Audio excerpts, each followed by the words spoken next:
Hallelujah. Hallelujah. Almakabenira emusedekiyeta etabe.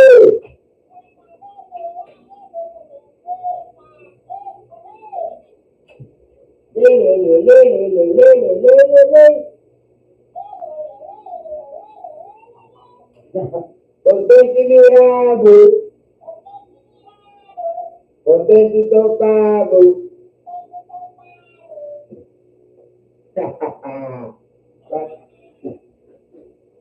Yeah.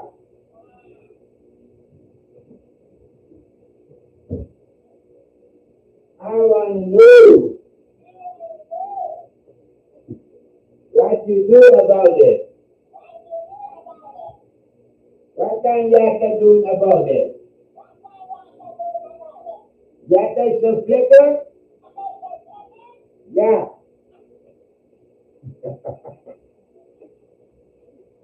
Mm.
Sing the song. Tell me, are you singing? Swinging me.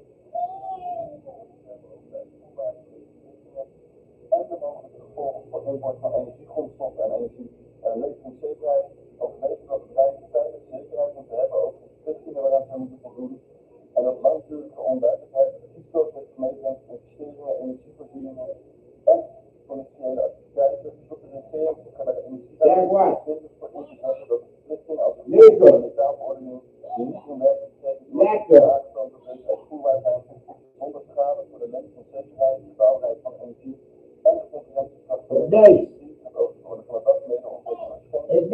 beest. Kamer wordt beraadslaagd te constateren dat de Europese methaanverordening van Een zwarte beest. 27 grote gevolgen heeft. Hij Hitler. Hij Hitler. En energiebedrijf overheid voor 1 januari 2027 contractuele en logistieke beslissingen moeten nemen over inkoop en transport. Hij Hitler. Over de uitvoerbaarheid van methaanverordening. Hij Hitler. Korte termijn gevolgen heeft voor de Nederlandse Ja. door Rotterdamse haven, energieprijs en leveringszekerheid. Hij Hitler. Een nationale impactanalyse uit te voeren naar het gevolg van de methaanverordening voor de Nederlandse raffinaderij, kernopslag, energieimport, leveringszekerheid en de Rotterdamse haven.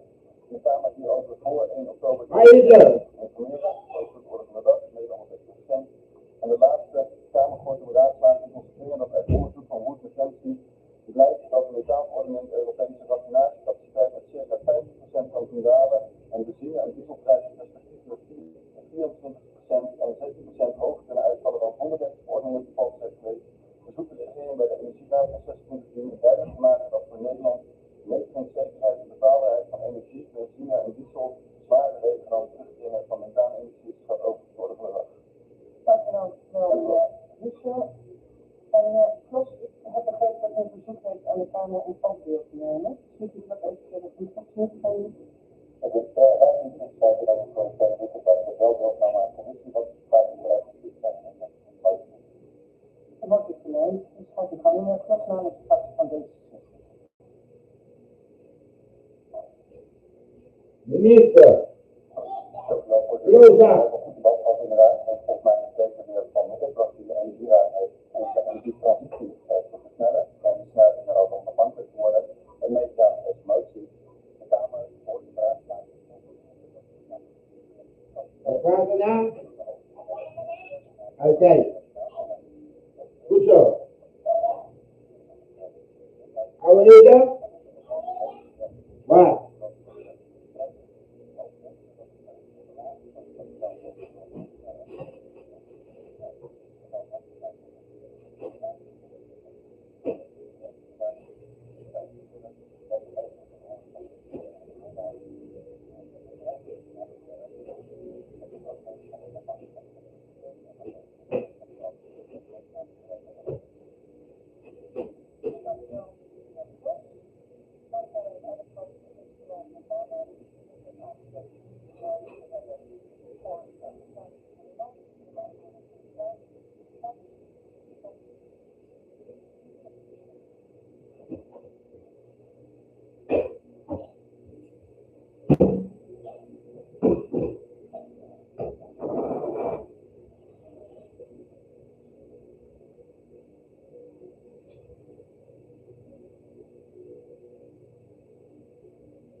Oude eten? Makkelijk. Dankjewel. Goed zo. Hai. Koekeloekoe. Ai. Waar is koekeloekoe? Waar zit koekeloekoe? Waar zit koekeloekoe?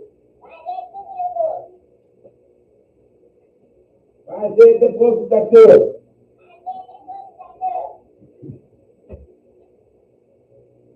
Politiek. Liever. Alles. Alleen maar betalen.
Just rock the world with music. We've got to return this love. There's everything around. Ooh. There's everything around. Ooh.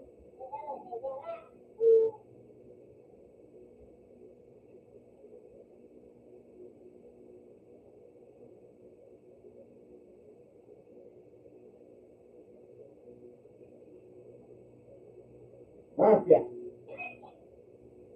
Move.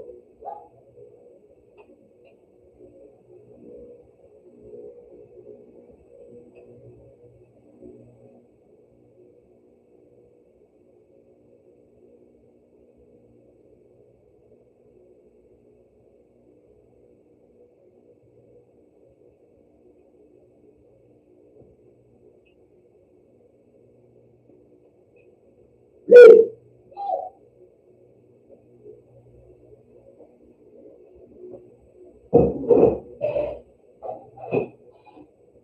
Move, move.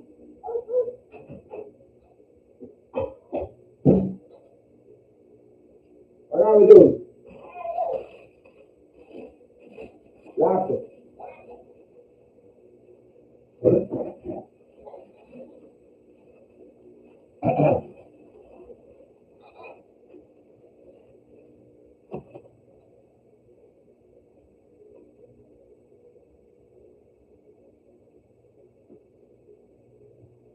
Ai, ai. Lekker leven. Goed gedaan.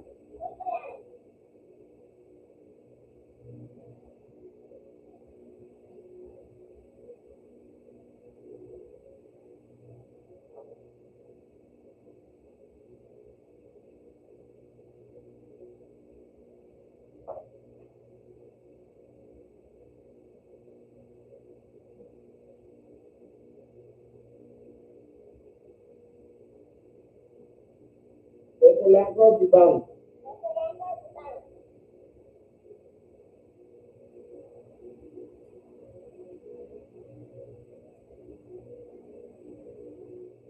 Is die man bij de deur?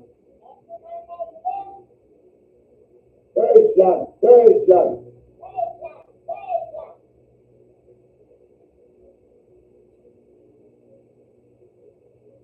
I was laughing. Come on,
Ik denk dat de Kamer er heel erg mee geholpen zijn als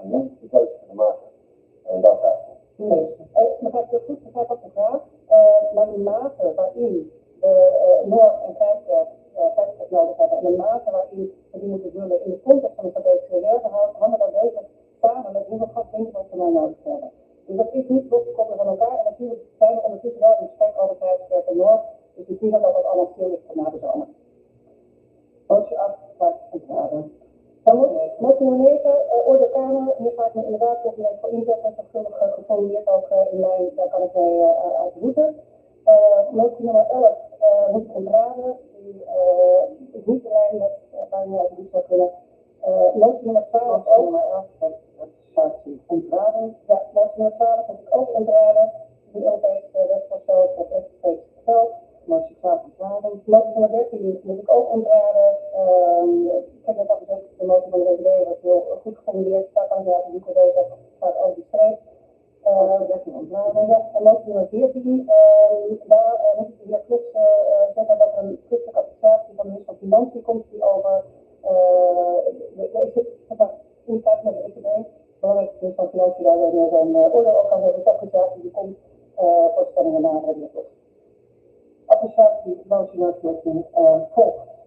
Ik wil de eerste minister danken voor de aanwezigheid. En de stemming over de motie is zijn aandacht aanstaande dinsdag. Dan gaan wij door. Het gezinde spoed. Met het 2 minuten debat van bedrijfsgerichte doelsturing. Ik heb de minister van de LPPN van Essen al gezien. Welkom in de Kamer, meneer de minister. We beginnen met de debat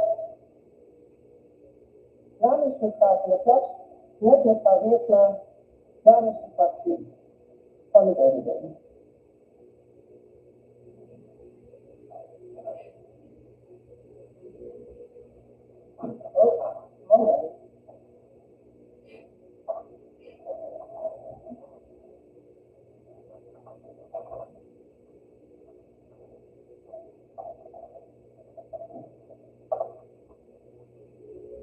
Nou, ik ga mijn best doen.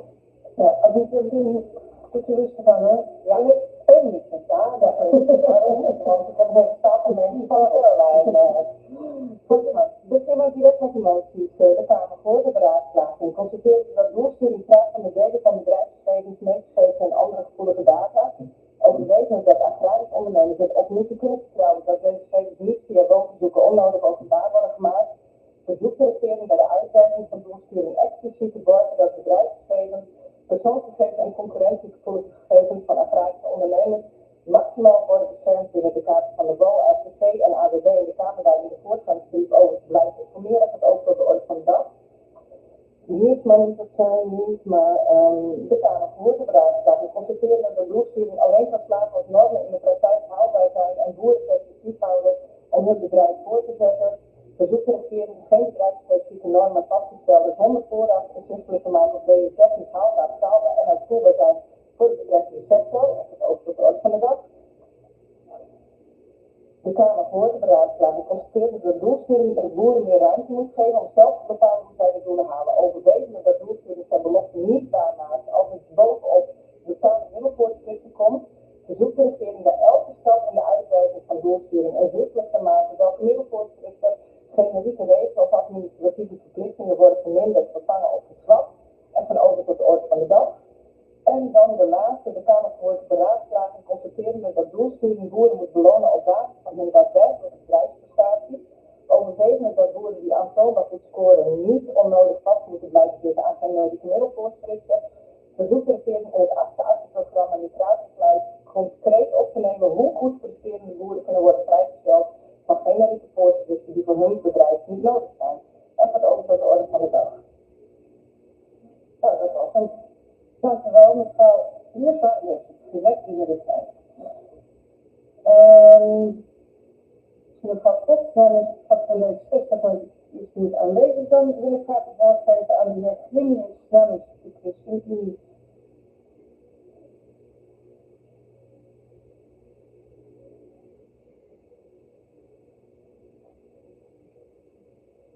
Gaat u gang met u. Ja, voorzitter, dank u wel. Ondernemers in hun kracht zetten door zelf te mogen werken aan doelen in plaats van middelsturing normen opgelegd te zijn door de overheid. Waar je dingen moet doen die een nauwelijks effect hebben en waar wat alle plezier projectmanagement uit te werken.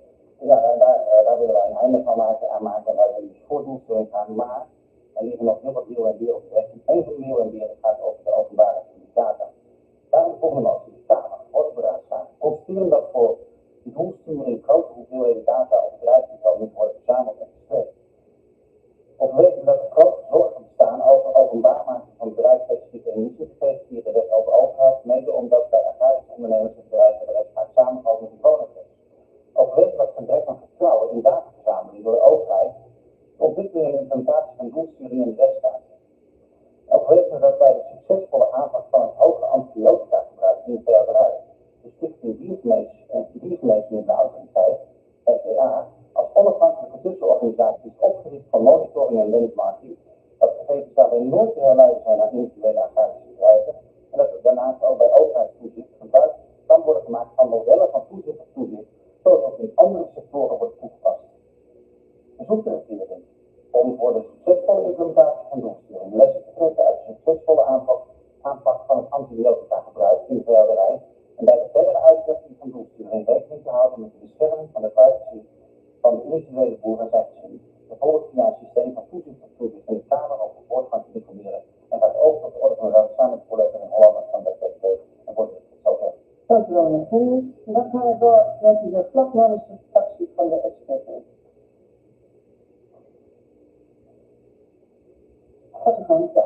Dank u wel. Ja, doelsturing is makkelijker gezegd dan gedaan. Dank voor de schriftelijke beantwoording. Overigens, ik wil nog enkel punten uitleggen. Groot knelpunt is de wet over overheid. Je merkt, je hoeft wel echt grote huizen bij agrarische ondernemers om data ter beschikking te stellen. Voor je het weet wordt het opgevraagd en tegengewerkt. Terwijl die bedrijfsdata juist cruciaal zijn om het effect van emissiereducering de maatregelen terug te gaan zien in emissiecijfers. Ik vind dat niet boeren aan het kortste eind moeten trekken bij de wet over overheid en de discussie hebben we vorige week met een andere minister gevoerd. In het belang van de gewenste verduurzaming. De minister reageerde formeel en afhoudend.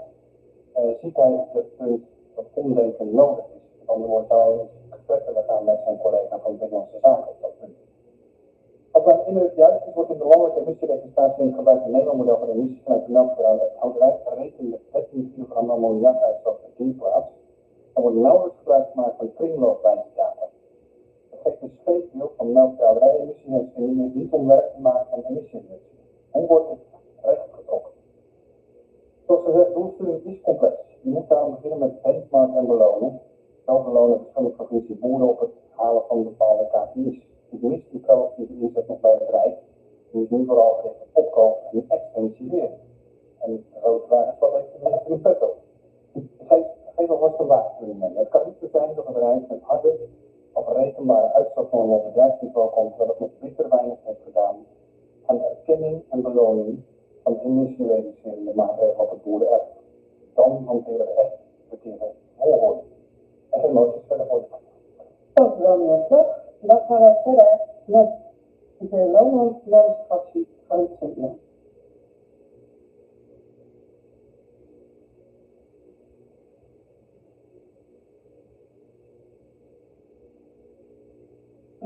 En ook hier Lieve. Dank. Voorzitter, het CDA vindt dat doelsturing alleen kan slagen als boeren eerlijk worden beloond voor hun inspanningen en de hele keten daaraan bijdraagt. We hebben gevraagd in het SO hoe de minister ervoor gaat zorgen dat ketenpartijen die de verantwoordelijkheid nemen en meebetalen aan de meerkosten van doelsturing versterken. Zonder die bijdrage blijft de verduurzaming voor boeren vooral een kostenpost in plaats van een verdienmodel. De minister verwijst in zijn beantwoording naar ontwikkeling van True Value Language. Het CDA ziet daar de meerwaarde in, met name bij het ontwikkelen van een gezamenlijke taal voor meten en monitoren van resultaten. Maar we hebben nog een aantal aanvullende vragen. Welke concrete toezeggingen hebben de deelnemende ketenpartijen inmiddels gedaan over het daadwerkelijk belonen van duurzaamheidsprestaties?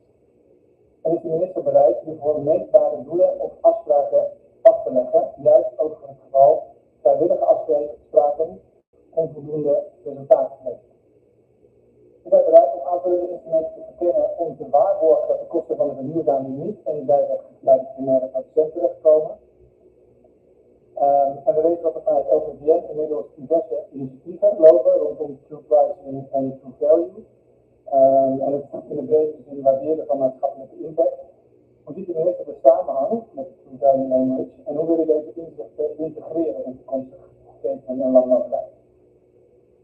Uiteindelijk hangt draagvlak voor doelsturing af van één simpele vraag. Levert duurzaam investeren de boer ook daadwerkelijk eenzelfde of een beter verdienmodel op? Dank u wel. Dank u wel, meneer Lohman. Dan gaan we verder met mevrouw ten Hoven van de Goedmarktzaal. U ziet echt een spreektijd. Dan is mevrouw de Molen ook goed. Dan gaat het de richting van de VVD. En het komt hier in dit moment we zijn het einde komen van de termijn van de Tweede Kamer. En dan schort het voor een aantal minuten, 10 minuten, voor de termijn van de minister. De schort tot 50 minuten.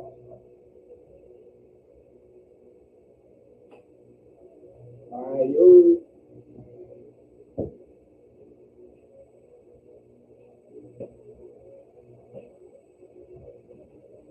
Ayo, jij dan.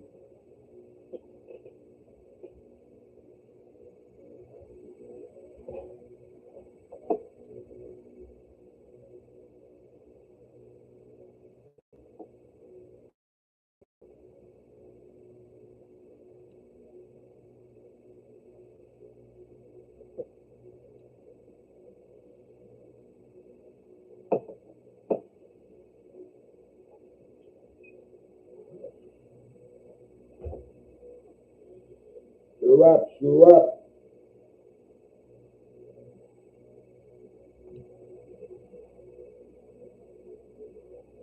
Oh.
politiek.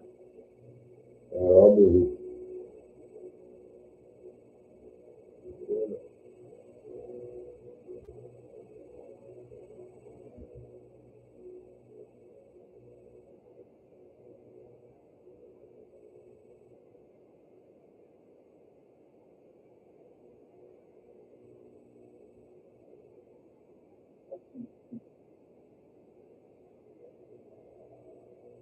En wij over de vergadering en de wet en de beslissing van de doelstelling en het graag het woord aan de minister-commissie. Ja, dank u wel, voorzitter. We beginnen met de moties. Nou, de moties van mevrouw Diensma. De eerste motie zou ik graag orde Kamer willen geven met een interpretatie. Bij de vormgeving van doelstelling heb ik die belangenafweging tussen openbaarheid en impact op boeren in het oog. Dat de tekst overborgen zo mag uitleggen, kan deze motie worden ook aangegeven. Kijk ik in de richting van mevrouw Diensma, mag de minister het op deze manier opsturen? Als het is de wetting en zo is het niet gegaan. Ja, sorry. Kan de minister het even naar want ik zit naar de mogelijkheid van de website dat we dan als de interpretatie van de minister van opzetten van de motie van mezelf van het plan, en dan heb ik volgende week van alles uit te leggen natuurlijk. Ja, het gaat mij erom dat ik bij de vormgeving van doelsturing die belangenafweging tussen openbaarheid en impact op boeren altijd in het oog hou. Dat zal ik ook zo blijven doen. En als ik de tekst onderborgen zo mag uitleggen, dan kan ik het orde ook aangeven. Mevrouw Diensma, kunt u iets uitleggen?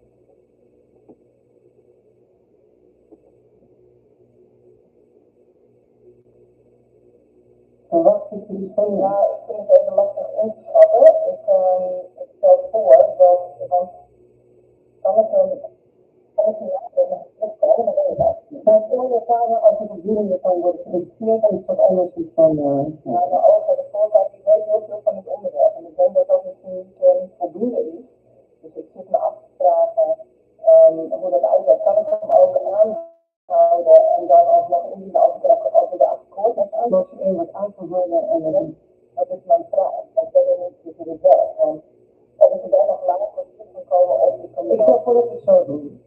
Deze motie heeft deze interpretatie van de minister. Als de fractie van de BBB daar niet mee eens is, dient hij in gebruik van de motie. Ja, dat is het. Dan de tweede motie over haalbare normen zou ik graag oordeel Kamer willen geven. Maar de tweede van de Kamer? Ja, motie 3. Dat in elkaar wil het minister een inflatie op los mag laten. Het is ook mijn doel om zoveel mogelijk administratieve lasten te verminderen.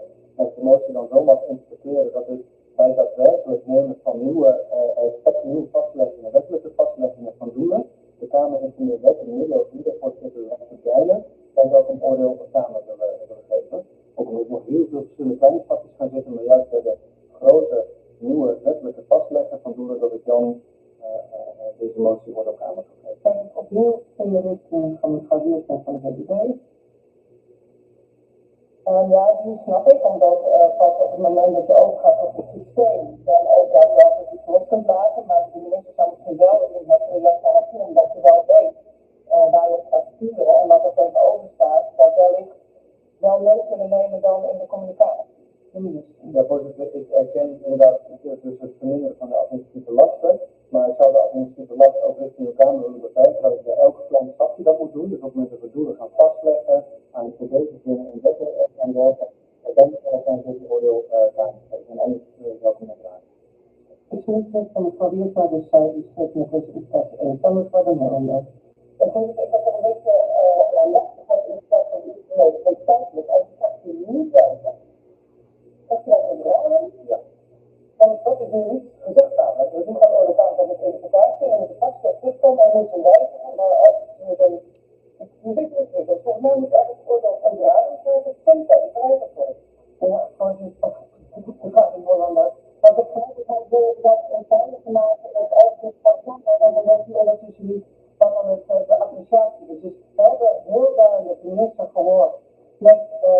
educatie. Ik begrijp ook, want de van hier staat in voor een mevrouw van de klas. Die zei, moeten we ook weer terug naar haar fractie. Ik begrijp ook dat het waarschijnlijk zo werkt. Dus laten we het gewoon eenvoudig en overzichtelijk hebben en de hele tijd over deze situatie die we hebben. De universiteit is onverwijzig. Onderhouding in de huidige wordt het motie onderhouding en als dat een weinig, dan krijg je er een vader. Nee, het gaat er helemaal is het zo dat de minister heel duidelijk het aangeven als we hem zo gaan lezen, dan heeft hij oordeelkamer. Dus dat is niet de motie zoals die is. Als de fractie van de BBB besluit dat dit niet de juiste interpretatie is, dan past de fractie van de BBB dat aan met de juiste interpretatie die zit er weer in en dan heeft het oordeel onderhouden. Zullen we zo doen? Zeker. Voorzitter, motie nummer 4. Daar kan nog niet vooruitlopen op het toegevoegd van toesturing waterkwaliteit dat onderdeel is van het achtste AP.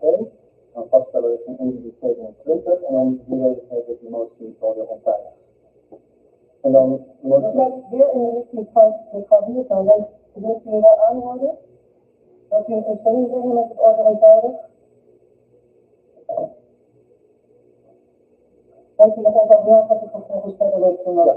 Motie nummer 5 zou ik onderkamer willen geven. Bij de verder uitwerking die van het aanraad naar lessen die uitwerking zijn geleerd en bij de uitwerking die op de betekenis voor data en de bescherming van privacy van ondernemers.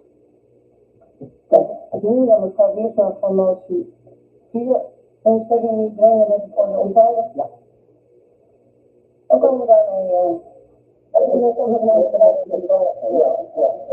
Onze vraag is ook van de heer Vlag over het omdenken wat hij vraagt ook aan mij.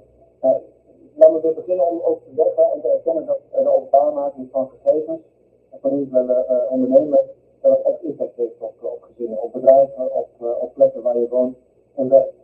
En tegelijkertijd is de openbaarmaking van gegevens ook van belang omdat het onderdeel is van onze democratische rechtsstaat. En die openbaarheid van gegevens maakt het mogelijk voor belangrijke organisaties, onderzoekers en inwoners om informatie te vergaren over hun leeftijd.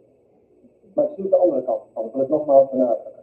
Er moet ook nog bepaald worden welke gegevens nodig zijn om besluiten te nemen bij dit studie. Dus hebben we volop mee bezig. En bij het maken van die keuzes zal ik die belangen, zowel van de boer als van de openbaarheid van gegevens, ook afwegen binnen de daarvoorkomende kaders. En dan nummer 2, de vraag 2 van de SGP, hoe de NEMA beter kan aansluiten eigenlijk op de kringloopbaan, werd daarbij genoemd. Daarvoor is dat denk ik terecht de vraag van de heer Vlag. En het belangrijk is om na te denken die veehouders ook daadwerkelijk nemen, dat die zichtbaar worden in de landelijke emissiemonitoring, zodat het ook op nationaal niveau zichtbaar is dat die emissies dalen. De kringloopwijzen en NEMA hebben qua regelregels ook best wel veel overeenkomsten in de loop van het traject met Wageningen Research om die NEMA te actualiseren en dan de meest recente emissie-reducerende maatregelen daarin op te nemen. En met die ontwikkeling van het model RENEMA, zoals we dat noemen, voorzitter, wordt eraan gewerkt om de toekomst van nationale emissies te kunnen berekenen op basis van emissies op bedrijfsniveau.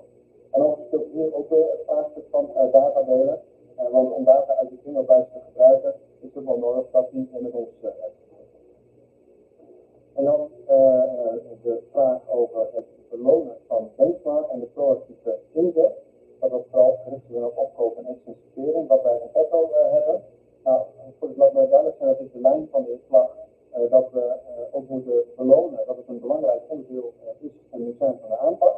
En zeker om vooruitlopend op 2035 de doelen afrekenbaar maken, wil je mensen ook stimuleren, mensen belonen dat ze de juiste richting op gaan, juist om een emissiereductie verder te brengen. Dus dat is ook echt onderdeel van het pakket waarover in de taskforce wordt gesproken. In het coalitieakkoord zijn daar ook middelen voor beschikbaar gemaakt en die wordt best wel spoedig geïnformeerd over wat het kabinet daarvoor in petto heeft.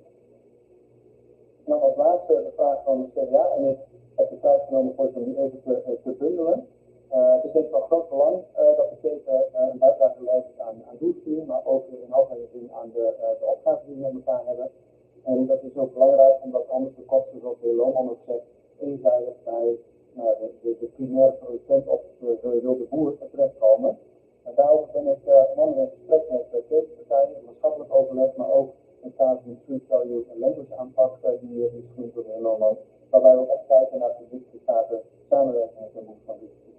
En ik spreek ernaar dat samenwerkingsverband ook volgend jaar is opgericht.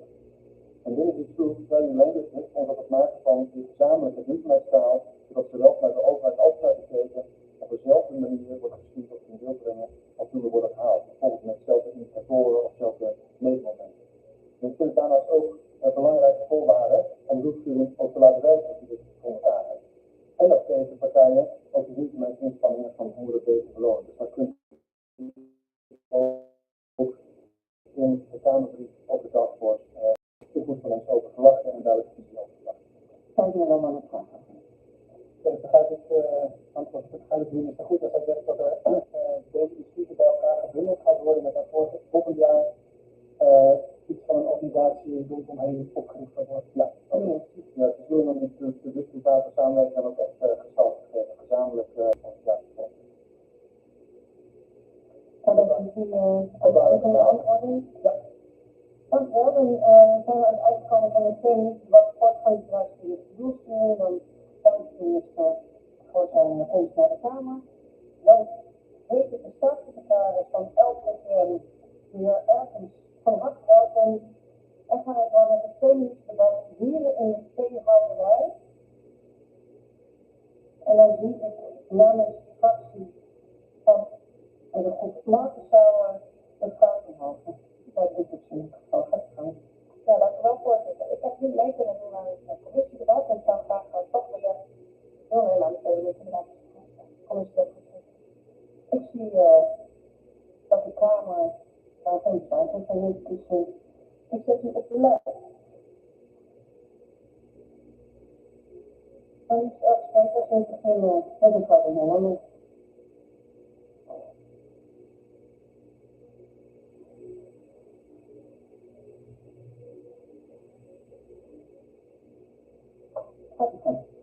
Voorzitter, ik heb 3 moties, dus ik ga even de strijd erin gooien. Dankjewel. Overwegend dat boeren die zich op een dierbaarheidsbedrijf gaan positieve effecten hebben op bodemgezondheid en milieu, koplopers behoefte aan commercialisering en dan voorzien we daarvan voor de wetgeving voor innovatie en concurrentievoorwaarden om integratiewaardesysteem te realiseren. Verzoek het capaciteit naar versoepelen van regels die de innovatie voor het verbeteren van dierenwelzijn in de lidstaten die zorgen voor vergunningen voor het realiseren van verbeteringen in dierenwelzijn van buitenland en afgelopen huisvesting. En te komen met de landsleiding die duidelijk het natuurbeleid van de overheid is geïnteresseerd voor het koplopers weten wat de investeringen en toekomst zelf zijn. Er wordt door de Kamer gehoord beraadslaging overwegend dat voor sportpaarden fundamenteel verschil van transport in de veehouderijen. Dit verstandigheden maakt dat de welzijn van paarden tijdens transport al in hoge mate geworden. En dat de maatregelen die beter gevolgd zijn voor organisatie van evenementen in Nederland en de besluit van de internationale bonden over toewijzing van wedstrijden en hiermee raadsport van de positie van Nederland als paardenvoertland. Verzoekt het kabinet de voorgenomen beleidsregel niet geen kritiek van op paarden en paarden die niet bestemd zijn voor de stand uitgevonden van de verlaging en registratie gaat over de orde van de dag. En de Kamer voor de beraadslaging constateert dat de gewijzigde wetgeving op basis van een helder einddoel van dierbaarheid in 2040 op basis van een houderijsysteem kunnen worden ontworpen en gevalideerd. De ontwerp aangeeft die houderij niet kiest door normen van gedragsvoeding van houders worden over te laten. Overwegen dat boeren stelbaar als een andere ketenpartijen staat hebben bij heldere voorschriften de houderijsysteem in 2040 aan moeten voldoen. En autonome set van waagpartijen en leidt tot onvoorstelbaarheid voor ondernemers. Verzoekt de regering de normen over de gedragsvoeding van gehouden diersoorten in de aangegeven waardeverderij. De voorzien van concrete, objectieve, meetbare en handhaafbare criteria dat rechtszekerheid voor ondernemers en een effectieve uitvoering en handhaving wordt geworden en gaat over de oorzaak te houden. Dat is inderdaad veel, maar ik ben toch nog niet klaar en dat is een introductie van de wet. En wel, mevrouw de voorzitter, over wat de sportpaarden betreft, er zijn ook sportpaarden die worden getransporteerd met de airconditionede voertuigen, maar er zijn er ook die aan gewoon achter een aanhoudertjes en dergelijke, en dat zijn ook sportpaarden. Dus ik hoorde mijn collega niet zeggen over de eisen die dan worden gesteld aan die sportpaarden en dat transporten. Ja, dat gaat er nog aan. De voorzitter, in de nieuwe transportverordening wordt sowieso een uitzondering gemaakt voor de geairconditioneerde wagens. Op het moment dat het vervoer gekoeld kan plaatsvinden, dan mag ook gewoon transport uit de slag plaatsvinden. Volgens de nieuwe voorschriften. Maar juist de paarden, omdat er al water beschikbaar is in de wagen, de Europese keuring is voor de wedstrijdstaten, die hier worden echt gekeken en hebben ook een waarde, die moeten nog een doel dienen, namelijk een wedstrijd dienen. Wordt dermate op een andere manier naar gekeken en mee omgegaan dat ik vind dat het verantwoord is om vervoer van paarden die niet uit de stad gaan een uitzondering te maken. Dankjewel, dat gaan we door met mevrouw Beck, en dan niet namens de fractie van de SP.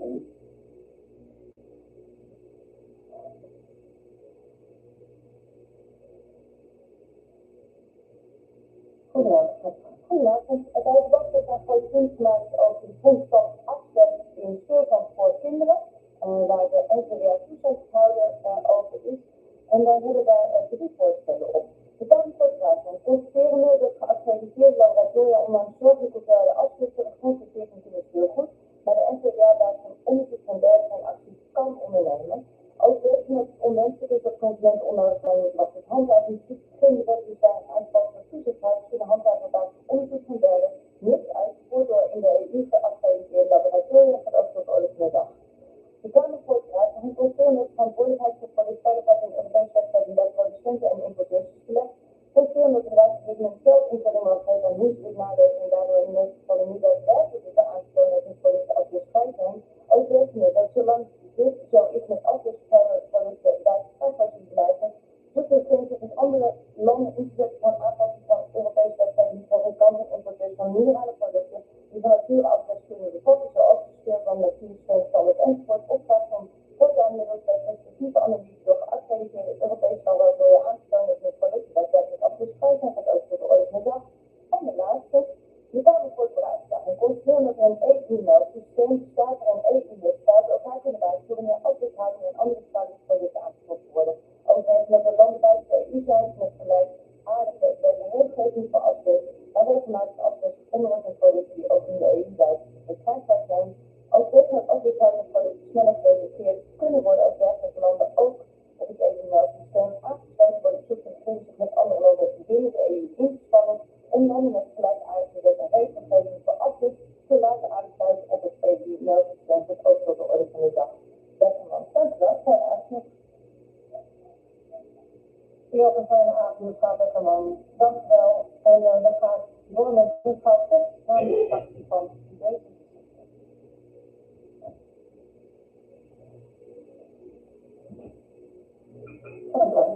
Goedenavond.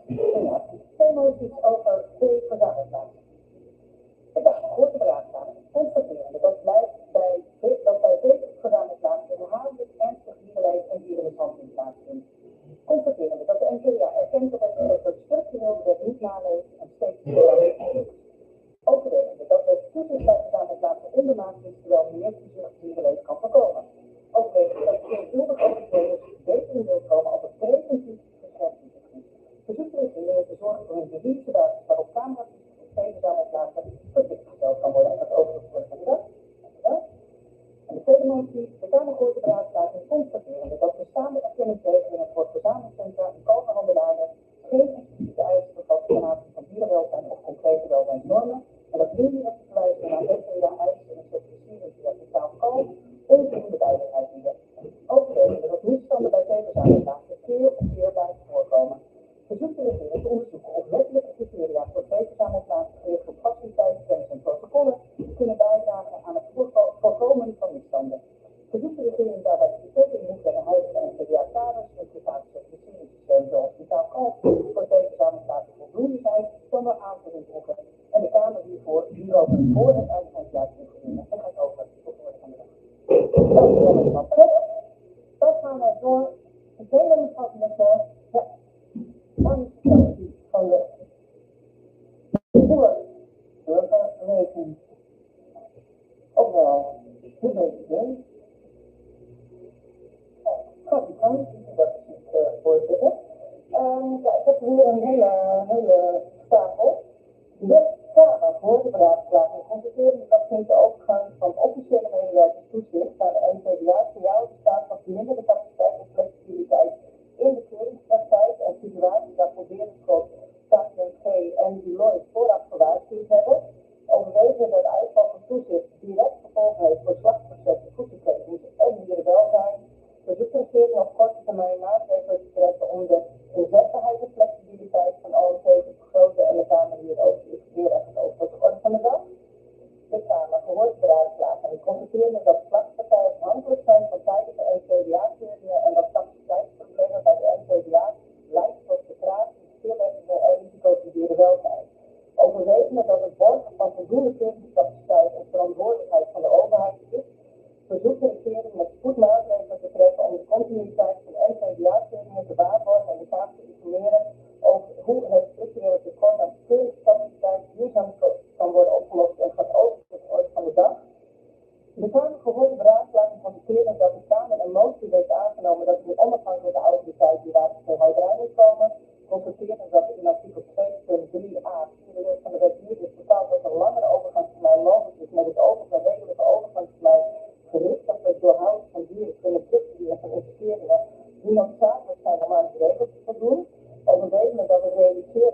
dierbaarheid prioriteit afhankelijk van randvoorwaarden zoals diervermogen, financiering, vergunningsverlening en gelijk speelveld, bezoekregering, de onafhankelijke autoriteit dierbaarheidsveehouderij, steeds te laten adviseren of alle noodzakelijke randvoorwaarden wordt gedaan voordat nieuwe verplichtingen uit de AOTB dierbaarheidsveehouderij in werking treden. En zo wordt de orde van de dag. Tot slot nog één vraag aan de staatssecretaris. En dat is gezien de temperatuurregels, zeg maar, die hij wil doorvoeren op de slagtoezichtscapaciteit bij de NVA in de nacht, dat ook geregeld wordt. Dat wel, mevrouw Biersma. En dan gaan we over naar mevrouw Ouwehand van de fractie van de partij voor de Dieren.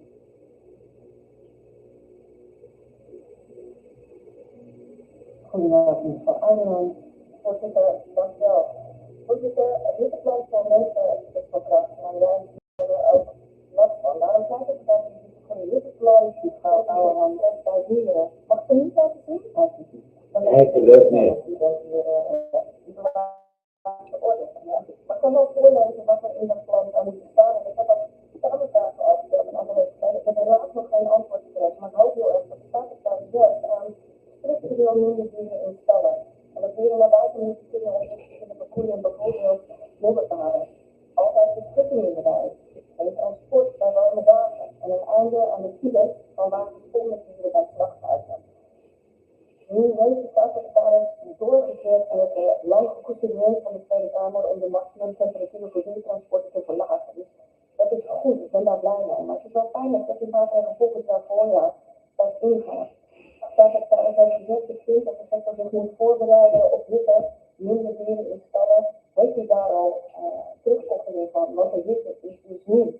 En als het gaat over de beschutting in de weide, kan ik hem zeggen dat hij de volle steun heeft van de Tweede Kamer. Want die heeft in meerderheid al bijna 3 jaar geleden een motie aangenomen die zegt, laten we dat landelijk regelen. Dus ik spreek hier de hoop uit dat ik snel antwoord krijg op de Kamervragen en dat die dierenbescherming gaan bieden tegen deze gruwelijke hitte. Voorzitter, dan nog een motie over de verzamelplaatsen.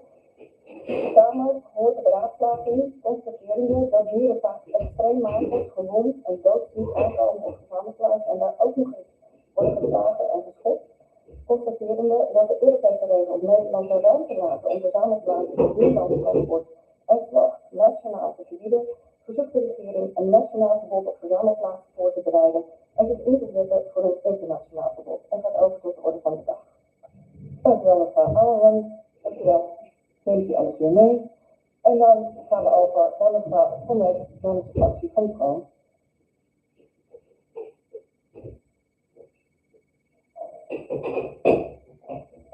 Ja, voorzitter, we hebben best wel stapels aangenomen moties die uitgevoerd moeten worden. En de staatssecretaris is volgens mij voornemens om daar een heleboel van uit te voeren. En ik heb geen nieuwe moties daarom, maar ik heb wel 2 vragen over bestaande aangenomen moties. De ene die is een motie van Brenet, Klinis, Holman en Kok. En die gaat zoekt de regering om dierrechten te introduceren in kalfhouderij, zodat gestuurd kan worden op de omvang van de kalfhouderij. En mijn vraag aan de staatssecretaris is, wanneer gaat hij dat doen? En dit is niet een beetje lang, want het wekt ook speculatie natuurlijk. Dat speculatie op lijkt mij, als je weet dat er een verbod komt of er dierrechten komen op andere dieren, dan kan je stallen volzetten met die dieren en dan krijg je daarna lekker veel dierrechten die je kan veranderen. Dus graag wat toelichting daarop. En de tweede is een motie van een oude hand, van 6 oktober 2024, het gaat over stalbranden. En die verzoekt de regering om de aanpak van stalbranden niet verder af te zwakken, maar juist met aanvullende maatregelen te komen om dieren te beschermen tegen stalbranden. En ik vroeg me af wat de staatssecretaris daaraan inmiddels gedaan heeft. Dank u wel, mevrouw Brenet. Dan gaan we door met de heer Erving namens de fractie van Brenet. Die is niet aanwezig. Dan meneer Vuijs van de fractie van PVV.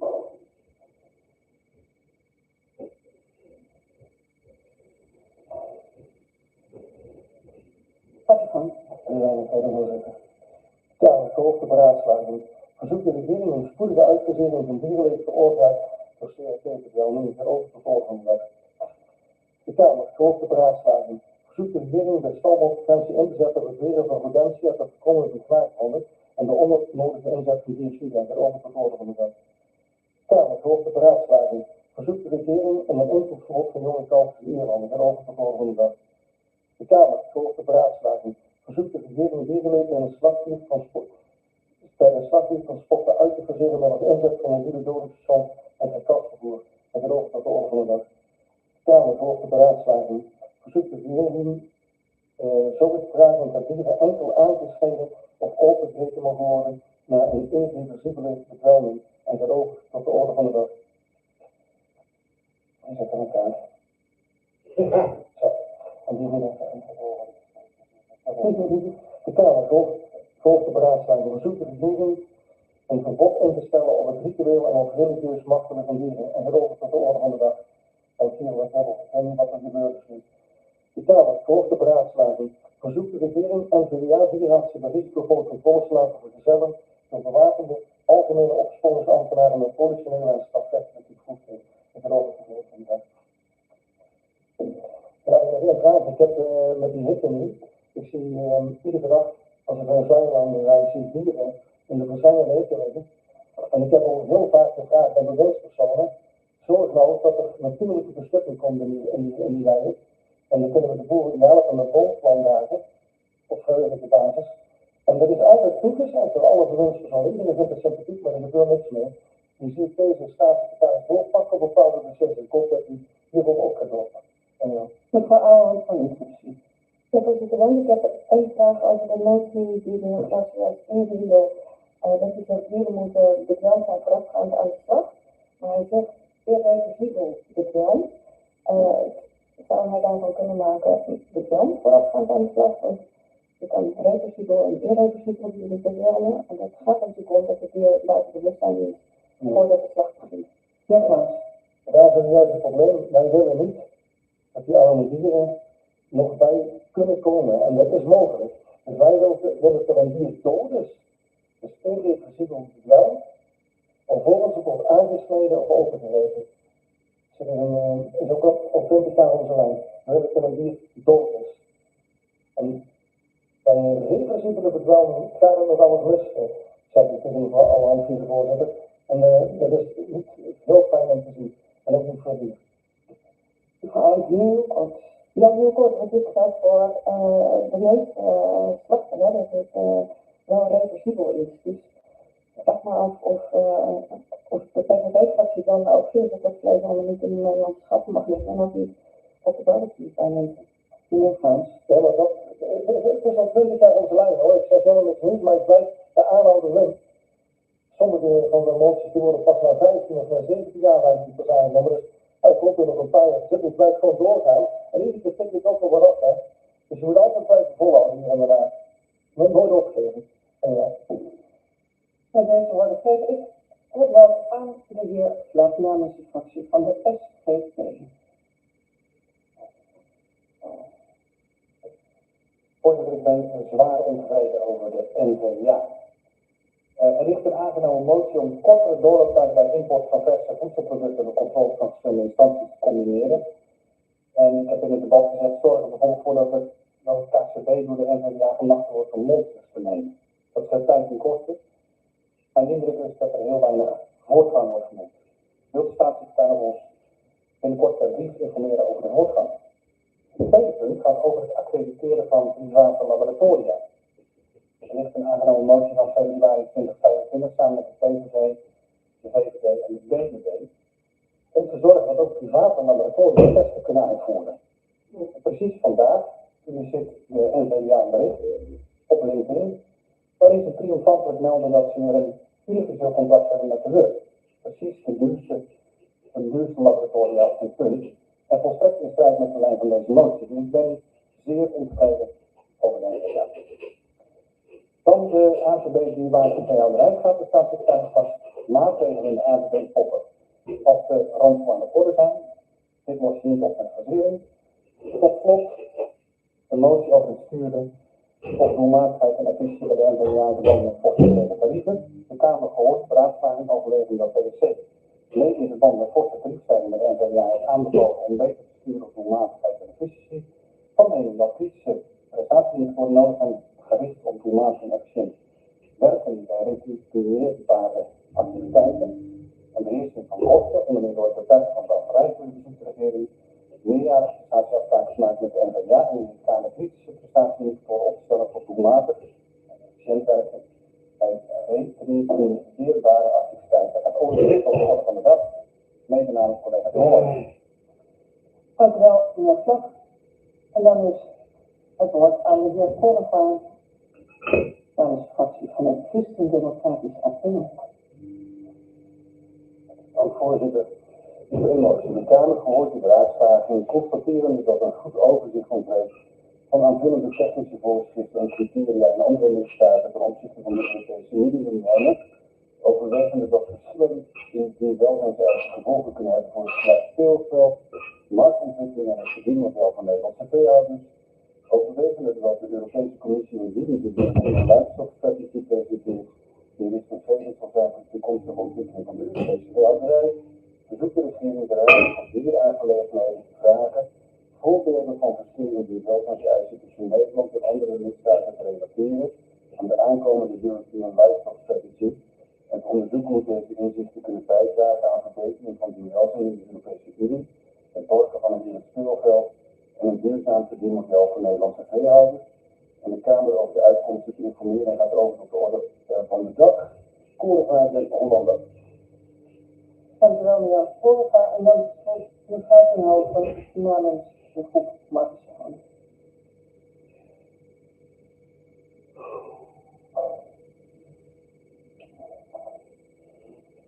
Dank u wel, voorzitter. De Kamer gehoord de beraadslaging, constaterende dat de voorgenomen beleidsregel voor diertransporten bij temperaturen boven de 30 graden is bedoeld om het dierenwelzijn tijdens warme dagen te verbeteren en er juist op dit punt vanuit Brussel nieuwe richtlijnen komen, constaterende dat vanuit de kleinveesector is aangegeven dat de beleidsregel kan leiden tot de vermindering van de beschikbare slachtcapaciteit met ca. 50%, mede doordat toezicht tijdens koelere momenten zoals in de nacht en in de weekenden momenteel niet structureel beschikbaar is, constaterende dat geconditioneerd transport voor de kleinvee zich in de afrondende fase van ontwikkeling bevindt, maar dat de beschikbare productiecapaciteit ontoereikend is om voor 1 april 2027 de gehele sector van voldoende geconditioneerd transport te voorzien, verzoekt de regering de besluitvorming in Brussel af te wachten en een passende overgangsperiode te hanteren waarin geconditioneerd transport op voldoende schaal beschikbaar kan komen. Het gaat over tot de orde van de dag, mede ondertekend door collega's van het Vlag en Vlag. Mevrouw de Hollander met de aanvraag over. Dank u wel, voorzitter. Ja, voorzitter, vraag aan mevrouw Ten Hoven. Het gaat een jaar al rond, dat die transporttemperaturen Nederland weer laag naar 30 graden. Vindt u dan niet dat we juist moeten kijken hoe de NVA haar toezichtrol gaat versterken en slachttijd? De sector wordt best s'nachts vervoeren, alleen het kan s'nachts niet verstraft worden omdat de NVA daar niet bereikt is. Vindt u straks van goed maken zou niet dat daar dan juist aandacht aan is? Dat zeker, dat zeker, dat kunnen we op twee sporen doen. Voorzitter, ik denk dat we dan die kleine hebben gehoord. Dat is nog niet geregeld en we hebben volgens mij vandaag een brief gehad ook over de NVA. De capaciteit is daar gewoon nog niet. En als we dit doorzetten, dan is het straks nog gepasseerd. Dus ja, ik wil toch natuurlijk verzoeken om te wachten op Rudsel. Ik kan in Holland nog heel kort. De capaciteit is er wel en mensen niet bereid om te werken. Dus dat is het probleem. De slachthuis dat wel willen, alleen de NVA doet dat niet. Dus dat is het probleem. En wat nou als het nog 4 jaar duurt? Gaan we dan nog 4 jaar wachten met invoeren? Hoe gaat het nou? Nou, je kunt er blijven doorgaan, maar die capaciteit in die slachthuizen die is s'nachts niet. Dat weet mevrouw Dan Hollander net zo goed als ik. En de wetgeving in Brussel is bijna voorbij. De sector is heel erg welwillend, die willen. Het capaciteit is er gewoon niet en die volgwagens, dat geconditioneerde vervoer, die zijn er gewoon nog niet. Die zijn vandaag en morgen op de rol van de baan. Als ik vraag aan de staatssecretaris, dus in ieder geval met de sector, mensen denken de sector is welwillend en op te wachten op Brussel en anders de datum voor zo'n worden. Dank u wel, mevrouw Ten Hoven. Er zijn maar niet veel mensen. De minister van VWS, mevrouw Hermans en de staatssecretaris van FVD en de heer Ergens aangeeft maar 10 minuten nodig te hebben om de nodig van appreciatie te zien, inclusief de vraag op alle antwoord op alle vragen. Dus ik schort de vergadering tot 20:32.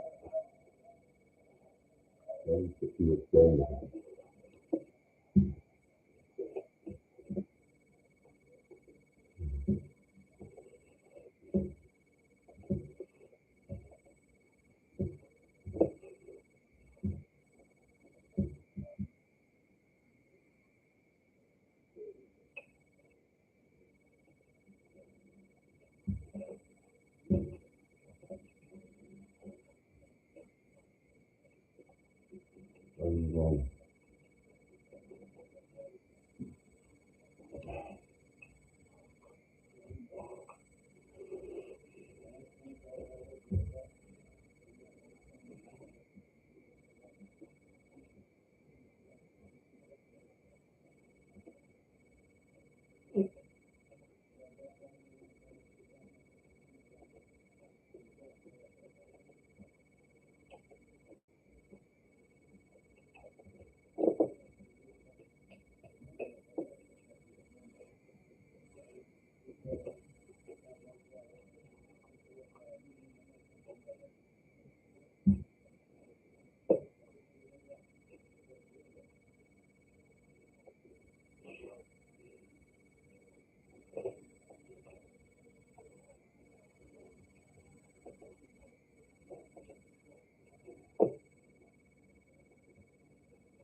Zo.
dieren. Daar gaat het over. Die dieren zouden zijn behandelen als eigen mens. Dus, dat moet heel slap.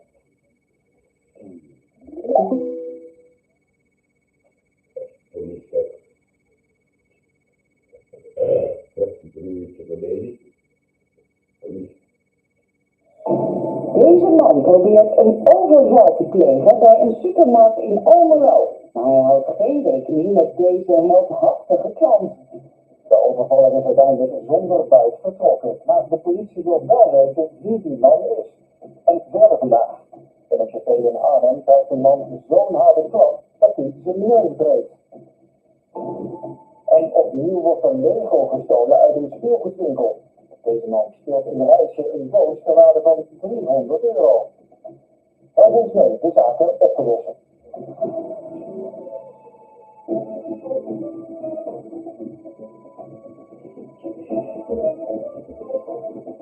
Helpen die politie. Helpen die racisten. Goedenavond, fijn dat je weer kijkt. We beginnen met de overval bij de supermarkt in Almelo. De overvaller had waarschijnlijk een plan bedacht. De huis te passeren, had het geld uit de kassa en rent dan snel naar buiten. Maar dat plannetje mislukt. Want een klant durft heel dapper in actie te komen. Kijk mee hoe de overvaller daarna met de staart tussen de benen de winkel uitgaat. Als je gaat winkelen in een supermarkt, wil je toch goed kunnen zien welke producten je moet pakken. Waarom zou je dan zo binnenkomen? Deze man is op donderdag 28 mei bij een supermarkt aan de Bornsestraat in Almelo.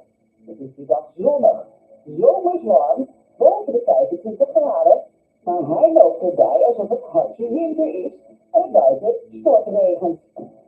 Hij is hier om 9:05 s'avonds. De capuchon heeft hij ver over zijn hoofd getrokken en daaronder draagt hij een skibril. De cashier is de boodschappen van een andere klant nog aan het scannen als de man zich op een dringende toon bij haar meldt. Hij zegt, give me money, I have a gun. Of hij ook echt een vuurwapen bij zich heeft, zie je niet. Hij houdt de hele tijd een hand in zijn rechter jaszak en mogelijk zit daar iets in. Het lukt de cashier niet om de kassa snel open te krijgen. Ze moeten een medewerker om hulp vragen. De overvaller wordt dan wel wat zenuwachtig, want het duurt hem allemaal te lang. De klant die door de cashier werd geholpen is van schrik weggelopen. Maar een andere klant, die hier onderin beeld, wil duidelijk niet dat de overvaller hiermee wegkomt. Zodra een andere medewerker bij de kassa staat en de overvaller even is afgeleid, pakt de klant hem stevig vast. Helaas net niet stevig genoeg, maar het is wel voldoende om de overvaller zonder buit de supermarkt uit te jagen. Jennifer, wat een heldhaftige actie van die klant. Ja, zeker. Het is heel dapper dat hij dit heeft gedaan. Doordat hij de overvaller probeerde vast te grijpen, is de overval eigenlijk mislukt en kon hij ook geen geld uitmaken. Hij heeft het aangedurfd om in actie te komen, maar toch zou het in soortgelijke gevallen niet iedereen adviseren om het ook zo te doen. Die overvaller dreigde namelijk dat hij een vuurwapen bij zich had. En ja, hoewel dat wapen niet te zien is het wel goed mogelijk dat hij bijvoorbeeld in zijn jas verstopt heeft. Dus het is wel echt een risicovolle actie. Ons advies bij een overval is altijd volgen de haagprincipe. De R staat voor rustig, blijf rustig en ga niet in verzet. En de eerste A staat voor accepteren. Accepteren dat de situatie zo is. De tweede A staat voor afgeven. Je wordt voor spullen of geld gevraagd, geef het dan af. En denk aan je eigen veiligheid. En de K staat voor kijken. Kijk gewoon goed, hoe ziet u daar eruit? Stuur, lengte, kleding, de stem of tatoeages. Dat soort informatie hebt is heel erg interessant. Helaas hebben de camera's in Almelo geen geluid opgenomen, maar de overvaller sprak dus in het Engels. Ja, hij zei, give me money, I have a gun. Maar het is induidelijk of dat echt geen Nederlands kan, of dat het een trucje was om zo onherkenbaar mogelijk te blijven. En daar deed hij sowieso goed zijn best voor. Zijn gezicht had hij goed verstopt. Er zijn er wat herkenningspunten aan de kleding. De man heeft op 28 mei een zwarte broek en een zwarte jas. Op de mouwen van de jas zijn de reflecterende vlakken en op de schouders ook. En verder draagt hij zwarte Nike Air schoenen. De zolen zijn aan de zijkant deeltje wit en aan de onderkant zwart. En als de klanthempel dit vast te pakken, zien we een spiegelende bril. Vermoedelijk is dat dus een skibril. Misschien weet je nog dat je op donderdagavond 28 mei in ons grote Almelo hebt zien lopen of rennen. Neem dan contact met ons op, want het was die dag zomers warm, dus deze kledingkeuze valt behoorlijk op. Nou, dit gebeurde bij de supermarkt aan de Bonse straat in Almelo. Maar als de overvaller naar buiten gaan, gaan er meerdere personen achter hem aan. Is daardoor iets bekend over zijn vlucht? Ja, en sowieso hoorde aan al die getuigen die achter de overvallen aan zijn gerend en zelfs een getuige is achter hem aan gefietst. En daardoor weet ook iets meer over de vluchtroute. Als hij de supermarkt uitrent, gaat hij linksaf en dan rent naar de achterzijde van het parkeerterrein. Daar is een hek en aan de andere kant van het hek is er van rechter en linker gesingeld. De overvaller is in de richting van de bosjes gerend en vanaf dat moment houdt het spoor helaas op. En wij zijn heel benieuwd of iemand daar iets van die man heeft gezien. Het was dus 3 weken geleden, donderdagavond 28 mei rond 9:05, is hij daar in het voertuig gestapt of is hij wel op de voet gevlucht, wij horen het heel graag. Ook als je een vermoeden hebt wie deze overvaller is, laat het ons dan weten. Misschien herken je hem aan zijn postuur of de kleding. Alle tips, hoe klein ze ook zijn welkom. We willen deze man heel graag vinden voordat hij dit nog een keer gaat proberen. En we gaan zorgvuldig met alle informatie om en zullen nooit zomaar op basis van 1 tip meteen iemand gaan aanhouden. Uiteraard mag je ook info delen bij meldmisdaad anoniem. Goed om te benadrukken is, als je 0800 250 belt, komt er nooit iemand achter dat jij degene bent die heeft getipt. Jouw naam en telefoonnummer blijft daar gegarandeerd geheim.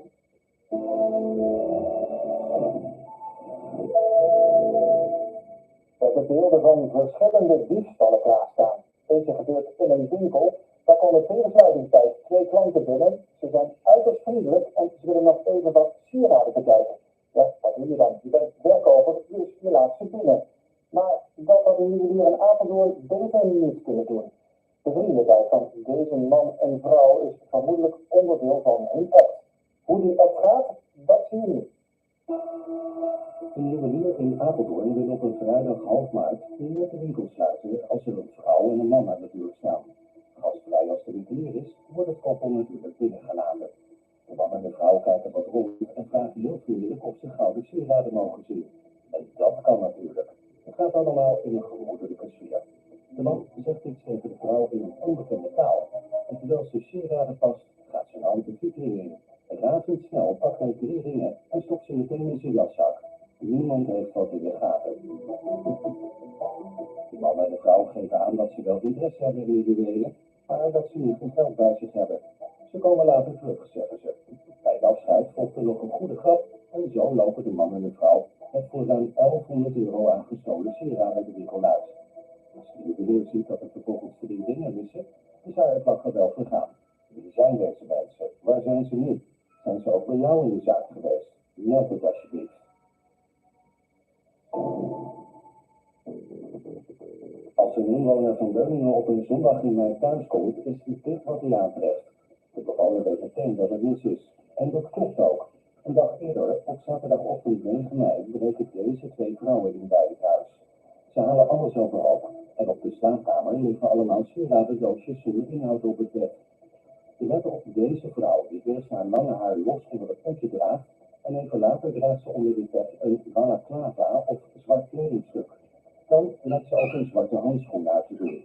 De 2 dames zijn tussen 11:15 en 12:15 een half uur aan de slag met de inbraak op zaterdag 9 mei. Weet jij iets over deze inbrekers die sieraden hebben gestolen? Meld het bij de politie.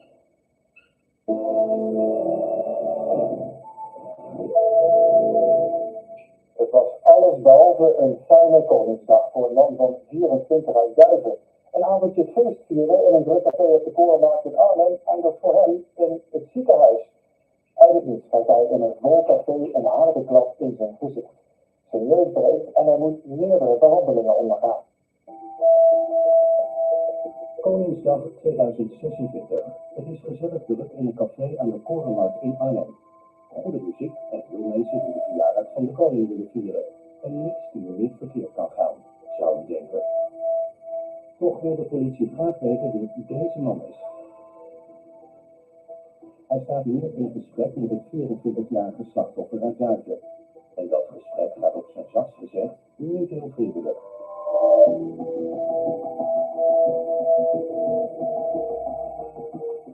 Uit het iets heeft de man het slachtoffer een flink deel en vervolgens een harde klap tegen zijn neus. Het slachtoffer merkt gelijk dat het goed nieuws is. En de dader, die wordt door zijn vriend gelijk naar de deur gebracht en gaat er vandoor. Ja, het was gezellig, het was leuk, er waren er veel mensen en dat was allemaal prima. En ik was toen met mijn neef, was ik nog een paar mensen tegengekomen en daar was ik nog even mee. Toen kwam die jongen naar mij toe en die zei, ja, geen leuk wat je aan het doen bent. Dus ik dacht, ja, wat bedoel je daarmee? Dus ik kwam bij hem en ik zei, ja, wat bedoel je? Van wat is het? En toen, voordat ik uit was gepraat, ja, toen zat hij er al op. En het eerste wat ik daarvan nog weet, is dat ik in mijn bloed zat. Ja, ik zag wel niet wat dat foute boel was. Dus ja, die gelijk naar de RHB opgelopen. En die zei gelijk van, gaan we naar het ziekenhuis, want die is goed gebroken. Ja, en je hoort toch van mensen om je heen die een vaderziek of regelmatig ziek. Dat ze zeggen, het staat toch best wel scheef. Het is dan niet dat je daar mentaal moet doorgaan, maar als je zelf in de spiegel staat, zie je het natuurlijk ook. En dan denk ik wel van, ja, eigenlijk is het niet fijn. Maar het is ook gewoon voor mezelf beter om dan te zeggen, ik doe een stapje terug en wat eruit gaan en naar de stad gaan, want het is allemaal niks. Tegenwoordig ook ja, alleen maar wat ze sturen bijna op. Waardoor het gewoon niet meer leuk is. En als je al zoiets meemaakt en dan ziet wat het met mensen om je heen doet, dan denk ik, daar is voor mij wel het besef gekomen van oké, nou dat is niet goed, dat gaan we niet meer doen. Ja, dat kwam dus eigenlijk uit het niets. Nou, daar lijkt het wel op. Tenminste, de vraag slachtoffer uitduiken stond deze verdachte ook helemaal niet. Hij heeft ook aangegeven dat deze klap voor zijn gevoel echt uit niets kwam. Het slachtoffer heeft toch echt veel last gehad van die klap. Nou, nadat hij geslagen werd, voelde hij direct bloed uit zijn neus stromen. Hij is toen naar de spoedpost van het ziekenhuis gegaan. Daar heeft hij wel geconstateerd dat zijn neus gebroken was. Het slachtoffer heeft er ook veel pijn aan gehad. Bij elke beweging in het gezicht deed hij wel pijn. Denk bijvoorbeeld aan lachen of niezen. En hij mocht hierdoor ook niet sporten, chillen en werken. Dat gebeurde allemaal in een afgeladen vol café, maar gelukkig staat de verdachte wel duidelijk op beeld. Nou, we hopen natuurlijk dat iemand deze man herkent. Dus dan gaan we nog een keer naar de beelden kijken. Deze man heeft het slachtoffer een gebroken neus geslagen. En dat gebeurde op Koningsdag bij een café op de Korenmarkt in Arnhem. Als je weet wie het is, laat het ons dan weten. Tip dat dan gratis via de opsporingstiplijn op 0800 6070. Maar je kan natuurlijk ook anoniem tippen via meldmisdaad anoniem op 0800 7000. Dat is geen politie en als je hen belt, komen jouw gegevens niet in de PC terecht.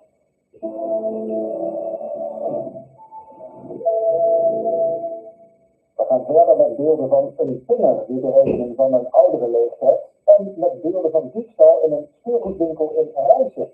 En in de speelgoedwinkel was Lego gestolen. Dat hoor je de laatste maanden vaker. De bouwstenen zijn populair roofgoed voor winkeldieven zoals deze man. Hij gaat op een drafje de winkel uit met een pakket dat €300 waard is. Hij komt op de fiets aan bij een speelgoedwinkel in Rijssen. Deze man met de baard wil wat advies over speelgoed, want, zoals hij dat zegt, je kunt je geld maar 1 keer uitgeven. En dat is natuurlijk waar. Alleen, deze man wil zijn geld het liefst 0 keer uitgeven. En toch een doos met technische Lego ter waarde van €300 scoren. Met de doos vol bouwstenen maakt hij eerst een rondje door de zaak. En vervolgens bij de uitgang een geschikt moment af te wachten. En dan er op een trapje vandoor te gaan. En hup, op de fiets weg te rijden. Wie is deze winkeldief? Waar verblijft hij? Laat het weten.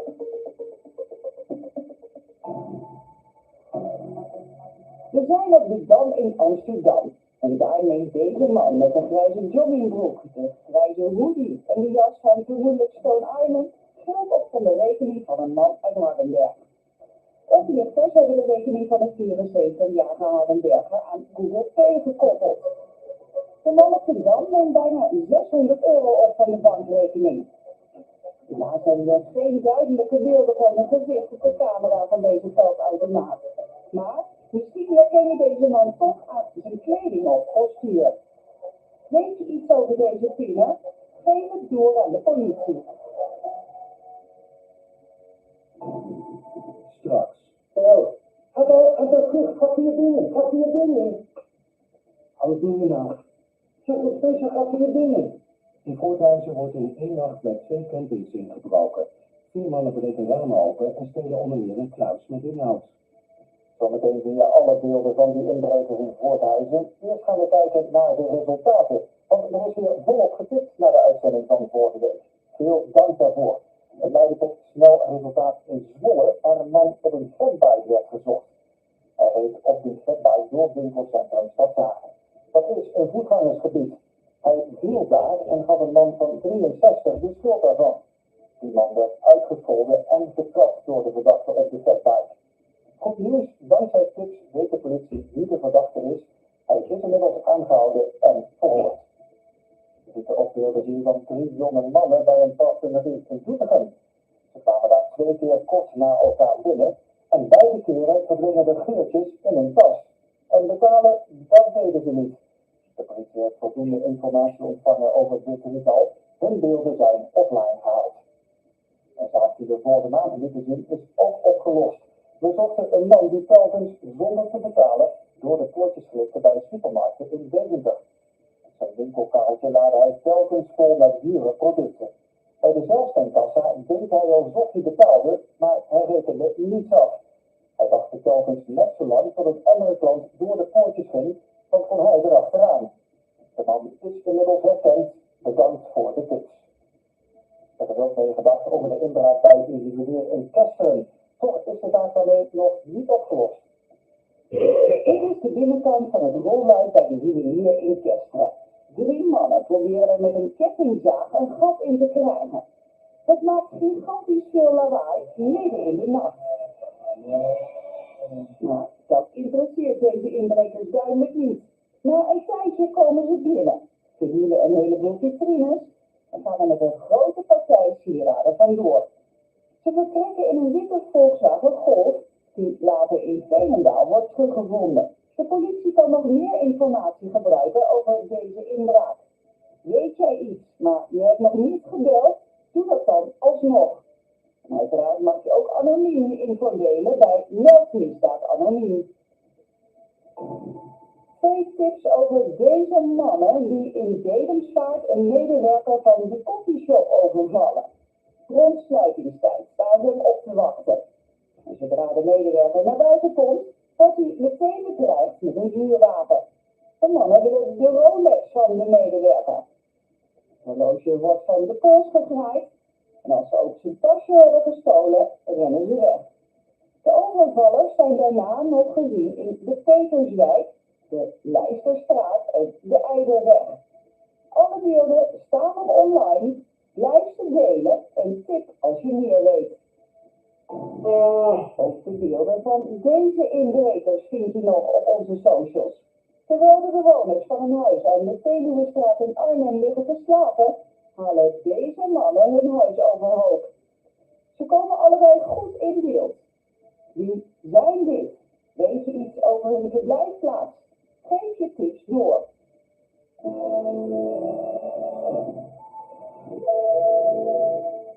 Die zijn de inbrekers die flink hebben huisgehouden in het buitengebied tussen Unger en Balbrug. Het buurtschap Withagen is in 1 nacht op 5 verschillende plekken ingebroken. En op 1 van die plekken komen 2 mannen goed in beeld, namelijk hier in een jachthut. Daar hangt een camera, maar daar komen de inbrekers pas laat achter. Ineens schijnen er zaklampen in deze jagershut op een erf in de straat Stedenbrug in Withagen. 2 mannen gaan binnen op zoek naar waardevolle spullen. Ze zijn hier in de nacht van donderdag 14 op vrijdag 15 mei. Om 2:30 horen we ze praten, als ze de barbecue opentrekken. Ze spreken vermoedelijk Roemeens. In deze hut vinden ze een vriezer en daaruit stelen ze 25 kilo vlees. Damhert, wild en rund. En ook verdwijnen er 4 flessen drank, zoals Jägermeister en Nummelman, Duitse kruidenbitters. Een uur later, om 3:30 s'nachts, lopen we met een volle tas rond de jachthut. En dan valt ze ineens iets op. Ze had een camera. Dat is even balen, want ze lopen hier al een tijd rond. Dus de kans dat ze gefilmd zijn, is groot.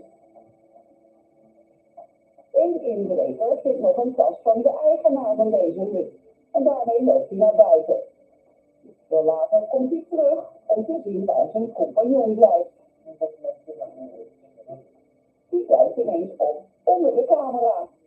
Hij denkt vast, als ik dat ding weer afhaal, kom ik ook niet in beeld. Maar alle beelden zijn dan al lang en breed opgeslagen. Jennifer, dit was dus een van de vele adressen waar die nacht is ingebroken in dit jaar. In diezelfde nacht is 4 andere adressen ook ingebroken. En daar is bij elkaar voor duizenden euro's aan gereedschap bijgemaakt. 2 keer gebeurde dat in dezelfde straat, de Steenbrug. En 2 keer in de aangrenzende straat. En dat was de leiding in Withagen. En later hebben we van die inbraak geen camerabeelden, maar we denken wel te weten dat het om dezelfde dader gaat. En hier in deze jachthut hebben ze dus vlees en drank gestolen. Ja, en dat is niet alleen, ook een jagersmes dat in de hut lag hebben ze meegenomen. En daarnaast is de zwarte tas van de eigenaar gestolen. Daar zien we deze inbreker ook mee lopen. En ook de ring buitencamera is ontkoppeld en gestolen. Dus al met al een afwisselende en opvallende buit. 25 kilo vlees, 10 fles drank, woningen in de omgeving is dus veel gereedschap gestolen. Dus misschien is het wel opgevallen dat iemand vanaf 15 mei hier ineens over beschikte of dat deze goederen te koop zijn aangeboden. Dus dit daarover ontvangen wij natuurlijk heel graag. Je hoort op de stemmen van de mannen, dat is duidelijk geen Nederlands. Nou, vermoedelijk spraken ze Brenet met elkaar. Het is mogelijk dat ze onderdeel zijn van een internationaal rondtrekkende bende. Dus het is ook heel goed mogelijk dat ze inmiddels alweer het land verlaten hebben. Mogelijk verbleef ze rond 15 mei ergens op een camping of op een vakantiepark in omgeving. Alle informatie daarover is natuurlijk welkom. En we gaan de stemmen ook nog even veel laten horen.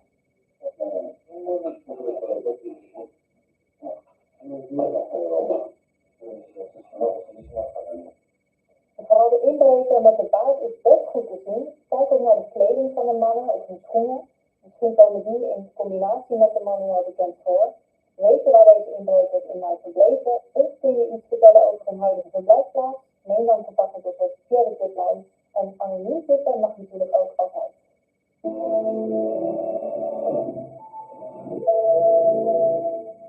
Dat je soms schrikt van de prijzen in de supermarkt, is natuurlijk nog geen reden om dan maar te gaan stelen. Daar dachten 4 mannen in de Achterhoek blijkbaar anders over, want die zijn bij een supermarkt in Zelm duidelijk op rooftocht. En ze hebben een zuinig dieet, de 4 winkeldieren. Kijk, dit zijn ze. Alle 4 deze mannen stelen een flinke hoeveelheid vleespakketten. En waar ze al dat rundvlees laten, dat ga je zien. Bij een supermarkt aan de Bergstraat in Zelm komen op een donderdag in maart deze 2 mannen boodschappen doen.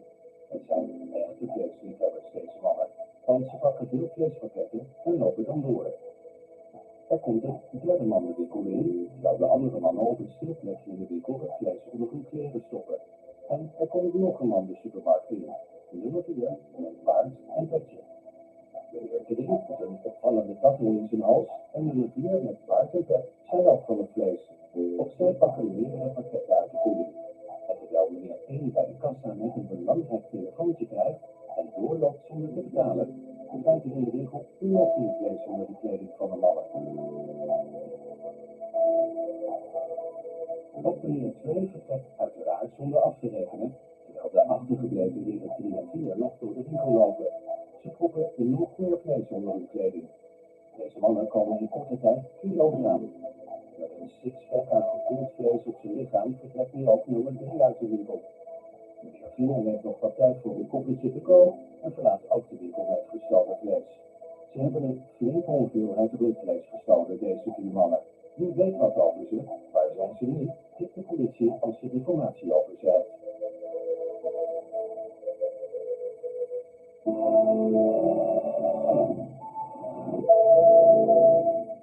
Terwijl gasten liggen te slapen, slaan inbrekers midden in de nacht toe op 2 campings in Voorthuizen. Op camerabeelden is te zien hoe 4 mannen doelgericht te werk gaan. mannen lijken precies te weten wat ze doen. Zo ontwijken camera's, spreken in en nemen zelfs een kluis mee. Maar heel voorzichtig zijn ze nou ook weer niet, want op de beelden zijn hun stemmen te horen en valt meerdere keren de naam Theo. Het is 10 minuten over 3 s'nachts en deze mannen komen niet laten inchecken bij een camping in Voorthuizen. Want, zoals je ziet, een paar duiken gelijk achter de balie om te zoeken naar waardevolle scheur. En een van die mannen, die hangt bij het raam. Die kijkt liever of er niemand aankomt. De drie lopen hierna door naar het indoor speelparadijs. Ook daar doorzoeken ze alle lades doorgrondig. En de kassa, daar wordt even aan geschud om te kijken of er wel wat in zit. Als dat niet het geval blijkt te zijn, laten de mannen het maar liggen. Maar dat dit niet de speelfilm Ocean's 11 is, blijkt als we de stemmen horen van de verdachte. Dit is alles behalve een perfecte kraak. Hallo, gaat hier binnen. Wat doe je nou? Jij. Kijk, dat gaat zo aan. Zeg, wat speciaal gaat hier binnen. Ja, maar ik weet het. Ja, gaat zo aan hier kijken, gaat zo dichtbij. Hier staat hij nog. Zo'n gevoelde. Ja, serieus, dat is ontslecht. Herken je deze stemmen? Of weet je wie deze Theo is? De politie wil het namelijk graag weten. De mannen zijn een paar minuten binnen en komen dan naar buiten. Blijkbaar weten ze waar de camera's hangen. Hij lijkt net een afstand. Hij weet dat andere te laten. En dus lopen ze met een grote boog om de bewakingscamera's heen. Tenminste, lopen, puppelen. De mannen zullen daarna nog naar een ander gebouw lopen, maar daar breken ze toch niet in. Er wordt natuurlijk overlegd, maar niet veel later verlaten de mannen het terrein. Maar echt weg zijn ze niet, want nog geen half uur later zien we de mannen op een andere locatie rondstruinen. Wederom in Voorthuizen, bij een camping aan de Kiesveen. De mannen staan bij het kantoor van de camping en daar staan ze niet te lang. Ze zijn namelijk bezig met een precisiewerkje. Ze proberen een raam te verwijderen. Uiteindelijk lukt dat en zien we de 2 mannen naar binnen kruipen. De andere 2 blijven buiten de wacht houden. Zo'n 3 kwartier later zien we meer beweging voor het kantoor. De mannen weten een kluis naar buiten te slepen en leggen deze op een steekkarretje. Een van de mannen loopt naar de oprit, maar draait zich snel om als hij herkenbaar in beeld is. De 4 heren gaan er dan uiteindelijk met de kluis vandoor. Jennifer, deze mannen zijn druk geweest die nacht. Ja, beide keren zien 4 mannen de campings doorzoeken. En je zag bij die laatste ingang dat ze die kluis hebben buitgemaakt. In die kluis zat onder meer een geld, maar ook een sleutels en RDW-kastjes van voertuigen en de afstandsbediening van slagbomen. En die kluis die is later uiteindelijk aangetroffen, niet in de buurt van Voorthuizen, maar bij de sportvelden in de plaats Bergsenhoek. En dat ligt onder de rood van Rotterdam. Het is dan ook goed mogelijk dat de verdachten uit deze omgeving komen. Ze lijken ook met een Rotterdams accent te praten. En wij willen mensen dan vragen om deze beelden te delen met mensen die ze misschien kennen uit Rotterdam en omgeving.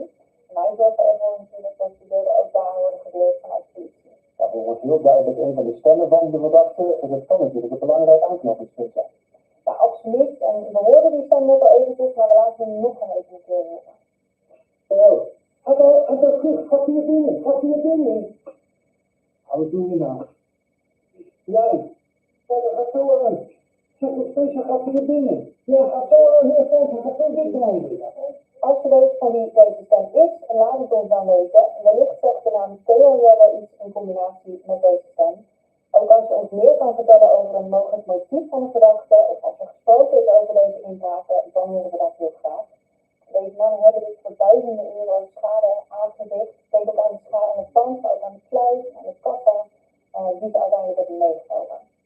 En de mannen hebben zich goed vermomd, maar als je ons meer kan vertellen over hun identiteit, dan horen we dat graag. Je kan natuurlijk bellen naar de opsporingstiplijn op 0800 60 70. Mijn collega's zitten daar voor je klaar. Maar als je liever anoniem wilt zitten, dan kan dat ook. En daarvoor bel je naar meldmisdaad anoniem. Dat gaat via 0800 7000. Als je hem belt, blijft het gegarandeerd anoniem. En tot zover plaatselijk voor vandaag. Wil je iets terugzien? Alles staat op onze socials. En als je de video's nadeelt, dan kunnen we zaken sneller oplossen. We zijn er volgende week weer. Heel graag bedankt. En geniet van een hele mooie avond.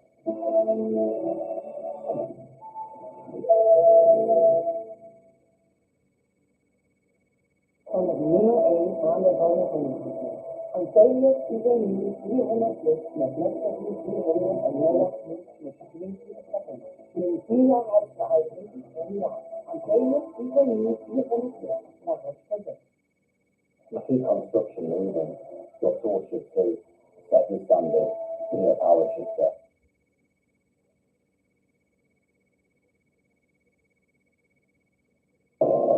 In Las Vegas, the ex-con back to his old ways.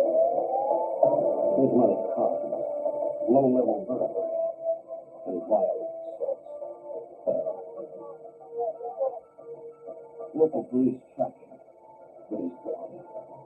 The FBI joins the case, with the violence escalates. To capture the desperate fugitive, authorities need to anticipate his next move.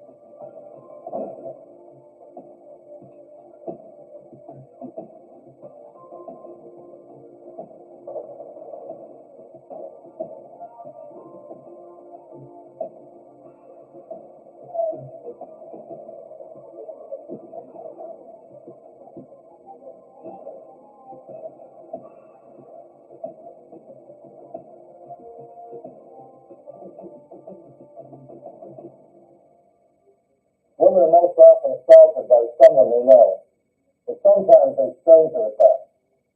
Near Las Vegas in December of 2000, a young woman became the latest victim of a violent sex offender. Before authorities could locate him, he would have murdered from his list of crimes. I'm Jim Kelston, former head of the FBI's New York office. FBI agents tracked the armed fugitive across the country, and as they closed in, the gunman was determined to avoid capture at any cost.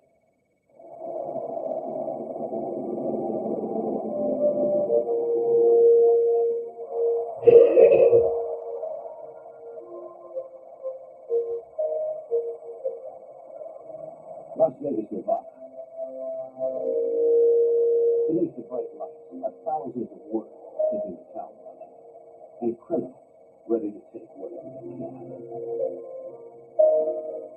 Early on the morning of December 11th, 2000, in the Las Vegas suburb of Kingston, the 17-year-old waitress became available.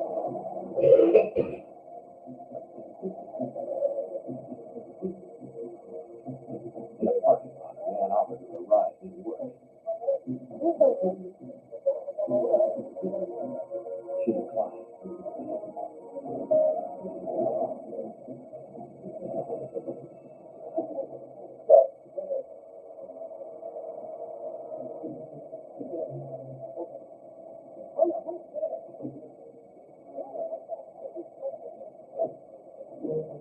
He's got to stop.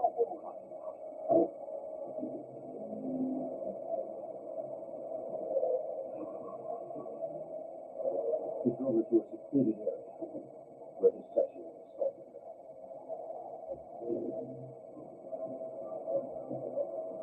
As soon as she could, she took her only chance and fled. Running to a nearby restaurant to call 911.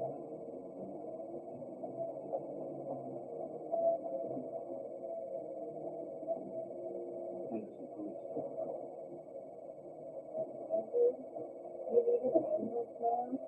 The girl gave a description of her attack.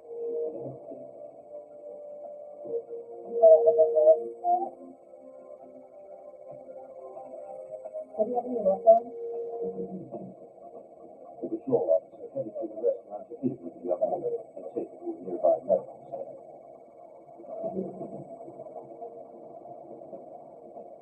En route, he spotted a red sports car that matched the description of the record.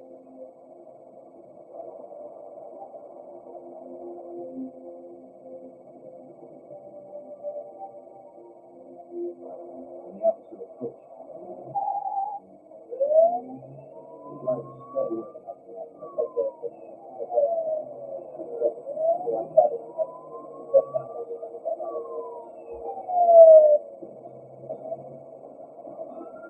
As they neared the city and entering the streets, the suspect's driver became more erratic. The officer decided to risk the civilians was too great. The Police now have vehicles licensed and ran the tags and traced the vehicle to a Las Vegas address.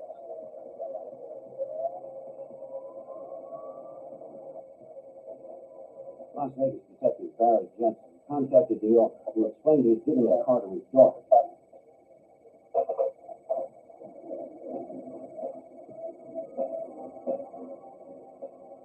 The owner said he and his daughter, Rachel Mills, would meet Detective Jensen at her apartment.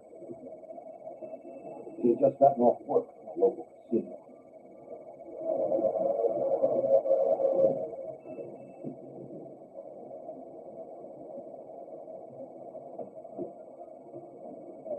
When the detective arrived, he told him about the car eluding police who reported sexual assault.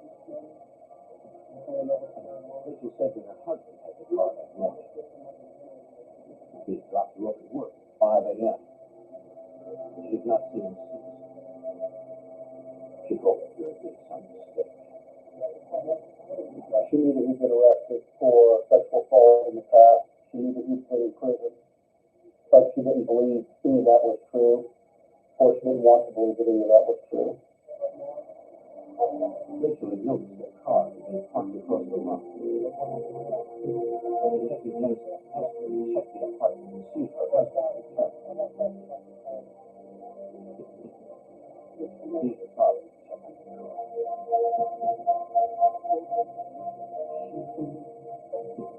Looking around the apartment, she realized that her husband had taken most of the belongings. It felt as if he had left her.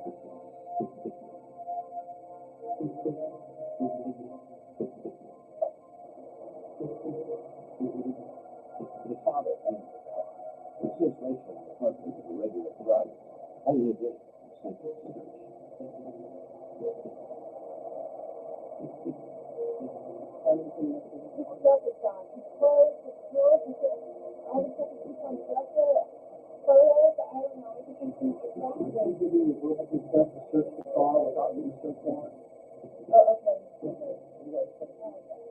Though shaken by what was happening, Rachel gave Jensen permission to search the vehicle. The detective believed the placement of the car far from the apartment was telling. In my opinion, it was hidden in the parking lot. I think he knew the police were going to find his apartment. If his car wasn't parked right out front, I think he felt that he had more time. He was creating more distance between law enforcement and himself.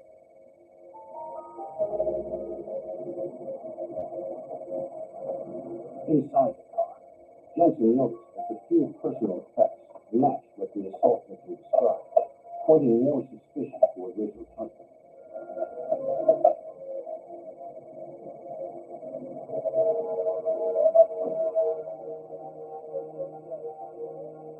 She said he didn't have a regular job, but beyond that, Rachel and her father were unable to give the detective much more information.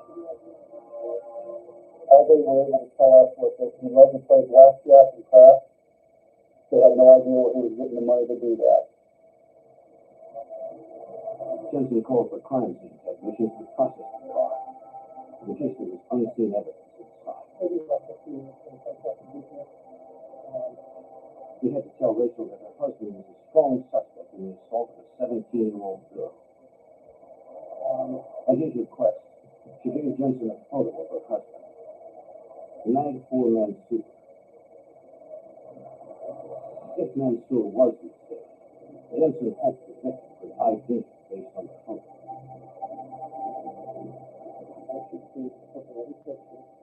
At the police station, Detective Jensen interviewed the young woman. She identified Mag-4 Mansour as her attacker. Nevada police charged him with kidnapping and sexual assault. Jensen found that Mansour had an extensive rap sheet. He's been arrested several times for sexual-related offenses, sexual assault, open gross movement. He'd also been arrested for burglary, credit card fraud, and weapons violations. While in prison, Mansour has been diagnosed with a severe personality disorder that bordered on sociopathic. He was a sophisticated con artist. He could make people do things that they wouldn't normally do. He was a serial racist and a career criminal. For several days, police had no good news on the case. Then Jensen got a tip from a new ally. Mansour's father.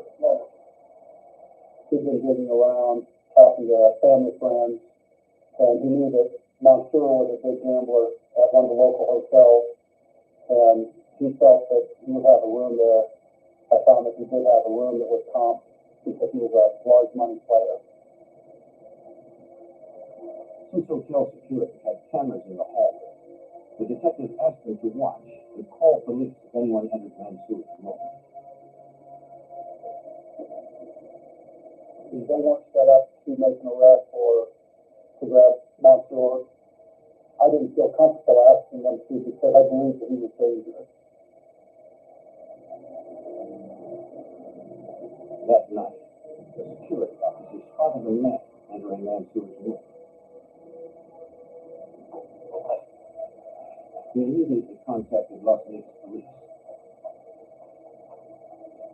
Here, Central Security.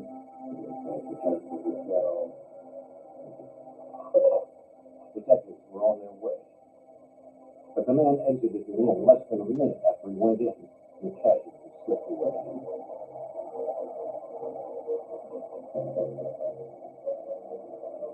When the Vice Squad detectives arrived, they checked his room. We found a suitcase and some family pictures. Nothing else that would help for further investigation. They searched the entire hotel casino, but there was no sign of Mansour. They realized in order to find him, they needed more resources.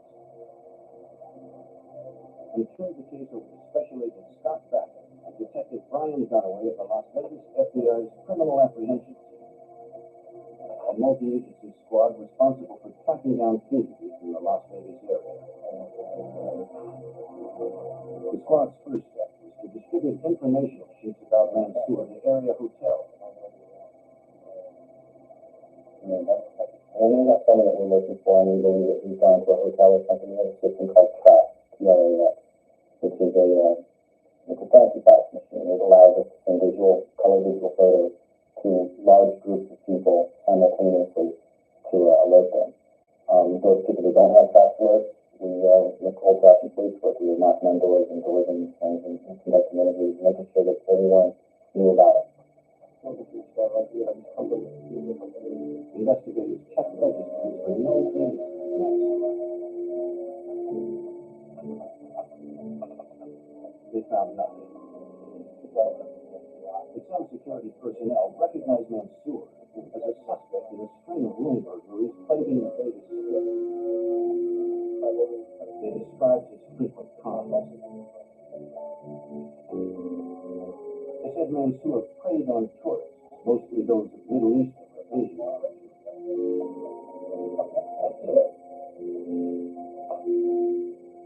He would often pose as a translator or as a tour guide. And he would do this when he gained confidence of people that were in town from background. After gaining their confidence, he would use this information to easily enter their rooms because he was able to contact the hotel staff and pose as these people. When the tourists returned to their rooms, they found them ransacked. Netto Sardegna en dat vieren we onze hoogste korting ooit. Profiteer nu van deals op onze matrassen, koppers en bedden. Ga naar matsuite.com. Met het beste matras van Nederland.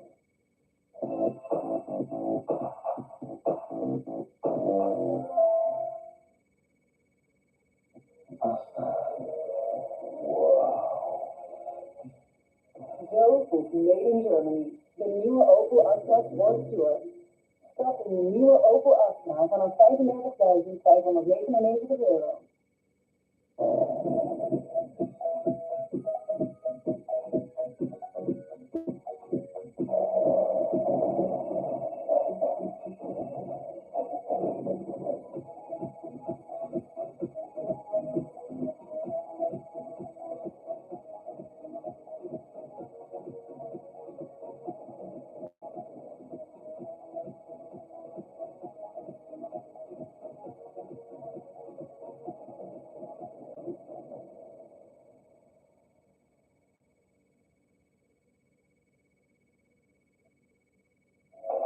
over several days, Mansour had stolen more than $250,000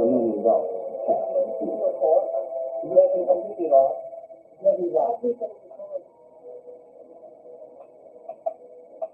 Agent Baxter believed the suspect was used for money fleeing the bar. We obtained an unlawful flight to avoid prosecution warrant, which is a federal warrant, charging him with fleeing one state, going to another to avoid prosecution for the underlying charge, which was sexual assault. With the federal warrant, it allowed us to engage other FBI officers around the country in searching for Mansour. They tried to narrow the scope of the nationwide search by reviewing any piece of information they could find regarding the suspect. We were able to gather INS records, immigration records, that type of stuff, and we found that he had been in their custody for a great deal of time. And he was here citing some sort of religious persecution. And then we were able to pull in the records from New Jersey and the other places that he had been at, and found that he had been involved in gambling, fraud, generally property crimes type of thing. Mansour's wife gave them long-distance phone records which showed many calls to casinos around the country. We began developing a profile of him as a gambler, and once we did that, we focused our investigation on the gambling establishment. One of the gambling communities they notified was New Orleans. Casinos they should look out for. On the morning of January 9th, 2001, 29 days after the Las Vegas sexual assault and kidnapping, a man in an obvious wig appeared at the New Orleans airport. Paying cash, he booked a flight to Las Vegas under the name Francis Gabriel. In the middle of the transaction, he changed his destination to Los Angeles.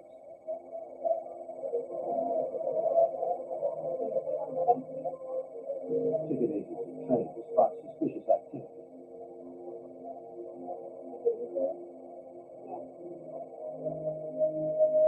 She notified airport police.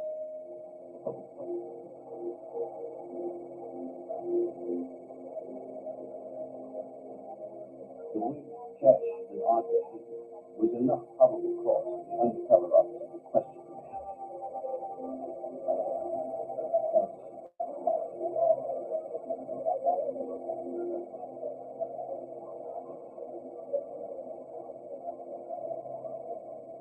He followed him outside. Then asked to see his identification ticket.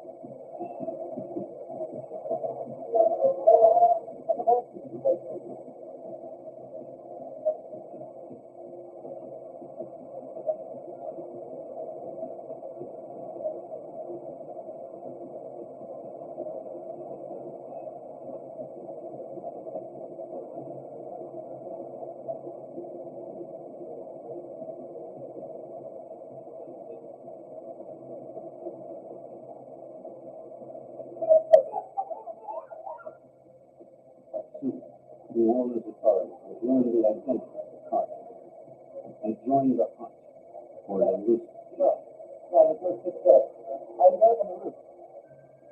In January of 2001, Las Vegas authorities hunted fugitive Mag 4 Mansour, suspected of robbery, kidnapping, and sexual assault.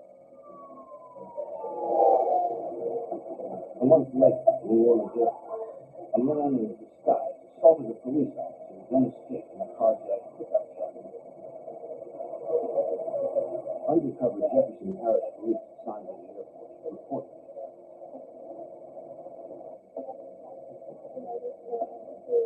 And in 18 weeks, the truck and its driver went out to police in nearby parishes.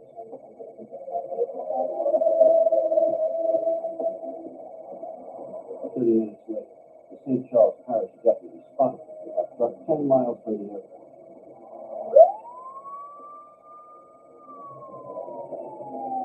He called in the place, confirming it was the stolen car. But the deputy knew there was construction, so he did not pursue at high speed. The truck entered the road construction zone, but the driver was not going to stop.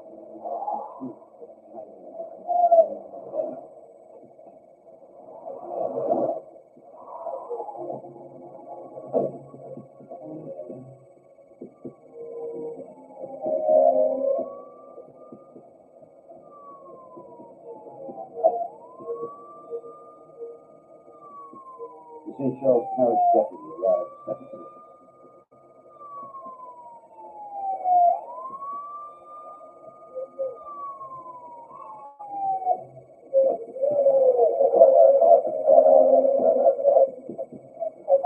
Seeing the workers down, he called for an ambulance. Then went to check the truck.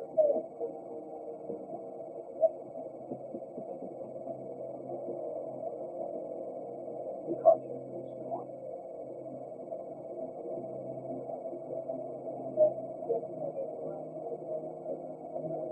At the airport, police searched a piece of luggage in the truck. Since it was left unattended in airport property, Lieutenant Brenet did not need a warrant. We found some identification with a photograph of the suspect, an Italian passport. When we checked that, it was found to have been a stolen passport, which the suspect had obviously placed his photograph on. Police also found a list of stolen credit card numbers, players' cards at casinos throughout the United States, and multiple social security numbers. Because of possible interstate fraud, Jefferson Parish Police called the New Orleans FBI. They forwarded the photo and name used on the stolen passport to Special Agent Sandra Zuni. We immediately started running that name through our system to try to identify photographs of anyone that used that name. The photo of fugitive Magpur Mansour, wanted out of Las Vegas, matched the one on the passport. Calling Vegas to learn more details, Zuni confirmed his hint. Despite the best efforts of the emergency personnel, the highwayman died.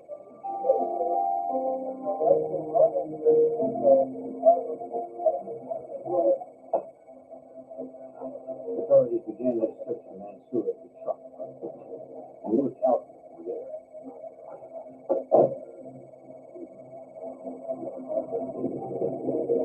Lieutenant Choker joined the search near the Mississippi River. We did about a mile radius search, plus the state police helped us on the perimeters that were doing the search. We had a helicopter up, plus we had tracking dogs in the location. The area's landscape made it difficult. There are buildings, tugboats, walls. It's a working area. And there's a lot of abandoned warehouses there, derelict barges up on the ground and everything. They searched for more than 24 hours, checking every conceivable hiding place. We theorized that he had either gone into the river and drowned, or that he had made his way out of the security envelope. Still, authorities had to assume that Mansour was alive.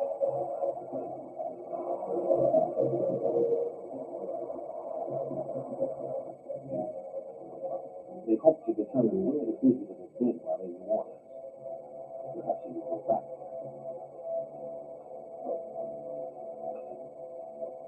They reviewed airline passenger lists and surveillance tapes to reconstruct the fugitive's movements. The day before, he had come down from Connecticut into New Orleans, and we were able to track him to some local casinos that he was at that night, and then the next day he was supposed to be flying out. That's when he was confronted by the officer. Mansour's behavior pattern was clear. We felt that eventually he would show up at a casino, and that's why we focused on the casino security department to make sure they were alerted to look for him in possibly disguise. Authorities also broadcast his photo and the image, hoping the public would help find him. Anyone with information was asked to call a dedicated tip line. Police immediately began receiving sightings.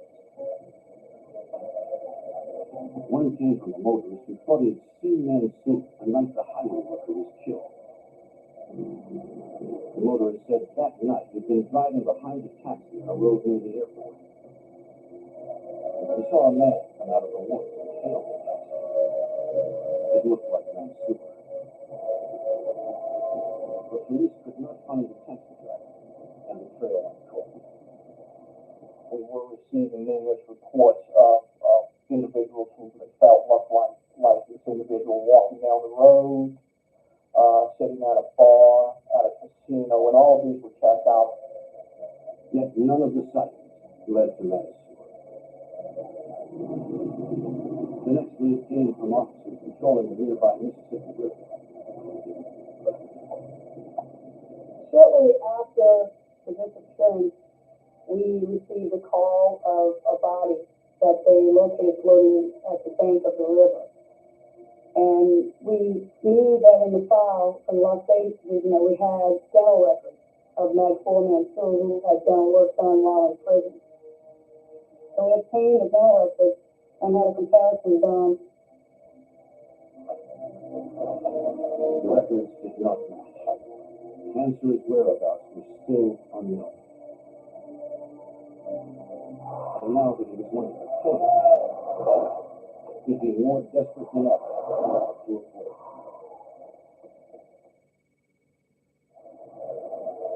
Wanted on a charge of sexual assault and kidnapping, fugitive Mag 4 Mansour disappeared from Las Vegas.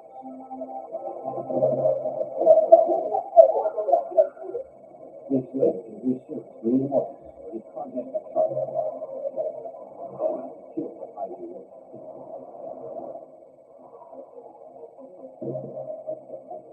Not only was he moving quickly across jurisdictions, he was also using multiple identities, according to FBI Special Agent Sandra Z. Mag 4 Mansour utilized so many different aliases. We determined that he was stealing identification cards on a regular basis while he was staying in the casino area. The players' cards that we located in the luggage were determined to be stolen from the casino. Some of those players' cards were from casinos in Atlantic City. To follow up on them, the Louisiana agents contacted the FBI's Newark field office. Special Agent Joseph Fury checked on a casino player's card Mansour used under the name Nasser Hamid.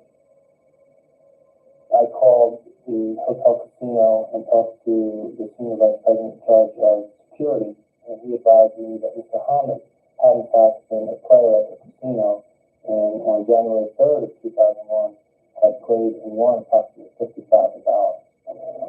That was 6 days before the airport incident in New Orleans. But considering Mansour's lavish gambling lifestyle, the money probably would not last long. If he was desperate for money, we thought he might come back to Atlantic City to gamble again. Agent Fury learned a New Jersey phone number had been found in Mansour's luggage. We didn't know the reason he had the number, whether or not he had ever called the number, or who was on the receiving end of that call. Authorities traced the number to a house in the Atlantic City suburb of Brigham and set up surveillance on it. They knew the house belonged to a local cab driver, little else. Agents watched on the slim chance the house might be connected to Mansour. Anterior Epidemie 400 verkompensmenselijke veroorzaakt door hoogenergetische stoffen. Zelf je apparaat repareren, gemakkelijk het juiste onderdeel gevonden en morgen al in huis. Xpark.nl. Grote kans dat je ons ook kent. Van de NASA, niet gewoon niet. Dat zijn er inmiddels 17.551. Wij laden Nederland op. En vanaf nu doen we dat onder meer naam. Nederland. Zorgeloos waarde in de wereld. Herkenbaar. Gefrustreerd omdat je dacht goed bezig te zijn met zonnepanelen en de boetes gedrukt zijn. Maar je tafel lijkt al beter. Slecht plan. Nee, dat is een goed plan. Zonneplan. De energieleverancier die het zelf naar beloning voor zonnestroom. Goed plan. Zonneplan.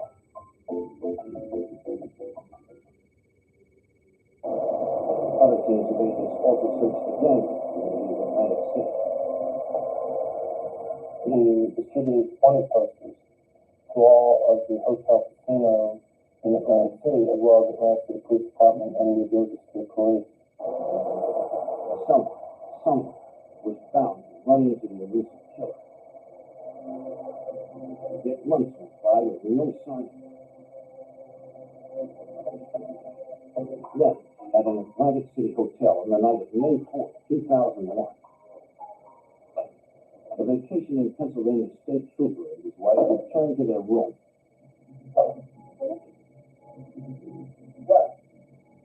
And discovered they weren't alive. The trooper recognized me and sort of wondered. He knew the man had killed before.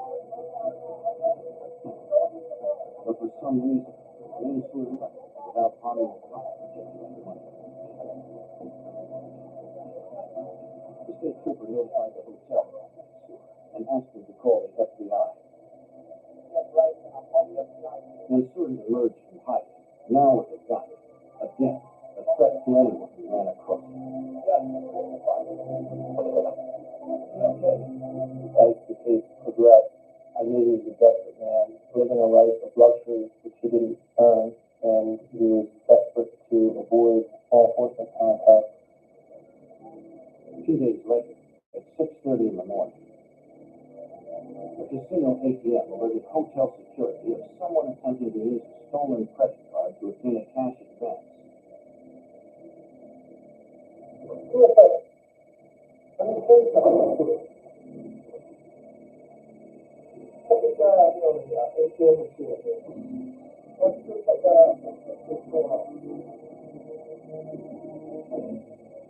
One of the hotel security officers confronted the card holder. He calmly explained the card belonged to him. He claimed he had reported it stolen, but found it again that morning and forgot to cancel the hold on it. As for identification, the man handed the security officer an Indian passport that had been obviously altered. When the security officer tried to bring the man into custody, he pulled a gun. Then fled.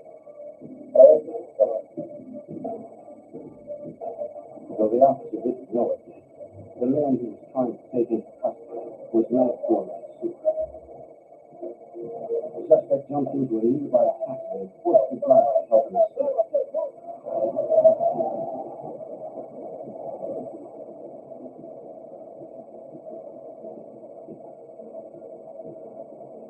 Hotel security called the incident in to Atlantic City Police.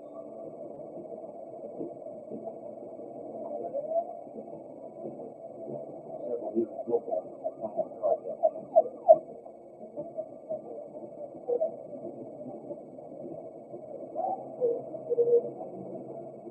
but once again, Mansour one step deeper.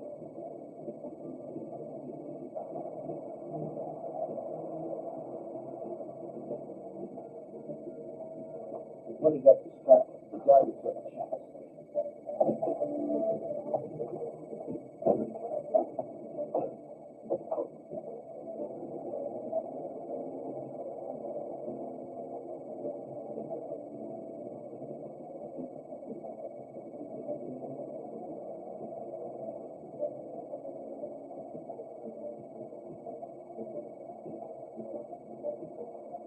Minutes later, witnesses outside the Taj Mahal casino saw a well-dressed man leave a taxi idling at the curb and disappear inside. Fielding a call about the incident, Atlantic City Police believed Mansour must be involved. Authorities immediately responded to the Taj Mahal. Witnesses' descriptions matched the future. And detectives found an altered Indian passport, the one from the ATM. The photo was of Mansour. The cab driver stated that Mansour told him he would shoot and kill him, as well as any police officer who stopped him, and he would not go back to jail. At that point, he kind of stepped up the investigation, knowing that it wasn't a one-time incident. He was an individual who was on a crime spree and thinking of downward spiral. Mansour had eluded authorities for months. Now, as agents surrounded the massive Taj Mahal casino. They hoped they finally had him cornered. The FBI sought mad criminal suit, kidnapping, sexual assault, carjacking, and second-degree murder. They've eluded them in Las Vegas and New Orleans. In May 2001, he surfaced in Atlantic City, hoping to find his stop. FBI Special Agent Joseph Fury organized a search at the hotel casino Mansour was seen in. We established a command post at the Taj Mahal with grants for the police department, the New Jersey State Police, as well as security personnel from the Taj Mahal in an effort to locate Mansour, thinking that he may be in a hotel somewhere. But Mansour wouldn't be easy to find. The 1,200-room hotel boasts a 135,000 square foot casino and is often filled with thousands of guests. And in service areas, there are dozens of hallways with plenty of offices and storage rooms to hide in. Investigators had to clear each one. Authorities feared Mansour had escaped again. They brought him to search area.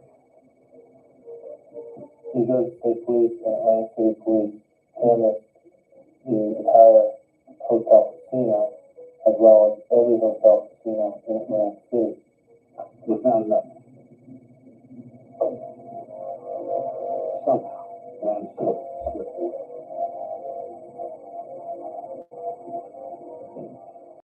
Investigators requested security tapes from all Atlantic City hotel casinos, hoping to find the lead. After reviewing hundreds of hours of tapes, they finally spotted Mansour. He was getting out of a cab. Checking the taxi's identification number, state police learned it was owned by an independent operator living outside of Atlantic City, in Brigantine. I asked what the cab driver's name was and the location where they were going, and they told me the name, came back to the individual who I had been surveilling in anticipation of Mansour returning to the Atlantic City area. Authorities returned to the Brigantine house with a search warrant and a SWAT team.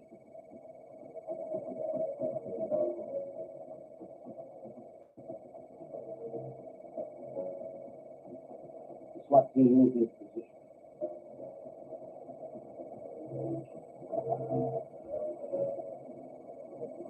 To get the cab driver out of the house, the agent called inside, posing as a dispatch. He told the driver that one of his regular traders needed a ride. He felt that Mansour was inside, it might be a hostage type situation.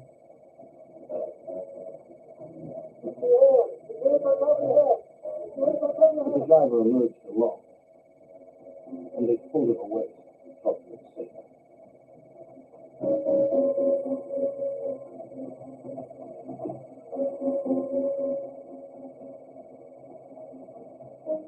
The driver said no one else was in the house, but the arrest team had to be sure.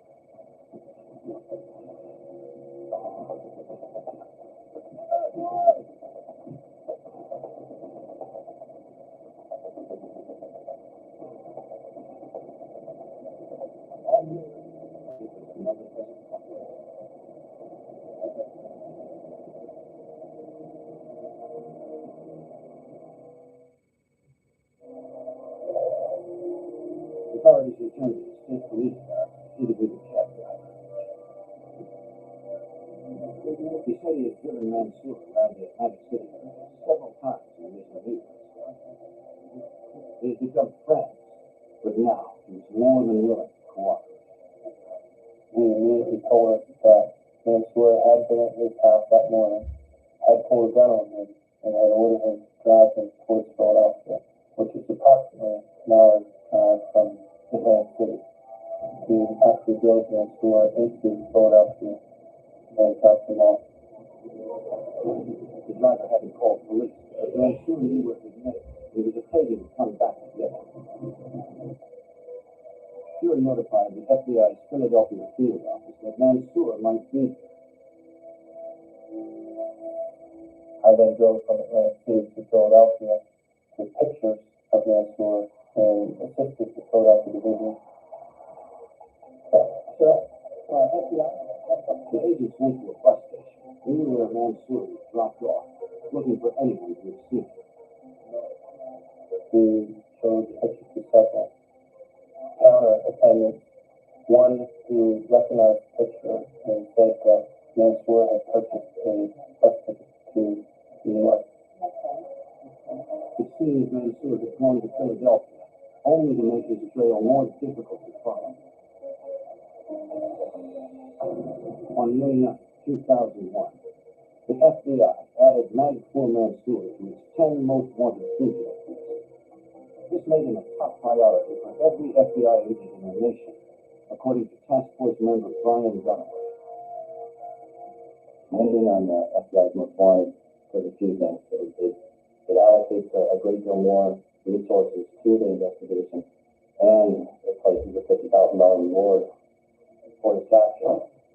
The following day, security at Atlantic City's Taj Mahal Resort reported the defendant, matching Mansour's description, had robbed a hotel jewelry store of $300,000 worth of watches.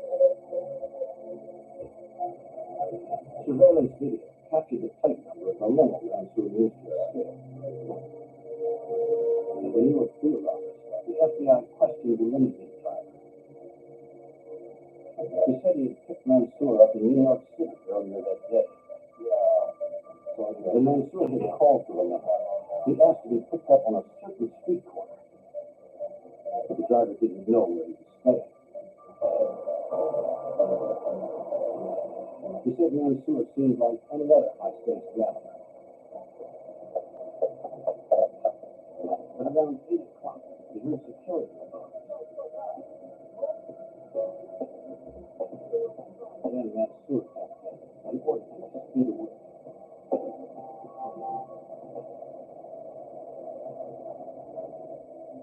The driver followed orders. Mansour had got it. The fugitive got out of the limousine 5 blocks from the Rudsel hotel and hopped into another cab, a white Crown Victoria with New Jersey plates. The FBI asked local police to issue an all-points bulletin for white Crown Victoria cabs in Atlantic City. That night, police stopped every taxi matching the description.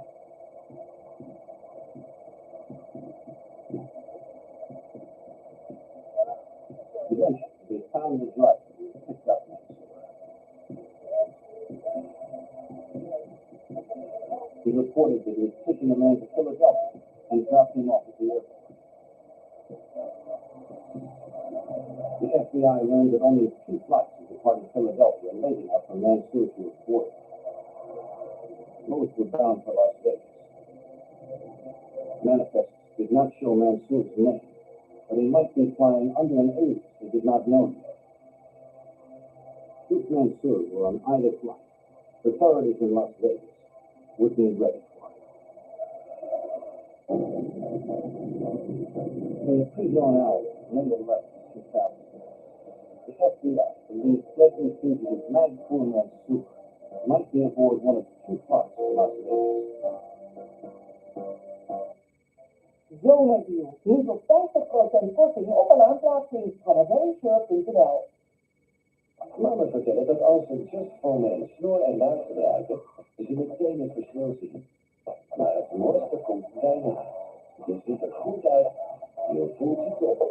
Daarom kies je steeds meer mannen voor Just for Men.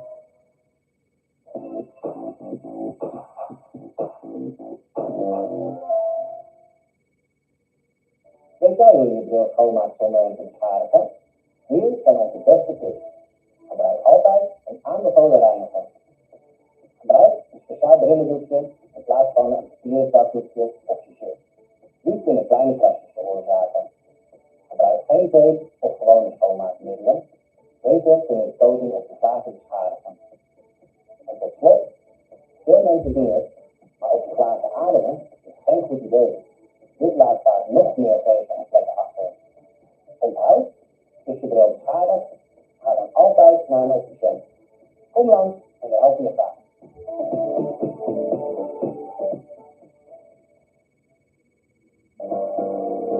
New Jersey FBI Special Agent Joseph Dewey kept working as planes traveled across the country.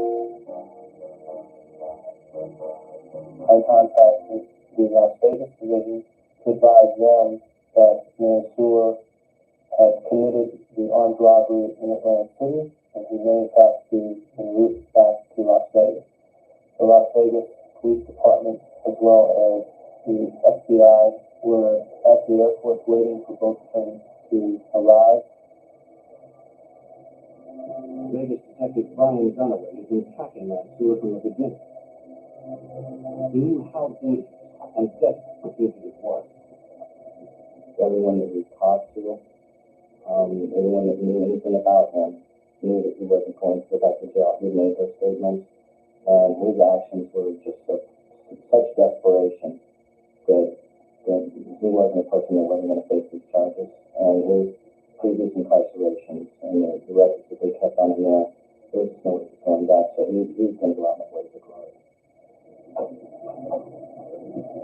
Mansour frequently used disguises of false ideas to travel.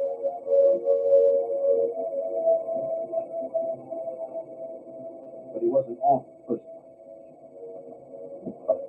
When the second plane landed, agents cleared it too. From the limo driver they knew. They knew he had last stayed in New York City. At that point, I contacted Special Agent Ted Noor of the New York Division to advise him that Mansour was not on either flight that went to Las Vegas, and it would be more likely that he would be in New York City. Reviewing Mansour's phone records from Las Vegas, agents interviewed Mansour's associates in New York, reminding them of the $50,000 reward. Eventually, they tracked down Mansour's regular limo driver in the city. In New York, it's very hard to get a taxi cab, and you have several private limos that will be at your beck and call. And this limo driver was willing to drive Mansour because he seemed to have quite a bit of money. He said he hadn't seen Mansour recently. But on previous trips, he always picked Mansour up from the same Midtown hotel.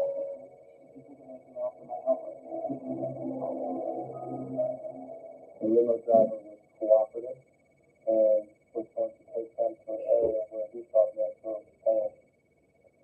Approximately 6 in the morning, when Agent Noor advised me they had located the hotel. FBI, New York City Police, U.S. Marshals. Hey, remember. We got a call from Agent Noor saying, "Subject Mansour committed an armed robbery last night. At the time, office in Atlantic City. We believe you shoot in New York, and we think you have to leave that you at the hotel located in West 47th. The investigators set up on surveillance outside. For the statement, they've been briefed and they've been warned of the danger. We talked about how he brings the handgun with several crimes committed. We talked about the armed rape of a 32-year-old girl and a murder committed in Louisiana. So we knew about the defensive violence. Several investigators went to check the contract. The clerk was able to confirm that Mansour was used one of the ways to check in. We gave the Mansour's room number, but didn't know if he was there. My plan at that time was we were going to make a route phone call into the room. We believed Mansour might be staying. We had agents outside the room, waiting in the lobby. What we decided to do was a wake-up call. If you answered and heard staying in the room, you know he'd be in there, or someone would be in there. We made several calls. We got no response telephonically. We heard nothing in the room. Mansour might have gone out. They hoped he would return.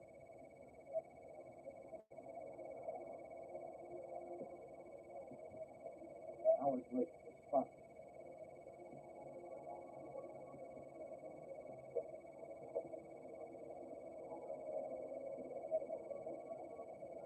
He was alone, heading back into the hotel.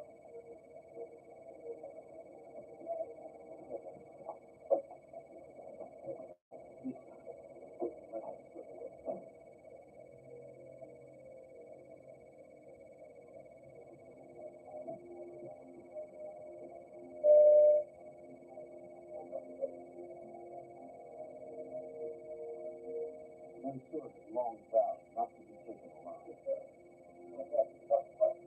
They went for a doctor and aided him. The time I saw it done, the time my record was started, talk about 2 or 3 seconds. So not a whole lot of time to think about it. You have innocent civilians in the lobby, missing isn't an option. Even with 3 9mm rounds, then Stewart continued to struggle and took him into custody.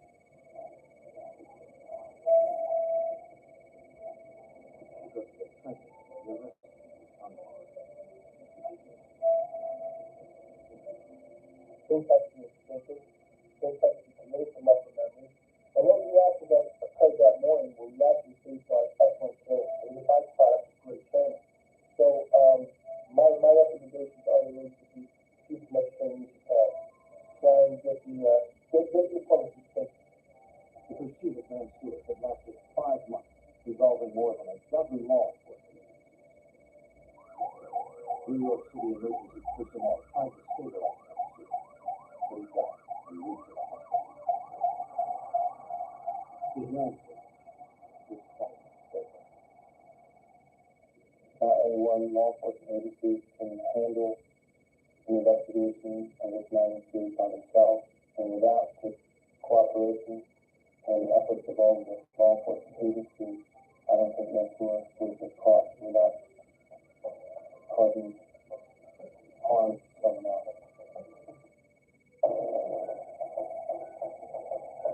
Two people developed a terrifying combining background with the family and taking families advantage of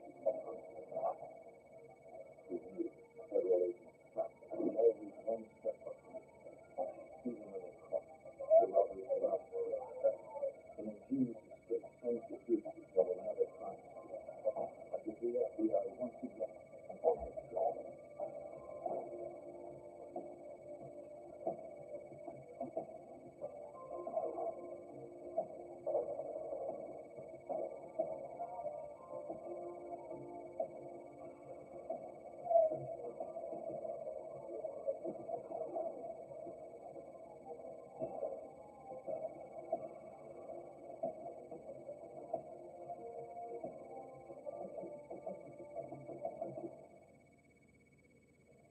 Too often, convicted felons were a new technique to find new partners in prison. In 1982, a group of former inmates began a spree of kidnapping and robbery. I'm Jim Johnson, former head of the FBI's New York office. For years, the suspects used false names and a network of criminal contacts to elude capture. To find them, the FBI had to pierce their tight-knit circle and find new partners of their own.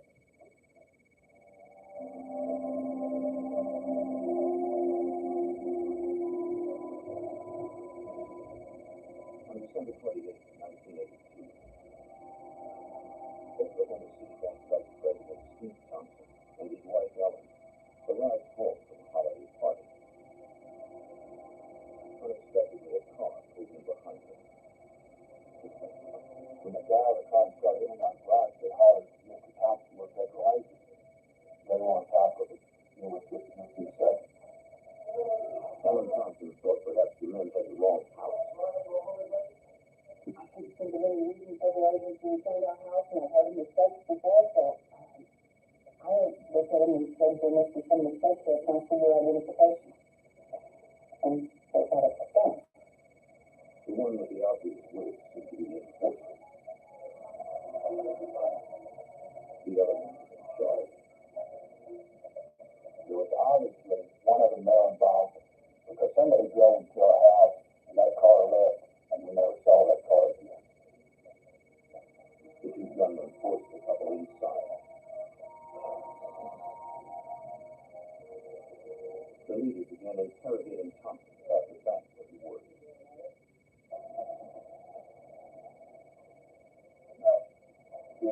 cooperated, so the incident could end without anyone getting hurt. Now, I've been answered some questions about the bank's complex security system, but he knew the safety of his employees came first. I've been getting names about the people that have combinations and stuff. I said, well, you have to wait till you get there and have combinations and stuff because I didn't want to put any individuals in jeopardy.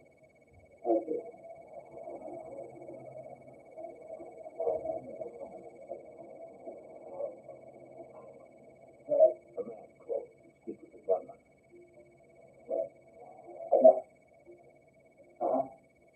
He sounded like he was finalizing plans for a robbery the next day.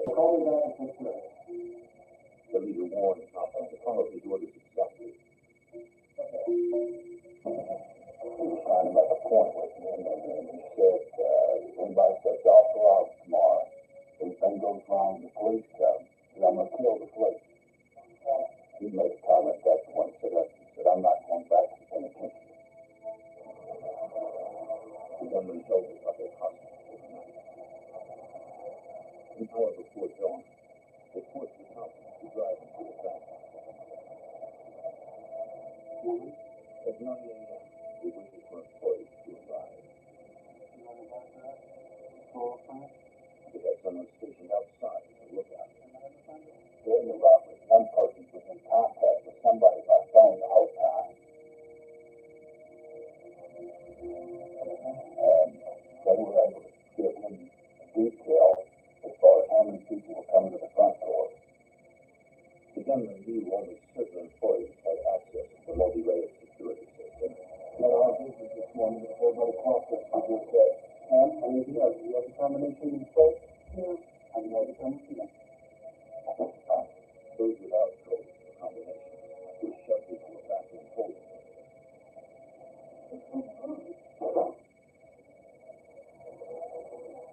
Nine, five,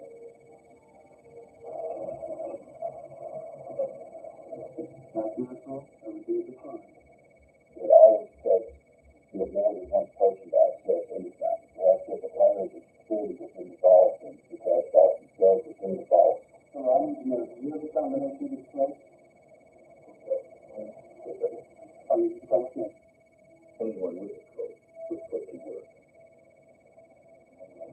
So that's what he was trying to tell you.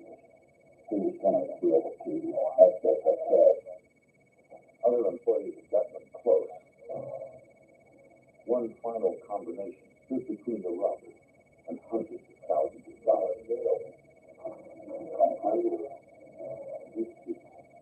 The robber with the wig, the more threatening one. He was just all knowing his hurt.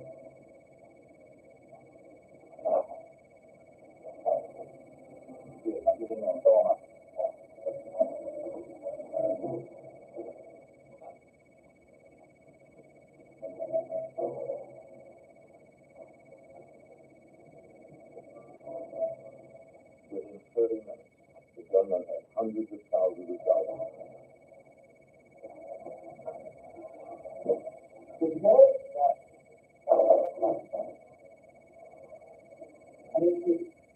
They heard Mr. Thompson came out and in with the other hostages.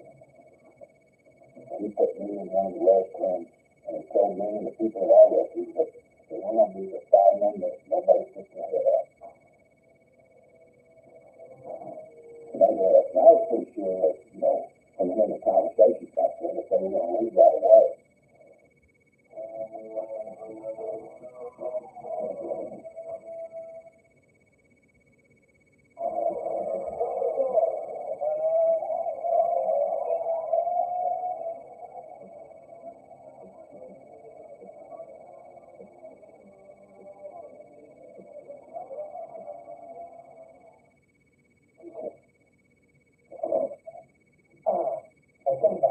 Gefrustreerd omdat je dacht goed bezig bent met zon te nemen en dan moet het gebeurd zijn. Maar je kan er gewoon al bezig. Dat plan. Nee, dat is een goed plan. Zonneplan. De energieleverancier die je zelf naar de loon voor zonnestroom. Goed plan. Zonneplan.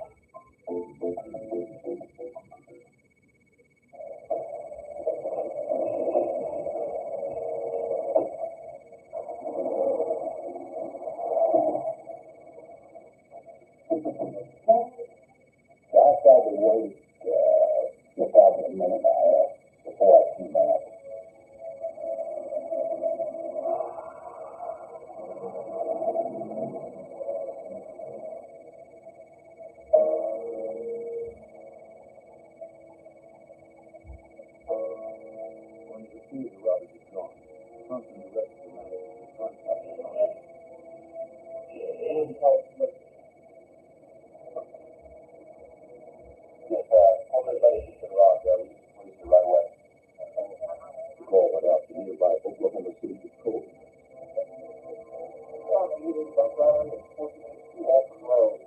Our standard procedure, Oklahoma City Police also contacted the FBI. President Mike Summer took the call. Yeah, I shouted to other agents on the squad that we had a bank robbery in the location and get a little bit of information about what was going on, the fact that the robbers were gone, and we got a bunch of agents in head to the bank. The patrol was arrived first.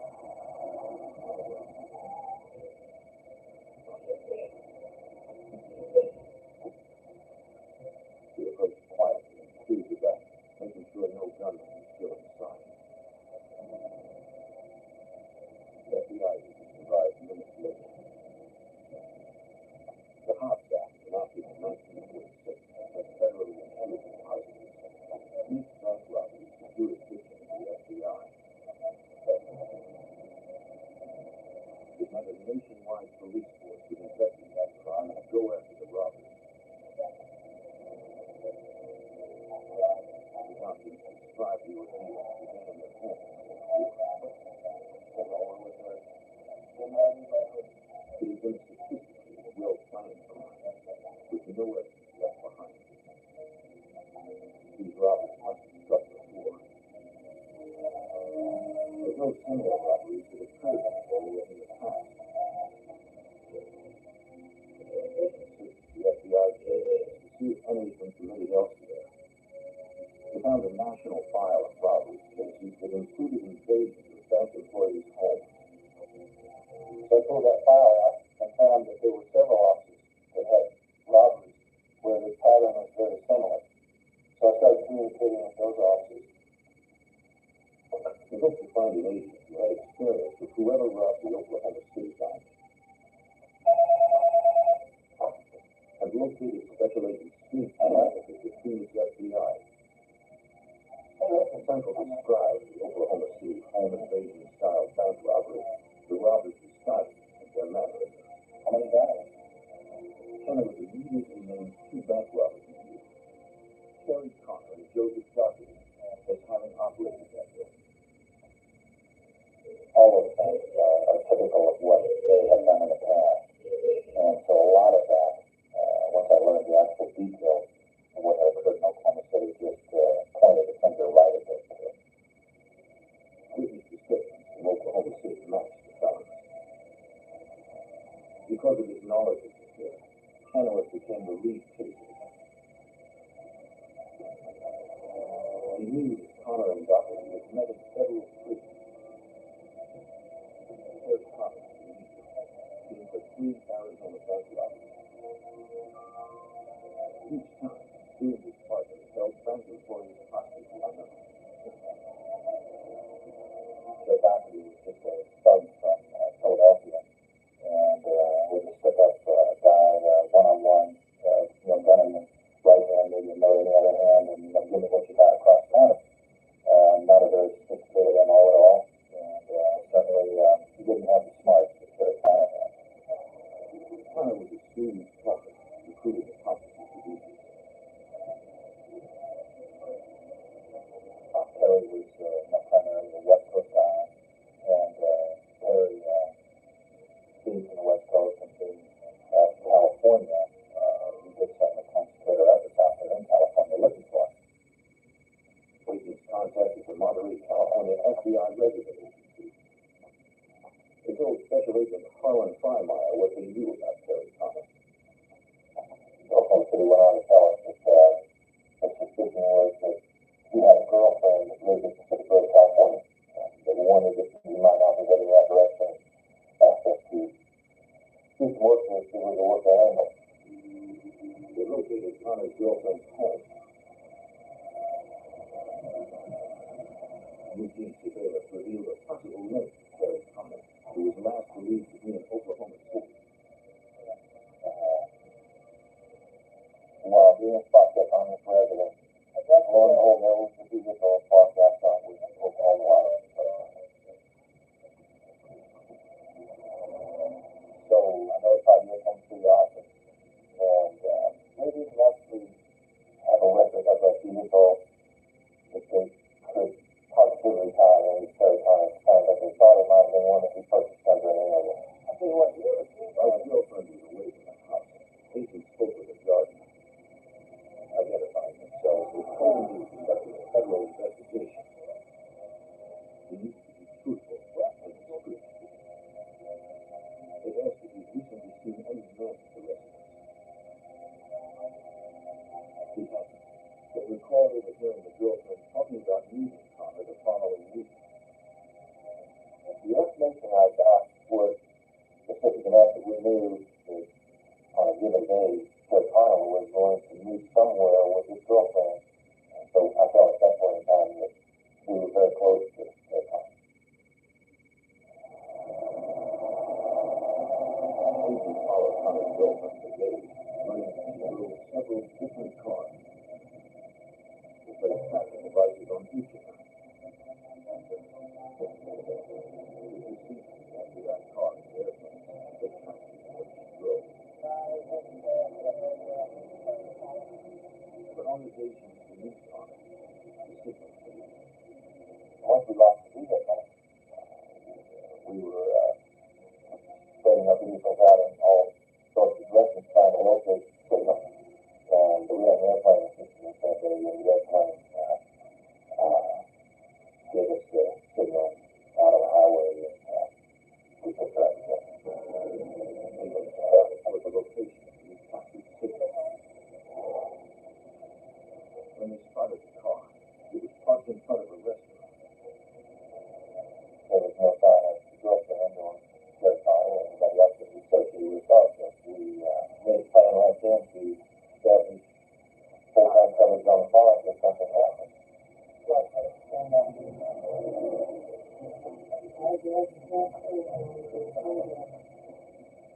The SWAT team waited, watching for any sign of the suspect.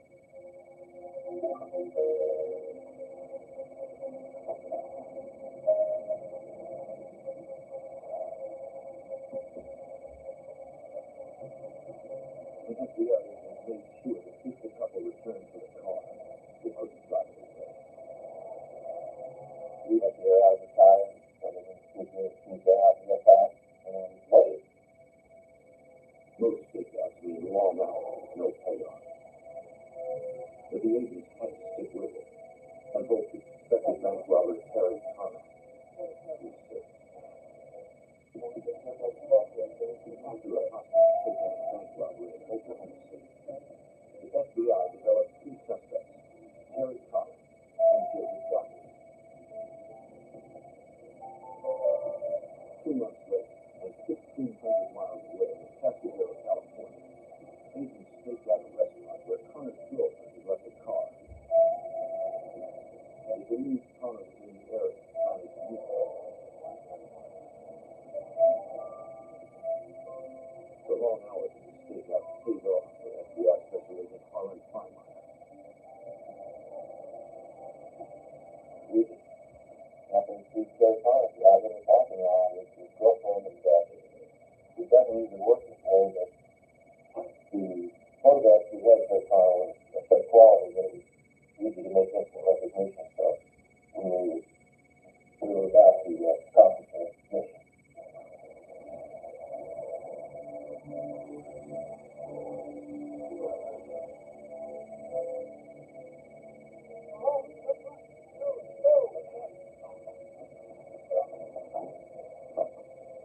The suspect was known to carry weapons, so a tactical arrest was immediate.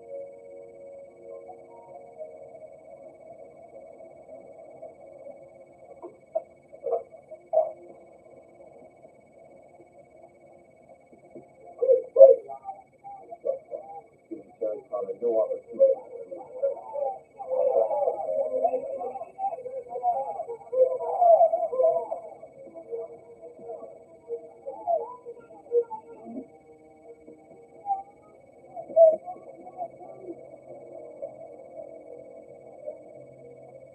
The girlfriend was questioned and released after investigators determined she was not involved in the homicide.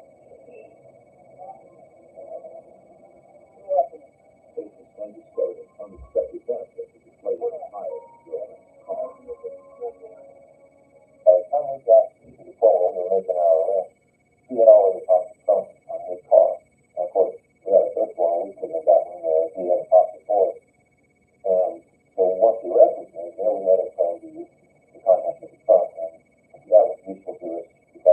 briefcase that we opened found a substantial amount of money, nearly $40,000 in cash, for Syria money, matching some of the money stolen during the Oklahoma City robbery. It was also found a large diamond and the dealer's receipt for 6 more.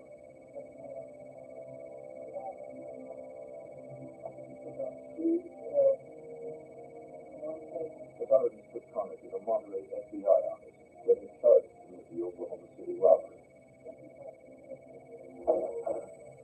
In handing over his personal effects during the intake process, something of interest emerged.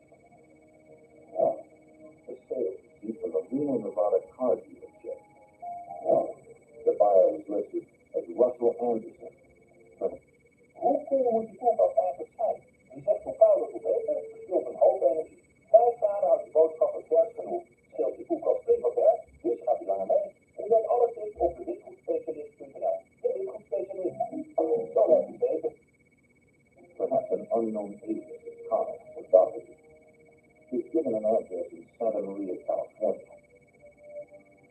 My instinctive belief was that, well, that's not what we were doing, but it's part of the doctor. So we put out the word as fast as we could to our counterparts in Southern California, asking them to get out and check that address. The SWAT team went to the residence and prepared to make them. They suspected Doctor was inside the farm. Brenet was designed to stun anyone in the house.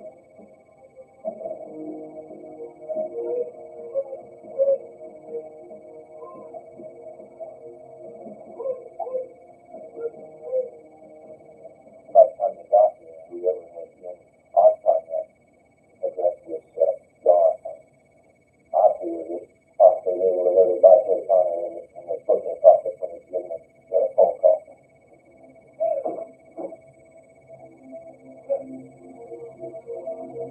Word that Connor was arrested, the doctor was not, without the police agent's speed check.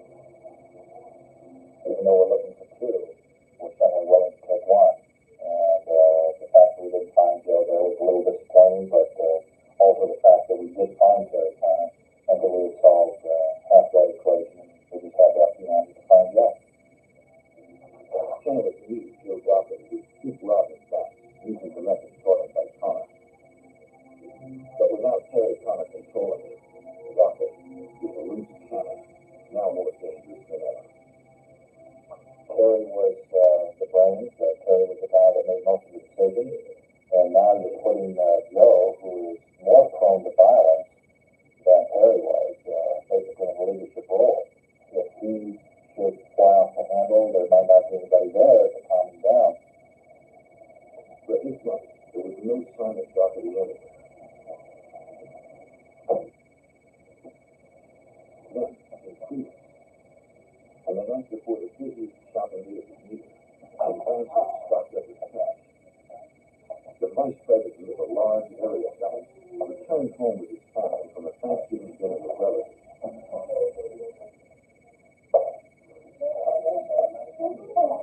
His kids at home had been burglarized.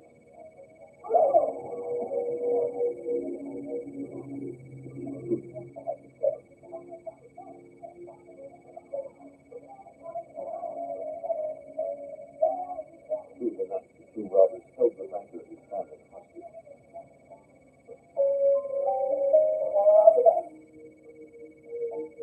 It looked like Joe Doctor was leading a new partner. And now that he was in charge, anything could happen.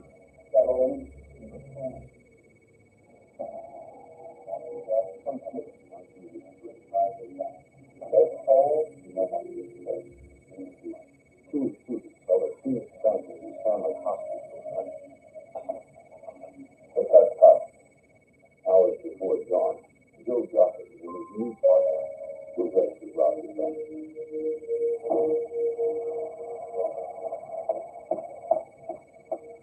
They would use the banker's car for transportation.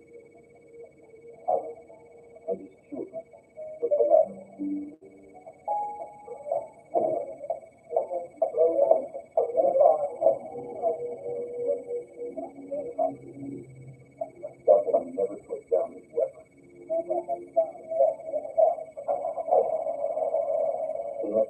ground.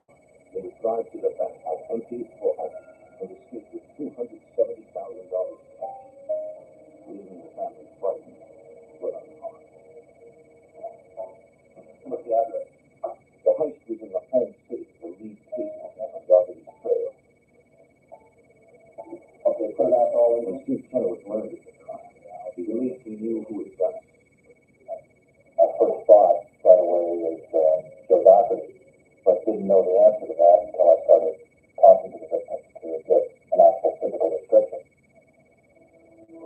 One of the Dougherty's corners right in his own town. Kennewick headed to the banker's office to learn more details of a beautiful night spent held at gunpoint. Most of us don't go through that. And to go through it for an entire evening with your two children is a very scary thing. And so they were glad it was over, and they were certainly glad to see us come. Tell me just a little bit more about the banker described the sailor, saying both wore obvious wigs, and the fifth one was in charge. Once I got the information, the physical description of the leader fit that as Joe Dougherty right to a team.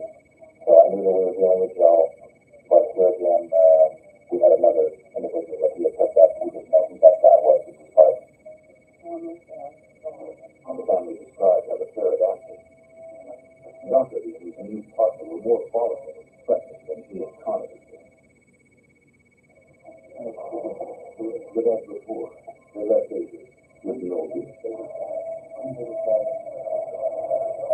6 months later, 900 miles to the northwest, in Reno, Nevada, local police called the FBI for another robbed bank.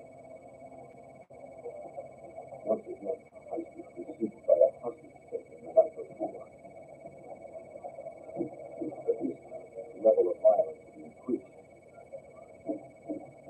Now, there was a bomb.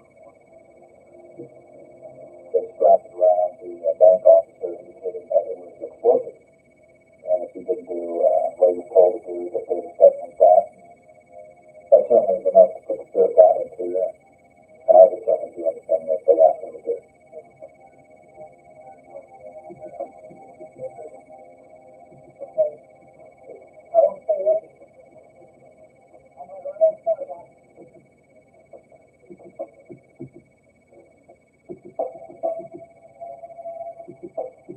Determining there were no witnesses left, the Reno police bomb specialist seized the terrified bank officer and sent it out of the vault for safety.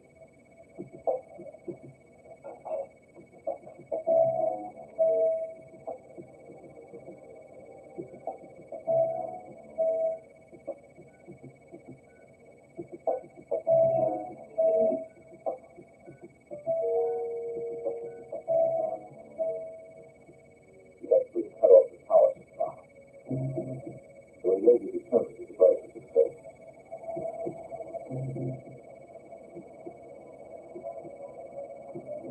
The bank officer told the FBI that he and his family had been held hostage at gunpoint overnight by two men wearing wigs and business showed a photo of Joseph Dougherty. He said it looked like one of the men. Witnesses had seen a white sedan Washington State Place speeding away from the bank after the robbery. The agent searched the area. They found the vehicle abandoned less than 200 yards from the Reno FBI office. It seemed Dougherty was again boldly challenging the FBI. The check of the place showed it was registered to a man in Spokane, Washington.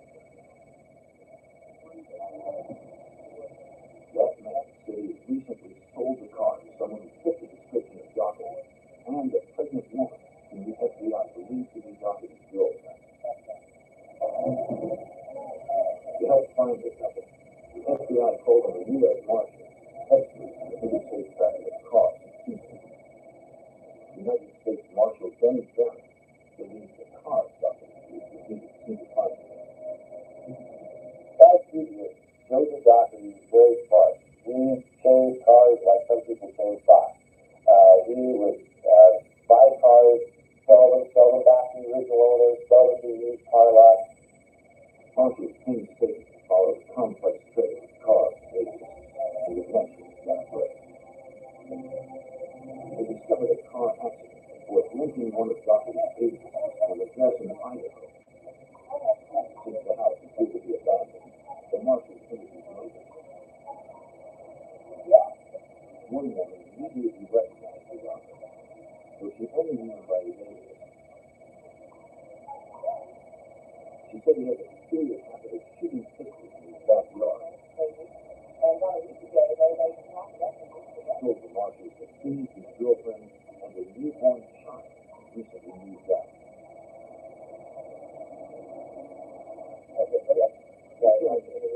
Moving truck rental records in the area. Marshalls determined Doherty's girlfriend had rented one under a false name and was driven to Colorado. The rental company gave authorities his destination. A house in the mountains outside Denver. FBI agents and U.S. Marshals watched from the cover of the woods surrounding the house.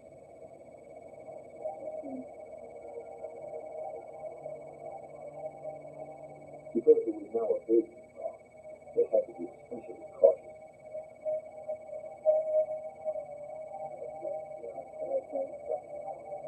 At one point, they observed the girlfriend leaving the house with another man. It wasn't Doherty. The Marshals could not see if they had the infant with them.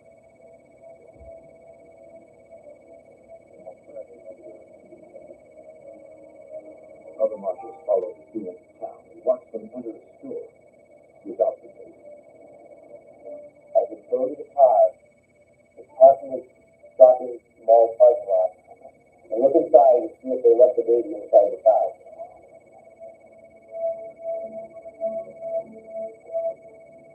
The negative on the car. And they radio back to me, no, the baby's not in the car. And they didn't have the baby in arms. That means one thing. The baby's still at the house. Still at the house, with Joseph Doherty. After 2 weeks, constantly being linked to it, authorities believed they were finally going to arrest Doherty's brother. But in law enforcement, things rarely happen exactly as planned. 2 years after Terry Thomas and Joseph Doherty robbed an Oklahoma City bank, convicted of armed bank robbery and sentenced to 25 years. The FBI believes his partner, Joseph Doherty, had continued his spree of hostage taking and bank robbery, but the declaimant had him cornered in a Colorado house. Earlier that day, they had arrested the fugitive girlfriend in Ohio State. The girlfriend confirmed that Doherty and their infant child were still inside the house. And the Doherty was armed.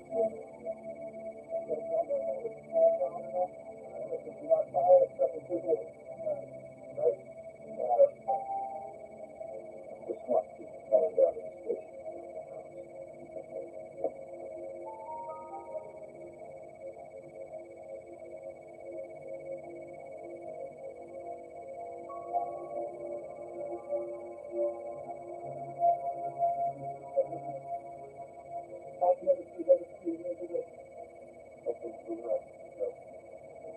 Also watching was U.S. Marshal James Brenet.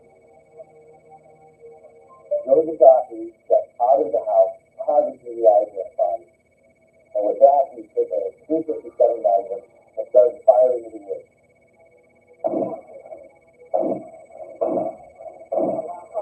But it didn't look like Doherty was firing actively. Hey, hunker down. If you're not in danger, don't return fire. Don't return fire unless you're being threatened. The Marshals recalled a neighbor in Idaho who had said Doherty often fired random shots in his backyard.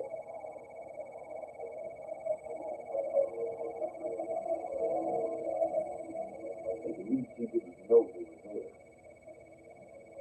Okay, just hold your fire and let the thing back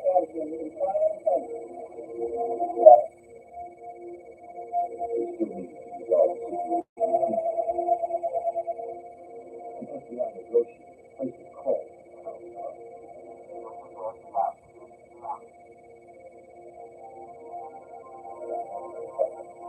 Negotiator said, I established contact with the person who hung up.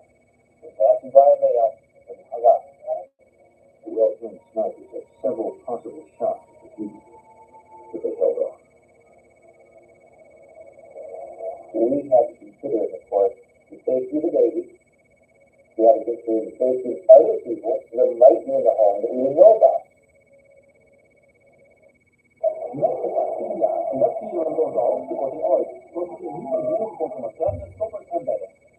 Matchlead.com. Match, het beste adres van Nederland.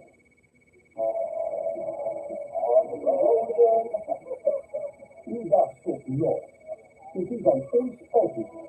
Rennen, die bent altijd bezig. Nou, wij zorgen dat alles in uw huis blijft werken. Wat het mooiste na uw lange dag is het comfort dat thuis op u wacht. Feestdag, thuis, daar draait het om.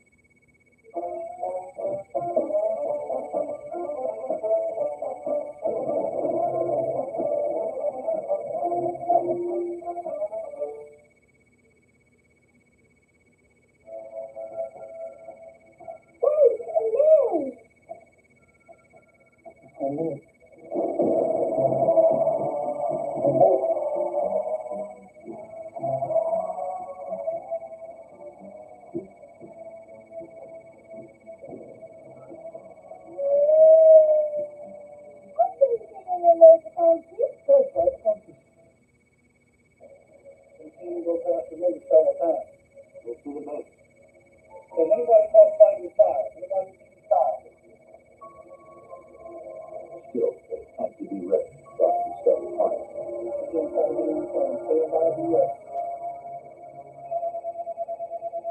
The negotiator called the house again.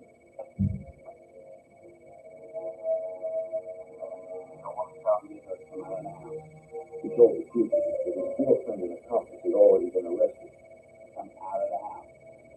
He asked Doctor to consider his child safe and surrender peacefully.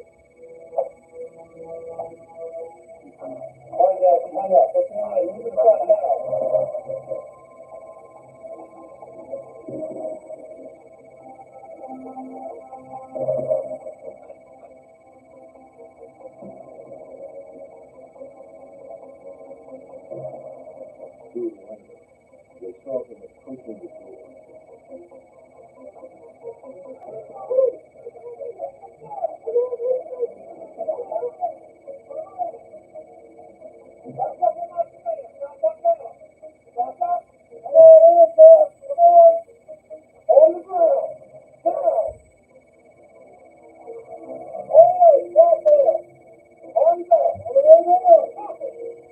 He was arrested and instructed.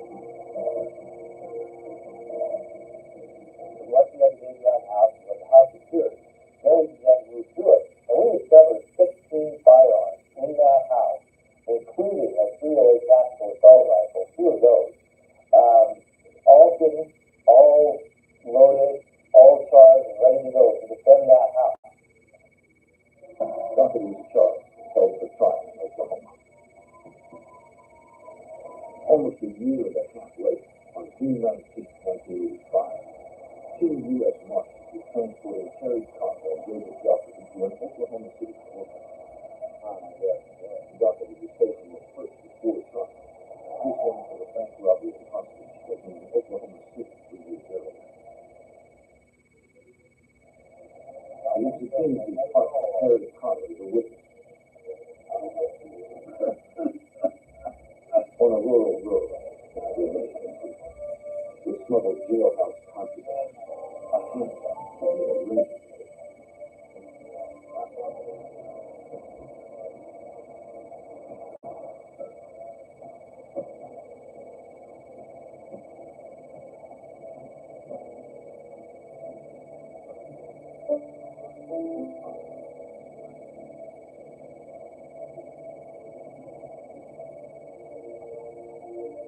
They had never found Rudsel courthouse.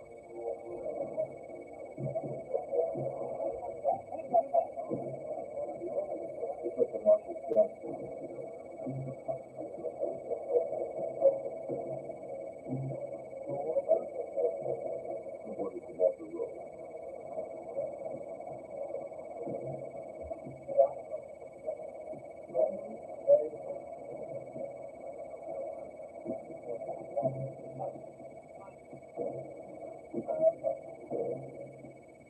They marched the lawmen into the woods.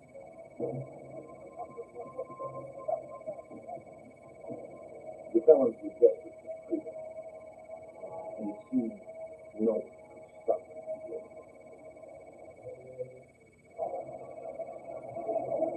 June 1985. Bank robbers Terry Connor and Joseph Dodd escaped from custody with 2 U.S. Marshals while in transit to his trial. The fugitives handcuffed the marshals to a tree and stole their weapons, badges, and cars.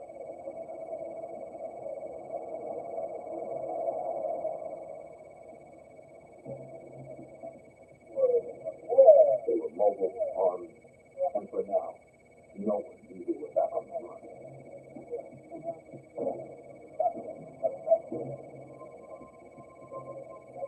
They had a 15-minute head start before the marshals managed to free themselves and report the mistake. At the U.S. courthouse in Oklahoma City, Special Agent Steve Chenoweth was shocked to make the news. My initial thought was, it's going to happen. When you put so much time and effort into a case like this over a period of years, and to have it just kind of disappear in a flash, in a moment's notice, it's a real severe letdown. Thanks to surveillance captured Connor and Douglas' next crime. 2 small-scale bank robberies in St. Louis. Agents believed they needed to quick cash before getting back to their regular routine. Initially, after the escape and after the fact that they had held up both banks there in St. Louis and had about $30,000 cash, we knew that they were going to be coming back out and striking again at a bank officer and his family. We knew that there was a high potential for kidnapping. We knew that the propensity for violence was great. 2 months later, police in West Dallas, Wisconsin, received a bank robbery.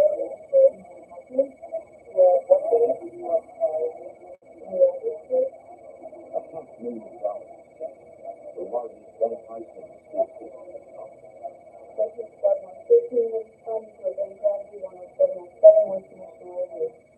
It was by now an all-too-familiar pattern. 2 gunmen had held the bank president and his wife hostage. Then, again aided by a lookout, robbed.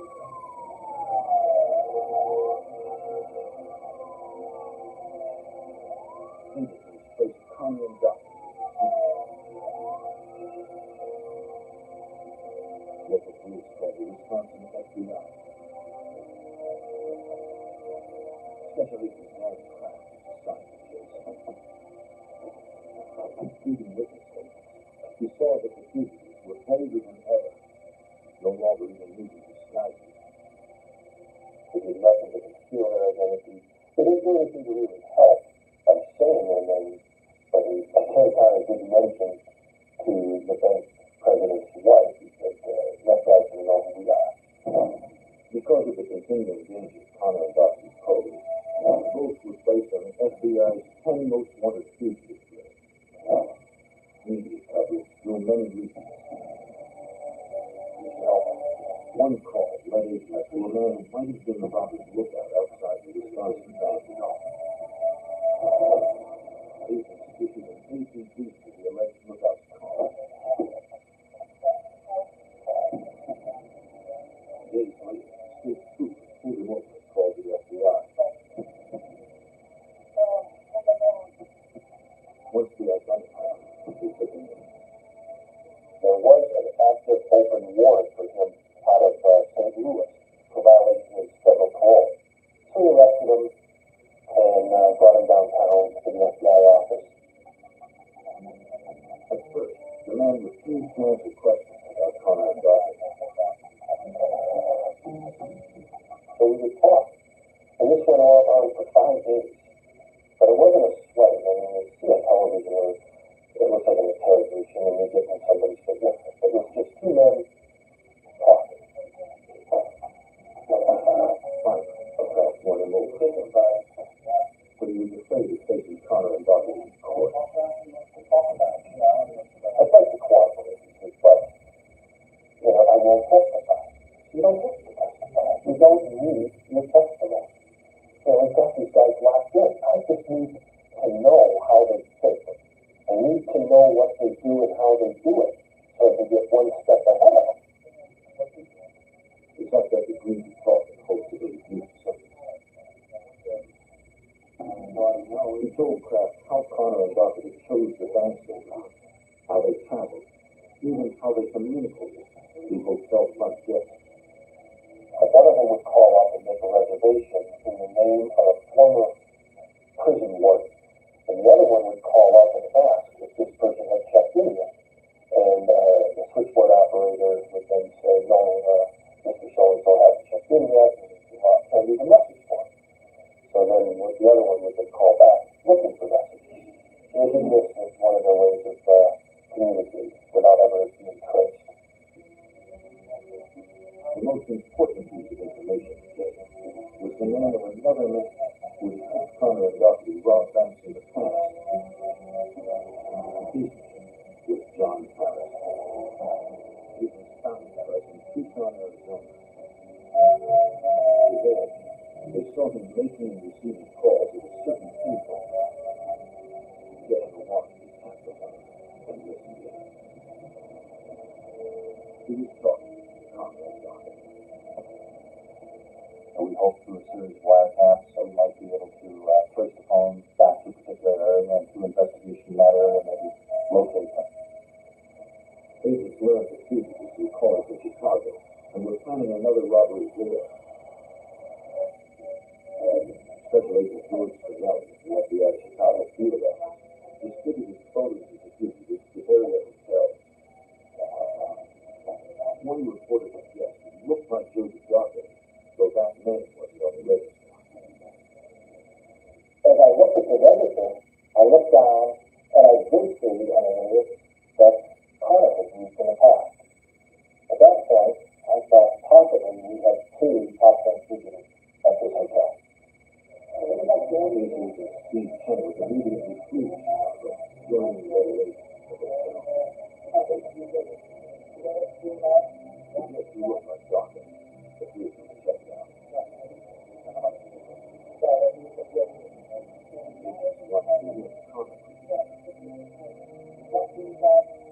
If he was there, they needed to confront him outside his room to avoid scandal. We were very concerned that it could get fire, and especially Connor, he had vowed that he was going to be taken alive. We took extra precautions at that time. And the rest found the take down in the parking lot. Eventually, the FBI agents spotted someone leaving the room. I think I might have something here. I'm going to take a look. Yeah, that's my TV. That's your face, yes. It was Douglas. That's fine. He was alone. Carly, it's all down. Take it. Take them out. Agents called to the SWAT team to make the arrest. So we did not have an opportunity to get away. He was grabbing me.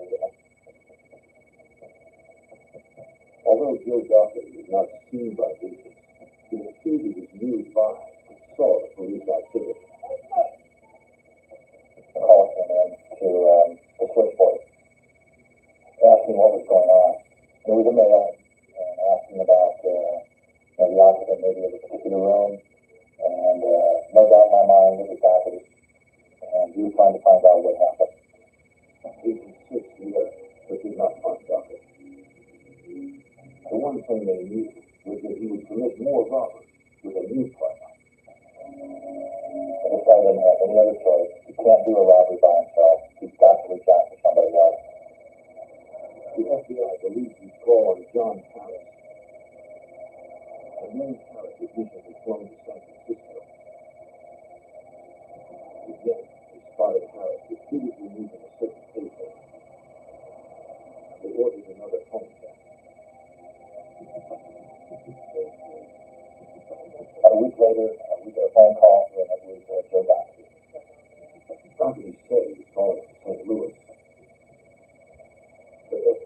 technicians couldn't trace the call out of San Francisco.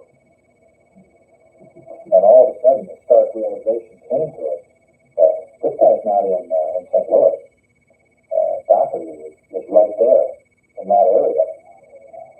Agent realized he himself was preparing his lookout to see if he had been followed. I board this black house. The rope is on job. How about that? Just for you. Boy, anybody here?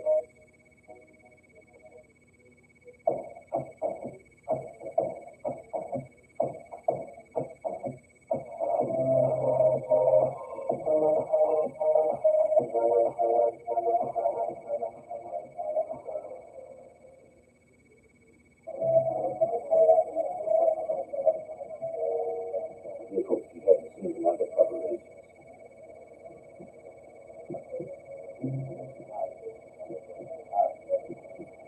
The news his lookout was made clear. Doherty planned to meet him for the next morning there in San Francisco. Agents showed up early. Doherty arrived. And at about that time, we had a whole lot of very weary FBI agents outside William Doherty. So ended the saga, and so ended the chase. After a nationwide manhunt that lasted more than a year, Terry Conner and Joseph Doherty were tried for their most recent crimes. They each received 2 life sentences, but 139 years without parole. They are kept in separate federal prisons. Their partnership forever terminated. The nation's war on the conduit of choice. He strikes at random, then disappears. The current clues tell police they face the worst predator of all, a ritual serial killer. He's cunning, deadly, and unbelievable. The authorities are determined to stop him in his tracks.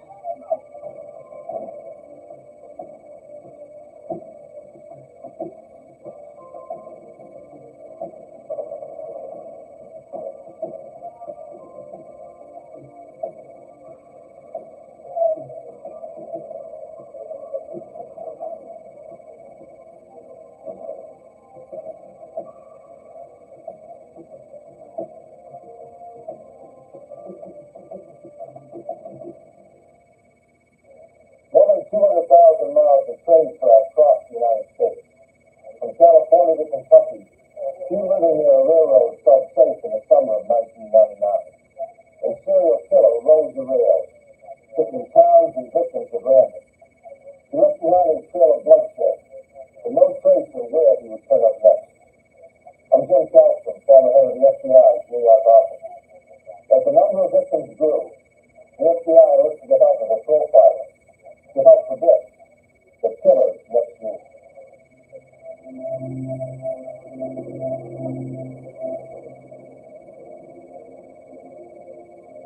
On December 17, 1998, in West University Place, Texas, a young woman called the police from outside the house of a friend she worked with.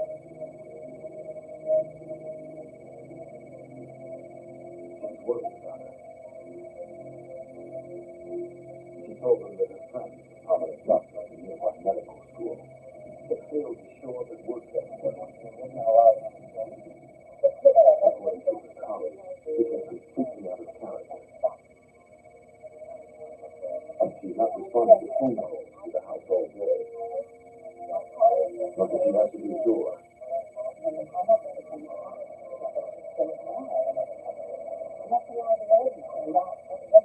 house was sure something was wrong.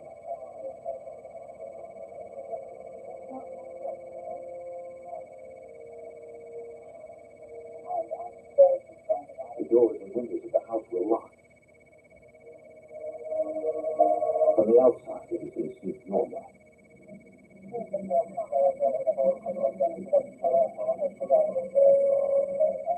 The officer unlocked.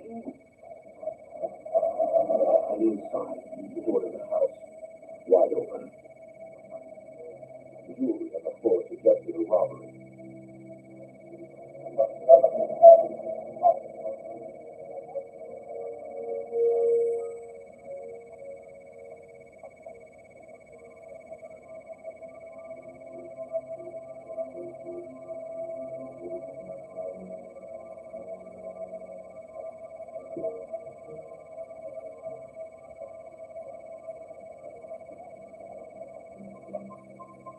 The house had been ransacked. The officers moved cautiously.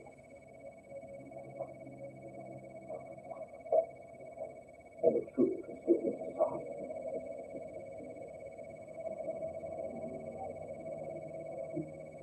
The downstairs was clear.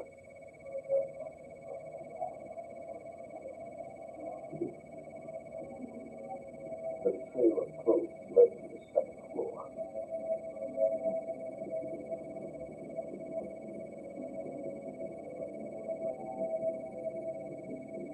In the master bedroom, they found the doctor.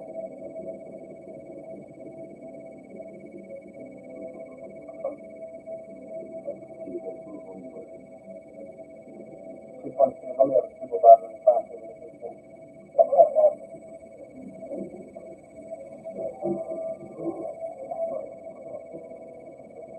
Detective Kenneth Maha responded to the scene. There was sending a veteran to the department. He was surprised by the report of a homicide. West University Place is a small little suburb of 2.2 square miles, right in the middle of Houston, largely residential and influenced community. The last time we had a murder was in 1985 during the robbery of a pharmacy. The brutality of the crime struck the detective. Blood splatter was all over the place in the hallway and all the wall, the door. The body was completely covered except for one arm sticking out and two legs.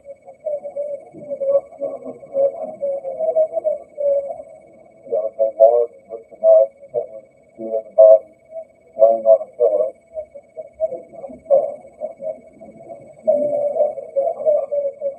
Investigators also recovered a heavy, blood-spattered blunt object nearby. Both were weapons of opportunity the killer found in the house.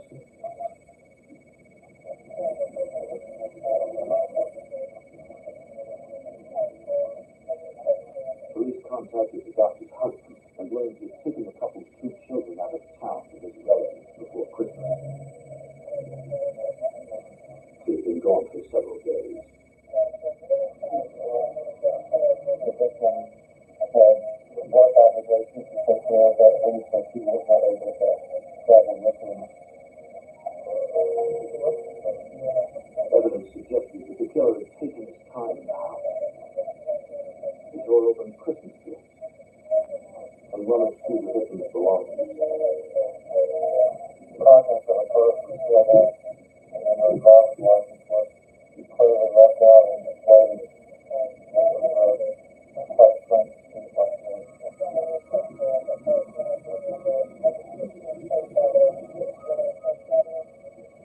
In the kitchen, the detective found partially eaten fruit.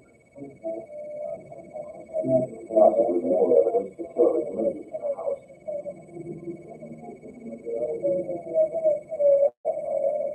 He also found the keys to the victim's Jeep. According to the doctor's husband, it was the only son.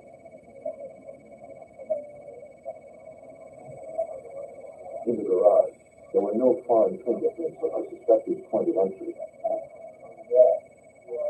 But on a workbench, investigators found the broken cover of a steering wheel next to some pry tools. The killer must have stolen the victim's Jeep. We surmising that he had a blood spray collar of the Jeep, we cranked it up and started. Here, the murderer made a crucial mistake. When I picked up a large piece of steering collar, I could visibly see fingerprints on the shiny black plastic. The column cover was bagged for later analysis in the lab.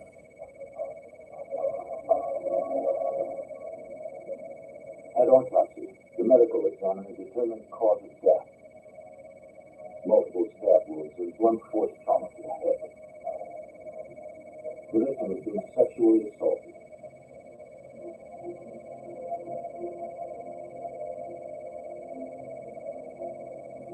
The gruesome nature of the murder worried Detective Maha. They just didn't take the pattern of a random killing. It was a step beyond. Investigators knew that killers like this usually don't strike only once. 2 days later, and 200 miles away, San Antonio police found an abandoned Jeep in a motel parking lot. The plates were traced to West University Place. It belonged to the doctor. The plastic cover of the steering column was missing. Inside, investigators found a guitar and a newspaper. The doctor's husband had noticed that both items were missing from the house.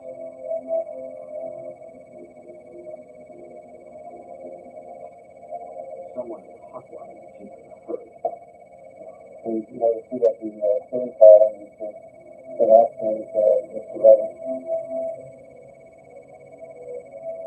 The Jeep was fingerprinted inside and out, but technicians found no usable prints. At the police department's forensics lab, analysts made electronic copies of the fingerprints lifted from the Jeep's steering column cover and ran them through an automated matching system.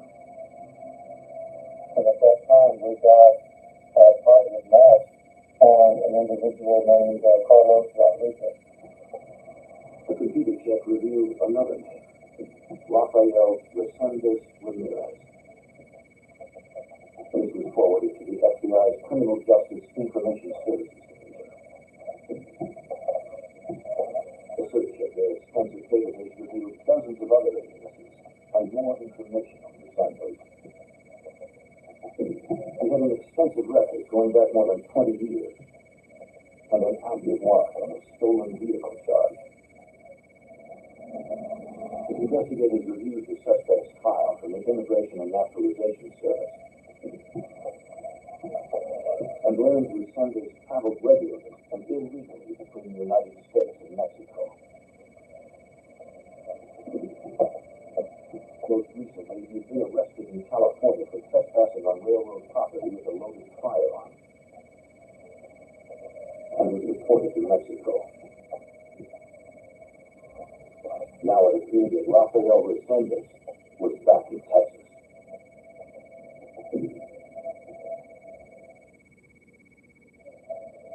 His transient lifestyle would make him difficult to find.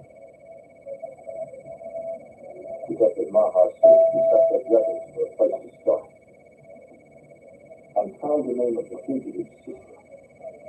She lived in Albuquerque, New Mexico. In a pre-arranged phone conference, Maha spoke with her at the Albuquerque Police Department.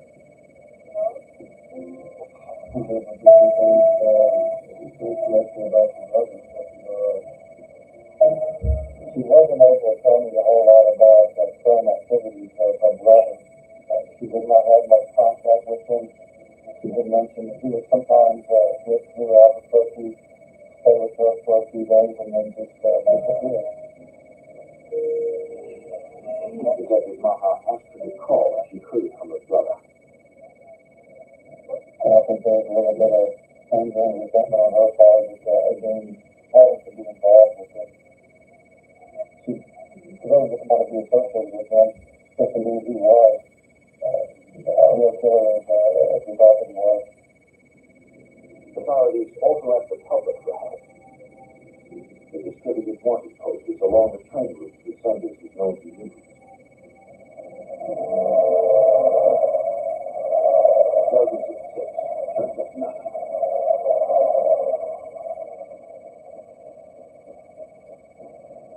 In March, 3 months after the doctor's murder, there was a series of reported sightings in rural areas of San Antonio.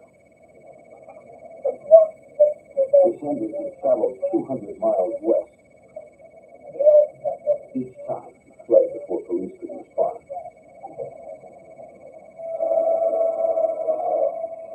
The suspected killer was still on the move, hopping trains with eluding authorities. With thousands of miles of train tracks to choose from, Raphael Rudsel could be anywhere.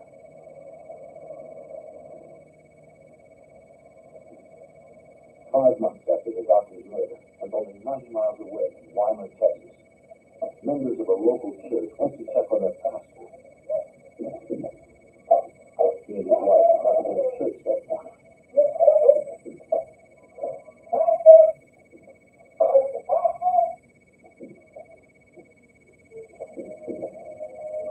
The couple was found murdered in their own bed. We hebben 500 producten in het lijst verlaagd. En dat verlies bij ons in de winkel.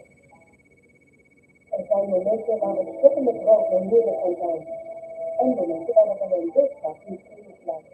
Het is klinisch bewezen dat nicoretieën echt in de sigaret verlicht vanaf 30 seconden. Dat kan hartstikke straks nog een rookvrij leven met nicoret.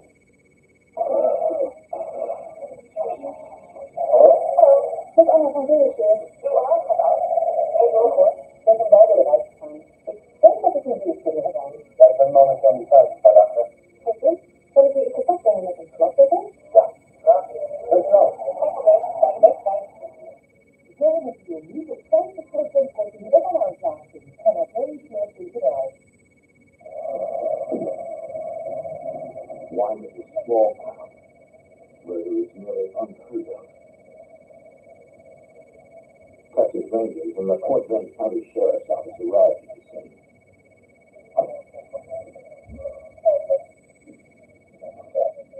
The preacher and his wife had been bludgeoned to death with a sledgehammer, a weapon of opportunity taken from their garage. The coroner set time of death at 24 to 36 hours earlier. The couple had been murdered late Friday or early Saturday morning. Money and valuables lay in plain sight. Robbery was clearly not the motive. Deputies processed the bedroom with luminol, a chemical that reacts to the protein in blood and other bodily fluids. It revealed the victim's blood and bodily fluid from an unknown source. Forensic testing later revealed the woman had been sexually assaulted.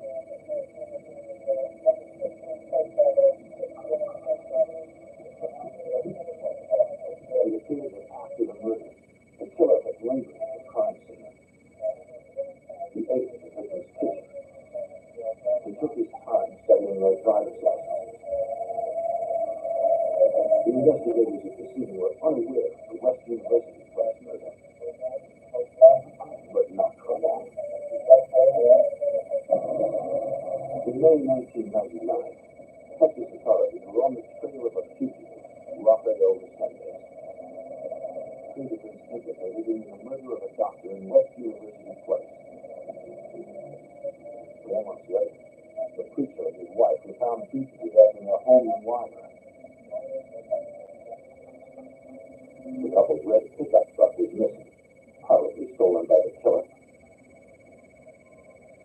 Police put out an APB for the vehicle.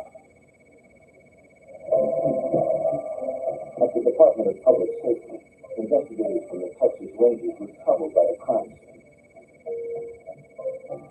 The evidence in the house, partially eaten food and displayed ID cards, suggested a ritualistic killer. Rangers contacted the FBI's Houston field office to get the opinion of a criminal profiler, Special Agent Mark Young. We got in a crime scene a lot of messages, a lot of forensic evidence, and a lot of behavioral evidence.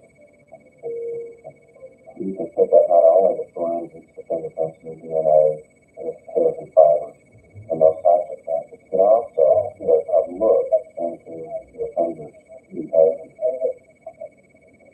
The way he commits that crime, if you need, is different than any other offender. Young noted that this killer acted with extreme rage, but no sign of panic. What really struck me behaviorally was this offender, unlike a lot of others, spent an incredible amount of time in that house going through everything.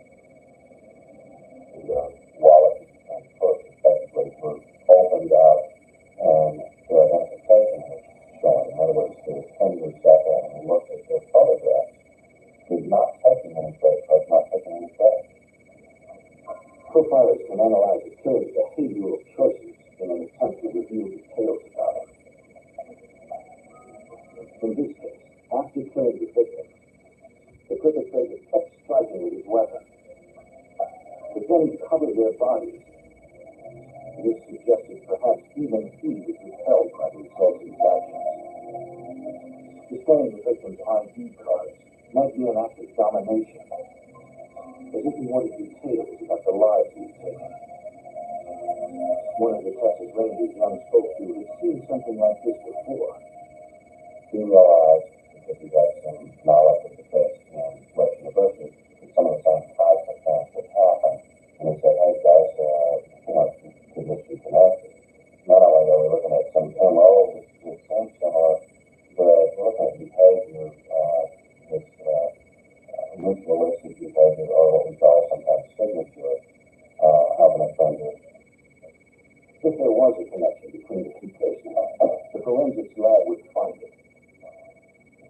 One of the advantages we had is that we had forensic evidence in both places. We had fingerprints and DNA evidence in the West University case. We also had DNA evidence at the Weimar location. DNA analysis revealed that the bodily fluid recovered in both cases matched. The same man sexually assaulted both women. Since the first victim's Jeep had been recovered, investigators wondered how the killer got to the second crime scene. In both cases, the vehicle had been stolen after the crime. That was traditionally that somebody had to bring the person there, or that they were somebody from close by. Young studied the case file of suspect Rafael Resendez. There was information already in that deed investigation indicating that Resendez got around by train. According to the file, there were train tracks 50 yards from the doctor's house in West University Place. They turned around and looked at the train tracks immediately across the street from the Weimar location. With the two cases directly connected, investigators believe Rafael Resendez was a ritual serial killer. The manner he did his crimes is somewhat evolutionary. You don't just wake up one day and boom, get involved in that type of crime. It's something you practice, you built up to, and you've done before. And it's not going to stop all of a sudden you do it. The key of Resendez was using stolen vehicles and the railroad to find his next victim.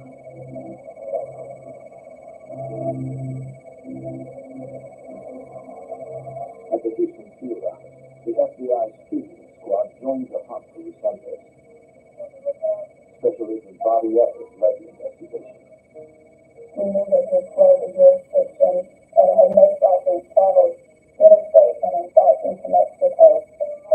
Because Resendez had likely left Texas, he attended an unlawful flight to avoid prosecution warrant. It would allow the FBI to add its federal resources to the hunt. The first thing that we wanted to do is to find out everything that we possibly could about Resendez.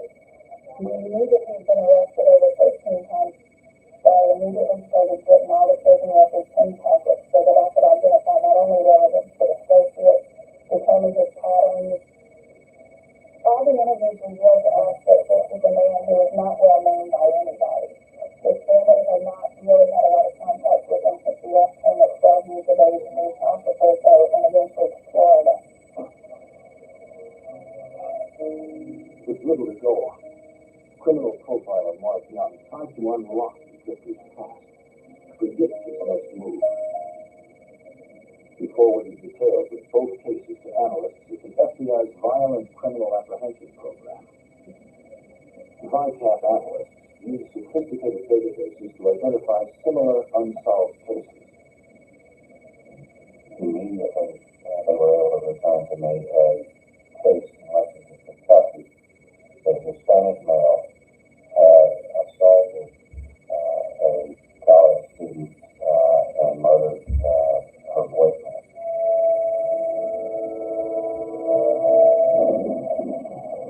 This happened late at night in 1997 near the railroad tracks. Previously, he was walking. The male was killed by stolen curacao robbery. The female was sexually assaulted. She was also physically assaulted. Two severe injuries.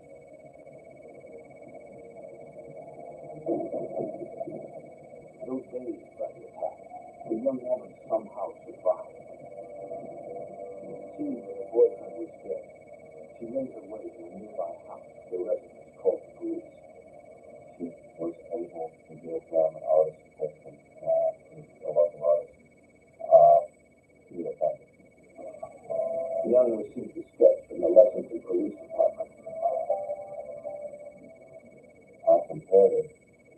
I didn't immediately say, wow, no, this is what I felt was kind of a guarded optimism that this could be the same guy. But a sketch isn't proof. The young needed scientific evidence to be sure. I learned that the Lexington police still had DNA samples from the sexual assault 2 years earlier, and arranged for the samples to be flown to the FBI lab in Washington, D.C.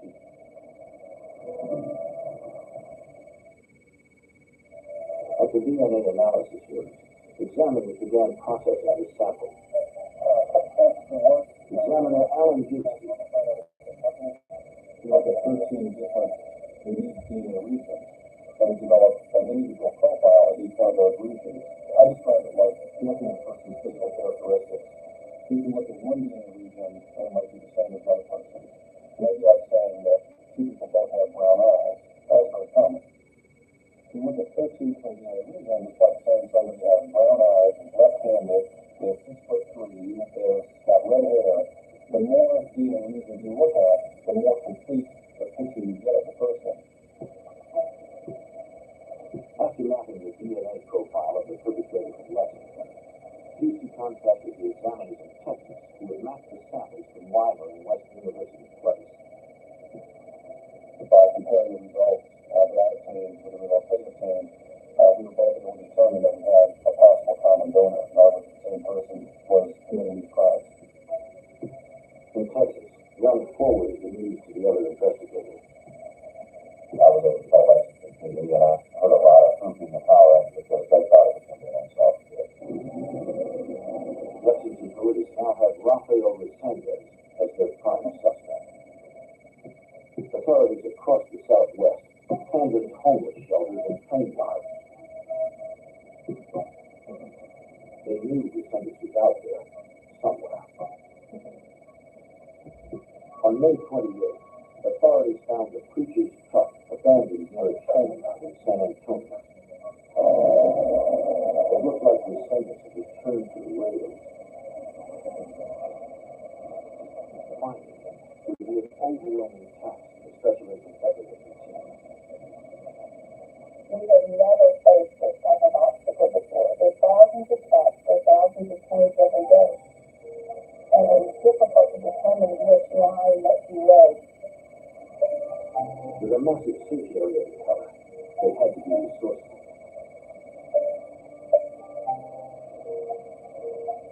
One way we did it is we developed small water posters that we gave to the people that frequently rode the railroad. In train yards across the nation, locals were advised to be on the lookout for Rafael Resendez. If they spotted him, they should call the FBI fugitive squad immediately. When we see these problems, contact the railroad crew and tell the person off the train and identify them. A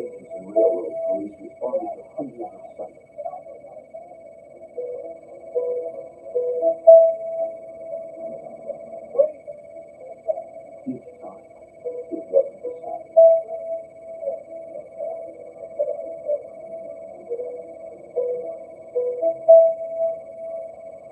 The FBI's best lead was the fugitive's sister in New Mexico.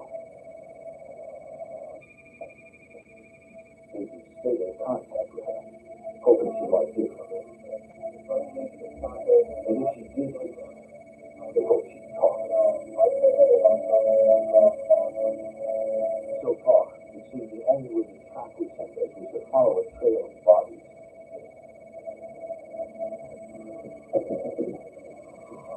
On June 4th, 1999, a Fayette County Texas woman stopped by her mother's house to check on her. The 72-year-old widow moved alone. The house had been ransacked. There was no sign of her mother. As she searched each room, the panic rose. In the bedroom, she found her mother's body. The elderly woman had been bludgeoned to death.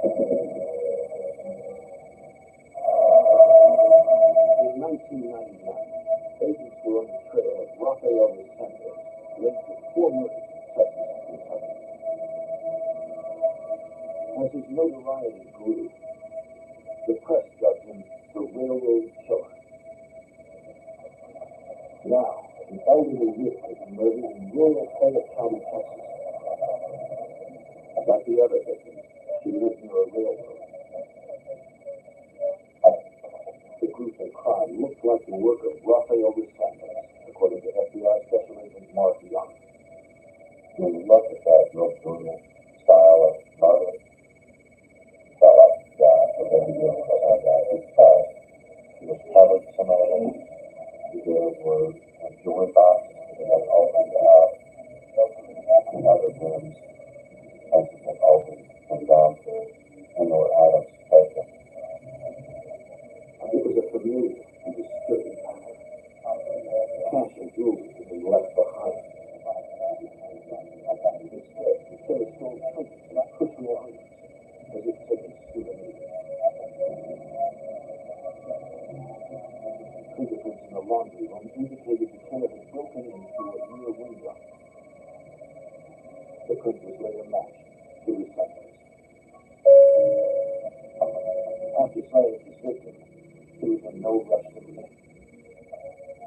Not only did he go around to all of the rooms, take certain items, it's been an inordinate amount of time. He went and had some fruit and some bread, which was a thing that he had seen a number of times. I think it'd be more of a signature showing that I totally own and dominate this individual and this law. More than I'm hungry and I need something to eat. Two distinctive clues that Fayette County seemed intended as a message to investigators. The newspaper had been placed on the sofa, open to an article about the recovery of the preacher's stolen vehicle. In a guest bedroom, they found a toy train. It had been recently unpacked and set up on the bed. It seems the railroad killer was taunting the authorities. The canine unit followed his scent to the train tracks. From there, the trail went cold.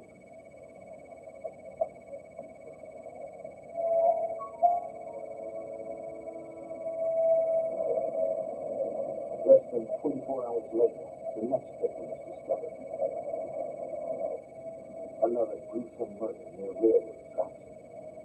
This one 95 miles through Fayette County.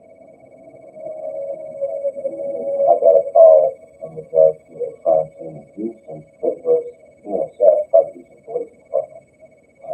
They were noticing some similarities. The 26-year-old school teacher was found sexually assaulted and bludgeoned to death in her bedroom. The driver's license had been removed from her wallet and displayed on a table. Like the other victims, She lived near railroad tracks. The teacher's car, a white Honda sedan, had been stolen. Later DNA analysis confirmed Rudsel had assaulted the woman. Now he was killed at a much faster pace.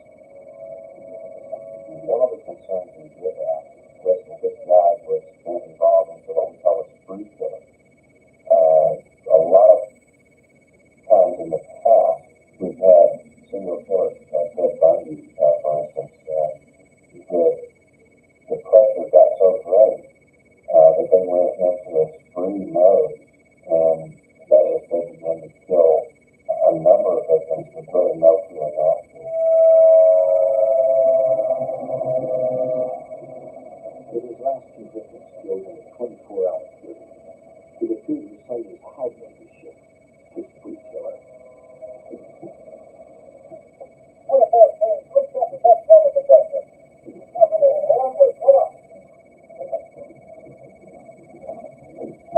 On June 6th, a rail worker spotted the fugitive in Latonia, Texas, halfway between Houston and San Antonio.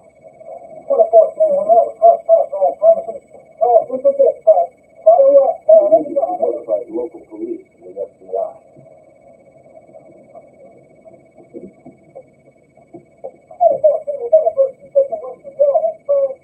Once again, Rudsel slipped away. At the Houston FBI field office, Operation Train Stop was created. Now investigators from more than 30 agencies were assigned exclusive to the case. Special Agent Bobby Eckert was part of the operation that was comprised of two basic squads. And we had the one squad that was the serial homicide investigators that were looking into the various homicides, developing evidence of crime. Then the other side was the fugitive investigators that their sole purpose was to locate, apprehend, and arrest the offenders. The fugitive squad looked for patterns in the suspect's past. We were able to determine that he followed the crop throughout the United States. In Washington State, he followed the avocado route. In Florida, he would be involved in the citrus crop. In Kentucky, North Carolina, he would pick tobacco. After identifying farm wood sites and addresses of friends and family, agents would try to eliminate his comfort zone. These are everywhere that you can possibly think of that the fugitive might show up. By going there, by law enforcement presence in those places, people aren't willing to help out the fugitive anymore. But this fugitive was comfortable traveling fast and on his own without any help. And his murder spree was not yet over. 8 days after the school teacher was killed in Houston, the car was found 200 miles away near the Mexican border.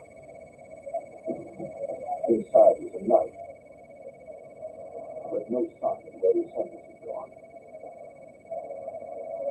Nearby were train tracks, giving the killer a clear escape to almost anywhere.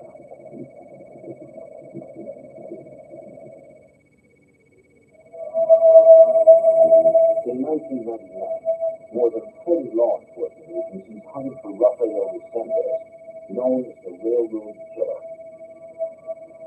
Whenever a new crime appeared to be the work of the killer, Special Agent Mark Young investigated. I was getting hundreds of calls from departments around the country wanting me to listen to their stories about their crimes and determine whether the cases might be linked. On June 15th, the bodies of a 51-year-old woman and her father were discovered in their home in rural Gorham, Illinois. The local sheriff's office believed Rudsel was involved and called Mark Young. As soon as we walked onto the scene, we could have been one of our crime scenes detectives to double real fast to right behind the older man's residence. The killer broke in through a back window. He used a weapon of opportunity, a shotgun found in the home. He stole a few trinkets.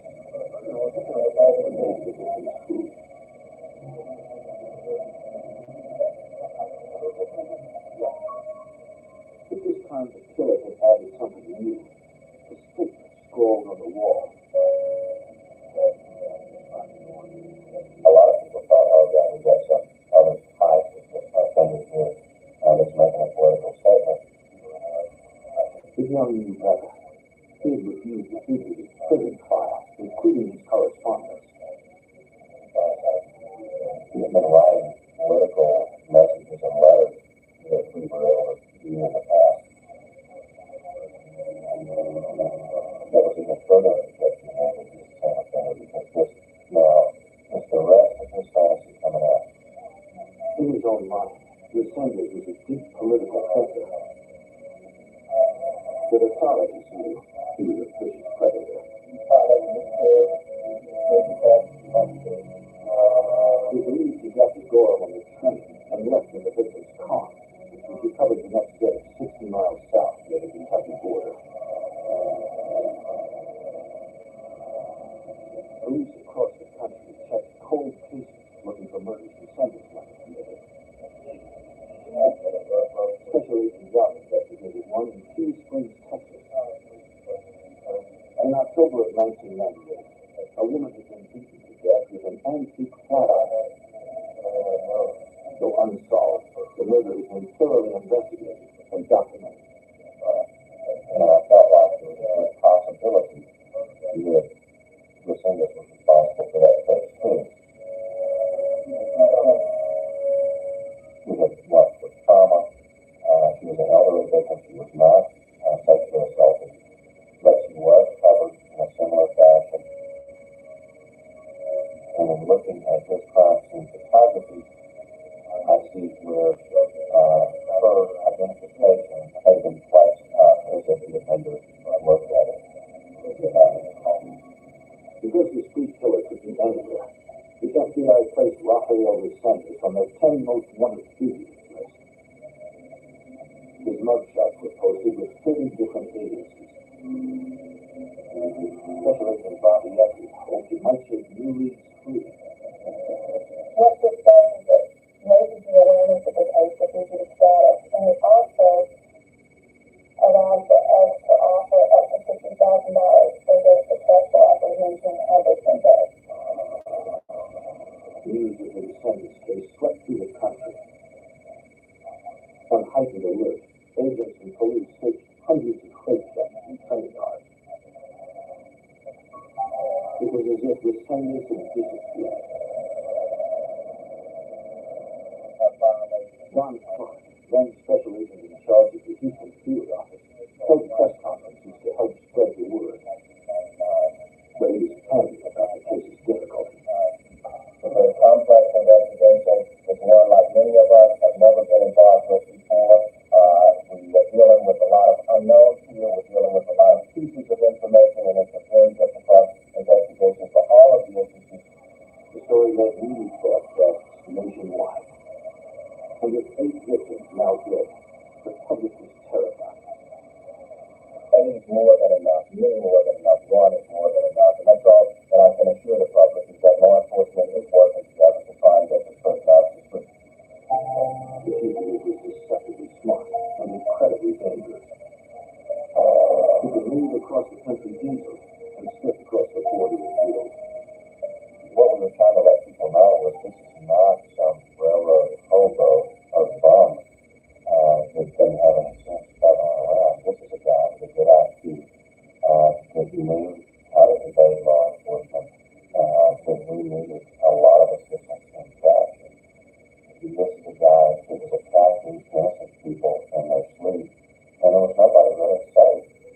The reward for the fugitive's captured climbed to $125,000. Calls came in from all over the country. In late June, Descenders was spotted at a homeless shelter in Louisville, Kentucky.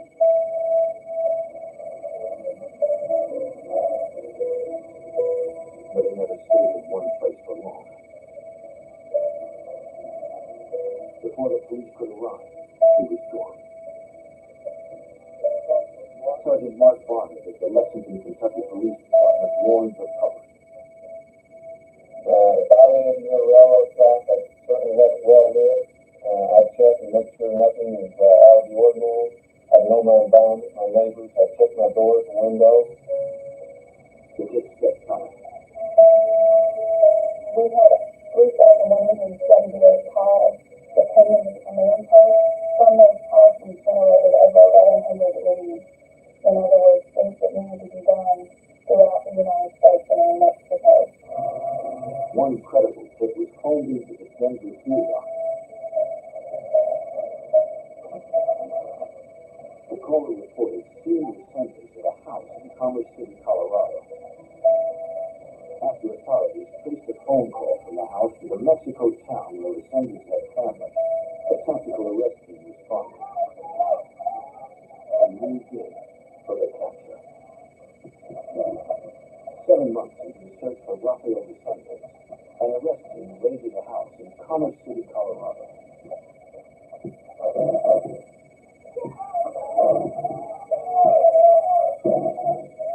The security operatives could search the house. But Descendants was nowhere to be found. And authorities later determined the tip was a case of mistaken identity. Texas Rangers and the FBI agents kept in contact with the fugitive's sister in New Mexico. She assured them that she had not heard from her brother, but promised that if he called, she would contact him. But at the FBI command post in Houston, the next big lead concerned a relative no one knew about before. Agents learned the senders had a wife in Mexico. Special Agent Bobby Eckert followed up on the surprising new lead. The command post became aware that he had a Cameron wife because she was interviewed by Mexican media. And a local station got a copy of that interview and showed it aired at locally. At that point, he brought his wife to Houston for a 2-day interview. Authorities needed to know as much as they could about Resendez, his past, and the places he had stayed. She provided us with a lot of information about Resendez and his habits over the last 2 or 3 years. She advised that he brought her jewelry, he brought her figurines, sometimes little angel figurines. He brought her a guitar. I knew that a lot of these items had been stolen from crime scenes, and it in fact turned out that these items were linked to the homicide. She said Resendez had been in Mexico very recently, but she hadn't seen him in days. She was cooperating because she feared he wasn't safe there. In Mexico, bounty hunters were after him. Resendez was running out of places to hide.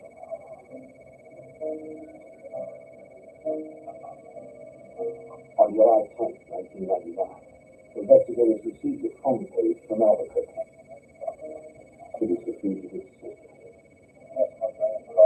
She needed to talk to authorities. According to Special Agent Mark Young, there were relatives in Mexico that were being approached by law enforcement by bounty hunters by curiosity seekers. There were people that really didn't care how they got him across. Dead or alive, I want to know what much. she said her brother had called her. She did not want him to be harmed. Law enforcement told her that we could affect and safe surrender for him, and we would agree to treat him humanely and get him in custody to resolve this thing. On July 12, 1999, Rafael Descendants agreed to turn himself in to a Texas Ranger at a small border crossing.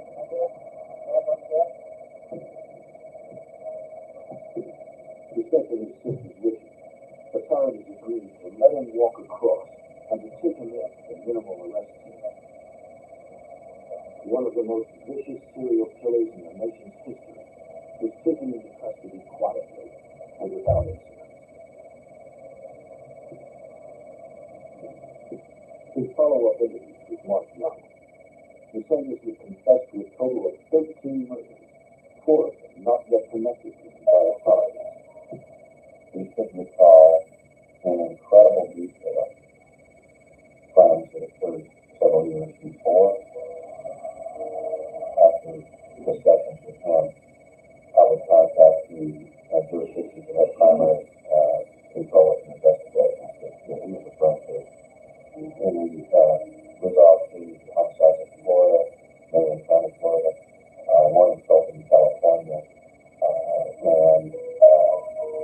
one homicide in Carroll County, Georgia. The question in everyone's mind was why. In the interviews, the Sundays made this sickening claim that he killed to wipe out evil. Yet among his victims were a doctor, a preacher, a teacher, and elderly people. All upstanding citizens, well loved by the Catholics. The search for Rafael Resendez took 8 months and cost hundreds of thousands of dollars. In court, he attempted to use his insanity defense to explain his crimes. But in May of 2000, he was found guilty of first-degree murder. 4 days later, Rafael Resendez was sentenced to death.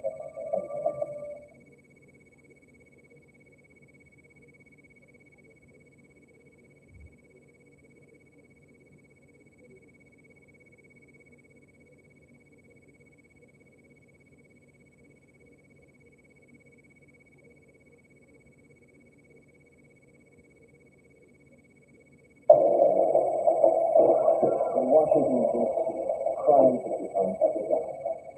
Men, fought with drug kits, leading courts in New York. The Metropolitan Police Force is overwhelmed with the homicide rate climbed to over 400 per year. The 4 officers took spend the time of life. Red became the public sector. The Tuxedo was on the loose. And police turned to the FBI to stop them.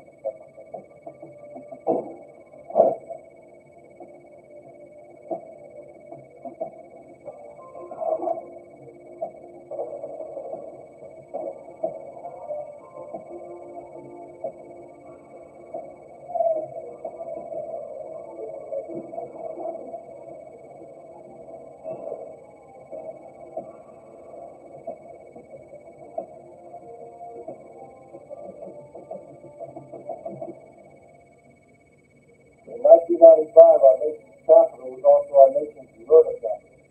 Even the police weren't safe. While Washington, D.C. law enforcement targeted criminals, the criminals targeted law enforcement, even gunning down officers on patrol. I'm Jim Johnson, former head of the FBI's New York office. As the death toll mounted, D.C. police called upon the FBI to help. The hunt was on to find a cop killer and to bring order to a town in trouble. But things would only get worse before they got better. On January 10, 1995, at a fast food restaurant in northwest Washington, D.C., Metropolitan Police Officer Vance One was taking his dinner break while working part-time security. It has become common practice for agencies to hire uniformed off-duty police officers to protect their establishments. And everyone felt more secure. Customers and employees alike.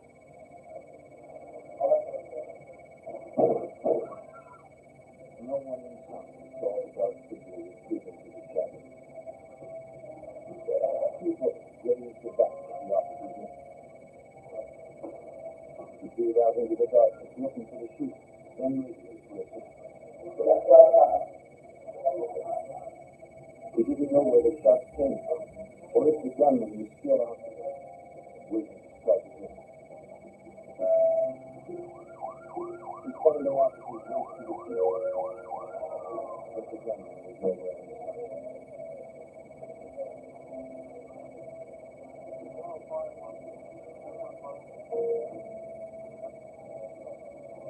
There was no attempt at a robbery. It appears the shooter's sole purpose was to kill the officer.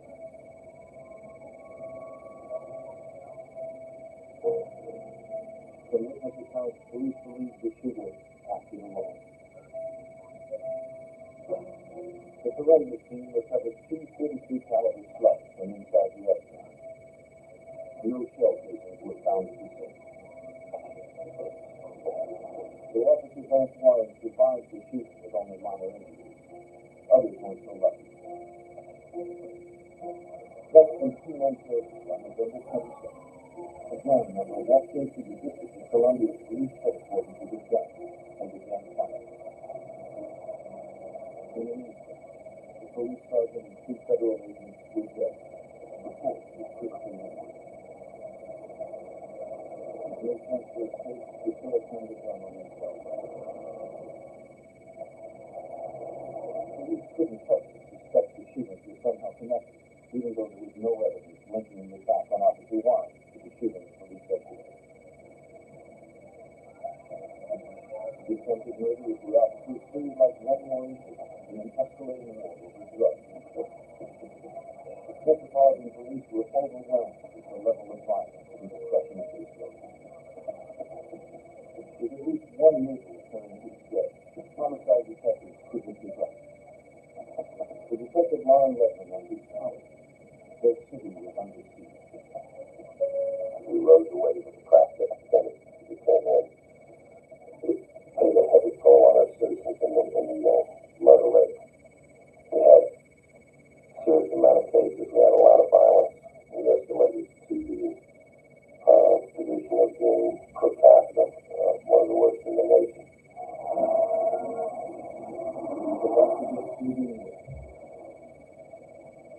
On January 17th, a few blocks from the White House, Metropolitan Police Officer Eric Hayes was in his patrol car. The taxi cab drove past on the opposite side of the street. While the officer filled out papers, a man approached his seat.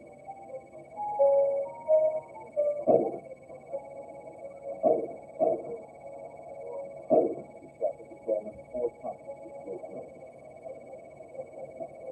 Wounded in his chest, legs, and abdomen, Officer Hayes struggled up his feet. The cab driver witnessed the shooting. He reported it to his dispatch. As the shooting over, the cab driver circled around the block. Making his exit, the gunman stripped off his mask and jacket in an attempt to change his appearance. When the cabby turned the corner onto the next block, he saw the shooting emerge. And alerted his dispatchers that the shooter hailed him. Not realizing the cabby had witnessed the shooting of colleagues, the assailant got him. The guy with the scooter turned off his radio, and the dispatcher notified police.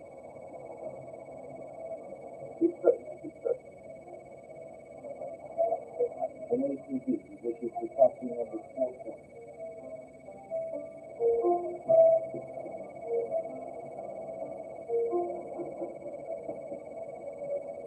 The driver tried to remain calm, hoping police would find his car.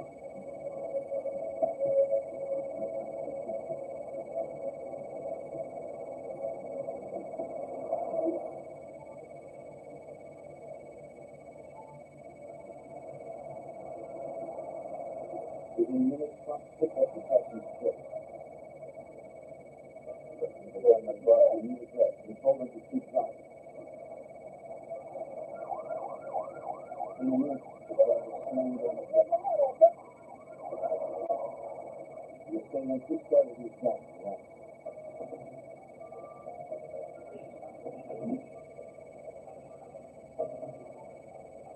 He evaded the pursuing officer.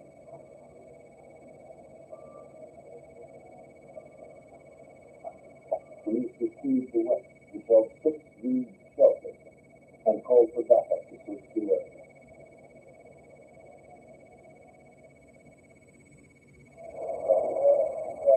At the crime scene, Officer Hayes fought for his life. He survived emergency surgery where doctors removed 4 .32 caliber slugs. An officer called in a forensics unit to gather evidence. They scoured the crime scene. Before gathering any physical material, they photographed the entire area. In the alley, they found the clothing discarded by the assailant, including a black ski mask. They hoped clues revealed in the lab could lead to the shooter's identity. Fearing another blindside attack, the police chief ordered all officers to patrol the department and called in the FBI. Special Agent J. Abbott was assigned the case. Now, what had happened up there, you know, relatively, that my God, it was really some sort of thing, and D.C. had just decided to take it upon himself to declare war on the police and to start trying to kill police. Metropolitan Police fought back through forensics. They sent all physical evidence gathered from the crime scene to the FBI laboratory, one of the foremost forensics labs in the world. Clothing recovered from the most recent shoot was forwarded to the Hair and Body Unit. This unit was 2,500 cases a year around the country. The D.C. top-shooting case was given top priority.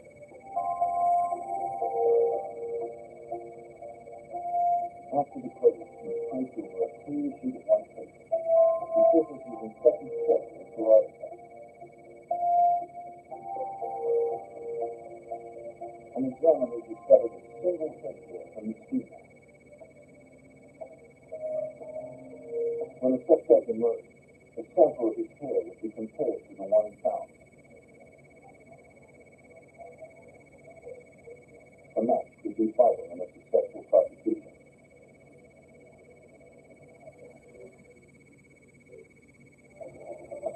Examining the casings and the recovered slugs were sent to the FBI's firearms and tool market.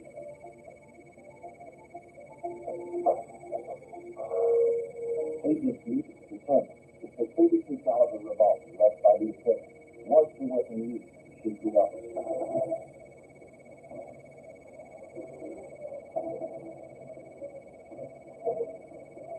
Every gun possesses distinct spiral grooves inside its barrel. When a bullet is fired, those grooves leave an imprint on the projectile. The grooves from a fresh bullet would be compared to the grooves from a recovered slug to see if they correspond. The bullet sample, together with the slug, were forwarded to an analyst for scrutiny under the comparison microscope. The bullets matched. This confirmed that the .32 caliber revolver was the weapon used in the two most recent shootings. Investigators were now looking for one man.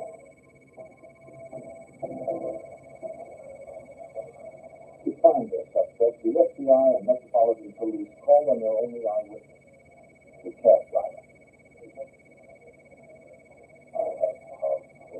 They asked him to provide a description of the assailant to a police sketch artist.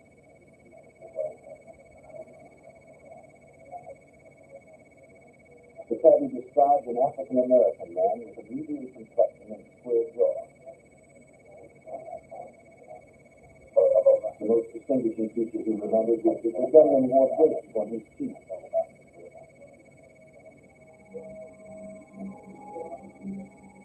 Investigators contacted the area dentist and orthodontist to see if they recognized the man in the picture as one of their patients. The composite was also distributed through television, newspapers, and local businesses. The reward prompted hundreds of phone calls. Special Agent Jerry Brenet test was released. Based on leads which we generated, telephone calls which we received, possible identifications from the dentist and orthodontist, we identified approximately 100 individuals who could have been suspects in this shooting of the police officers.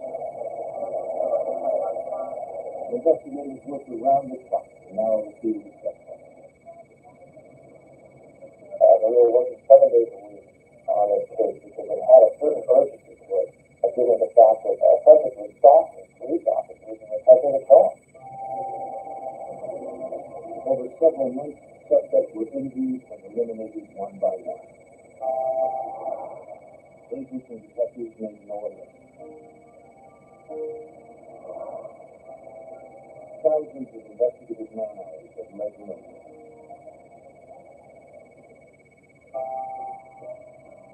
Then on April 26th, Officer John Rudsel, who is the Prince George's County Maryland Police, was hired to guard a liquor store in nearby Langley, a suburb of the District of Columbia. not jump to the police and fight in his face. The young lady, the policeman never had a chance. Then he took the round off his 9mm pistol. From a nearby point, a witness heard the shooting and called for help. But it would come too late. Officer Noble guilty, died instantly. Maryland police secured the area and interviewed the witness. There was no apparent motive, real warning, and the victim was a cop. The cop seized the next two shooters in night. There are tremendous similarities between the killing of Sergeant John Noble guilty and the wounding of our two police officers here in Washington, D.C., in that an individual walked up to a seated police officer and without provocation opened fire and shot the officer. 5 months had passed since the first officer was shot. Agents were no closer to finding an assassin, and now he was one for the other. Washington police and FBI scoured the streets looking for the assailant who wounded 2 of their colleagues. As they continued on, Maryland police made an arrest for the murder of their officer. There was no evidence linking the Maryland suspect to the 2 attacks on D.C. police. Special Agent J. Abbott believed the D.C. attacker was still at large and could strike again at any moment. But we felt this person was probably been cutting for another police officer somewhere in Washington, D.C. in the community. And the gave us real positive concern that we weren't able to follow up any viable leads during that time. On May 18, 1995, while investigators continued their search in Washington, a young Maryland woman arrived at the Prince George's County Prison.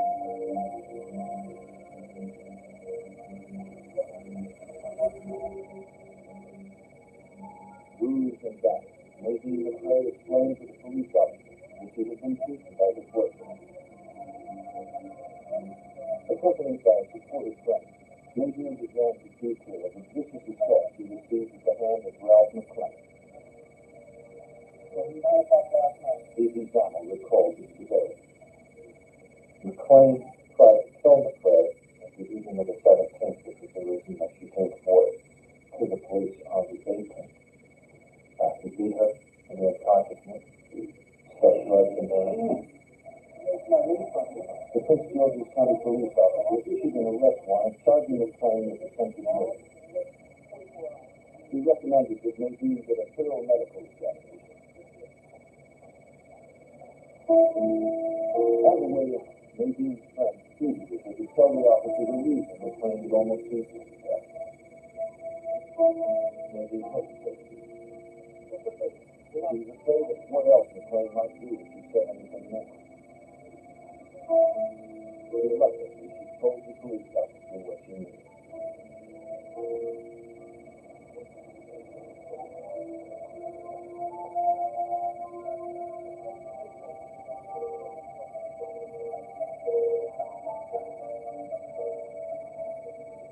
The most suspected the suspect appeared on the television news 3 months before. She was surprised to see McCray tying the braces off his feet.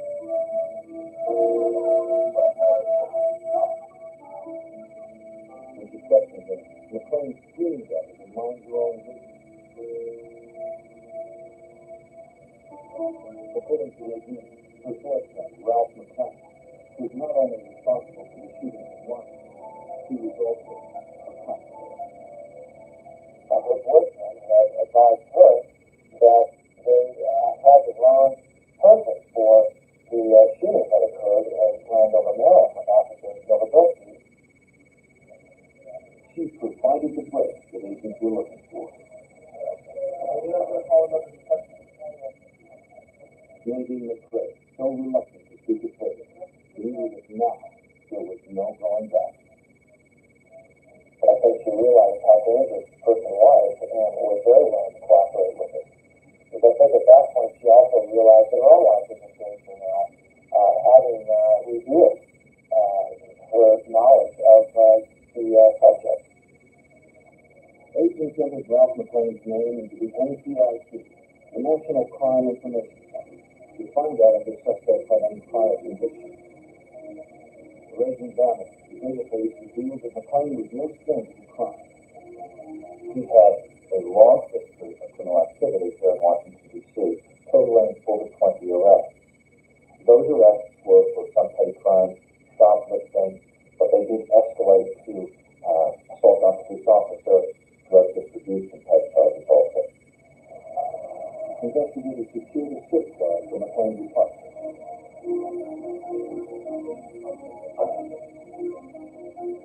With a very tense time just to go into that residence with the possibility that he could be there and with all the tension of realizing what they might find, McLean wasn't home. Investigators began searching the apartment.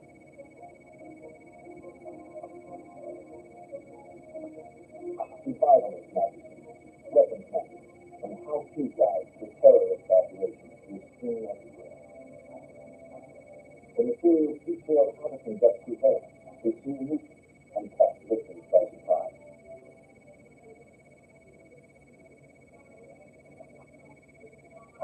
Studies from the living room, the forensic team uncovered a black ski mask similar to the one found in the second shooting. They also discovered 9mm cartridges, the same type used in the assault that killed the Maryland officer. In the cabinet, they found more ammunition, this time for a .32 caliber weapon. That's very important to us because the shooter of Sergeant Eric Hayes and Officer James Warren used a .32 caliber revolver in that shooting. Also, a manual for a Mach 11 assault weapon was found, and additionally, lots of writings of anti-police type hatred were found within the residence. Forensics examiner searched found the hair compared to the one found here. The dean took samples from hairbrushing, bed sheets, even the drain of the bathroom sink. These hairs from McLean's apartment matched the hair recovered from the crime scene. Agents would have forensic evidence against the fugitive.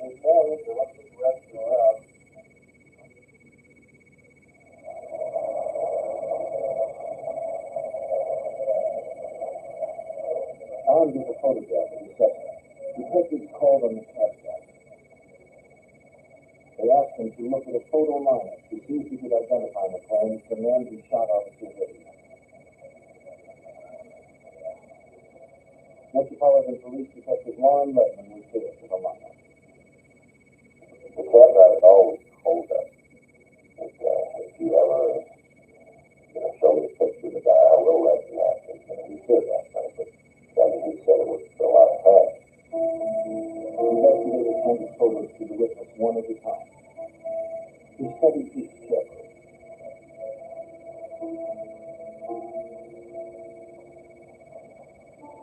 When he was handed the fourth photograph, the whole clarifying incident in his writing down. He was staring into the face of Ralph McLean. He was positive the picture in his Ralph McLean said. He was coughing his head to his picture. He was best out there I've ever seen him. He screamed at this picture. Investigators now had two witnesses who pointed to Ralph McLean as the top killer. Silence would be the third witness.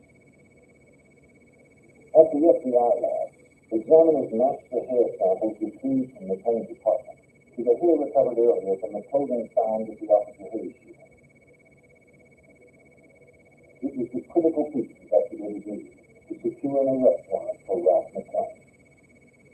At that point, we were on to this very serious evidence. We had the girlfriend, the station, we had the hairs, and we drafted an affidavit pursuant to the court judge. In the middle of the night, we went out and we obtained that warrant. But first, they had to find him. Investigators canvassed all of his known homes. suspected cop killer had apparently fled the area, and agents had no idea where he was headed. Ralph McClellan was known for shooting 3 police officers in and around Washington, D.C., killing one. A month had passed since the last shooting, and investigators had no clue to his whereabouts. To find him, they looked in his girlfriend, Maisie. She was under constant police protection when McClellan tried to shoot her.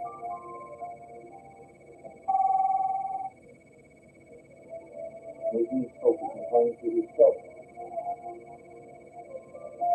He was not aware that investigators were listening.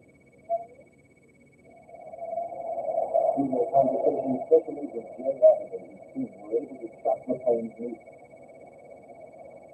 We were able to locate him at one point in the Fredericksburg, Virginia area, and we're very close to making an arrest at that time, but unfortunately he was able to evade our attack. The conversations continued over 2 more days. Authorities learned that McClellan was traveling south to Florida, but he never gave any details. Investigators wondered if McClellan knew his girlfriend was cooperating with police. She told them that he monitored the news constantly on a quarterly TV. If they were very questioned, they needed to decide and keep his name out of the news. That meant keeping the arrest warrant out of the national system.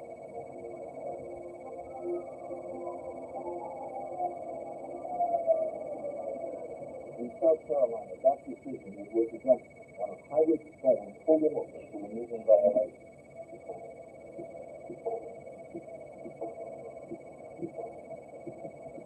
The officer approached and asked him for his driver's license and vehicle registration. McClellan showed us his registration and claimed his license was in his trunk. The South Carolina officer was just weeks away from the town, followed by the rear of the auto.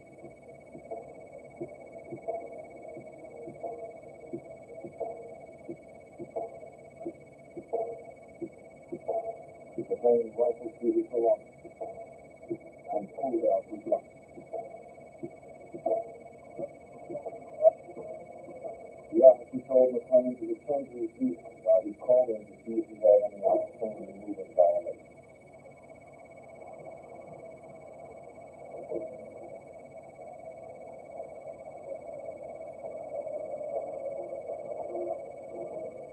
He also checked to see if the car had been reported stolen.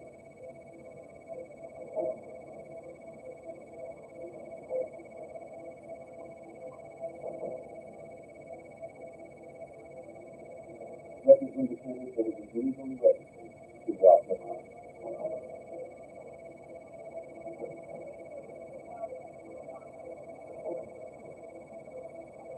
The use of McClellan's testimony then gave him directions to the town's magistrate's office to pay the fine. The officer survived the incident, but his daughter missed an opportunity to capture the suspect. Back in Washington, Detective Warren Lebanon looked for a way to lure him back to the area. We were faced with somebody who was mentally unstable, who was out actively shooting police officers. We were trying to get his mercy because he was calling something, and the key was if we needed to get him on down to the location and we was running.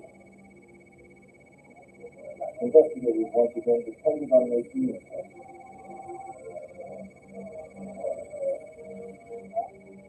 They advised he would promise McClellan a reconciliation if he returned. McClellan said he was interested in the offer, but he wouldn't agree to when or where he would meet him. Investigators worried that they were losing the element of surprise. We were looking for a little bit of an edge, but that edge was taken away from us. The media found out about it. They broadcast his name,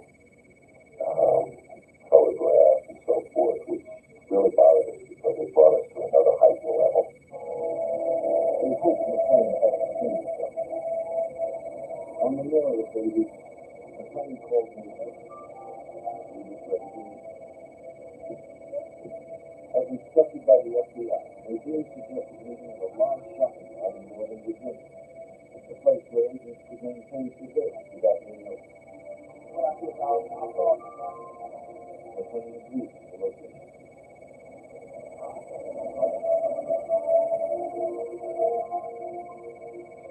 The information was relayed to agents in Washington. Special Agent Al Buckley, in charge of the arrest warrant, was notified. He called the FBI SWAT team that had been on standby for several days. When I heard the information that Mr. McLean was heading back to the Virginia or Washington, D.C. area, I felt that Mr. McLean was coming up to do two things, either to kill Nadine and possibly kill an additional police officer. Agents and D.C. officers arrived at the mall in Tyson's Corner, Virginia. The first task is to set up a perimeter. They had to be certain that once McLean arrived, he would not slip through. Collectively, the team has decades of experience. This should have been a routine operation. I've been involved in several arrest situations where meetings are held before the arrest, and a lot of times there's a lot of joking around to get you to lose attention. I'd have to say that night was a little bit different. It was quiet, and that's probably the first time in my FBI career that I could just cut the silence for the night. The team finalized time and waited for word when McLean arrived. At the Prince George's County Police Station, where Nadine kept his contact with McLean, the dispatcher relayed information to agents in the city.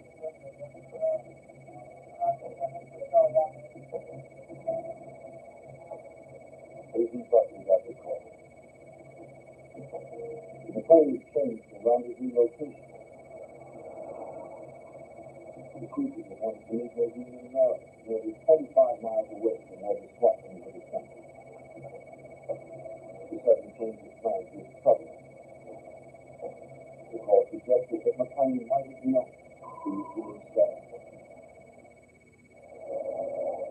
Wanted cop killer Ralph McLean was on his way to the Greenbelt, Maryland plot and under curacao measures.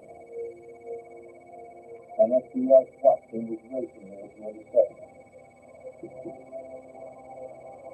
Since McLean had changed the location from Tyson's Corner, Virginia, investigators suspected the armed group was agreeing that Green was cooperating with their authorities. Special Agent J. Adams was directly concerned. At the time, we began to sense that he had suspicion of what was happening. And given those suspicions, that added some sense of urgency even more. We weren't sure that he would actually show up at one of these locations to meet Nadine. We might begin to smell that there was a trap. As they got closer, agents turned off their blue lights and constantly monitored the area. A police dispatcher relayed updates to agents in the field. We kept them posted on McLean's plan, learned through conversations with the agents.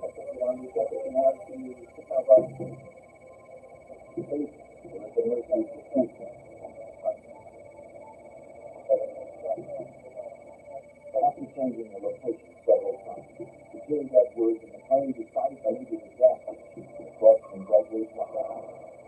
His strategy to set up a perimeter around the gas station. Even closer, we had enough time to secure the area. Once in place, we would wait for McLean to either show or call.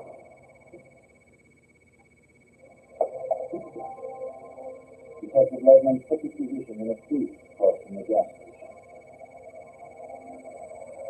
He believed McLean would show up to see Nadine despite suspicions of attack.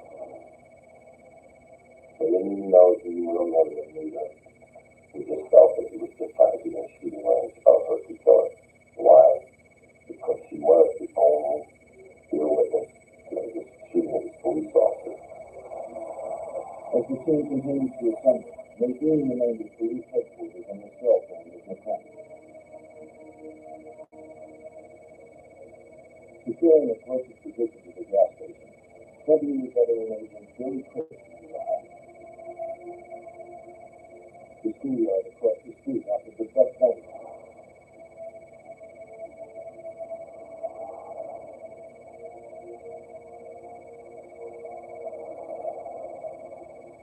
If McLean is here, Asian Christian would be the first to see him.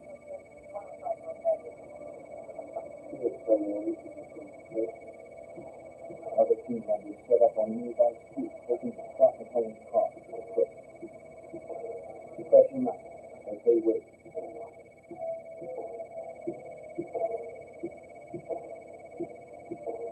So it's great. Al Buckley and I were sitting in the vehicle together, just a couple hundred yards away, trying to direct the activity of a number of people.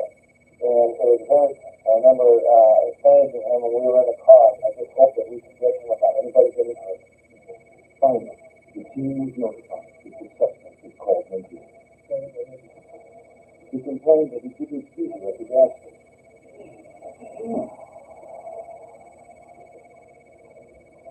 McLean was in the area, but agents couldn't get a precise fix. Investigators believed he was very close. This particular time, he was whispering. It led me to believe that somebody was close to him and caused me to look around. He was right on top of him and didn't know it. Hidden behind a small hill, Detective Ledman checked the gas station again. But he still didn't see McLean. Scanning to his right, the detective could see Christian's car. From his position, Christian also surveyed the area, but he too saw no trace of the shooter. At that point, a local officer out on his regular patrol approached Christian's car from behind. The patrolman, unaware of the arrest, thought the agent's car seemed suspicious.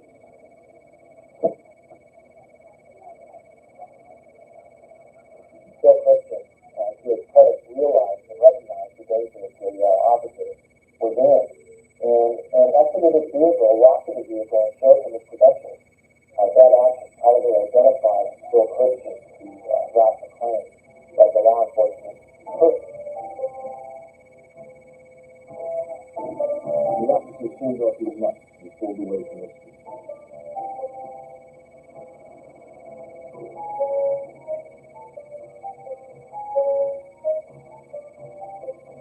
Christian resumed his surveillance.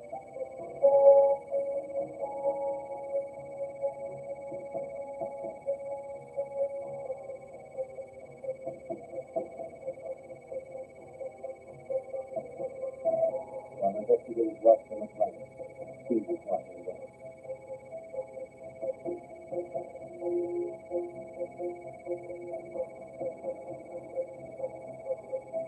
The element of surprise and the practical advantage was McLean. Well camouflaged in dark clothes, he surveyed the car where Agent Christian sat waiting and watching.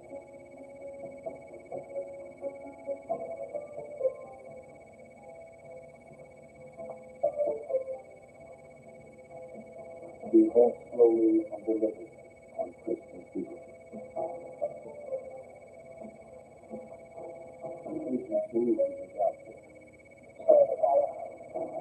Anxiety ran high since McLean's calls to Agent stopped. The tax cutter continued to advance.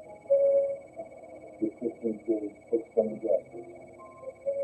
McLean close to the end.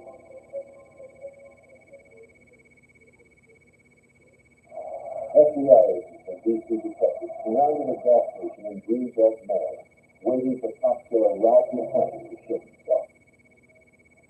The arrest team knew he was close, but they didn't know where.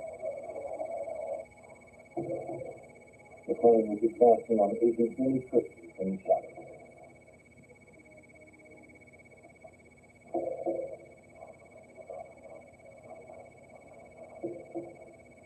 Christian heard something, turned to look. They saw nothing.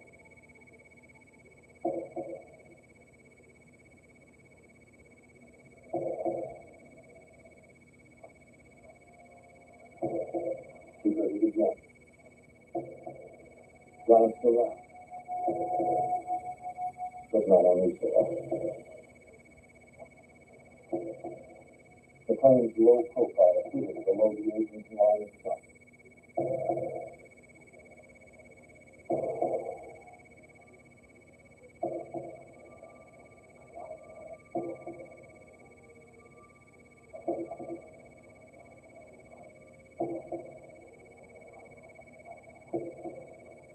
The guard continued to advance, his unsuspecting prey.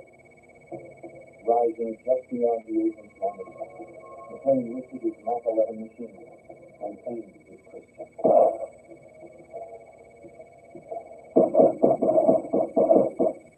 Smuggler whipped through the night.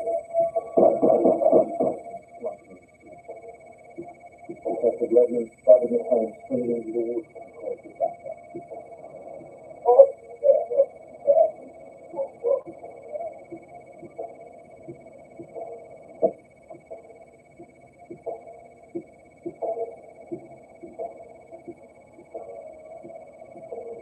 The detective pulled the bleeding agent from the car, laid him flat, and made a second call to his room.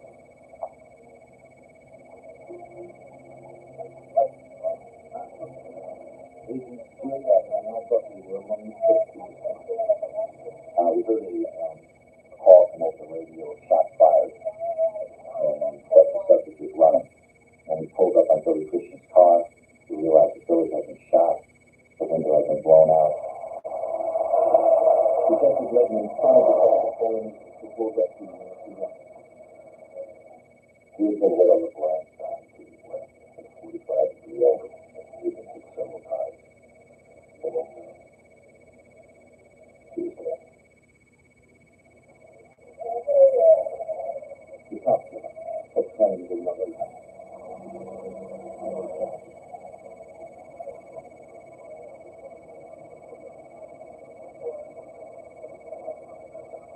This person is still a colleague, not just a colleague, but a good friend, a mentor to some of us. He has been around for a long time, 20-year agent.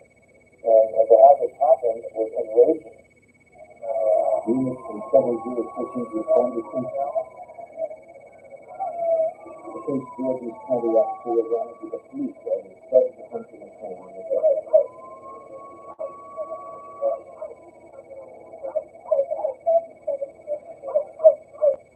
I remember him running up to Billy's car. I remember him looking at Billy and sniffing at the door area, and then turning around and trying to make a beeline back toward the school. The team tore off into the darkness with the dog that was sending on another left. They didn't know if they were walking into another tent. We started into the wooded area. I had my flashlight out, and I remember just clicking on my flashlight on and off, because at that point I was afraid if I kept the beam on, Mr. McLean would be able to focus in on either one of us. We got to work in the McLean story. We went into the woods and attempted to at least try to locate which way we went or where we went. And it was probably a very judgment to do that when I looked at it in retrospect, but that's how high the emotions were at the time. The team pressed on, but McLean had enough of the lead to try and do something. We ran away from the scene after the shooting Bill Christian. We had the wherewithal to call 911 and report that we saw a man with a gun leaving the area in a vehicle. I think it was an obvious attempt to try to throw it over that you were in pursuit in another direction to try to aid in the escape. Taking the call, agents knew he was still in the area, but they didn't know exactly where. It appears the fugitive cop killer had evaded authorities once again. He ran through the parking lot of the nearby plaza. The team was infuriated by the senseless murder of Billy Christian.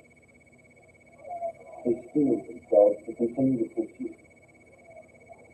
Agents and local investigators alike vowed to stop the cop killer before he killed again. Anger is probably the biggest feeling I had that night. Frustration. I was frustrated that we're all not going home tonight. Really has to stay here. As agents Buckley and Abbott continued to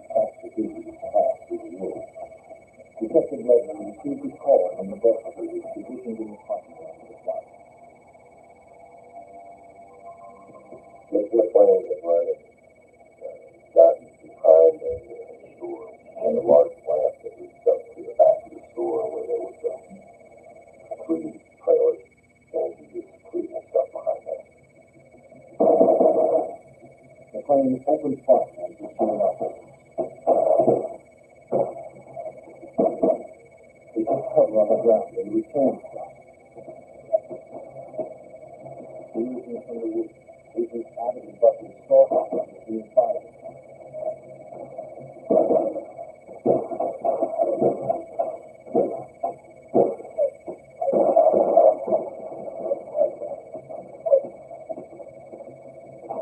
They pulled their gun and rejoined in the fire. McLean was dug in and well armed. Officers were cleaned up.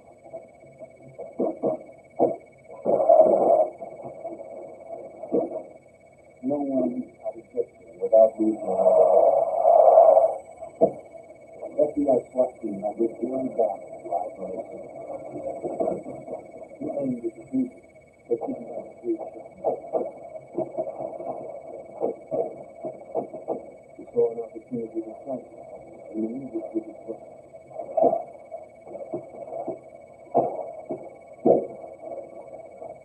While police and agents traded fire, Bama remained hidden in the fight. Then he stepped back from behind the gun and began firing on the shooter from the opposite side. From his position, Bama noticed that McLean had a possible escape route. The loading dock ended with a railing and then a 10-foot drop wall, and I realized that McLean could see get over that wall and flee into the lower parking area where there were no agents or officers at the time. Bama dropped McLean's exit with gunfire. Now McLean was receiving fire from 2 different positions.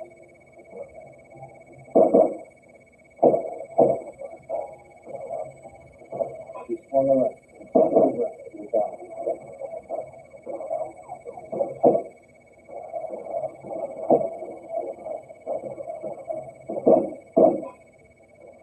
The agents returned fire. McLean was hit. Agents and officers continued firing. McLean fired one more round. Then there was silence. I waited a moment, and then there was a call out, something like, "He's down, he's down." Bama hesitated before advancing on McLean's position. Be sure this wasn't another trick. While officers and agents waited in the lot to run to the way. Agent Bama made his way alongside the gate, approaching the motionless figure. Another agent advanced from the opposite side. He believed that an officer yelled from the darkness that he saw movement. He was going to fire 2 more rounds towards McLean. As soon as he yelled out, I yelled, "Don't shoot, don't shoot, don't shoot," because I was immediately concerned with the fact that we had placed ourselves into a deadly crossfire situation.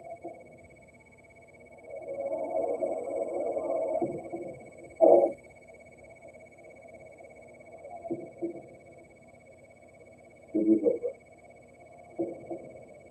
McLean shot himself with a 9mm pistol. The same weapon he was taken from Officer Novodowski, who he murdered a month earlier. The top killer was dead. But the price was steep.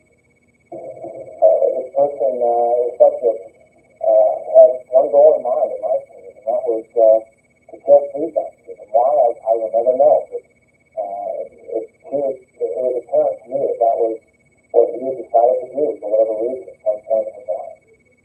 Agent Billy Christie was close to retirement when he was gunned down. He had worked with Agent Bama over the span of his long career. Billy had been a 20-year agent with the FBI. Billy was an expert marksman, a firearms instructor, one of the first members of the FBI's hostage rescue team, the full-time special weapons and tactics team. He was also a member of the Washington Field SWAT team. The names of Agent William Chris and Officer John Noble Joseph were added to the law enforcement memorial, commemorating those who have fallen along the route. My desk at the FBI overlooks the National Law Enforcement Officers Memorial, and not a day goes by that I don't think of my friends. Their sacrifice remains living, and we recall each memorial day. There is a feeling in the youth of brother or sister, agent and officer, but a part of you is lost, and they will never be forgotten. In the fall of 1995, a serial killer was on the loose. Crossing the town, he lured women with his child. That was one step. He stopped exactly with what he said. The FBI police detectives needed to stop before another mess.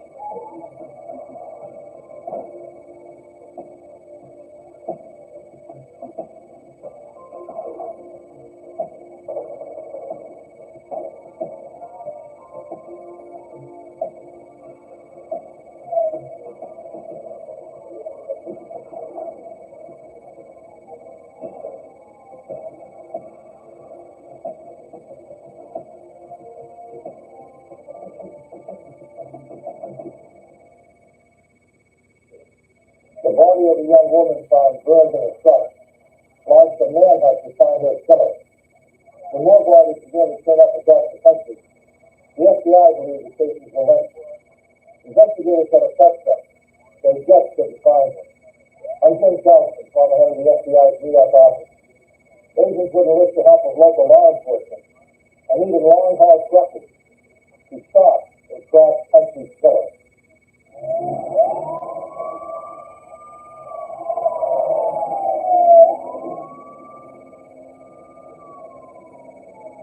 In the early morning hours of September 29, 1995, the Los Angeles Fire Department responded to a vehicle fire at a hospital in Manhattan. They found a pickup truck burning in the parking lot.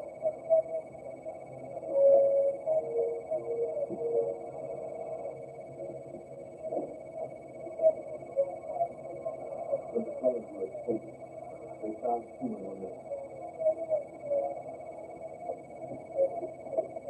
Firemen contacted the Arson and Homicide Division of the Los Angeles Police Department. Homicide detectives responded to the scene and were briefed by uniformed officers who already did.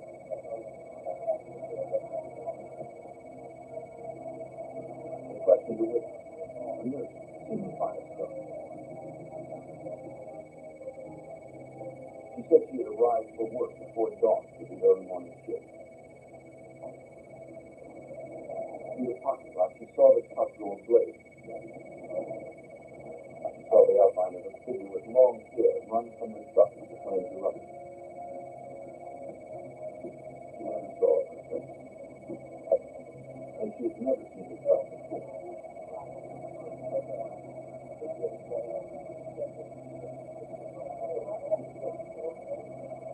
Investigators inspected the pattern of fire damage indicated that it was only a cat that was burned very quickly. Investigators believe it was an intentional strike. And sellers believe I was guessing. The body inside appeared to be a female that was burned beyond recognition. Some items survived the fire, including a backpack, a camera, and a roll of undeveloped film. Technicians recovered several documents that bore the name Sandra Gallagher.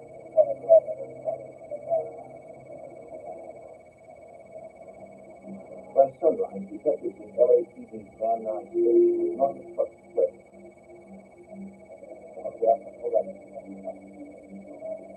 Through DMV records, Detective Mike Coburn was able to confirm that Sandra Gallagher owned the truck. That's what the officer that she was in fact married to individuals who lived in the Los Angeles area. We attempted to contact him and made arrangements to interview him at the night station. Detectives suspected it was Sandra in the truck, but identification through dental records would take a few days.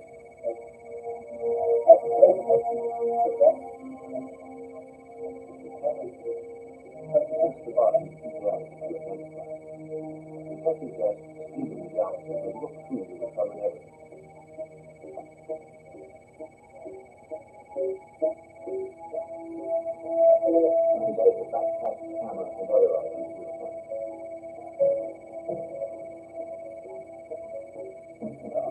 The police department has developed a roll of film to survive the fire. Somebody even identified his wife in the picture. Most married homicide victims are killed by their husbands. Detectives asked Stephen about his relationship with Sandra. There's a lot of domestic violence, spouse abuse that goes on, so it's just a direction to go to initiative. In our case, as it related to Sandra Gallagher, once again, we wanted to eliminate the husband as a suspect and determine a little bit more about our victim, Sandra. Stephen said he had seen his wife on September 28th, the day before the truck fire. That day, the couple had met for lunch. He and Sandra were experiencing marital problems, and they spent the last couple of nights apart. They had talked about reconciling. But things were still strange between them. Stephen told detectives he last saw Sandra around 2 p.m., so he heard from his wife later that evening.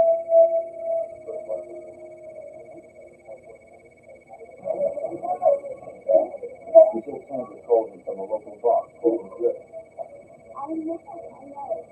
He was very excited. He told her she had won $1,200 in the lottery. Since that call, Stephen hadn't heard from his wife and had no idea where she had gone. Detectives had to corroborate the story. Once you mentioned the bar in the Red, that was our direction. We wanted to get in there, find out who was the bartender, who the owner was, who was there that particular evening, and who could identify some photos of Sandra that was gathered from the truck. LAPD detectives visited the bar.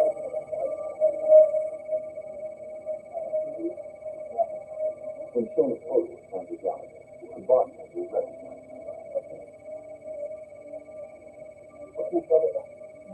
She knew her by her nickname, Sandra.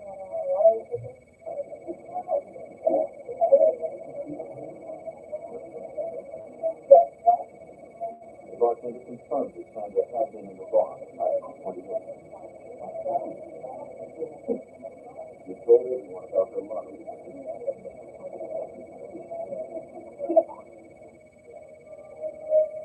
Some customers overheard the detective's questions and said they had also been in the Red that evening. They also remembered Sandra and recalled one man who talked with her that night. The people in the bar had mentioned to us that they recognized the photograph and they identified the photograph as a female by the name of Sam. This is the name that they use her by, Sam. And everybody was mentioned was with a person by the name of Glenn. They described Glenn as having long, blonde hair. He'd been coming in regularly for the past few days. That night, he seemed interested in Sandra and talked to her for quite a while. Glenn was friendly and came across as a big spender, buying drinks for Sandra and the others.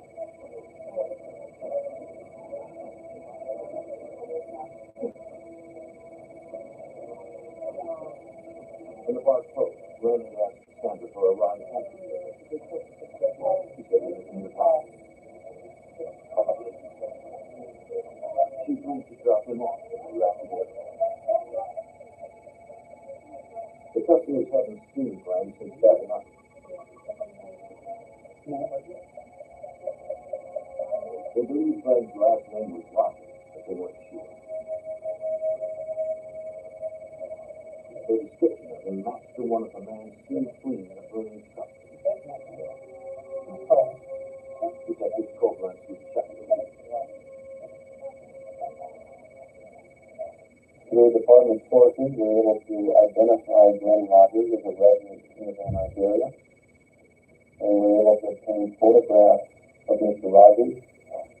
These photographs in the next day or two were shown to various witnesses at the bar in the form of a photo lineup. And Mr. Rogers was identified in the photo lineup as the person being at misread with Senator Gallagher. Detectives secured a search warrant for Rogers' apartment. It was only a few minutes away from where the truck had been burned.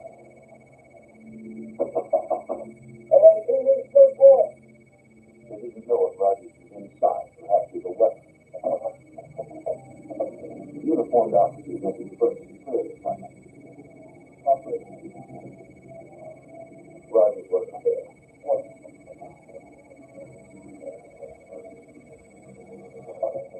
It looked like Rogers was headed out in a hurry.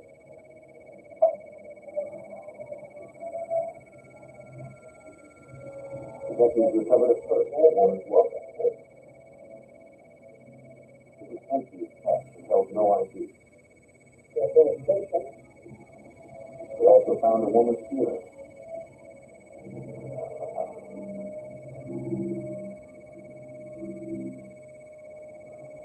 The earring became significant in that her husband, Steve Gallagher, identified that earring as one that he had purchased as a pair for his wife a couple months earlier.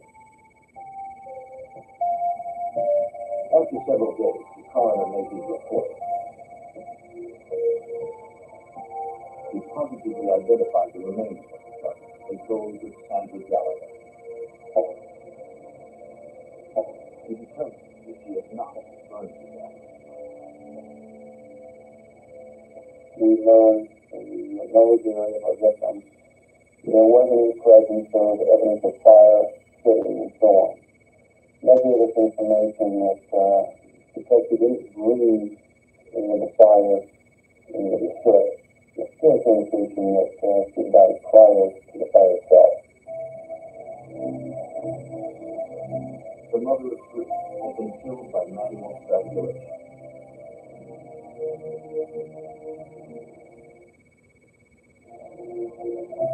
Los Angeles detectives charged Glenn Rogers with Sandra Gallagher's murder and issued a warrant.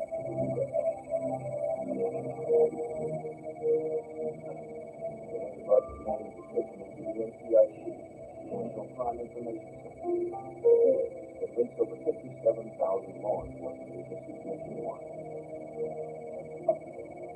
That informs other agencies around the United States that Glenn Rogers in the case was in fact wanted in Los Angeles for murder.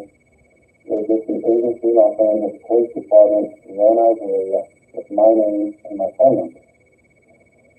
If they have any contact with Glenn Rogers and happen to run him, this warrant would show up in his jurisdiction and he'd be taken into custody. Detectives sought out anyone who knew Glenn Rogers. They learned he frequented local bars and worked odd jobs, mostly in construction.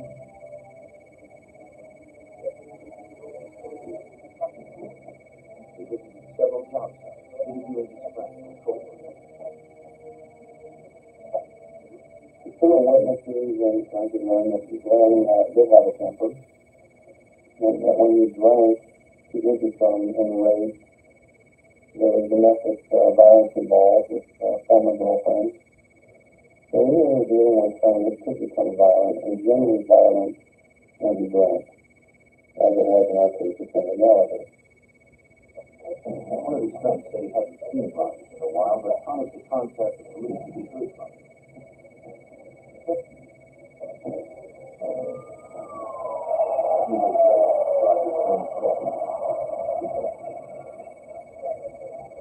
He said Rogers had phoned him from a hotel outside Jackson, Mississippi. Local police talked to them about that and told them Roger's rumor.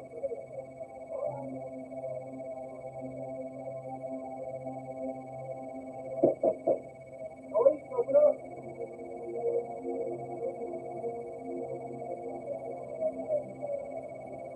The room was empty. The murder suspect was on the run. In the fall of 1995, the search continued for Glenn Rogers. Police believe he fled California after killing a woman there on September 28th. The tip led to a Mississippi motel. But Rogers had disappeared before police arrived. Police issued an APB local. They hoped someone would spot the suspected killer before he left the area. Days later, on November 3rd, 1995, Jackson, Mississippi detectives responded to a murder. Family members had found Linda Price dead in her bathtub. The 34-year-old single mother had been stabbed repeatedly with a throat slashed. Investigators searched the apartment for evidence.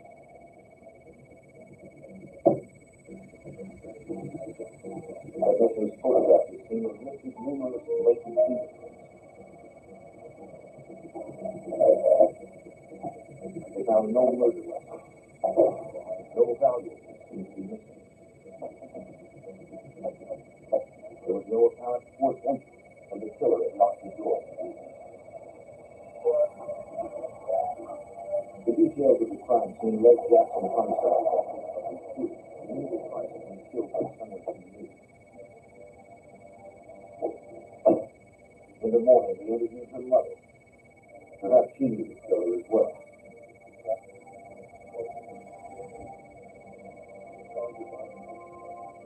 She said her daughter had a new boyfriend. His name was Glenn Rogers.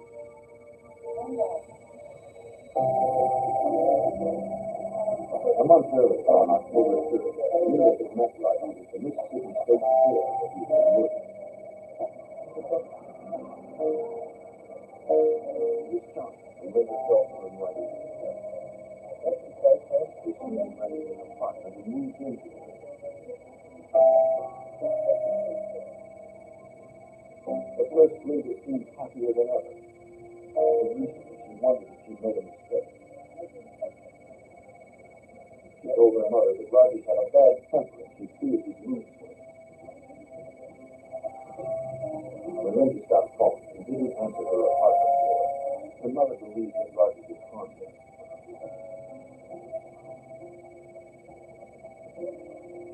Again, Rogers was nowhere to be found. Jackson detectives believed he had left the area.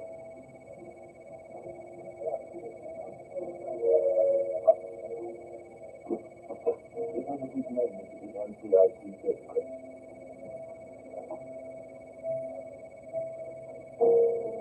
Learning Rogers was wanted for murder in California, they contacted Detective Mike Copeland in Los Angeles. Jackson, Mississippi at that time contacted me, informed me of a murder they had, and they wanted more information on Glenn Rogers as a possible perpetrator in that case. The murders followed a pattern. The victims in California and Mississippi had both been charged by Rogers. He had been isolated from others and brutally killed just before Rogers fled the area. Investigators believe that Rogers was on a rampage that probably would not stop until he was found. In our minds, we knew we had a major problem going on here. We felt that he wasn't after him, that there could very well be more victims. Jackson police asked the public to call if anyone saw Rogers in the area. Witnesses reported silence, but Rogers stayed one step ahead of the car. Detectives contacted the FBI field office in Jackson.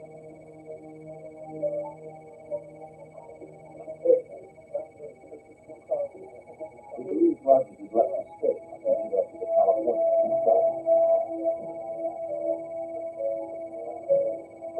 agents filed a federal warrant for unlawful flight to avoid prosecution. Perhaps federal resources could help stop the killer. FBI Special Agent John Cuba helped coordinate the multi-state investigation. So this case was very high-speed, very fast. The murder he committed in Jackson was on November 3rd, with Linda Price. Subsequent to that, he committed another murder on November 6th. On that day, police in Tampa, Florida responded to a murder scene in a local motel room that had been rented by Glenn Ryan.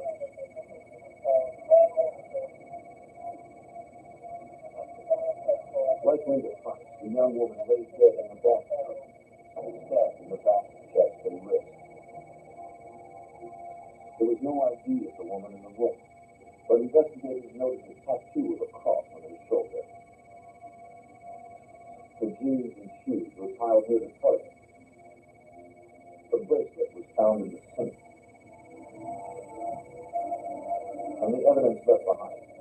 Tampa homicide detective Julie Masucci attempted to piece together the details. When we removed the clothing, it appeared that she had been stabbed through the clothing, which means that she was never undressed.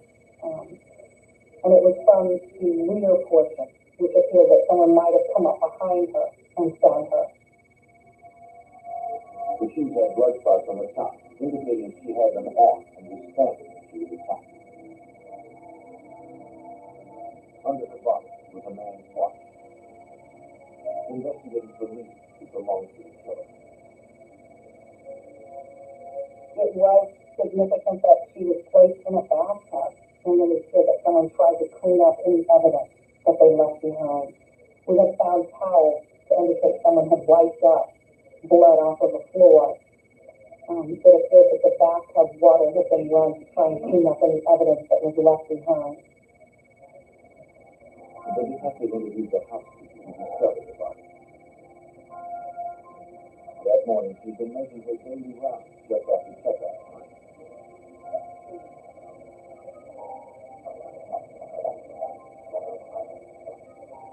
Outside room 119, she spotted a handwritten "Do Not Disturb" sign.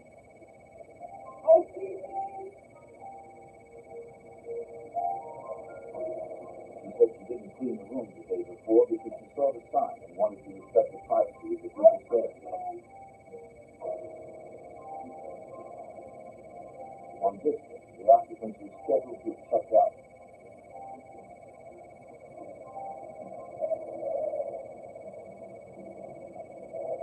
When she entered the bathroom, she made the gruesome discovery.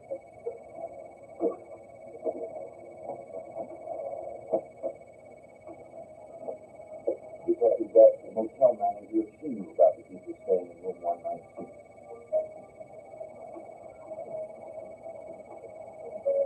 She recalled the man who rented the room because he reflected a "Do Not Disturb" sign the day before. They told him he didn't have one. So he paid for another night and told them at the registration that he did not want them cleaning his room. He wanted to be left alone.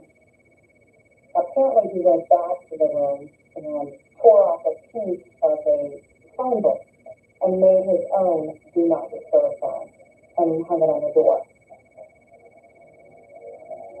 The motel manager remembered the same man packing up a small white car. He was ready for another night. She didn't think it was easy. She warned him about recent break-ins at the motel and told him not to leave anything in the car overnight.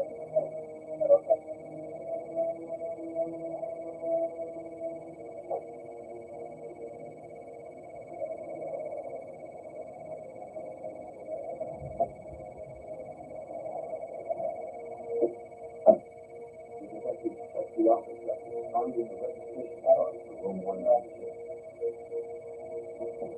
It had Glenn Rocky's name and signature. Technicians would later recover prints matching Rocky's from the car.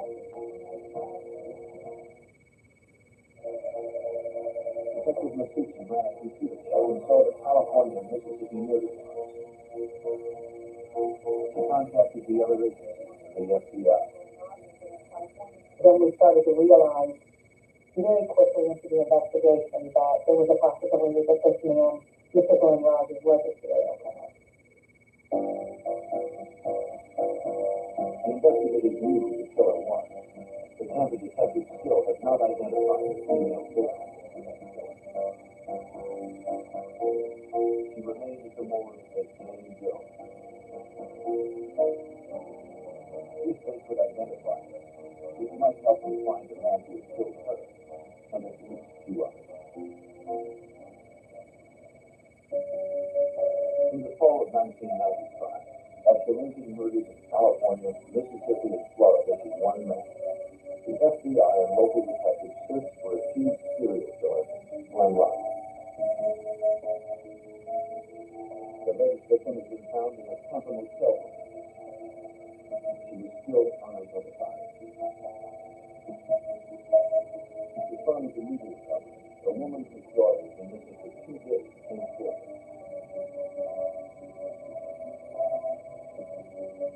She positively identified the body of her daughter, Tina Marie Brenet. Tina had 2 children of her own. Tina's mother told Detective Brewer Masucci about her daughter's last day. We learned that Tina had worked and that she went to the Showtime bar with some gifts and things. And she met some friends there. She was supposed to meet her mother there. Apparently it's like a family bar where a lot of people go and there's televisions in there. They just go and gather and talk. Detectives visited the Showtime bar.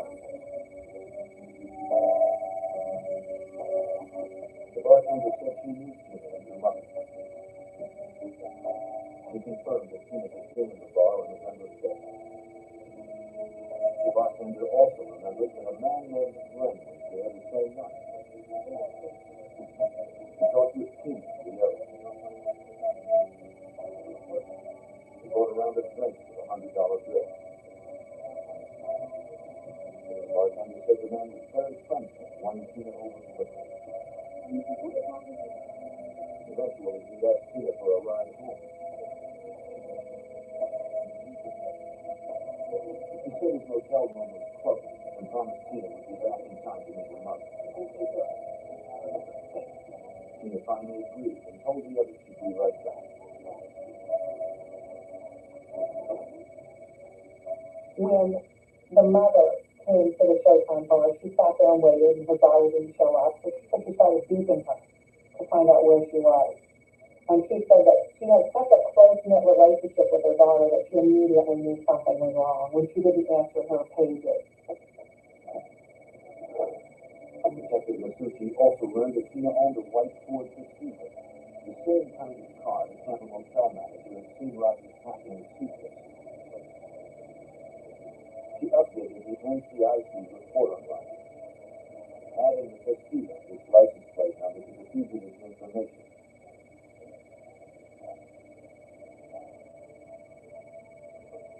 FBI Special Agent John Huber was surprised that Rogers wasn't trying to conceal himself.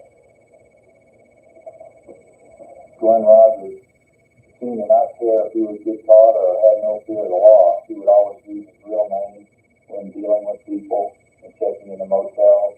He would drive cars that weren't stolen and that belonged to the victim, which he believed would be linked to or his own vehicle. He didn't seem to care. If people knew what was happening, he wasn't trying to hide.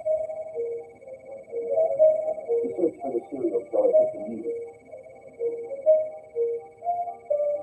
TV stations across the Southeast broadcast pictures of Rogers, asking anyone spotted him to call authorities.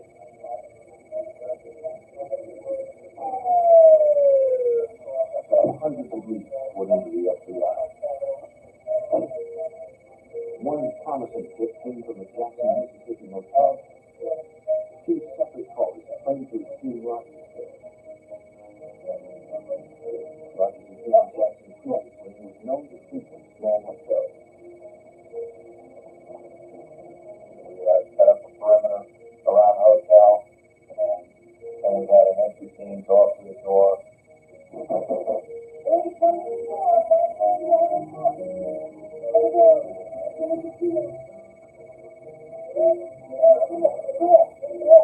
Agents were cautious so they could identify him.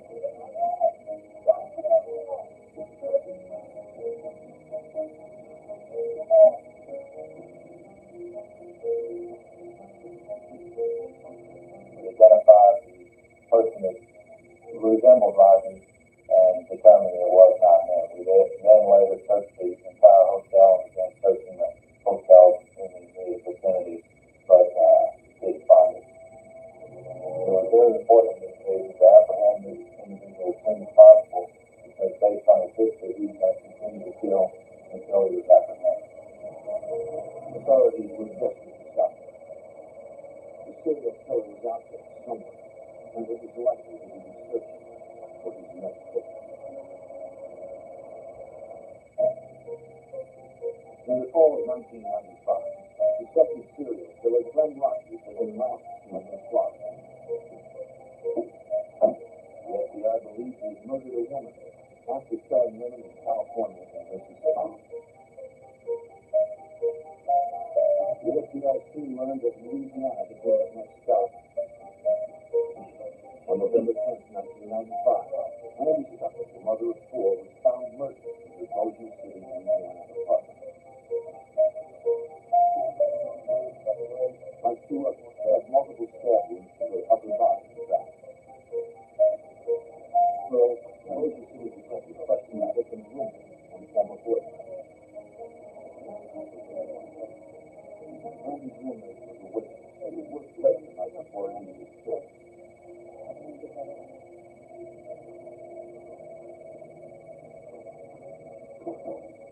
When she returned home in the early morning hours, she heard the bedroom door close. She assumed it was Andy, her new boyfriend, Glenn Rogers, in the apartment's one bedroom. Blankets had been left on the couch, and so she slept there.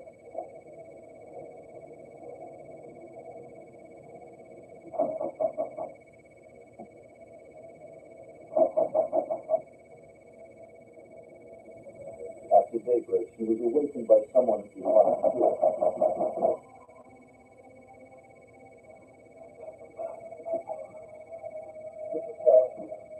It was Andy's ex-boyfriend.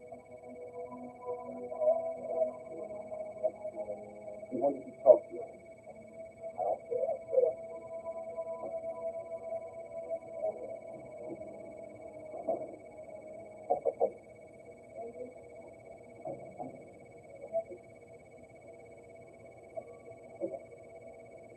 In the room, she found Andy's body under the sheet.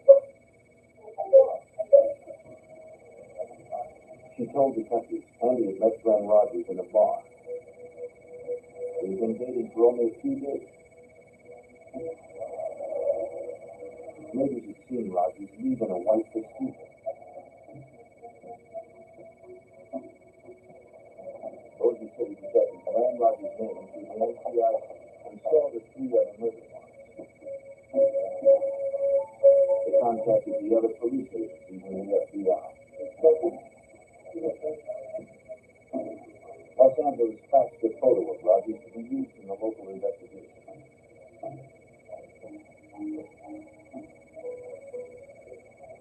Louisiana television stations picked up the story. Viewers were asked to be on the lookout for Rogers, but they were warned not to approach him in every video.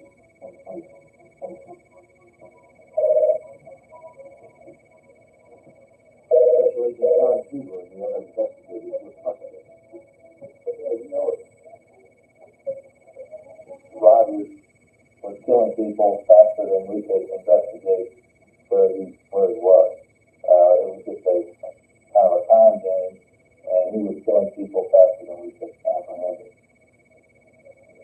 The FBI and local detectives believed Rogers murdered 4 women in 6 weeks. After each killing, Rogers fled the state. The locations he chose were random. Despite their best efforts, investigators couldn't keep up. They needed to spread the description of Rogers and his vehicle across the country. Agents sent requests to trucks over their CPs to be on the lookout for a white Ford Pursuit. They posted wanted flyers in truck stops and restaurants.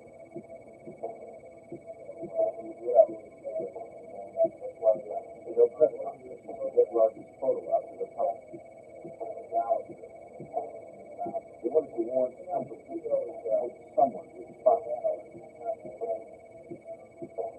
Through the media, agents released details of Rogers' MO for finding victims and the route of traffic. The FBI began the process of adding Rogers to their 10 most wanted list.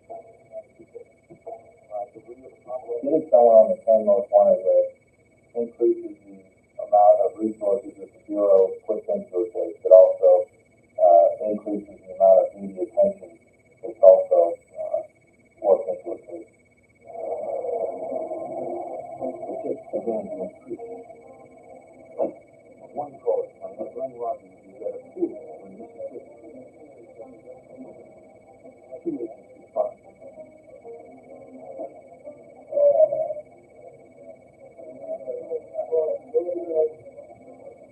One of the pitfalls of an intense media campaign are the many false sightings that well-intentioned citizens call in. The man in the bar is obviously not Rogers.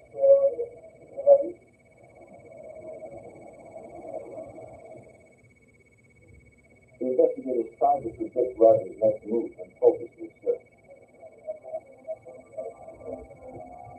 Special Agent Schubert had worked plenty of TV cases. A lot of times in TV investigations, when people are in trouble, they'll go to areas that they're familiar with or associates with friends. In this particular case, Rogers' family and friends were mostly located in the Kentucky area, and that's where a lot of our resources were focused. Authorities in Kentucky received priority teletypes about the news. Kentucky State Police Detective Bob Stevens was already familiar with the name Glenn Rogers. In fact, he'd been looking for him for almost 2 years. Rogers was wanted for questioning the disappearance and possible murder of his housemate, 71-year-old Mark Peter.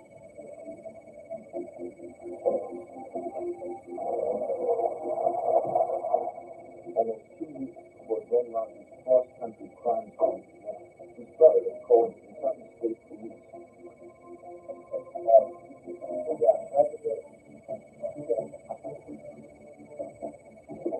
The body had been found inside his family's cabin.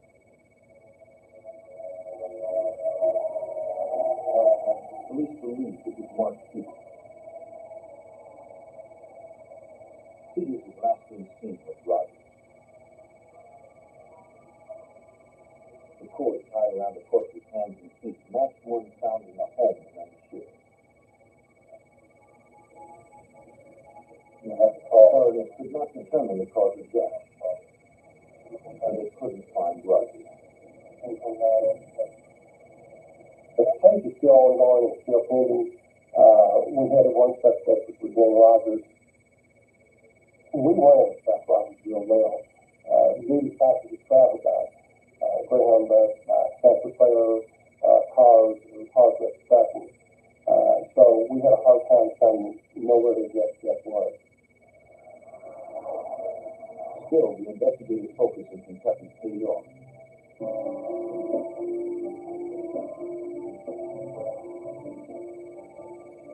On November 13, 1995, Glenn Rogers visited one of his relatives in Reed County, Kentucky.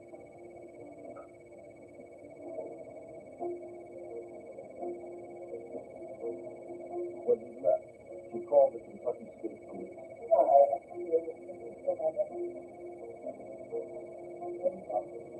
He said he was driving a small white car heading west toward Interstate 75. When Detective Stevens heard the Rogers sighted nearby, he set up on the road to leave Rogers with take to I-75.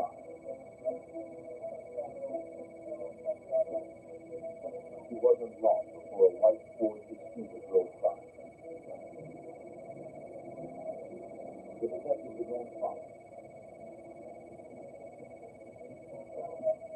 wanted to make sure that this was Winlock, not somebody else that I actually found behind. So I pulled out behind this car. When I ran the car tags actually came back stolen. So I began to follow it.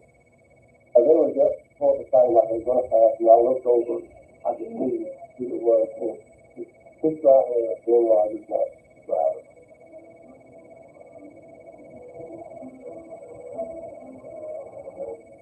The detectives requested that. A local police officer was parked nearby.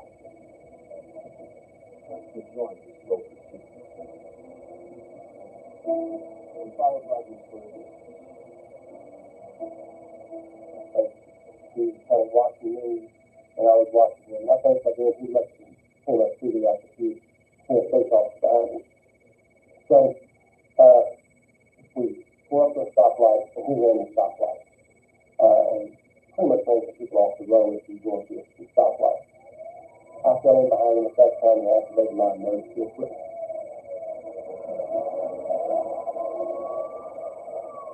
Rogers didn't stick it. He stood up. Come down to it now. Several miles ahead, we set up a roadblock and found the field of road traffic. They hoped this would be the last stop for the police.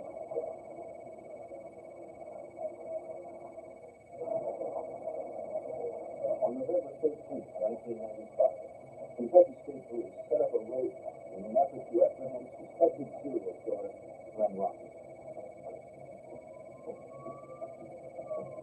Armed officers waited at the roadblock. Shoot fire! Shoot fire! They fired and he stopped. They didn't stop the gun. Detective Bob Stevens was close behind. We followed him down the road. He was running several cars off the highway, ran a school bus off the highway. He was driving on the wrong side of the highway. And so we were determined if he had to be stopped. Sergeant Boswell to get the other side of him, and we came back, we passed him, sent him out of the highway, off the highway, and good. They didn't know that the fugitive was armed. When I first approached the car, I was one of the first ones to approach the car.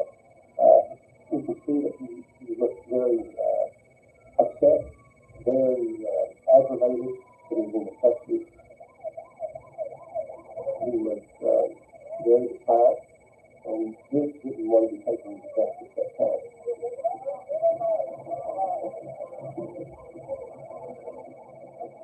After a 2-month killing, we expanded the country and left 4 women dead.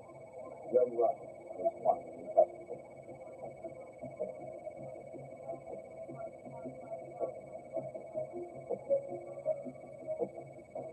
The vehicle identification number of the white receiver confirmed the car belonged to Tina Lee Chris, a victim in Florida. Technicians scoured the car for evidence. We found shorts with gloves, money,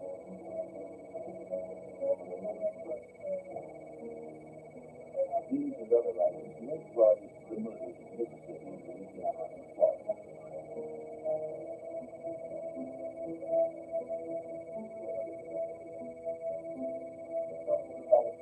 The FBI served as the clearinghouse for the evidence.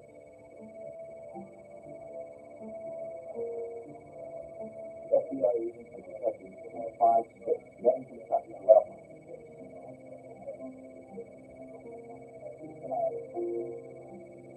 Special Agent John Cooper helped plan it. What they did was put together all the information that everyone had, share information, and also that the FBI laboratory would process all the evidence in the case so that one agency would have custody of all the evidence and do the analysis. Agents and detectives agreed that their best case against Rogers was in Florida. Private Detective Julie Masucci met with detectives and prosecutors to review the evidence.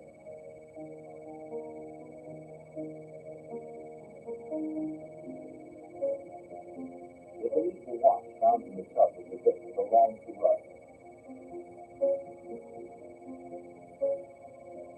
photograph of Rogers in Mississippi that could name the price, the dues and more that kind of work. Detective Masucci was confident in his case due to the physical evidence implicating Rogers. We had Tina Cribb's car that he was apprehended in. We had some shorts that belonged to him that had some of Tina Cribb's DNA on them, a registration slip that Mr. Rogers signed himself, fingerprints that were found inside of motel room number 119, where the victim was found, and miscellaneous items that were found inside of the car when he was apprehended. On July 11, 1997, almost 2 years after the murder of Tina and Ruth Cribb in a Tampa motel room, Glenn Rogers was convicted of first-degree murder and later sentenced to death in Florida. 2 years later, Rogers was extradited to Los Angeles to stand trial for the strangulation death of Sandra Gallant, whose body was burned in a truck fire. Over the victim's body and inside the truck, the prosecutors outlined the victim's final hours to the jury. I showed that Sandra and Glenn Rogers left McRae's bar together on September 28, 1995.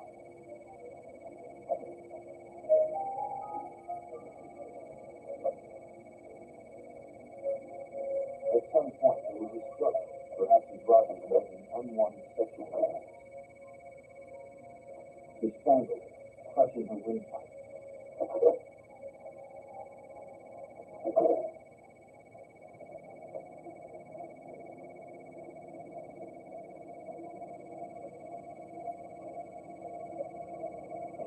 Attempting to destroy evidence, Rogers doused Sandra's body in the truck with gasoline and set it ablaze. Then he ran.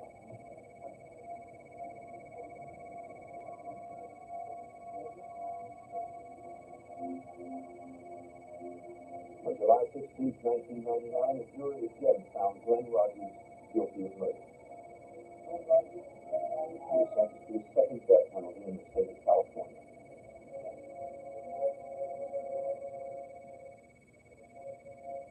Los Angeles detective Mike Copeland was impressed by the nationwide partnership of everyone involved in the hunt for Rogers. And that's really what made this case come together with the interagency cooperation. And not just in Los Angeles, but Jackson, Mississippi, Tampa, Florida, and later Boise City, Louisiana, the FBI, the press, the different news agencies that later put the information out. We truly worked together on this and came to a successful conclusion down the road. Since Glenn Rogers already had 2 death sentences, Louisiana and Mississippi prosecutors decided to spare the families of the victims emotional crime. Glenn Rogers left at least 11 children without mothers. The importance of stopping it was clear to Detective Julie Masucci of the other investigators. As a woman, not as a detective, not as a police officer, but as a female, I suspect there should be a lot of women that feel safe that he's off of the street. He had no regard for human life. He had no regard for the feelings of the families that are left behind. He didn't care. And I'm happy that he's behind bars. And I'm happy that he'll never step foot outside of a prison system that he could put other females at risk. Investigators suspect Rogers is responsible for more unsolved murders. He told family members during his rampage that he had killed dozens. The authorities continue to pursue those unsolved murders to close the cases that can be linked to Glenn Rogers.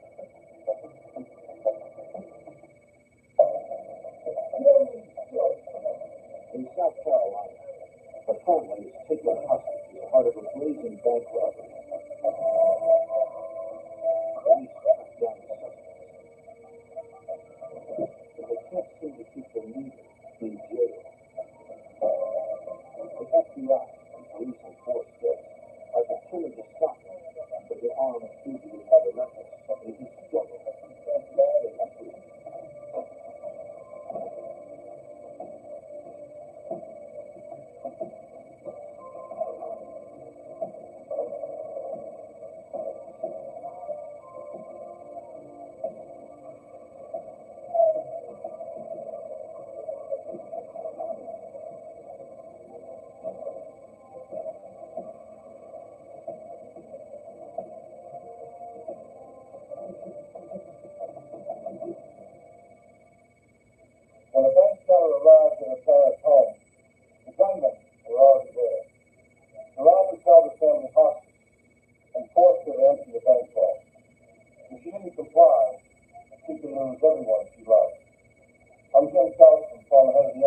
mastermind.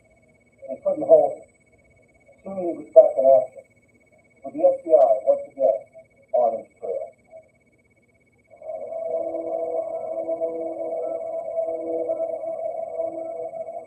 The Savannah River marks the state line separating Augusta, Georgia from North Augusta, South Carolina. On the South Carolina side, on a Friday afternoon in October 1995, Parker and Brenda Shaw returned home with their granddaughter, Brianna. They watched Brianna on Friday afternoons when her mother, Amy Shaw, worked late at the bank teller.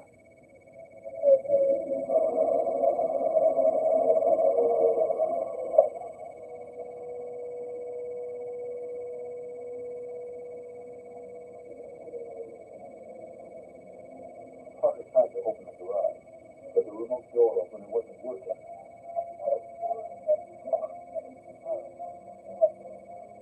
Not knowing someone was there, he went in the house to open the garage from inside. The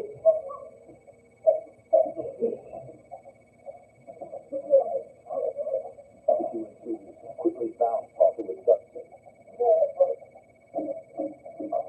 then forced him into the bedroom. Outside, Brenda got tired of waiting.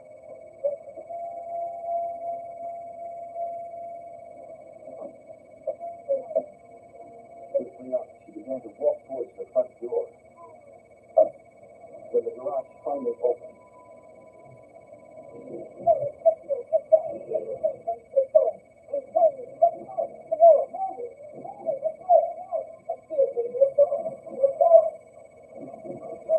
the man forced Brenda into the bedroom where her husband was being held by the other two intruders. The gunman stole money and credit cards from the frightened couple. But then the one who was clearly the leader announced he had really come for the Shaw's daughter, Amy, and the money at the bank. They would wait for her. The armed intruders held the Shaw for more than an hour. At 7 p.m., the lead gunman ordered Brenda into the living room, leaving one of his men to guard her husband and granddaughter. At the front window, they watched for Amy. They knew exactly when she was to arrive.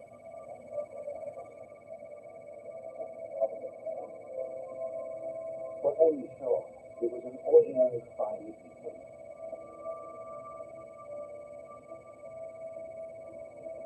The gunman ordered Brenda to the front door.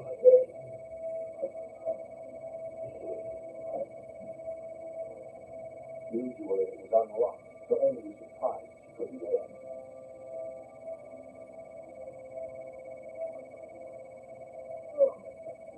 She knew right away something was wrong. The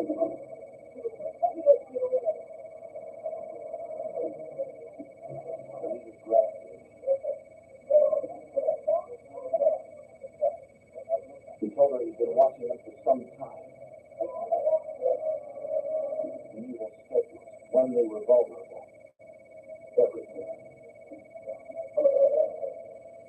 He began interrogating Amy about the security system at the bank. From her tone, she knew it was best to comply with his demands.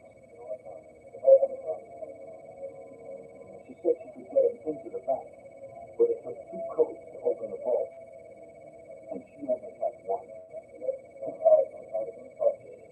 He said to deal with that when they got there, and warned her if anything went wrong, her family could get hurt. The leader announced he was taking Amy to the bank, and told his men to wait for his call.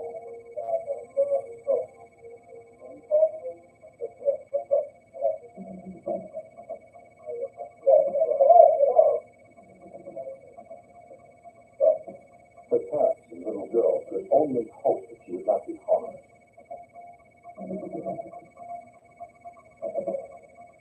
As they left, the kidnapper removed his mask to avoid looking suspicious in public.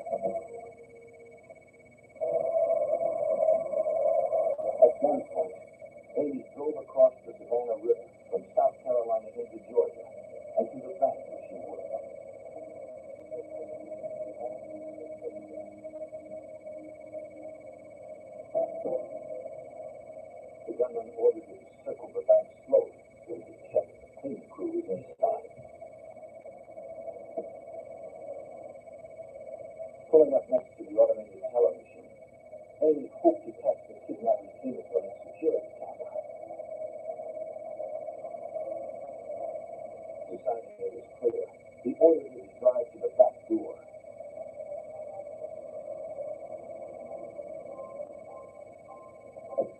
He told her that when they got inside, she was to explain all of her actions so he would know she wasn't setting off any alarms, and warned her again not to make any mistakes.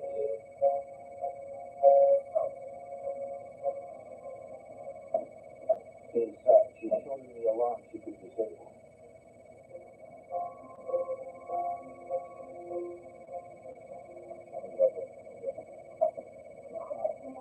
But as she explained, she could not open the main vault door alone.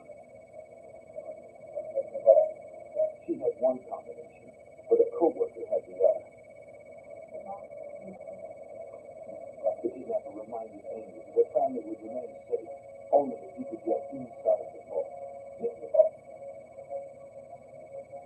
After short distance, the intruders moved the family to the living room where they had watched the front gate.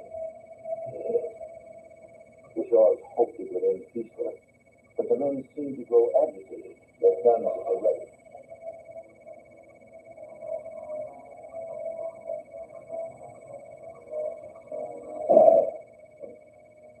The handgun had gone off accidentally.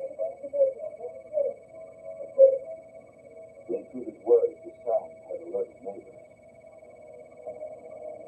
And their concern mounted as another car pulled up to the house.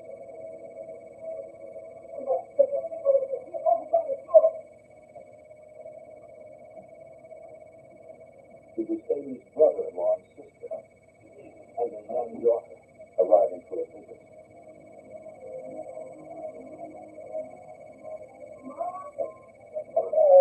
They were taken as soon as they entered the house.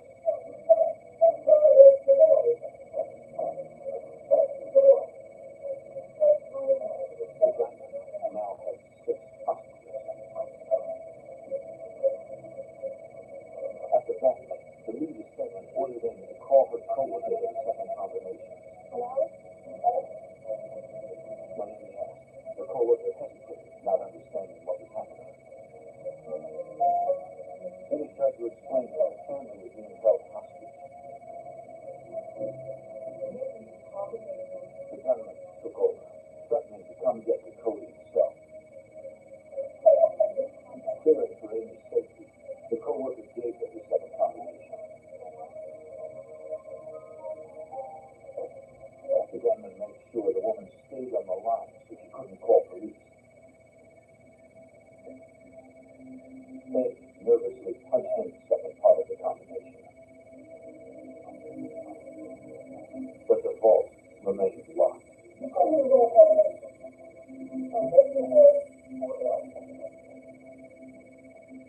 She carefully tried again.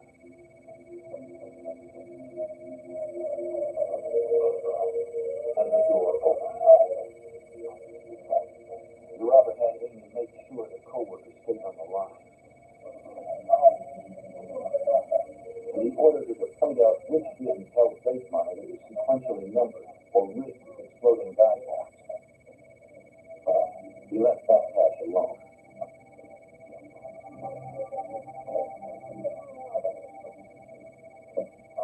After the robber loaded up the money, he ordered Amy to call her parents' home on the second line.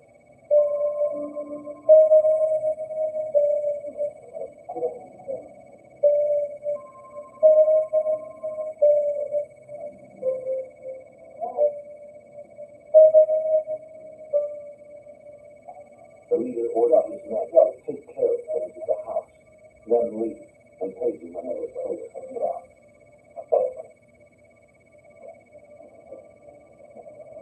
He took off with more than $86,000.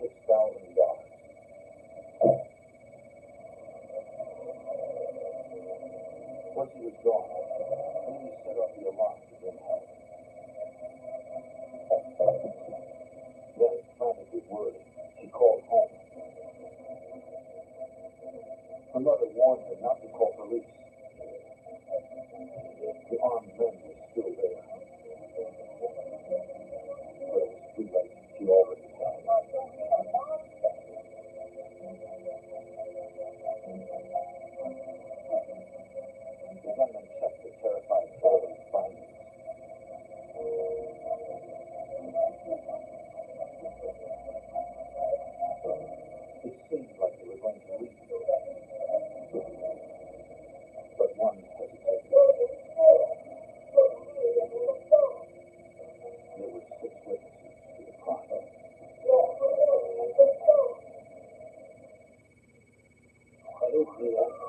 Richmond County Sheriff's officers responded to the bank in Georgia and learned the real crime was across the river.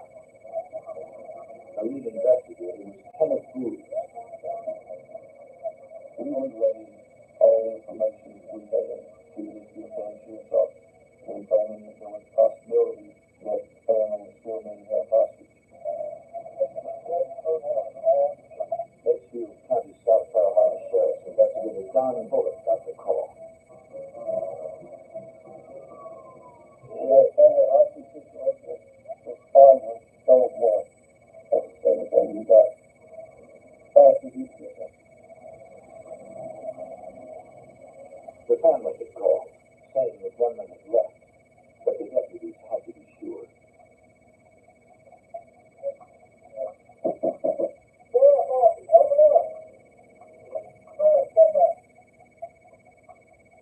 The deputies checked the house for the intruders. They were gone. They were safe. Nobody was hurt. Truthfully, they were hurt, but mentally they had to be shattered. And they worked hard here. The sheriff described the men as best they could. They never saw faces and knew only they were African-American males. The men were armed and aggressive. One held a gun to Parker's head. But the shot never came.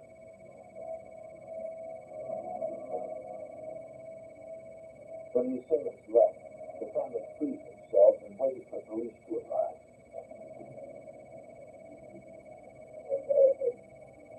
Parker explained that the gunman took the keys to his son-in-law's car and described what they were wearing. Deputies put out an APB. As with any bank robbery, the Richmond County authorities notified the FBI.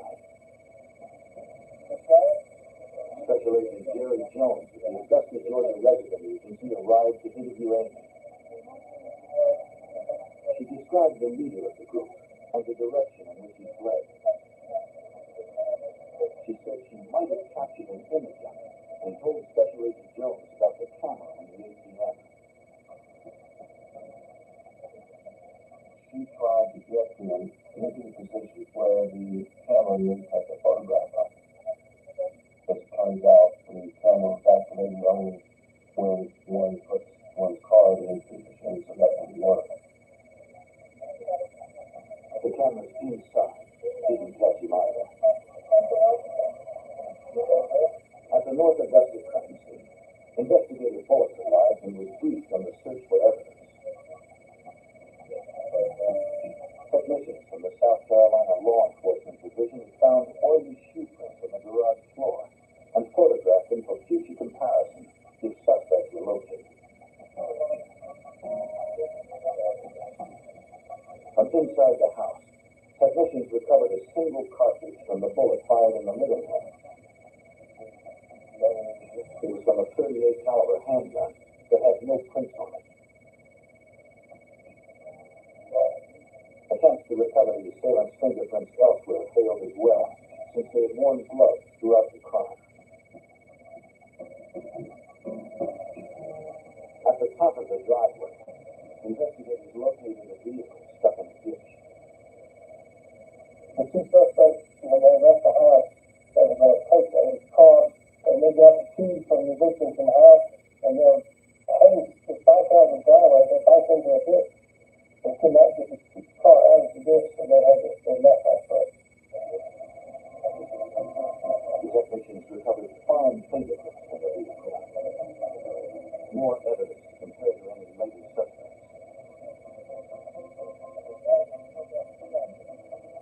Nearby, they located several items they believed had been dropped by the fleeing gunman.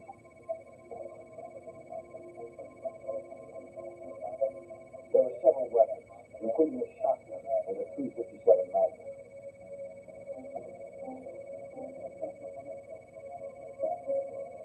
Clothes, masks, and gloves found in the bushes matched what the assailants reportedly had worn. Without the clothes, police didn't have much of a description of the suspects. updated the already vague ATB. 3 African American males, 2 probably on foot, 1 in a dark blue sedan, armed and considered dangerous.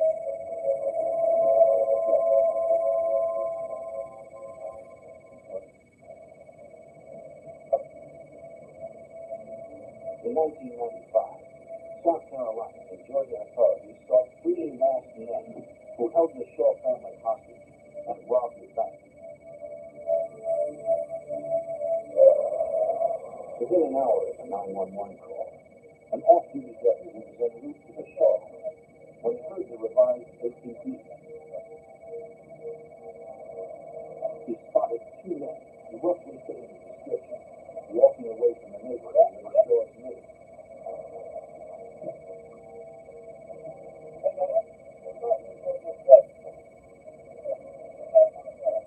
The deputy questioned the pair, according to Sheriff's investigator Don Bull.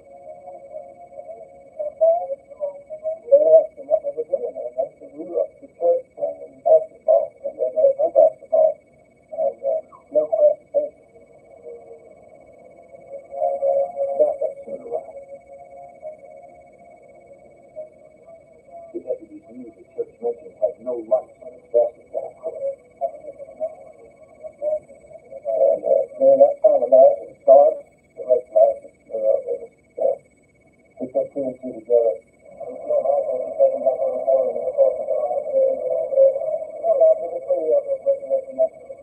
The young men agreed to go to a police staging area near the Shaw house for further questioning. They were identified as Daniel Evans and Lamarco Roscoe. At the bank, FBI Special Agent Jerry Jones received word of the 2 men in custody. I like to believe the bank was because the victim level was comfortable, and so I left the bank in Will in South Carolina to interview the 2 suspects. Jones made it to the police staging area about the same time as the suspects. He and Sheriff's investigator Kenneth Booth knew that with more than one suspect involved, it was best to talk to them separately.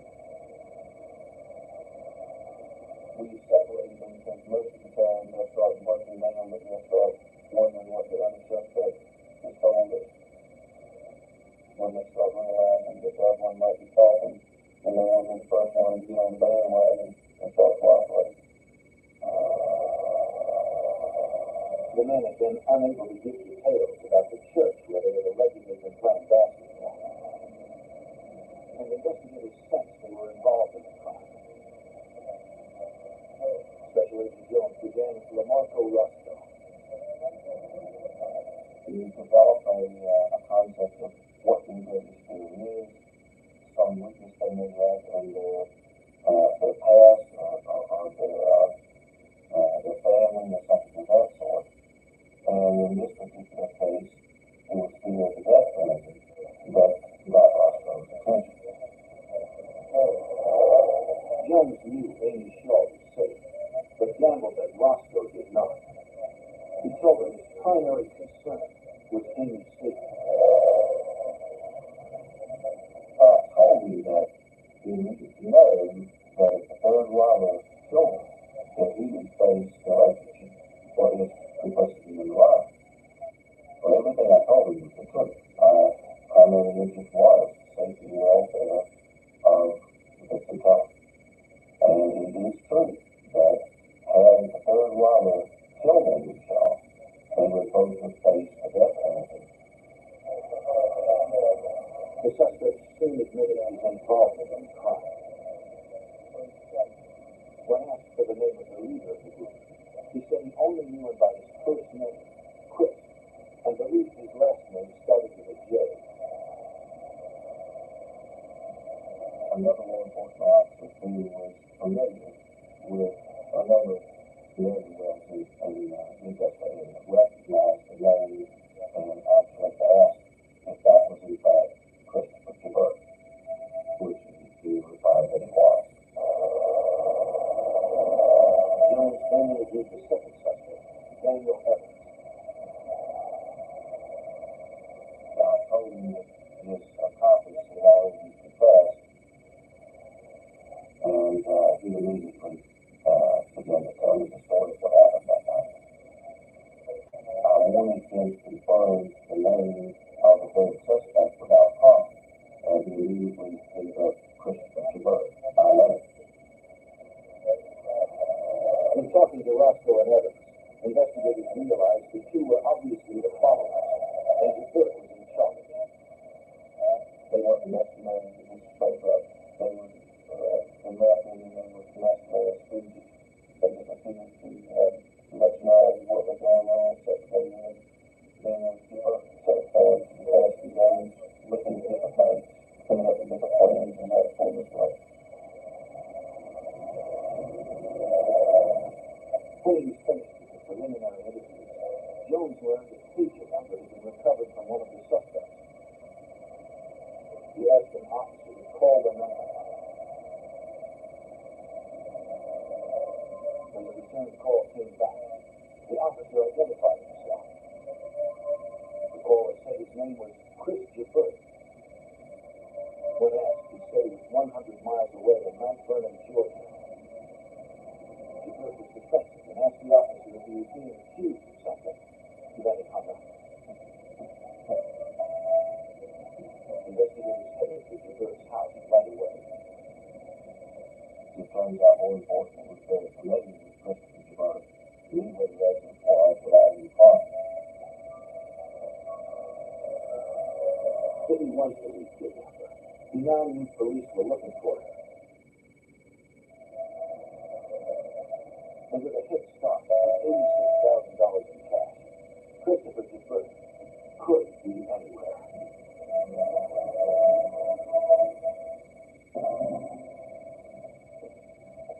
In October 1995, authorities were seeking Christopher Javert, wanted for armed kidnapping and bank robbery. At the request of FBI agents and Richmond County deputies, Javert's mother called his son on his cell phone and advised him to come talk to authorities. Around 1 a.m., he arrived with his girlfriend.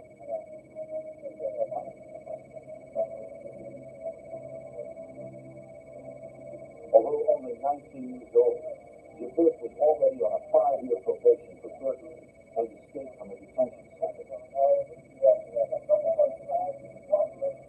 The investigators took him in for questioning.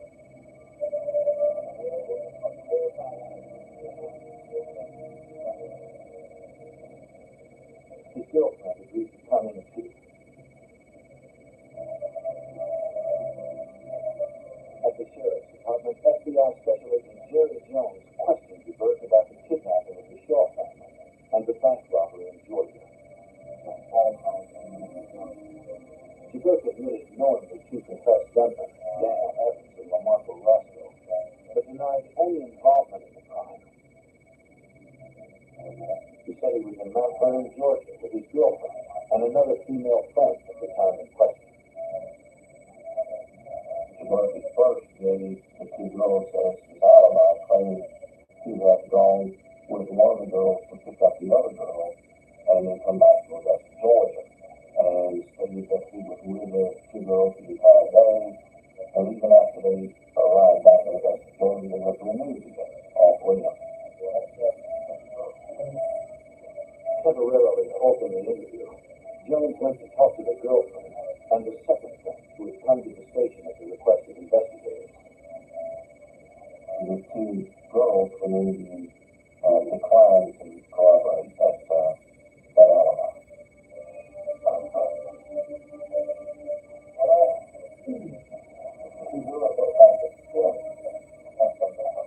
Javert quickly tried to come up with a new alibi, according to Richmond County Sheriff Investigator Kenneth Booth. He said that he couldn't tell us his whereabouts at the time of robbery because he was involved in some other criminal activity that I think the drug deal joint according to him. Javert's new story didn't convince anyone. Federal authorities charged him with 6 counts including conspiracy, carjacking, kidnapping, and armed bank robbery.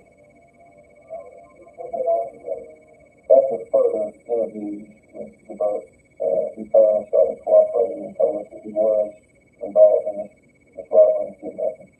And that he was actually the one that did it, but he wasn't the mastermind, that he was involved in some large-scale criminal organization, and that he couldn't reveal any more information because he was afraid for his family. It was another obvious lie by a man desperately trying to protect himself.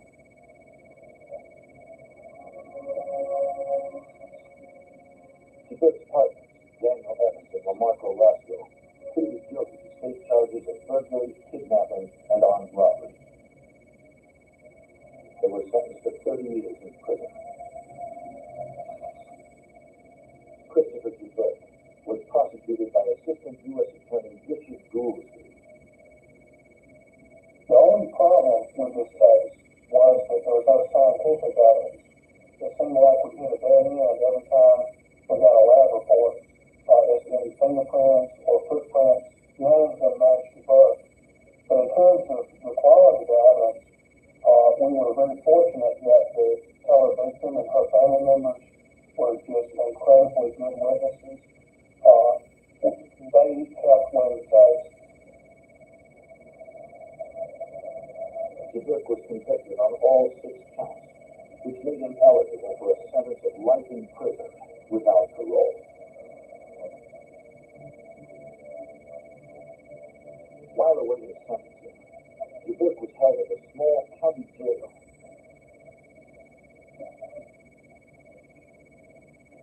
There, he met another inmate. Jerome Frierson Day, also a bank robber, was awaiting trial on 3 armed robberies. At the time, the jail was undergoing construction to expand the facility. There was plenty of time to plan an escape.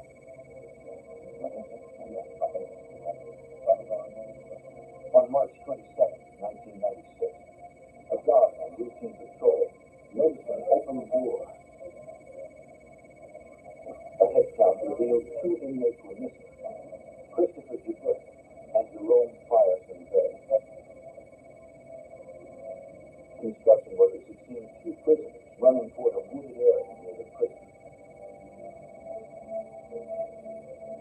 Search teams combed the woods, but no one spotted them. The search moved into the area's dense with forests and swamps. And helicopters flew brief patterns overhead. Still, nothing.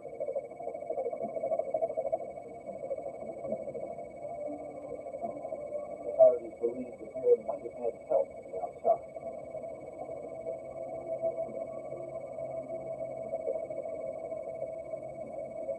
Police tried to seal the perimeter, putting up roadblocks and stop and check vehicles.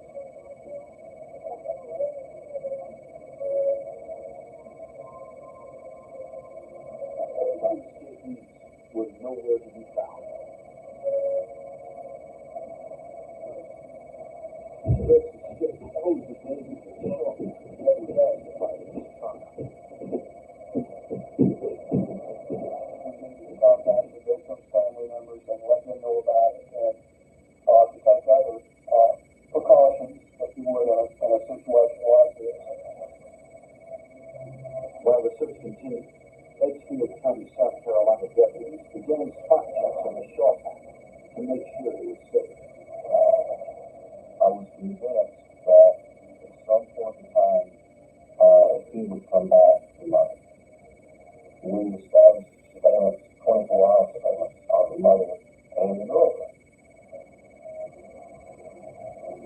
Authorities watched, but Gibbons never showed. Then, FBI Special Agent Doug Hunter developed a surprising lead. Myself and other local law enforcement officials were conducting a separate auto theft investigation in the Georgia area concerning the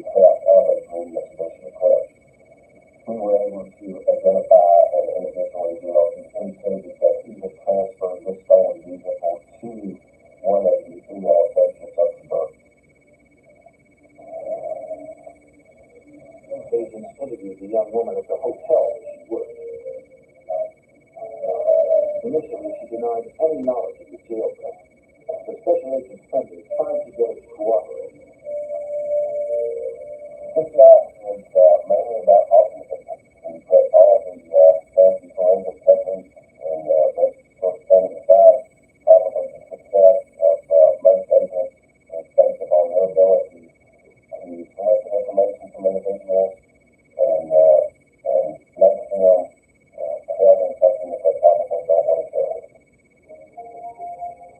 When she realized she herself would go to jail, she admitted helping in the escape.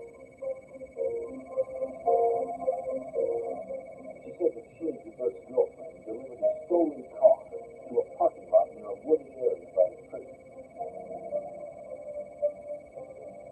After the escape to jail, he was driving the jailway car and made his escape with flashing lights. Today, by pre-arrangement, we went to a clandestine campsite which the girls had laid out for suburban flashing lights with clothes and water and that type of thing. The escapees easily found the stash of clothes, food, and weapons.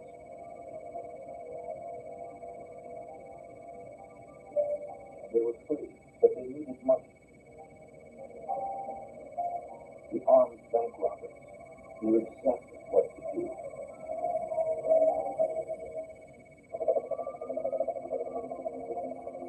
In 1996, escaped prisoners Christopher Dubert and Jerome Fireson Ray fled a county jail in a stolen car.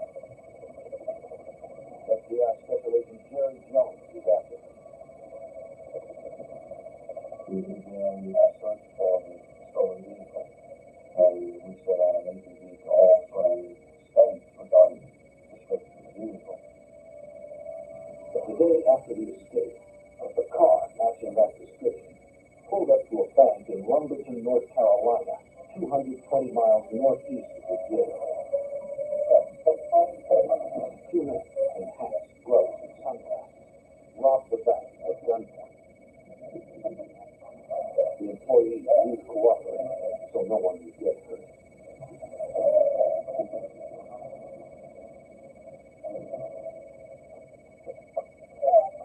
Lumberton police and North Carolina FBI agents responded to the scene. They determined $4,500 had been taken from the bank's vault.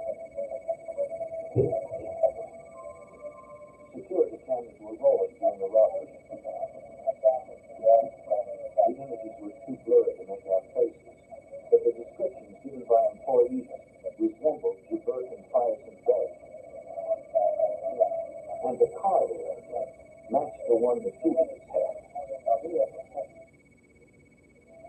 The car was the best lead to Special Agent Doug Hunter. And this vehicle we got introduced to NCIC, and we discovered, but was notified by the Lumberton police officials that that car had in fact been discovered in Lumberton, North Carolina. An hour after that car was found, agents received a report of a home invasion and carjacking in Lumberton and went to interview the victims. The couple said they had been working on their car in the garage when two armed men burst in, demanding the keys to the car and a change of clothes.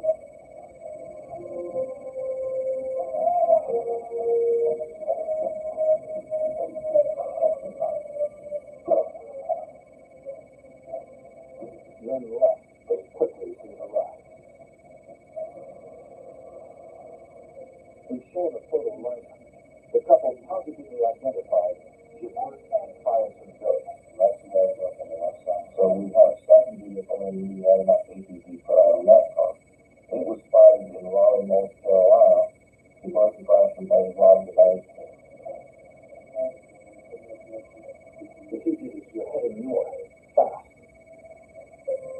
We knew that Fireson Bay had relatives in the New York, New Jersey area, so we suspected that to be the ultimate destination. Tracking it there became a matter of following a trail of bank robberies. What we noticed was a trend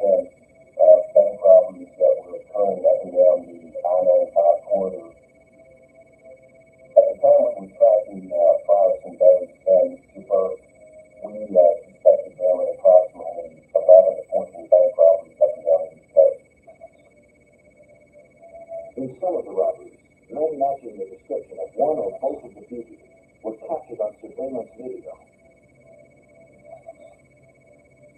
We were able through photographic surveillance and also witness identification to establish that the two of them were together at least until they reached the Fredericksburg, Virginia area. Agents focused their search in New Jersey, where Patterson Bay had family. Based upon two tips that were called into a nationally televised program, Patterson Bay was tracked to a motel located in the Patterson, New Jersey area. A surveillance by members of the New Jersey FBI office was established. Once these agents were able to establish that Patterson Bay might be staying in the motel room, they remained on the premise. If he were inside and armed, approaching the door would be dangerous. It was decided to wait him out. Soon they would learn the fugitive would not go down without a struggle.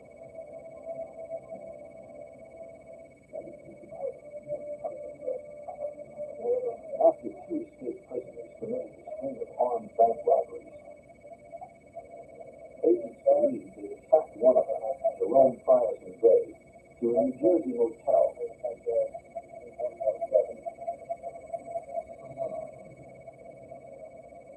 After several hours, they spotted the fugitive. He went to his car as the SWAT team moved in.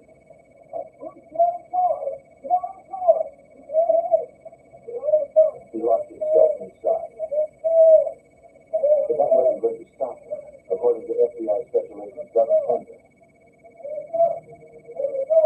Several commands by members of the FBI SWAT team, Patterson Bay still refused to come out of the vehicle, at which time one of the SWAT team members was able to break the glass and to bust the 25-17 gun.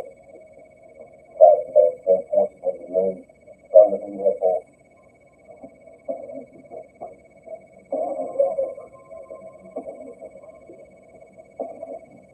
From his car, the SWAT team recovered a loaded .40 caliber Glock semi-automatic handgun, along with $1,500 in stolen cash.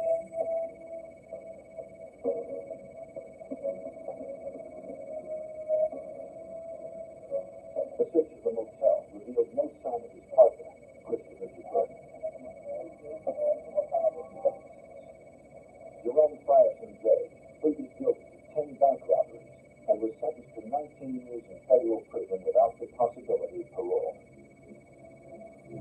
He claims he had no idea where Dubuque was. Finding Christopher Dubuque remained a priority for Georgia FBI Special Agent Jerry Jones. We believe that Dubuque and Patterson Bay parted company and that Dubuque began his journey back to Georgia. I always believed that Dubuque was in that home. The FBI announced a $10,000 reward and had begun the process of adding him to their 10 most wanted fugitives list when a media report generated a promising lead. A caller said she believed the fugitive was staying with the minister in Atlanta, but the minister didn't know Dubuque was a criminal.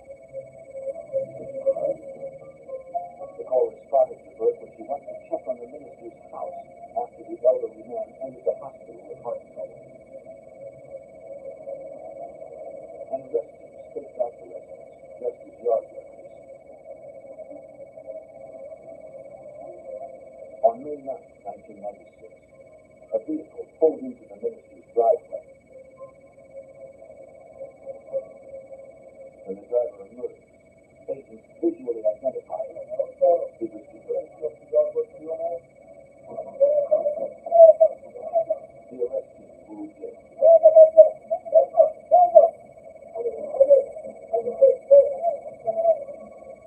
Surprised and cornered, Dubuque did not try to run.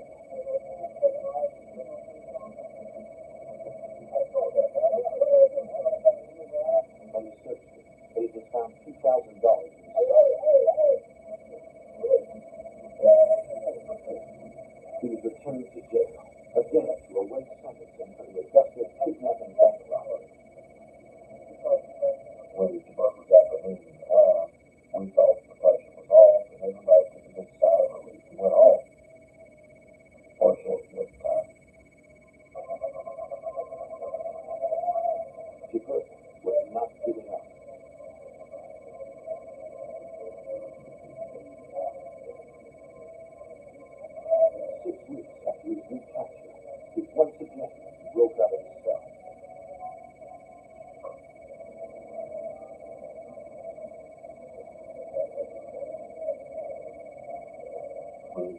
work escaped, and I received a telephone call. I responded to the jail to try to secure whatever evidence was there. We found a partial saw blade. When we got through the window of the jail, there's a huge double fence around the confinement area, covered with concertina wire. So you had to get over that fence and over the concertina wire. Agents searched the grounds and the fence topped with a razor sharp wire. They recovered shreds of a prison uniform. And we also found traces of blood. So we knew that he was on foot. They hoped he hadn't got this far. So we began patrolling through this rural wooded area, which also is, was probably around 10 square miles. We immediately brought in tracking dogs, which led us directly to the wooded area. So we knew that the route of escape was found. As old as I was, I would be younger people going through the woods. And we tracked through there for days, for several days, without finding it. I then decided that we needed some electronic traces. So I contacted the Constitution site over in South Carolina, and they provided me with a helicopter equipped with an infrared system. It's a heat-seeking system.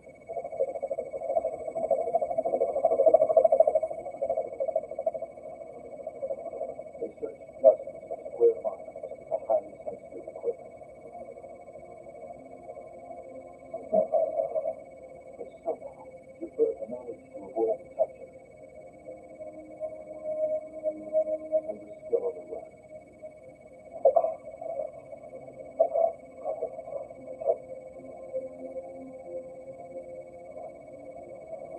4 years later, an off-duty sheriff's deputy in nearby Athens, Georgia, thought he spotted the fugitive.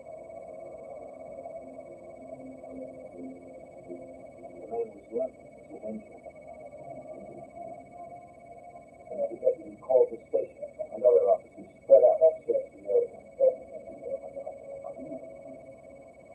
He was tracked into a wooded area right behind one of the Brenet schools in Athens.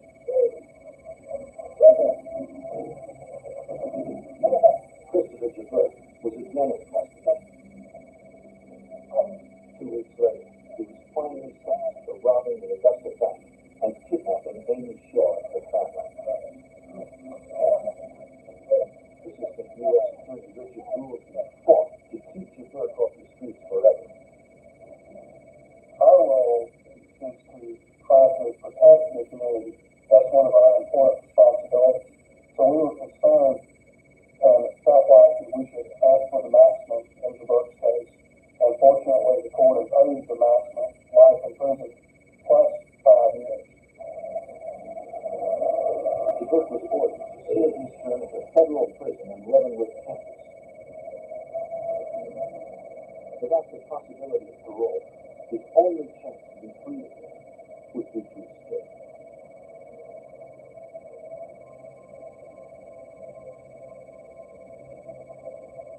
Several weeks into his sentence, Gilbert was caught trying to do exactly that by hanging on underneath a prison laundry truck.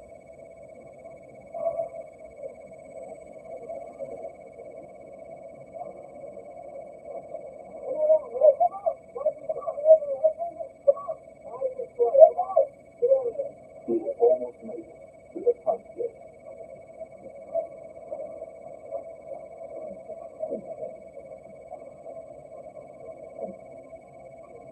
Gilbert was transferred to the maximum security federal penitentiary in Atlanta, Georgia.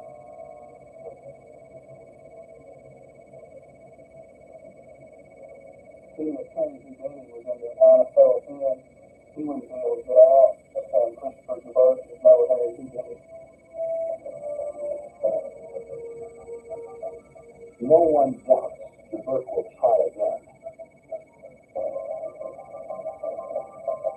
But now, He is held in one of the most secure prisons in America.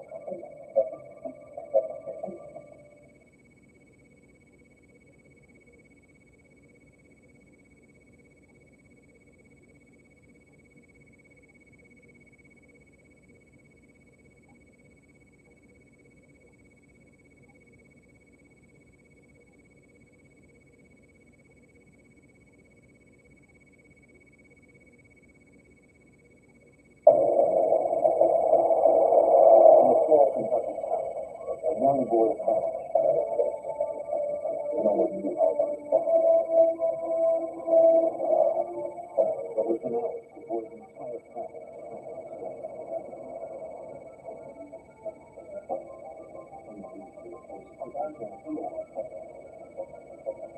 and the FBI called him to expose him and find him.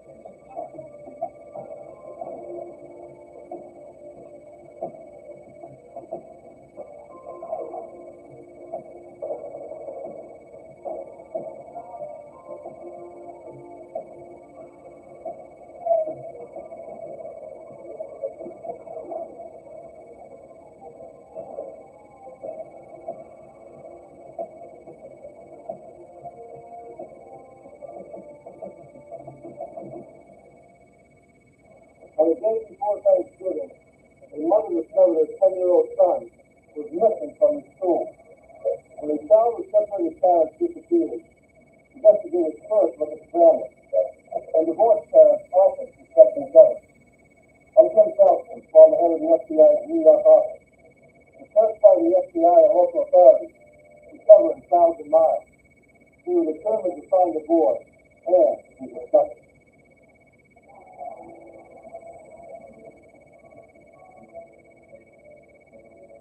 London, Kentucky is a quiet, rural town surrounded by rolling hills in the heart of Kentucky tobacco country. It is a traditional town where many farming families have lived for generations, and most of the people know it must be said.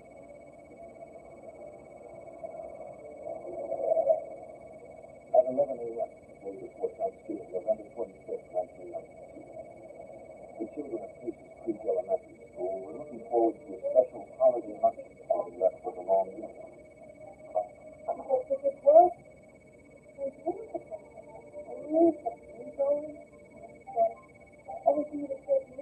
Ten-year-old Scotty Baker was especially excited. After school, he stayed at his grandmother's house until his father picked him up on Thanksgiving morning. Scotty planned to spend the entire weekend traveling alone with his father on a long-haul trucking ride. This is part of the divorce. Scotty relished the time he spent with his father and loved to ride in his truck.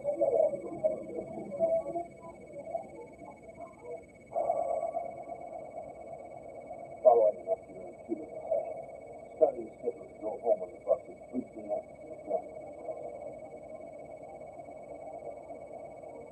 Scotty's mother knew it would be the first Thanksgiving the youngest child would be with.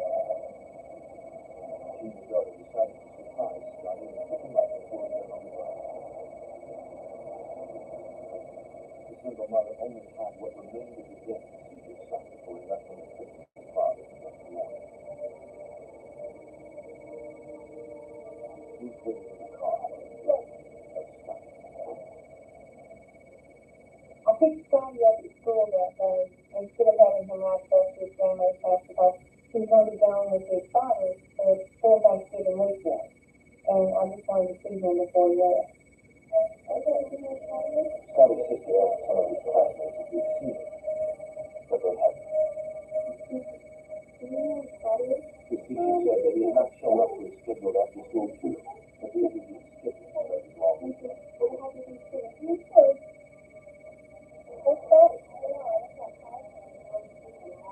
Ruth hadn't called ahead, so she thought Scotty had probably taken the bus to his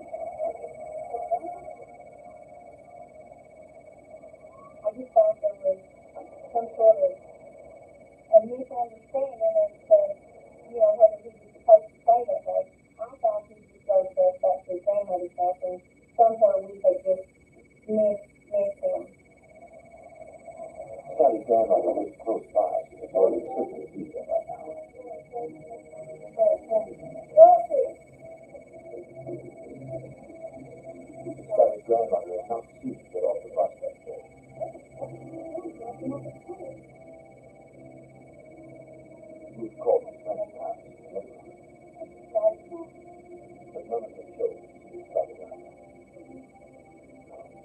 When we searched the neighborhood and realized that we were in the home and with the kids, we went back to school.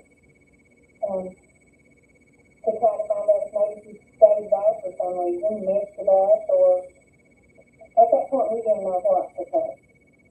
Scotty has never found the bus and went home with another child or went anywhere without telling either myself or his grandmother. Ruth found the principal in the main office and asked for his help to locate his house. By this time, the teachers had all gone home for the holiday weekend. The principal told her he was trying to contact Scotty's teachers at home. Then Ruth made an alarming discovery. She saw that Scotty had signed out at 11:20 that day. The finance business is laying her on the bed. And I just happened to look down and see his name on it. And it says Scotty Baker has been signed out by Patricia Smith. Ruth recognized the name. Scotty's father had a cousin named Patricia Smith that Ruth had met on the street before. It was strange that the cousin would have picked up Scotty without telling anyone in his immediate family since he wasn't authorized. The principal called the school secretary to find out more. He visited her at a hospital where she was visiting a sick relative. The principal asked if she released Scotty to a woman named Patricia Smith 6 hours earlier. She confirmed that she had. The secretary recalled that Patricia Smith, a dark-haired woman with glasses, walked into the office at about 11:15 a.m. The young woman said she was Scotty's cousin, who was picking him up to take him to his father. When Scotty's fifth-grade child passed by the front office on the way to the Thanksgiving luncheon, the secretary summoned Scotty with exciting news. His cousin had come to take him early from school.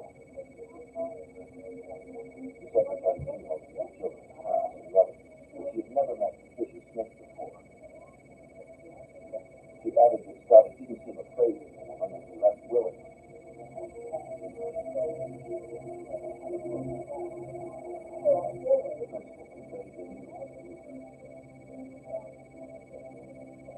She was upset to learn that Scotty had been released to another person without permission. She was taking him to see his father. So that kind of made sense to me. Because if Donnie was out on the road and he's just going to swing in, he might have had somebody pick him up, but it was strange to me why it would be somebody that Scotty didn't know. Ruth didn't know Patricia Smith either, nor did she know her number. She demanded that the principal call the authorities. Kentucky State Police sent 2 troops to the school to help track down the missing woman.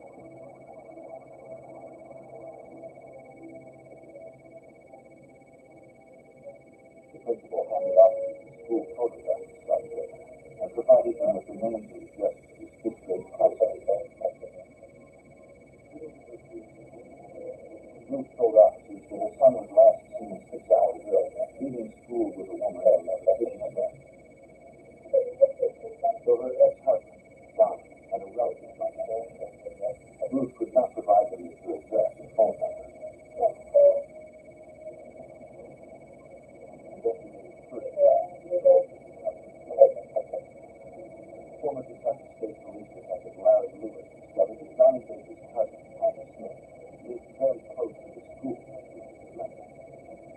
Yes, Patty Smith, that was related to Donnie, my cousin. I talked to her, and she didn't take the description whatsoever. And her alibi checked out where she was at. This evening, police retrieved all the women named Patricia Smith within a 100-mile radius of Scotty's school. They found 7. All were home since the next day was Thanksgiving. But none looked like the woman described on the school secretary, and all had solid alibis. There was was about 3 or 4 other suspicious things that we checked out. None of them panned out, so we eventually found out that it wasn't a suspicious Smith, and somebody used that for an alias. And Scotty's grandmother's house. Ruth and her 2 daughters braced themselves for the worst. Almost 8 hours after Scotty was taken from school by an unidentified woman, there was still no word. But Ruth tried to reach her ex-husband, Donnie, to see if he might know something. She left a message with his manager, and he told her that Donnie was somewhere on the highway delivering a load of freight to Ottawa, Illinois. We waited for him to call because for some reason I thought he know where he was when he got there. That was the only hope that we had at that point, that somehow Donnie would know who had him when we found out that he was gone.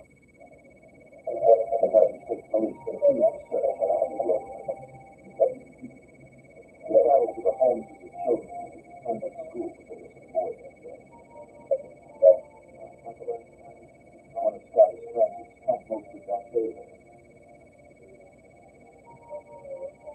He recalled seeing Scotty leave with a young woman. The 10-year-old also saw the car that got him. He knew it had 4 doors, but he was unsure of the model. The boy remembered clearly that Scotty was happy about leaving and showed no fear.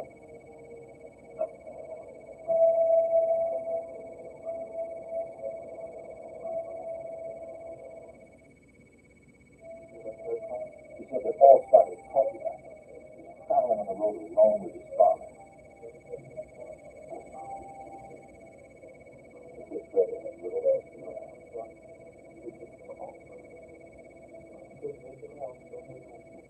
And for a chance to know, more than 10 hours had Scotty in the last case, but investigators still had no solid reason to swear it down. Since they received no ransom call, police now turned their attention to Scotty's family and friends. Hello? Scotty's stepmother, Stephanie Baker, stayed by their home. Perhaps someone who was close to the boy knew more than they would tell him. In child abduction cases, it is usually one of the parents who is responsible since they have greatest access to the child. Scotty's mother, Ruth, understood this and was willing to provide investigators with whatever they needed to find his son. Of course, any law enforcement official, I think that's their first stop, is the mother and father have something to do with it when a child disappears. I think that's the first people they investigate. And in this case, they immediately thought Donnie and I had something to do with it, simply because we were related. He left his asked about her relationship with her ex-husband, Donnie. She said that she and Donnie were different, but for Scotty's sake, they remained generally respectful of each other. The couple was divorced prior to his crime. According to Ruth, the divorce was acrimonious, with custody of their son after his remaining son had been married. After some wrangling, Ruth and Donnie agreed to join a honeymoon. To her knowledge, when her ex-husband was Scotty on the weekend, he always treated their son well. In fact, Ruth believed that there was anyone who might harm the boy, it was Stephanie, her ex-husband's new wife of 9 months. Ruth claimed that Stephanie was jealous of Scotty's closeness with his father. I didn't know Stephanie very well. What I knew about him really was from Scotty, and at this point Scotty wasn't telling me a whole lot about her. I knew that he didn't want to go to their house anymore, and I knew that he didn't want to be around Stephanie much, but I thought it was just the feelings that he was picking up, the feelings of jealousy that he was picking up from her. Investigators thought that Ruth might also be jealous of Donnie's new wife as well, for the time that Stephanie and Scotty's father had spent together. With mixed motives and emotions, Detective Lewis believed at least one of Scotty's rivals was likely responsible for the boy's disappearance. There were several suspects from the beginning, especially Baker, as she was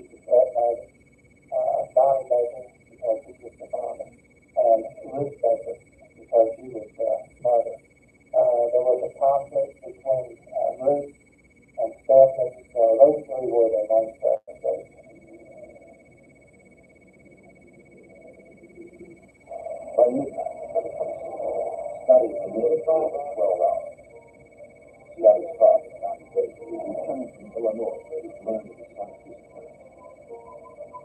He dropped off his rig and hitched a ride back to London, Kentucky with a friend.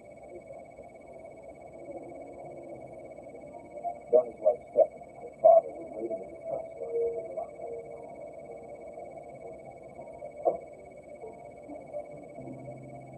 They didn't have the good news Donnie hoped for.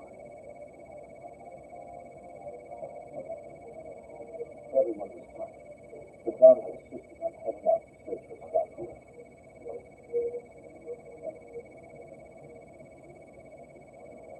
He and Stephanie drove to some nearby woods where Donnie was driving an open hunting project. But they found no sign of his missing son.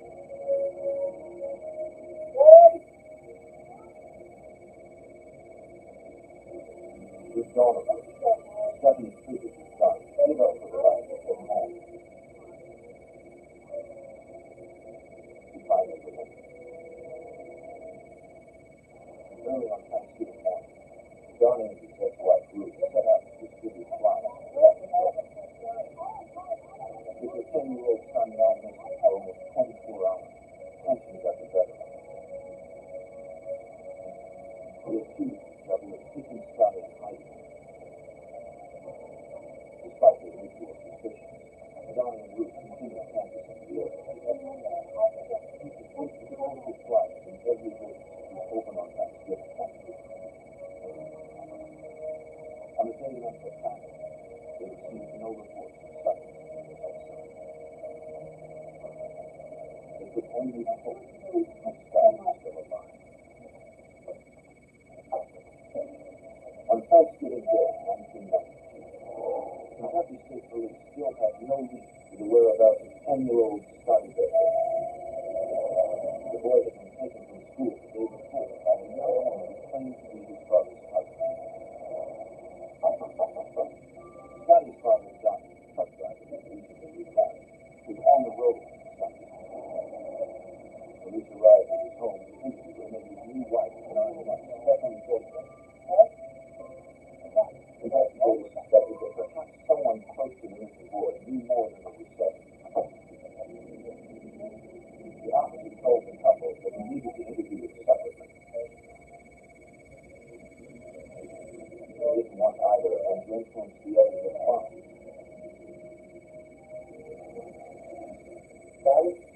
Donnie Baker appeared anxious, but assured the officer he'd cooperate in any way that he could.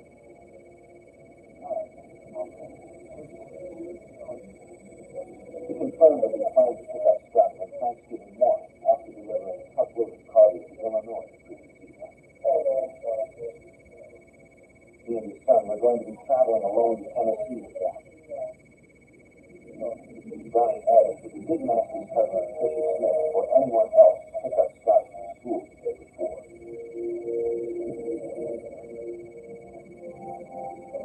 Stephanie told the truth that the morning that Scotty was taken, she was at home doing laundry with a friend Suzanne. Stephanie suspected that Donnie's first wife, Ruth, was probably hiding Scotty something. She believed that Ruth was jealous of her marriage to Donnie, and that her husband's ex-wife would try something drastic to win him back. Detectives also interviewed the secretary of Scotty's school, the only witness who stood face to face with Scotty's unknown abductor. She was shown photographs of all the women in the family, including Scotty's mother Ruth and his stepmother Stephanie. Even if they'd warned him to stop, the secretary was sure that none of them could be the young woman with the dark hair and glasses who had taken Scotty from school the previous morning. After more than 24 hours of search, the safe recovery of the 10-year-old was becoming less likely.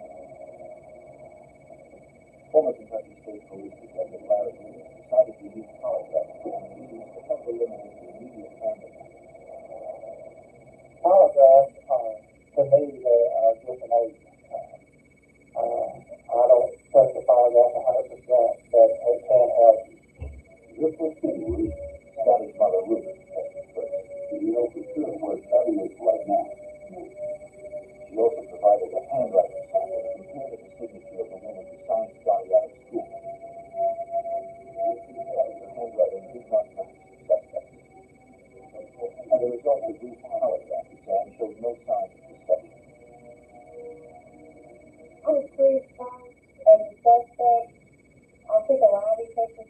and had no problem. The detectives, told me I passed it with flying colors, so they immediately accused me.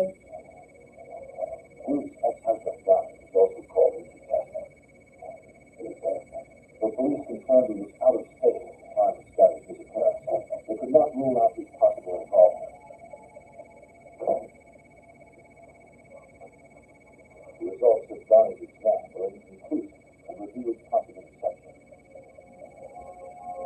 They hoped his young wife, Stephanie, would provide answers, but they did an opposite because they Larry Lewis. Stephanie was asked to take a polygraph, but she was pregnant at the time that she told me. And the state police will not give anybody that's pregnant a polygraph. That's their policy. So when she told me that, I didn't know if she was lying to me or not, so I sent her to the hospital. And I had her test, and it was determined that she was pregnant. Stephanie did provide a handwriting sample. But like you, it appeared not to match the signature of the woman who signed that study. Stephanie also gave a detailed account of her activities in the previous day. She maintained that she spent the morning at home doing laundry with her friend Suzanne. It took them several hours, and they passed some of the time on the phone with another friend. By the early afternoon, they finished the wash and planned to head back to Suzanne's house. That's when Suzanne realized she had lost the key. The key she had locked in that trunk.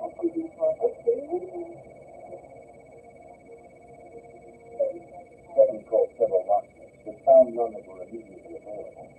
So Suzanne called her mother to tell her to her. Stephanie gave investigators Suzanne's address so they could corroborate the story.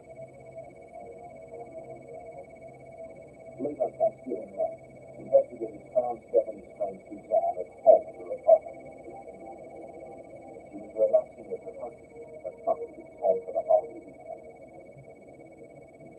The detective asked her where she was on the morning that Scotty Baker disappeared. Suzanne confirmed that she did laundry all morning at Stephanie's house. Suzanne also said that at about 11 a.m., Stephanie spoke to a mutual friend about making plans for all of them to go together sometime over the long weekend. But after they found out Scotty was missing, no one was in the mood to go out. She thinks her pretty much the same story as Stephanie, that she was over at Stephanie's house and they was washing clothes, they received a phone call, and that she locked the keys up in the car, and that her mother had come over and picked her up. Suzanne provided police with the friend's number, who later confirmed the call. The detective asked her to call her if she remembers anything else.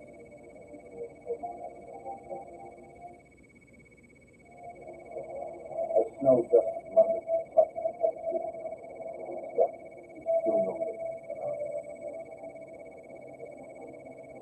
I think we had the first snow that week, and I remember standing on the window at the edge of the dock thinking that my baby was out there somewhere, and it's snowing, and he's probably cold.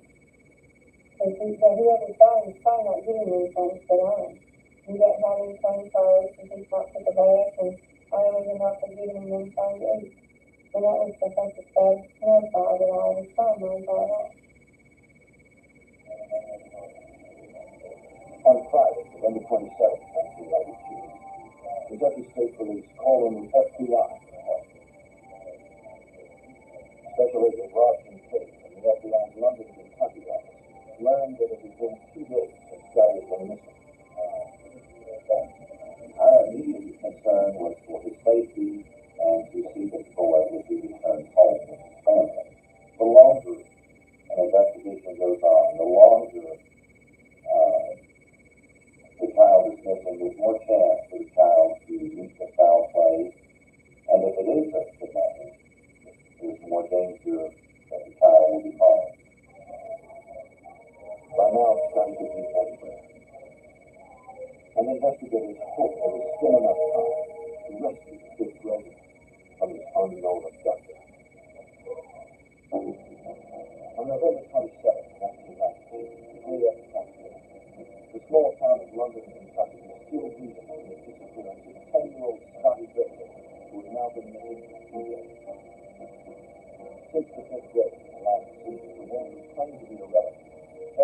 Professor Rudsel, along with local detectives, looked to Scotty's cabinet for answers. Our investigation basically was looking at the close family members who might have access to Scotty, who Scotty could go with willingly, because it has been reported that he left the school in a rather pleasant way. He did not appear to be frightened of the person who took him from the school. So investigators again met with Scotty's single mother, who she had hardly slept since Scotty went missing, and confirmed that she had not yet received any ransom demands. Ruth maintained she believed that ex-husband Johnny and his 21-year-old wife Stephanie probably knew more than they were saying. She didn't trust his new young wife. Ruth claimed that she and Stephanie had never spent time together socially and only ran into each other in the small-town store. Even then, Ruth didn't speak to her, since Stephanie always acted jealous when she was seemingly mocking Ruth from a distance with her friend Suzanne. Ruth recalled that Stephanie had also harassed her children. Just a week before Scotty went missing, Stephanie followed Ruth's daughter to Scotty as they were heading home. Scotty felt that Stephanie despised him for visiting her new husband Johnny so often. Stephanie appeared threatened by the boy's close relationship. Ruth said that Scotty didn't like seeing his father. Stephanie was going to beat him. Ruth was a very concerned mother. I received a very good impression from Ruth that I certainly did not suspect Ruth of being involved with the disappearance of Scotty. She was acting just like a concerned mother should act. At the FBI office in London, Kentucky, agents asked Scotty's father, Johnny, to come in for a second polygraph exam since he failed the first time. He passed this time, showing no signs of deception. Johnny now confided that, like Ruth, he too had become suspicious of his new wife, Stephanie, according to former detective Larry Lewis. Larry is a very laid-back person. He doesn't get upset really easy. He was very helpful. So after we finally got him talking, he started saying that he would have some problems with his son Scotty. The relationship between Stephanie, Johnny, and Scotty had become strained. Just before Johnny left on his most recent trip, Stephanie became angry when he wasn't thrilled by the news that she was pregnant. And was convinced that it was because Johnny was so close to his son. Stephanie complained that Johnny spent more time with his son than with her. Because Johnny was on the road so much, his time at home was limited. And to Stephanie, it seemed that Scotty always had priority. Johnny found Stephanie's diary and gave it to investigators his evidence. They found several passages that were disturbing. I recall seeing in the diary words like, Johnny loves Scotty more than me. I hate Scotty. I hate Scotty. And there were words like, I wish Scotty was gone. I wish something would happen to him. There were a lot of indications in that diary that she resented Scotty and that she hated Scotty. Agents called Stephanie in to take a polygraph exam. Unlike the state of Kentucky, FBI policy does not exempt pregnant women from the test. When the examiner asked if she knew what happened to Scotty, her response indicated deception. Following the exam, Stephanie was held for further questioning. Armed with the information from her diary and her failed polygraph exam, investigators pressed Stephanie on the details of her alibi, which she felt firm.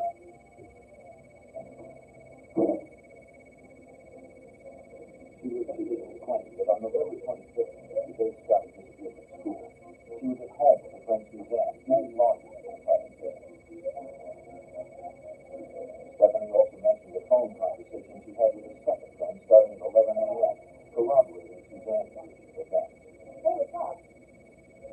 timing of the phone call was critical, since Scotty was taken at 11:20 a.m.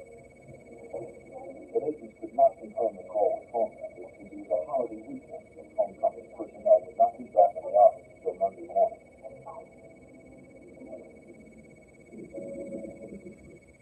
To agent word, Stephanie's demeanor struck her as odd, and she appeared unfazed that her stepson had now been missing for 2.5 days. One thing that I recall is how cold Stephanie was when she discussed her stepson on this conversation. I recall that she was certainly not the least bit, or did not appear to be concerned with the disappearance of his son. Even though she used the words that she was concerned, her demeanor, her expressions conveyed to me that she really wasn't that concerned. Stephanie provided a second handwriting sample for the FBI, compared to the one left at the school by Scotty's abductor. Investigators confirmed that the signatures did not match. Though they felt certain that Stephanie was lying about her knowledge of Scotty's whereabouts, she was definitely not the woman who had removed Scotty from school. Stephanie's alibi hinged on the statement of the friends of the On Monday, November 30th, investigators returned to the friend's apartment to re-question her and after the criminal for a polygraph. But Suzanne was not at home. By November 3rd, 1990, 5 days passed since 10-year-old Scotty Baker was taken from his school in London, Kentucky by an unknown woman.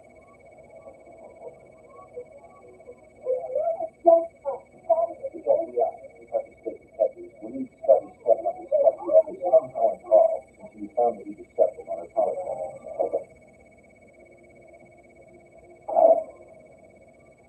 Stephanie claimed to be doing laundry with her friend Suzanne, who Scotty had missing.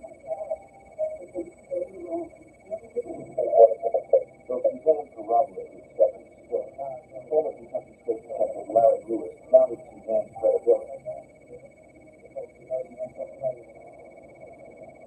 Suzanne and Stephanie seemed like to me that they had their stories down too pat, and they were telling the same story, they were telling the same time. It put a lot of question in my mind and how they could have their stories down, and they were so alike, even on their time. We will narrow our investigation down to Suzanne and Stephanie. Agents wanted to confirm the story by polygraphing Suzanne, but Suzanne was nowhere to be found. Investigators called on her mother to ask if she knew about the unidentified FBI. She said her daughter had left for Florida with her husband. A truck driver was scheduled to make a delivery. Yes, it seemed that the mother didn't know it would be back. An FBI agent went to the Kentucky truck station where Suzanne's husband was killed. The foreman confirmed that the truck was on the road, scheduled to arrive in Pompano Beach, Florida, the following morning, December 1st, 1992. He did not know which route the truck occupied, and he could not confirm that the truck was like Suzanne or the missing 10-year-old girl. With the truck out of CD range of the company, investigators had no way to reach the trucker on the road. Special investigators turned to FBI Special Agent Roger Ramirez of the Miami Field Office. Our goal is to be able to quickly resolve the situation with the discovery of this child alive. When this information came to us, we were hopeful that it was going to be the case, and hopefully that this little boy, Scotty, would be in the custody of this couple. Since the specific route was unknown, it would be next to impossible for agents of police to locate the lady for 12 hours remained until its scheduled arrival in the South Florida. In 75, agents planned to be there in a semi-cool.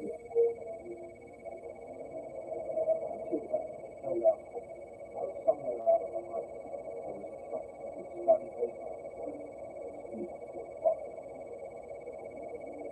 only information we had received was that they were en route from London, Kentucky to Pompano Beach.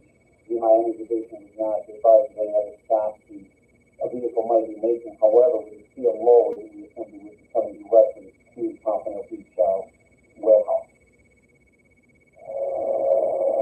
At 7 a.m., December 1st, 1992, FBI agents arrived at the warehouse as planned, a half hour before the 18-wheeler skipped from the ground. But the accused truck we were looking for had already arrived.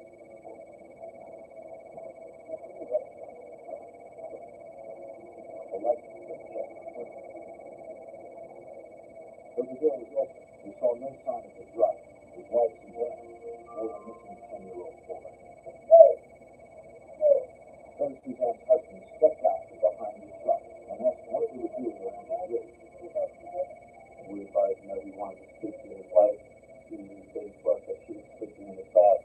We also requested permission to search the vehicle for the young boy. He ran his whole family.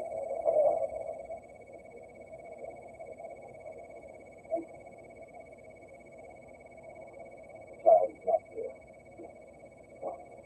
But Suzanne was. She climbed up and stood up. Suzanne said she didn't understand what she wanted to know. She'd already been interviewed after his death. Agreeing to cooperate, Suzanne assured that she'd answer any questions that we still had. Agents told her husband that they also needed to search inside the church. The couple was unwilling to break the seal if they were there. People were broken. This time could have used the good.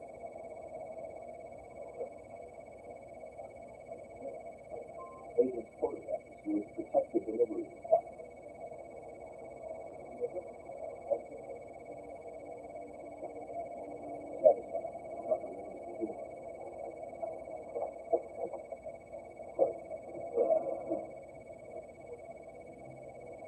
It was partially loaded with samples, and agents searched for any trace of the missing boy while Detective Lewis waited in Kentucky for word.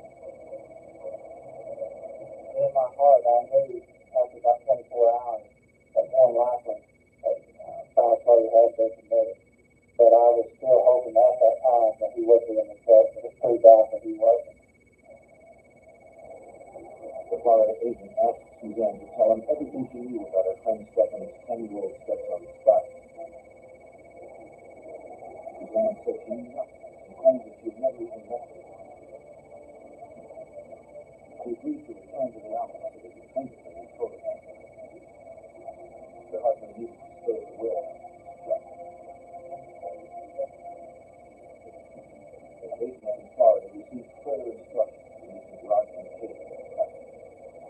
and asked him to conduct a polygraph examination of Suzanne to test her veracity concerning her recollection of the event, and to obtain handwriting exemplars from Suzanne and have her write wording similar to that used in the sign-out laws, especially the words Patricia Smith. At the field office in Miami, Suzanne was photographed, fingerprinted, and polygraphed as requested.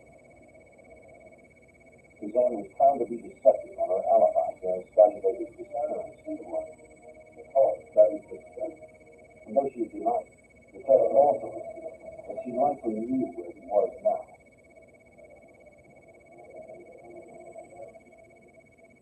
As Suzanne provided agents with a writing sample, they informed her that the results of her polygraph suggested deception. But she remained steadfast in her denial. Like her friend Stephanie, Suzanne could not be arrested on the basis of a failed polygraph. And unless her signature matched the suspect's, agents would be forced to release her. On December 1st, 1992, 6 days after 10-year-old Scotty Baker was taken from his school in London, Kentucky, FBI searched the truck in South Florida where they believed the boy may have been kidnapped. Scotty was not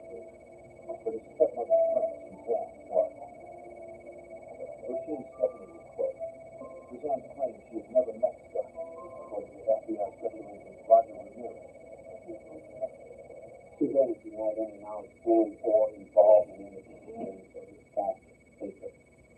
She indicated she never even seen the child in person and only seen him in photographs. Suzanne accompanied the Miami FBI field office, where she provided the writing samples compared to the one left by Scotty's instructor. She had also consented to take a polygraph, and it was revealed possible deception. In spite of the results, the 22-year-old continued to insist that she and her friend Stephanie Baker had no involvement in the destruction of Stephanie's stepson, Scott. At the Miami field office, she did basically similar sound initially denying any involvement in her knowledge. However, we as investigators felt that there was something missing and there was something that she was not telling us. Testifying the young boy. After an hour of questioning, Suzanne finally broke.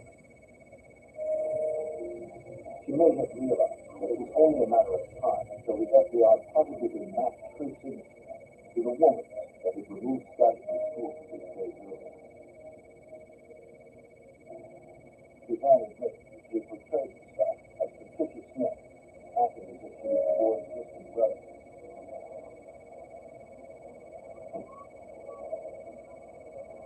She claimed that Scotty's pregnant stepson, Stephanie, had convinced her to sign an act.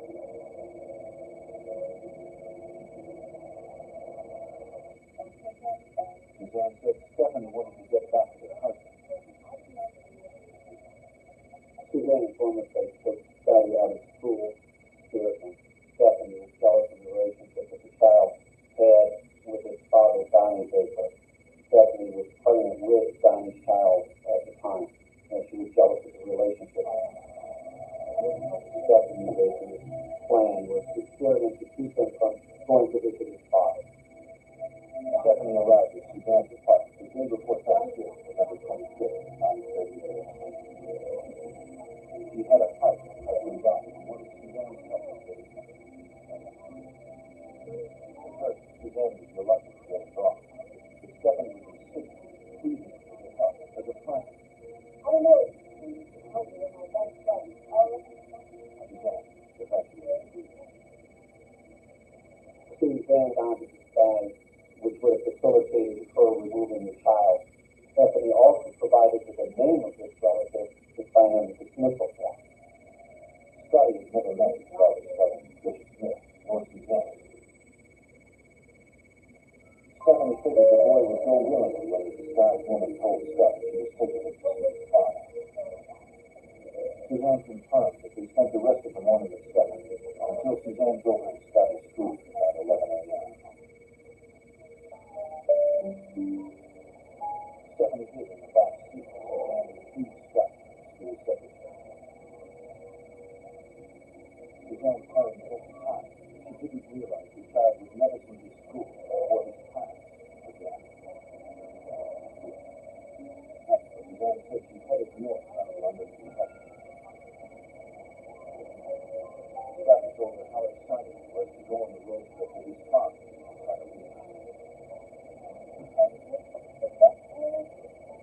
Once the child was inside of the vehicle with them, Stephanie, who was seated in the back, reaches, starts choking the child in the front seat, and then pulls him into the back seat. Suzanne begged her to stop. However, as she put it, Stephanie freaked out. The 21-year-old Stephanie was too scared. The moment the boy was dead. Suzanne simply continued to drive. She didn't know what to do. Stephanie at this point said that she was blaming her because Suzanne, when we checked the child out of school, as a result, Suzanne basically felt she had no choice other than to agree to help dispose of the body.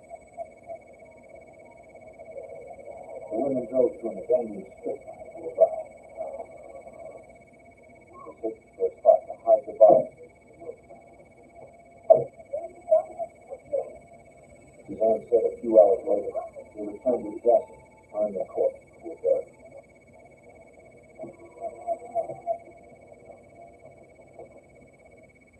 Investigators needed to know where the body could be found.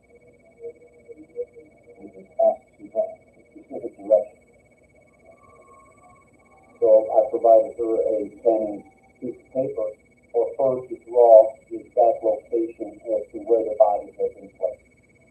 Suzanne drew a very detailed map as to where the body of Donald Scott Baker could be located in the London, Kentucky area. On the afternoon of December 1st, 1992, 6 days after 10-year-old Scotty Baker was abducted on Thanksgiving Eve, authorities refused to board his charge. His stepmother, Stephanie Baker, after repeated denial, eventually confessed to the murder of the arrested. The residents were shocked that a pregnant woman had done this to a child.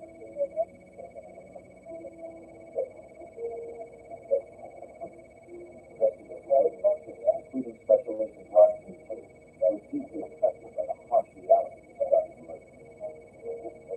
This is one of the cases I had as an FBI agent that certainly how I would react.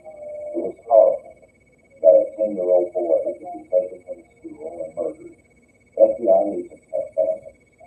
I have 2 sons. It was a horrible case. I feel very badly for the parents because I know they cared about their son. Stephanie's accomplice and friend Suzanne was prosecuted first. Because of intense media coverage, the trial was moved to another county. Commonwealth attorney for the 27th Judicial Circuit in Kentucky, Tom Hanks, convinced the jury that Suzanne was guilty of reckless homicide, kidnapping, and abusing the court. How she could drive a piece this cow was strangled immediately next to his place. It was unbelievable.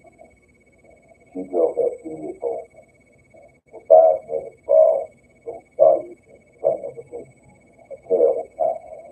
Her vehicle had been marked in the dynasty. Also, the child secret. Yes, it did. Suzanne received a sentence of 25 years for the crime. Facing the death penalty, 21-year-old Stephanie Baker pled guilty to murder and received a life sentence. 7 months after her prison, Stephanie gave birth to the baby. The parents were losing their child, and her husband John divorced her. 10 years after the tragedy, Scotty's mother, Ruth Baker, has managed to press forward in the face of a devastating loss. It's hard to say what your life would have been like, if he had lived.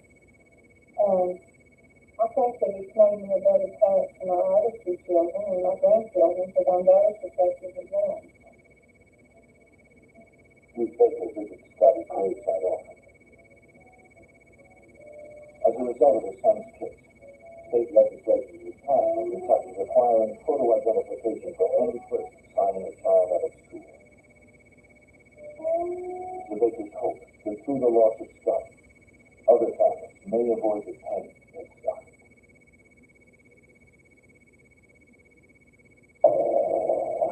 On a bright summer day, an unimaginable crime horrified California. A young girl was snatched from the neighborhood by an unknown slave. That Sunday, the officials and volunteers combed acres of farmland searching for the missing girl. But the FBI has been drawn down, hoping that a quick response would improve the odds of finding her before her young life is taken.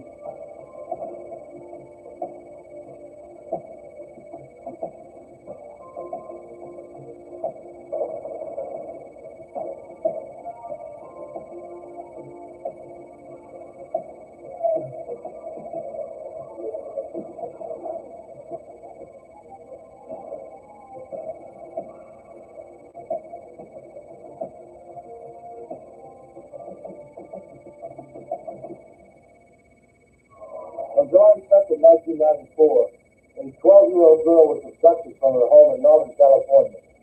Based on experience, the FBI had learned a hard lesson.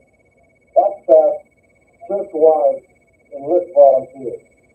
But as the hours went by, agents also realized the chances for recovering her alive grew slim. I'm Jim Kelson, from the head of the FBI's New York office.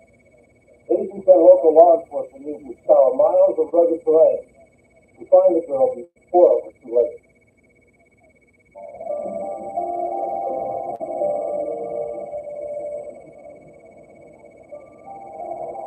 The small city of Lodi, California, is nestled in the heart of the Golden State's warm Central Valley, just south of Sacramento.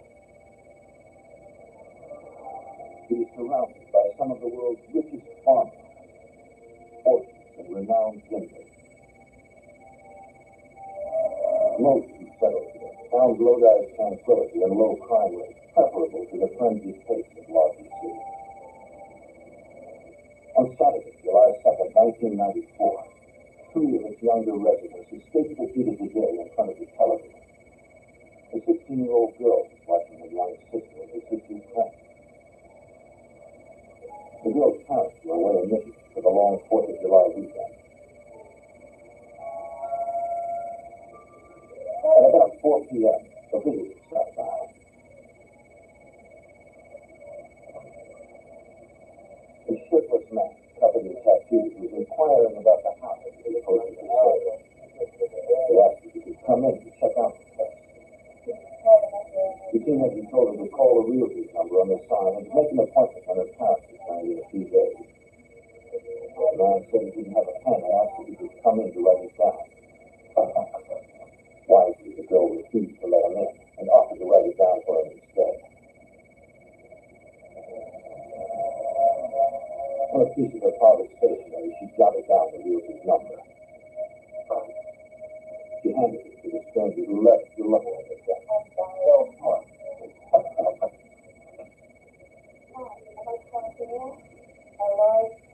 Since it was getting close to dinner time, the older sister called to order a pizza.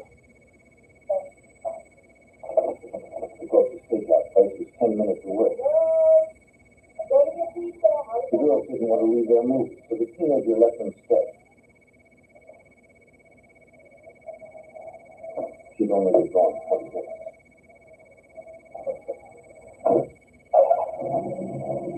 Leaving the children alone for such a short time didn't seem too risky.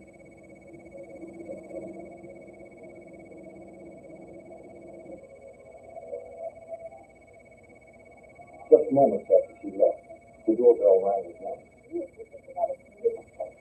The young sister answered it.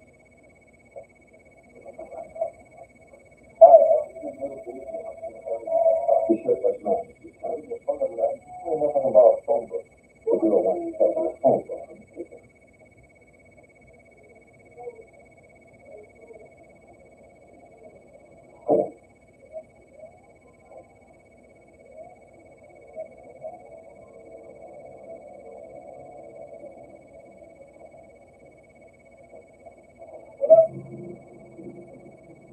Moments later, the older sister returned home with the pizza.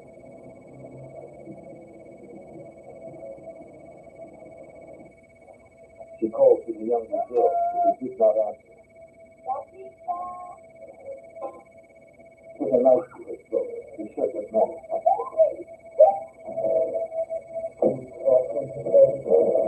He forced the teenager upstairs to a bedroom where the younger girls were already tied up. Like the others, he secured their hands and feet.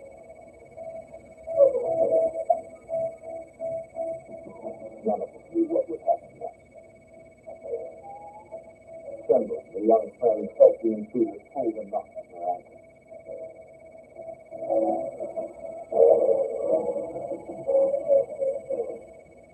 Then he dragged her out of the room.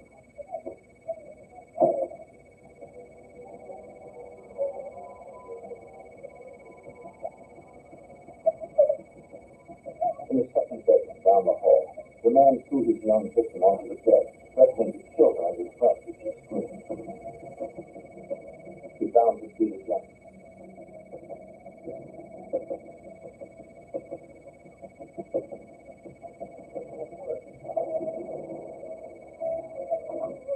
Then left the room.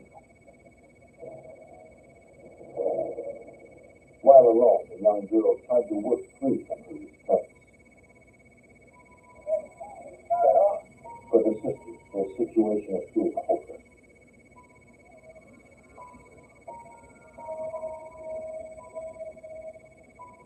After a few grueling moments, the friend managed to free her hand.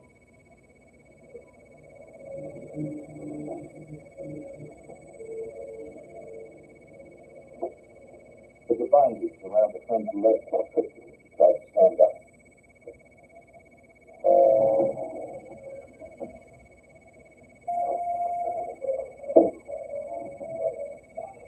She heard the man's footsteps and her friend's cries coming down the hall. The girl slipped into an open closet.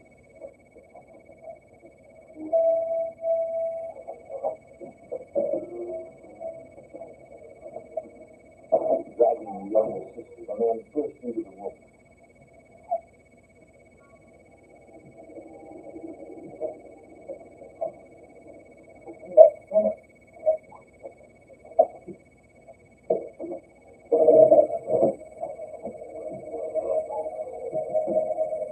He didn't see the friend lying motionless in a recess on the closet's back wall.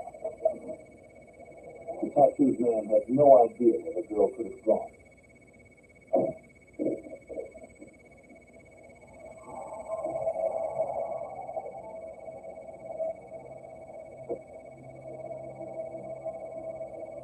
Hearing no more movement, the girl's friend risked losing the safety of her hiding place.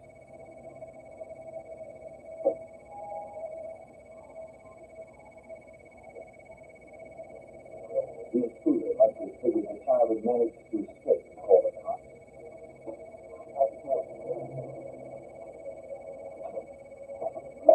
Since he had lost control of the situation, he decided to focus on only one.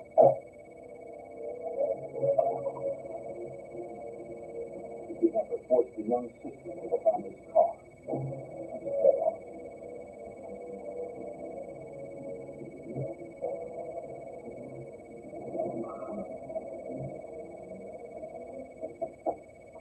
The girl who was hidden in the closet found the older sister in the room next door and the teenager called 911 and reported that a tattooed man had abducted his sister, taking their red sports car.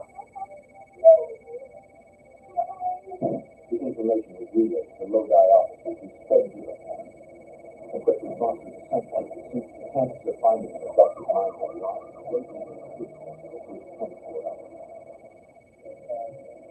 Lodi Police Chief Larry Hansen was called in right away with charges. Having your child taken is the fear of every parent. I think it's the fear of every community. We want our children to be safe, and we particularly want them to be safe in our own home. So it is the worst type of violation that can occur to have a child kidnapped out of a home. Officers attempted to contact the girl's parents in Michigan, but they were not immediately reachable. The parents were vacationing in a remote cabin, so Michigan deputies were sent to inform them of their daughter's abduction. The two girls left in the house were taken to a hospital for an examination before they could be released. Police dispatched all point bulletins for the sports car's license plate and the description of the missing child. My greatest fear was that this case is going to end up like so many others, that we would have a homicide. We try not to focus on that, but we recognize time is really of the essence. And that individual kidnapped that little girl for a specific reason, a reason that we were only speculating, but he knew in his mind and heart what he was going to do. And so we were just trying to do everything we could to recover her as quickly as possible and hopefully avoid that. The chief wasted no time in calling in the FBI. Special Agent Charles Riley of the FBI Sacramento Bureau knew he had to act quickly if there was any hope of finding the young girl. Sometimes the kidnappers go interstate and sometimes they don't. The problem is we don't know. And if you wait until you know there's an interstate nexus to the crime, sometimes it's pretty late in the game to get good information. So we generally jump early on a kidnapping.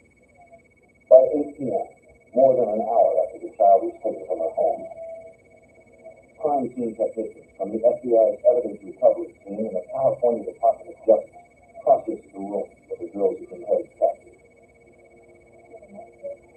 For the next 12 hours, collected hairs and fibers throughout the house. Technicians also dusted surfaces for fingerprints. They hoped that trace evidence left behind could help identify the unknown perpetrator.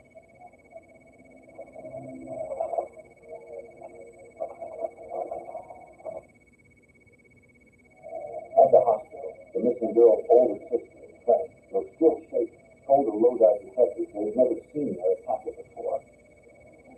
The girl described him as 5'7", tan, and muscular with many tattoos. They also provided details of the terrifying events that had occurred just a few hours earlier. The younger girl said that she felt scared when her friend didn't respond to her calls after she'd left the room to answer the door.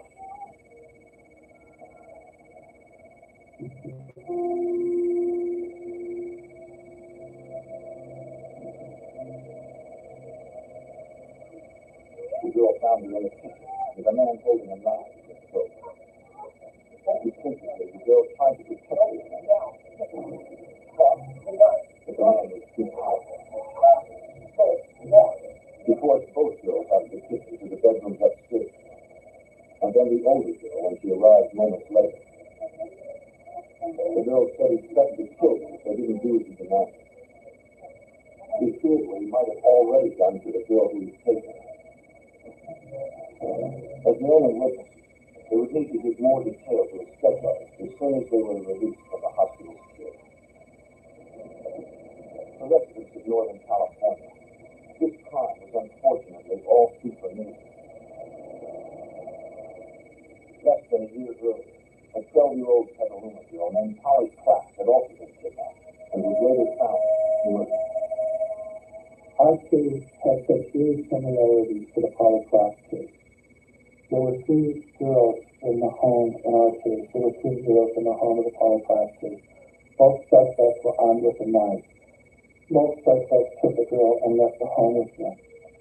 Though Polly Clapp's murderer was already behind bars, police hoped that the outcome of their current case would not prove as tragic. Lodi investigators called upon the Polly Clapp Foundation for help. Created after Polly's death, the foundation assists law enforcement with disseminating information on child abductions as quickly as it develops. It was one of the first phone calls that I made. I contacted them because they have resources to assist in this type of investigation that we do not. They have their own network system. They have 24-hour gas stations and 24-hour convenience type stores that they will fax, copies of a flyer, and those will be posted so that if people are traveling through, they can be aware of this particular incident. At the Lodi police station, the girls provided a description of the suspect who was sketched out. As they approached police at the crime scene, each of the perpetrator's upper arms was covered in tattoos, and in the middle of his back, the man bore the unfinished outline of a skull's face. He had blonde hair, blue eyes, a mustache, and a scruffy beard. Investigators sent the sketch to every law enforcement agency and media outlet in the area. 20 miles away, a desolate road in the rural area of San Joaquin County. A rancher was on his way home at about 8:30 p.m. and he noticed a brush fire in one of his pastures.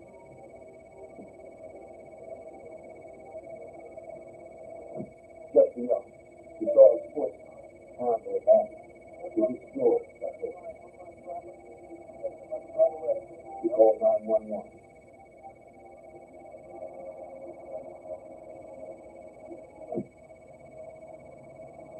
Firemen were first to arrive on the scene. The brush fire in an arid region of Northern California can spread quickly, devastating results. They were able to contain the blaze to an isolated area before it reached the red sports car. San Joaquin Sheriff Lieutenant Mike Padilla arrived moments later. We received a radio call that there was a fire, and it was a suspicious fire, and a fire was on scene and there was a vehicle abandoned in the area. When we saw the car, it did fit the description. It was being held on a Be on the Lookout by Lodi Police. It was very similar to that vehicle. When we found out close enough to read the tags on the car, we called them in to our records division. They were able to confirm that was the vehicle. The car had apparently sparked the fire as it careened through the rancher's field before it was halted by debris. But police found no signs of hurt or the abduction.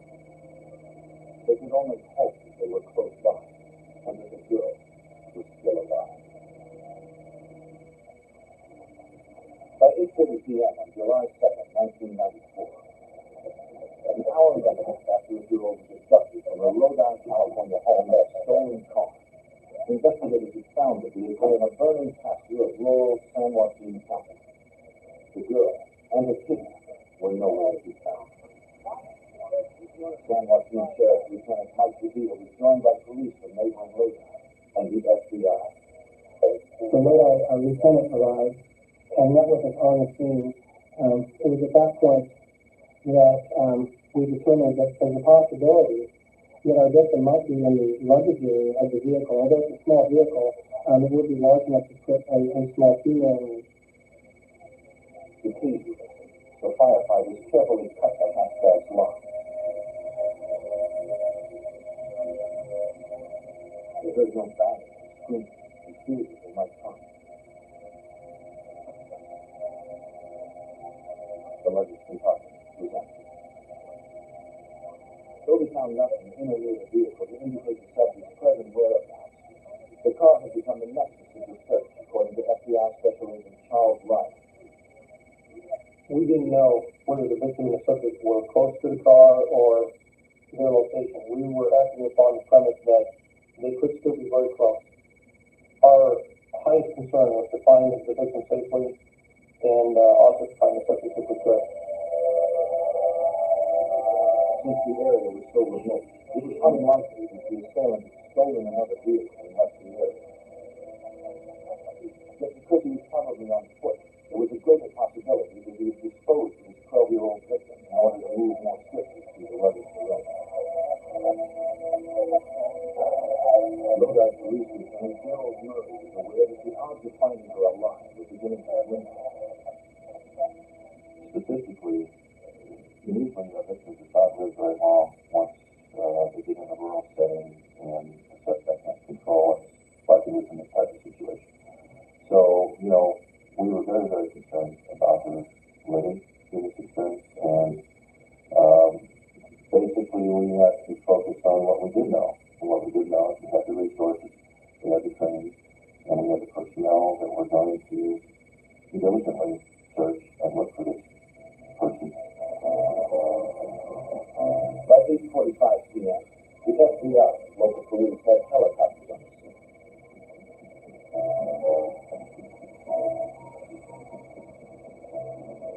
From above, they would help guide investigators to the girl or her abductor. In order to penetrate the blackness of the landscape, the pilots relied on forward-looking infrared detection, or FLIR. FLIR is a sophisticated heat-sensing device that illuminates anything radiating heat, including fuel or the engine of a car. On the ground, ping was called out for assistance. Investigators hoped we could follow the subject's scent to indicate the direction when they were headed. The dogs led the searchers into the brush, but after about a mile, the trail turned cold. It didn't take long for San Joaquin Sheriff Lieutenant Mike DeVille to realize that to cover such a wide rural expanse, they would need far more personnel. Although we're a larger department than Lodi, this was even too broad of an area for us to handle alone. So we activated mutual aid, which is something we do in California. We can activate as many counties as we need to receive assistance. In this case, I believe we activated 10 counties, and the response was astounding. The San Joaquin County Sheriff also dispatched their mobile command center bus to help coordinate on the search. The bus would act as the key headquarters to receive and disseminate the most current information and to pass out assignments to the interagency effort. It could be moved anywhere at a moment's notice. San Joaquin sheriff's and fire departments provided road and topographical maps for entire region. Their familiarity with the area will be an invaluable resource to assist the FBI and Lodi police in containing 2 square miles, the maximum distance they could handle with limited personnel. Their first task is to set up a perimeter, as FBI Special Agent Charles Riley called. We didn't know the time frame from when the car first arrived until we were there looking for the victim and the subject. So we tried to set up a perimeter on a spot we could function on. In this case, we chose roads circumventing the area where the car was found. And unfortunately, those roads were a great distance. It was in excess of a mile in every direction around the car, and we had to try and run a perimeter to make sure no one left that area. California Highway Patrol, San Joaquin Sheriff's deputies, and the Lodi Police conducted rolling and stationary surveillance along major routes into and out of the area. The perimeter stretched like mile-long spokes of a wheel emanating from the abandoned car on the ranch. Several helicopters remained in the air, hoping to glimpse the young girl for the future of infrared radar. Within the perimeter, series of searches began to canvass the homes and ranches scattered amongst the hilly terrain. They considered the possibility that the suspect may know someone of these things. Agents and officers provided the description of the kidnapper and his victim, and asked homeowners if they'd seen anything unusual in the past hour. They found no one who had, and most were surprised to learn of the extensive manhunt. With the assistance of deputies from the Colorado County Sheriff's Department, we were able to assign them to basically a property search to, first of all, search all the structures on that property, second of all, count all the vehicles, farm equipment, ATVs, that sort of thing, and also to inform the residents there of what was going on in the event they would see the victim or suspect. There were many outbuildings and barns located a short distance from the abandoned car. Landowners directed officers and agents to where they were located and allowed them to search every structure.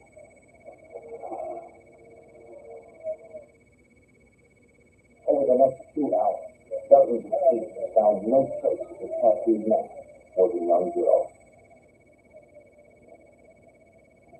Because the area was vast, officers fastened yellow ribbons to structures at the front of the property they had been to, so the next group would know that the location had been searched.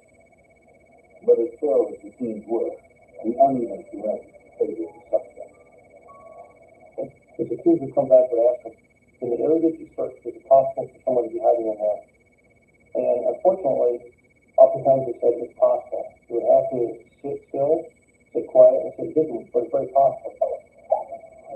By 11 p.m., over 4 hours since the girl had been taken from the home, searchers still had no way of knowing if the child was alive or dead, and no indication of she or her abductor was still in the area. Investigators hoped that alerting the public at large on the 11 o'clock news would possibly.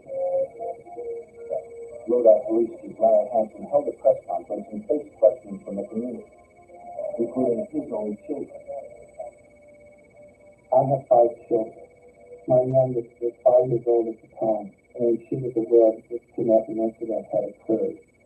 And she saw me on television. She was talking to my wife, asking questions. You know, have they found the little girl? Have they found the little girl? Unfortunately, the chief's wife had to tell their daughter that they had not. And as the hours increased from the time of the abduction, survivors of the missing girl did not seem likely. At 5 a.m., July 3rd, 1994, more than 10 hours had passed since the Lodi, California girl was abducted from her home. The FBI and a dozen local law enforcement agencies maintained a 2-square-mile perimeter in rural San Joaquin County that had believed the kidnapper had fled within the previous evening. Over 100 officials, including Lodi Police Lieutenant Darrell's mother, grappled with what to do next as they faced devastating uncertainty. We were really concerned. I mean, do we even still have any area, probably wasting our time here, south of Highway 26, which is necessary, is he going to further victimize her? Is he going to commit a homicide? What's he going to do? Is he going to go to a house and abduct another victim or get another hostage? You have all these emotional things going on in your mind, and how can we best and humanly, prevent that? As the search continues to find, a team of Lodi police and FBI agents remained at the expanded command center in the Lodi library. They coordinated dozens of incoming officials and volunteers who wanted to assist. FBI Special Agent Charles Riley helped direct the search. How would you describe it? Well, the search was organized, breaking everybody into small teams, and they assigned the teams to sectors of the search. I think it was at least 4 or 5 persons per team, so they could spread out and cover an area. And we assigned areas, usually agents to each team to cover the area like Texas, and then they report back in the command post. As soon as the sun came up, teams took advantage of the light. They began conducting linear group searches of vast quantities, hoping to find any sign that the girl or her unknown assailant was still in the area. FBI agent Charles Riley helped coordinate these meticulous searches. We advised teams before they left that we could find things that would be evidence in the case. We could find clothing, we could find anything that might relate to it. One of the problems was we didn't know what things might and might not relate. So we didn't want to take a chance on bypassing anything that might be evidence. We told them anything they found that might be connected to the case. Make sure they mark it, call it in. By 11 that morning, searchers had covered all the territory down to the southwest perimeter established at Highway 26. They moved south of the highway to an area with even more places for someone to hide. There were fruit fields, thick brush, and wide passages.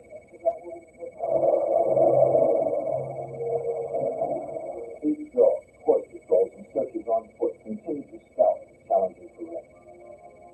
The area became so expansive beyond the perimeter that the job of searching it would be much less thorough. And the chance of finding someone, particularly someone trying to hide from us, would be very difficult. And we weighed that against the fact that we may have escaped during the night, either through the large perimeter because it wasn't extremely tight, or was outside the perimeter before we even got set up, and which would make the whole search for naught. Those two thoughts were pounding on us all day long. Hoping for a lead, investigators canvassed the neighborhood in Lodi where the abduction had occurred 15 hours earlier. Since the suspect had approached the house on foot, perhaps he lived close by or had been hired by one of the neighbors to do yard work. We found no one in the room. But several people did remember seeing the tattoo behind him. A young girl confirmed that she'd spoken to the suspect about an hour before the abduction occurred. She'd been walking through the neighborhood, targeting homes with for sale signs outside. Like he had at the Rudsel house, he said he was interested in buying and asked to come inside to take a look around. She refused and told him to call the realtor's number on the sign. But the second man wasn't satisfied. As he continued to insist on coming in, the girl's father came in to see who his daughter was out with. That came to start. The would-be intruder quickly left the property. The daughter's description of the man exactly matched that of the other witnesses. It appears that the victim had been hunting for an opportunity to assault young girls, according to Lodi Police Chief Larry Hansen. It's become a very difficult thing to realize that indeed there are people in our world who prey upon children, who abduct them, and who kill them, and that they're out there. They exist today. We are living our everyday lives. There are people who are plotting to kill someone's child. And it's a very frightening dose of reality to realize that that occurs. In and around the community of Lodi, hundreds of volunteers posted flyers to the missing girl, which also included a sketch of her abductor. With the help of the Poly Class Foundation, they were able to saturate the area with over 20,000 flyers in a matter of hours. One of the leaflets finally hit home. A woman and her friends believed they recognized the sketch of the suspect. She immediately called police.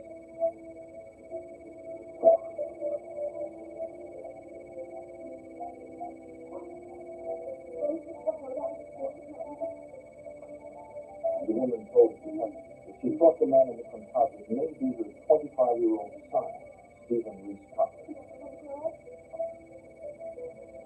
Somebody explained it to Manchester in the Lodi Library. An officer dispatched investigators to her home with a full statement. Okay. The woman's address is a short distance from the missing girl's neighborhood. He, in fact, told his mother prior to this kidnapping incident that he had a fantasy of kidnapping a young girl, of having his way with her, and then of killing her. And so I believe that was a strong possibility. She said her son Stephen usually stayed at a shelter in town, but would sometimes take a bus to visit him. At about 3 o'clock the day of the abduction, he left her house, walking towards the neighborhood where the crime had occurred. He was wearing cut-off shorts and no shirt. The photo of her son the woman provided officers matched the sketch of the suspect. Stephen Reese Cochran had been in and out of jail for much of his 25 years. Less than 2 months earlier, Cochran had been released from an Arizona prison after assaulting an underage girl. The FBI assisted us in getting a copy of Stephen Reese Cochran's fingerprints back to us. We had some good crime lab work from the Department of Justice. They had lifted fingerprints from inside the house. They compared them to the fingerprints of Mr. Cochran, and it was a perfect match. Police immediately released his photo to the media to alert the public. At about noon, 17 hours into the shoot, the citizen called police to tell them that he had spotted the thief in a store parking lot 25 miles from Lodi. There was a young girl and who he was screaming to get into a vehicle. Police needed black cat if there was any hope of rescuing the girl before she disappeared once more.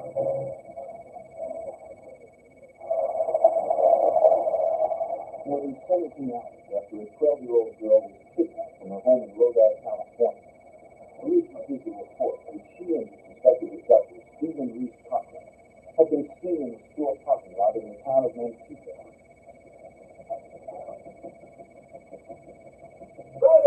When children are abducted by strangers, the chances for survival dramatically decrease if they're not found in the first 24 hours.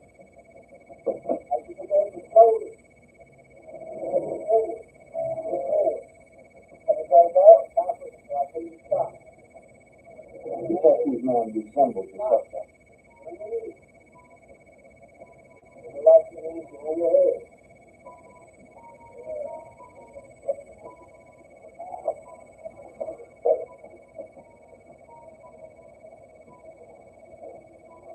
But his ID showed he was not Stephen Cochran.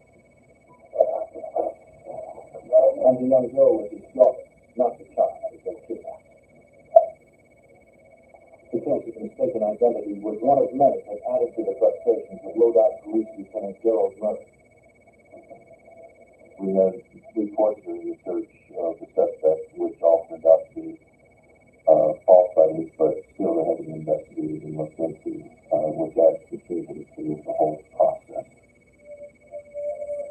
By now, over 400 officers and local volunteers have joined the search in San Joaquin County, where the kidnapper had abandoned the stolen vehicle 18 hours earlier. Still, they have found no sign, no clothing, not even a footprint of the suspect in the girl. It was clear that even if the fugitive had spared the girl's life, Her condition was likely deteriorating in the heat of the Northern California summer, especially if she was tied up or injured. You begin to, as time progresses, feel that obviously the worst is going to happen. Several conversations that I had with people that were there in the command post, we would sit down and discuss all these feelings and emotions and kind of bounce them off each other, I guess, for our own mental health. And always, when we concluded that, we came with like a second wind, what we call it, another rush of hope, another thing to do, another search to organize, another step to take to make it a good outcome. At about 2 o'clock, a car approached officers stationed on a road between the 2-mile mark and the local man being so moved by TV news reports of the missing girl that he felt compelled to do what he could to help. He's taken it upon himself to drive up and down the area road, scanning the street on any sign outside of the young girl. FBI Special Agent Charles Riley recalls that the residents have made it to Searches are still ongoing, particularly in the area to the south, the area around the creek and the heavy foliage. Search was going on in that area when one of the cars going by on the road spotted a person out, and he was there. We didn't have to do the search. Just after the driver had left his residence, he spotted a filthy, shirtless man staggering through a distant pasture. The figure had blonde hair and was wearing cut-off jeans described on the news. The witness was sure it was the suspect, but the young girl was nowhere in sight.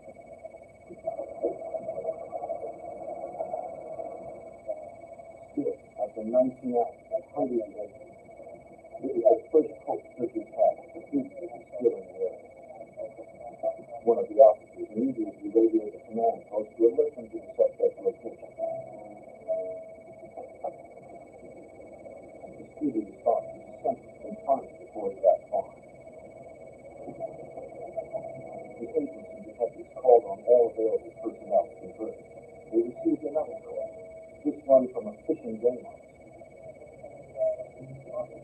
A voice came over the radio and says, oh, we got a guy who's not a force corral, and it's this fishing game guy who's been playing instead of radio. So we all just kind of froze, kind of like deer in the headlights. Did I hear what I just heard? Did you say suspect or subject? I mean, subject could be anything. Could be somebody not even involved.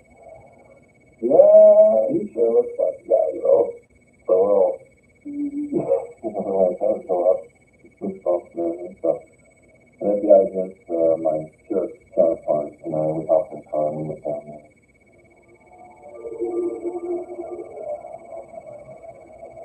Those who approached responded to the remote area where a lone window stood next to a feeding pen for livestock. With guns drawn, 3 officers took positions just beyond the wide pasture. They watched silently as the captured man emerged from the wilderness without that gun. We were able to converge and hide before the suspect crested the hill. The suspect appeared to be heading towards that area, probably dehydrated, and assuming he could probably get water from that area. The fugitive appeared exhausted. The police could not tell if he was still armed with a knife. Hey, stop! After almost 20 hours of pursuit, authorities finally had Stephen Reed's pocket and custody. The ex-convict claimed he didn't know why he was being arrested. He said he didn't remember anything about the past 24 hours, saying he was in a drug-induced state. When investigators asked him where the girl was, he refused to answer. The Lodi Police Chief, Larry Hansen, it was a moment filled with mixed emotions. I was very relieved that we had that suspect in the custody, but at the same time my heart dropped because our victim was not with him. And that just really concerned me that they weren't together. So I just didn't allow myself to get too caught up in the fact that we had him in custody. We still had a little girl to find. Since Cochran refused to cooperate, the girl's location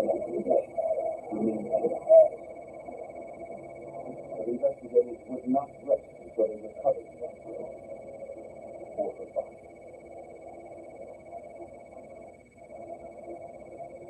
On July 3rd, 1994, 20 hours after the search for a kidnapped California girl had begun, the FBI and local authorities had arrested the suspected abductor, Stephen Reese Cochran.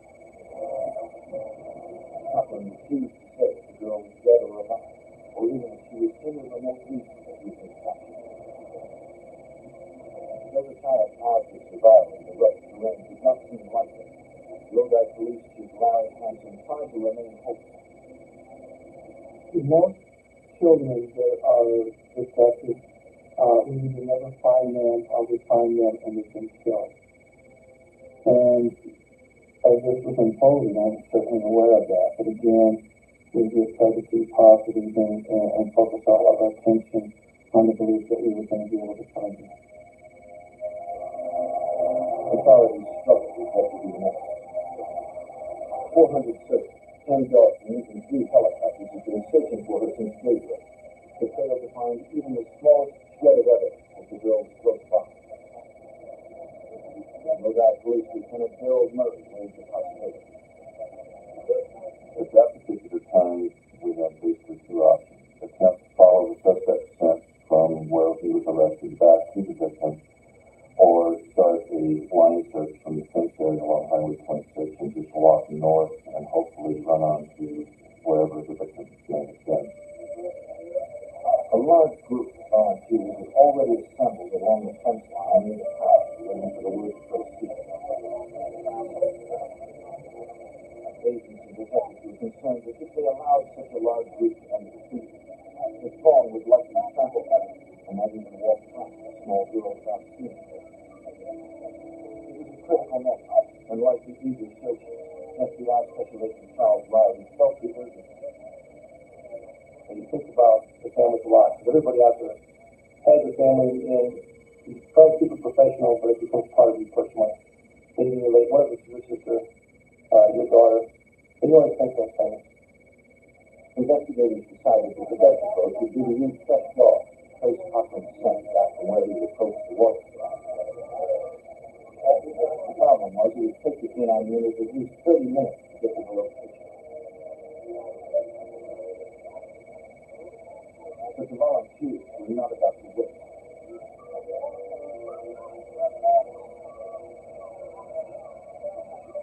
I noticed several civilians going over the fence into the crime scene, and just as I began to send somebody down to have them send people to leave that area, I could hear sound and see the body language of people coming down the line from where these guys went over the fence. And there was obviously something happening, but at this particular point I couldn't distinguish what they were saying. And as the sound reached me, the crowd was saying, there she is, there she is. Like an apparition, a tiny figure appeared from behind the brush. Onlookers couldn't believe their eyes. The girl was alive, stumbling toward the sound of the giggling circle. The detective ordered officers out in the field.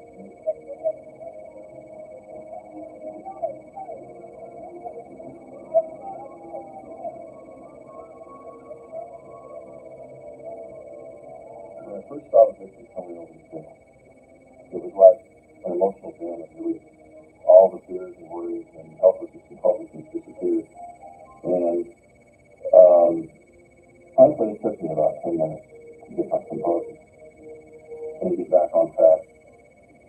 People were high-fiving, hugging, shaking our hands, congratulating us, crying.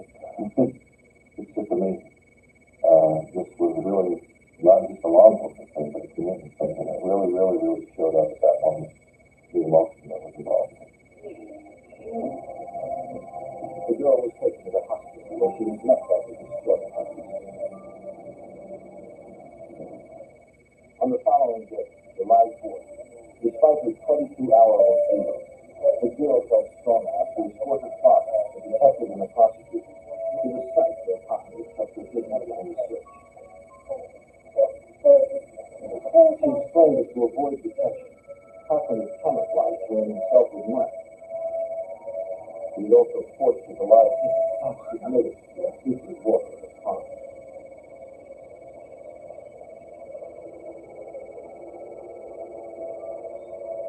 She was too bright for him, and she had nothing to eat for over 24 hours.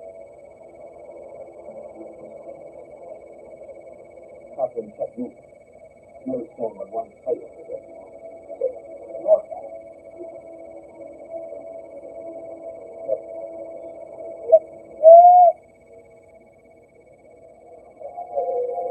The girl then showed the group another hiding place. At daybreak, she said they had hidden under some straw. During the time we were at that last hiding place, a sheriff's deputy who was on an duty was going along a fence line no more than 30 feet from where they were located. The victim during that time, though, even under threat of bodily harm, attempted to stick her foot out of the grass area and get the attention of the deputies who drove by, but she wasn't successful.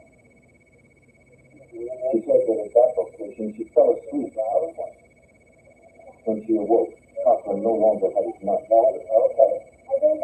Several feet away, police located the weapon that he had previously held to his throat. Cochran's thumbprint was ready to cover.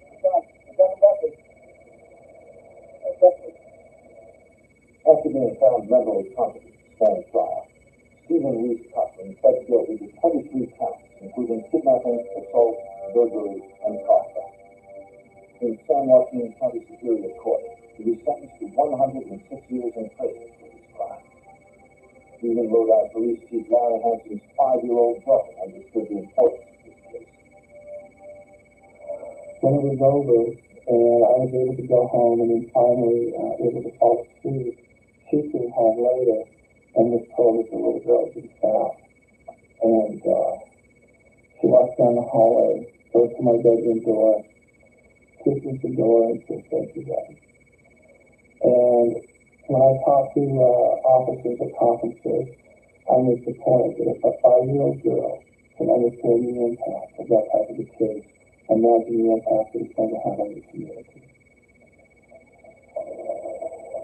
The successful conclusion of the case in Rhode Island, California, together with the legacy of Polly Clark and the Foundation for Missing Children, became the model by which child abduction cases across the country are now handled. With a quick response from citizens and officials alike, authorities are now how to increase the percentages of survivors when one of their homes goes missing. 15-year-old Jane and her home life. But when she was kidnapped in school, her future. The first call the terrified parents made was to the FBI. They hoped that the combined experience of agents and local law enforcement would flush out the before that took their life.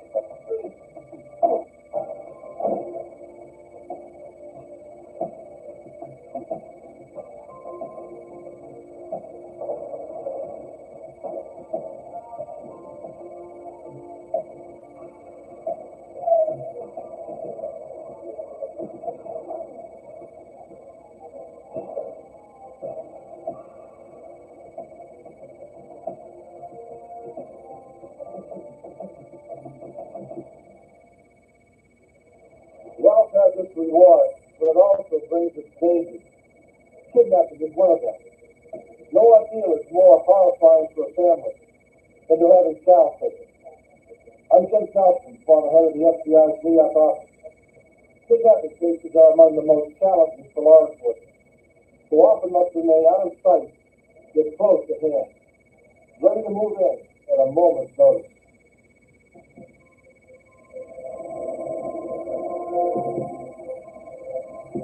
About 20 miles south of Fort Worth, lies Alvarado, a small town in rural Johnson County.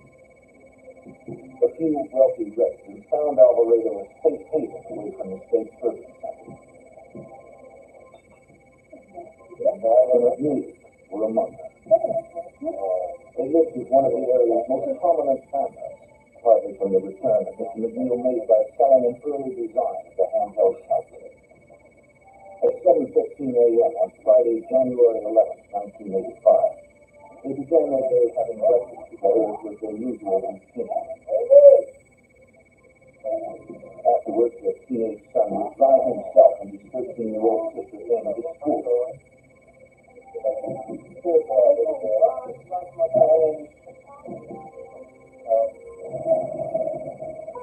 On the way, Amy and her brother stopped to pick up their cousin as well. He and his family lived in a separate house in New York State.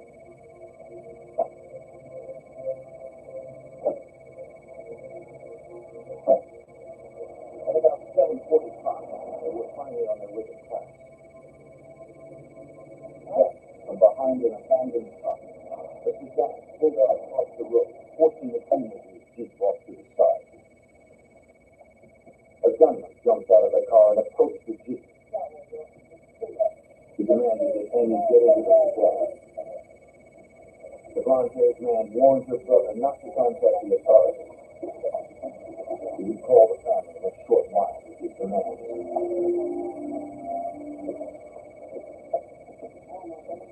Instinctively, the teenager started to get out to help his sister. But the kidnappers threatened to kill him and his sister if he tried to follow. As they raced off the 13-year-old, the teenagers couldn't make out the license plate. In a matter of seconds, the girl was gone.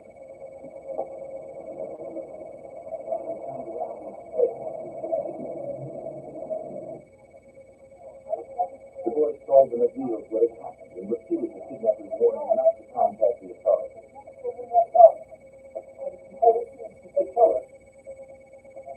Mr. McNeil ignored the demand and called the FBI field office in nearby Fort Worth. To the FBI. Former FBI Special Agent Clint Brown, a 30-year veteran, understood that when a kidnapping occurs, every second counts. I work many kidnapping cases, and not a single case did the subject get away with it. The number one goal in all cases like this is the safe return of the victim. All activities, all actions are all geared toward not doing anything to endanger the safety of the person who's been kidnapped. The FBI's first task is to set up a recorder on the family's phone. By capturing the kidnapper's voice, they hope to identify him or the place he was calling from. The FBI also informed the local phone company to be prepared to trace any incoming call.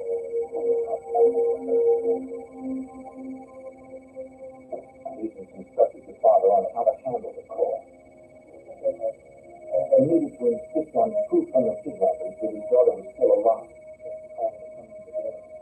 The fact that they had worn no disguise appeared to former Johnson County Sheriff Eddie Bob, who called in the Texas Rangers moments after he arrived. Kidnappers had decided to conceal who they were in all ages. As we saw, I think it's bare face, and just no mask, no disguise, anything.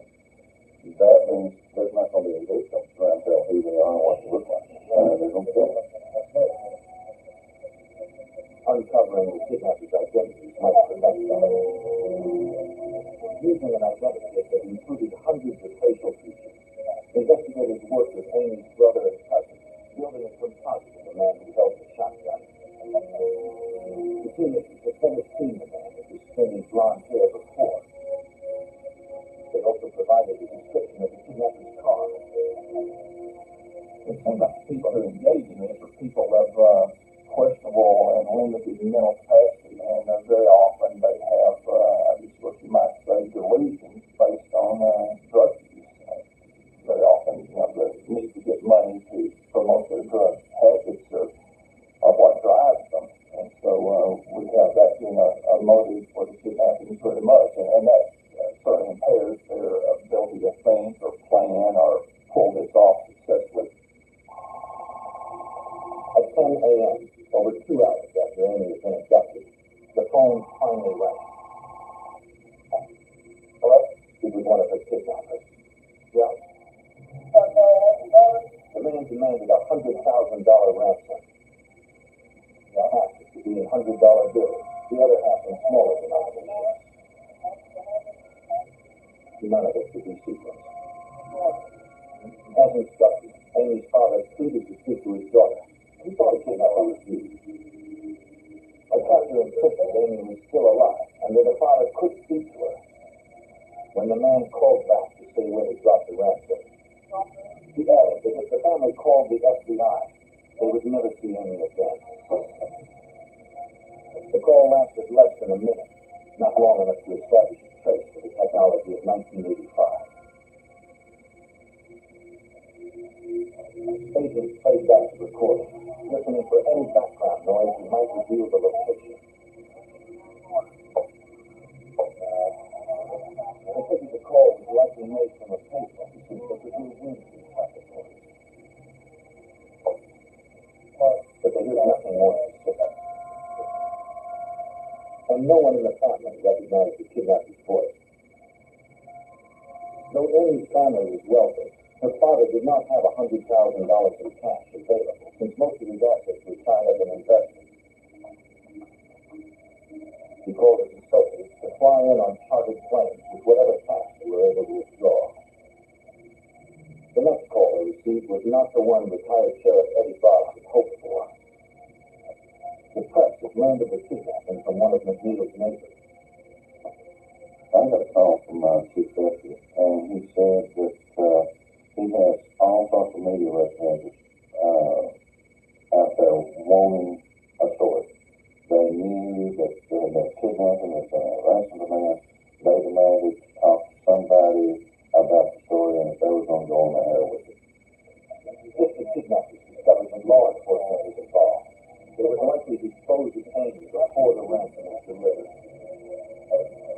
Investigators discussed what they should do next as precious minutes went by.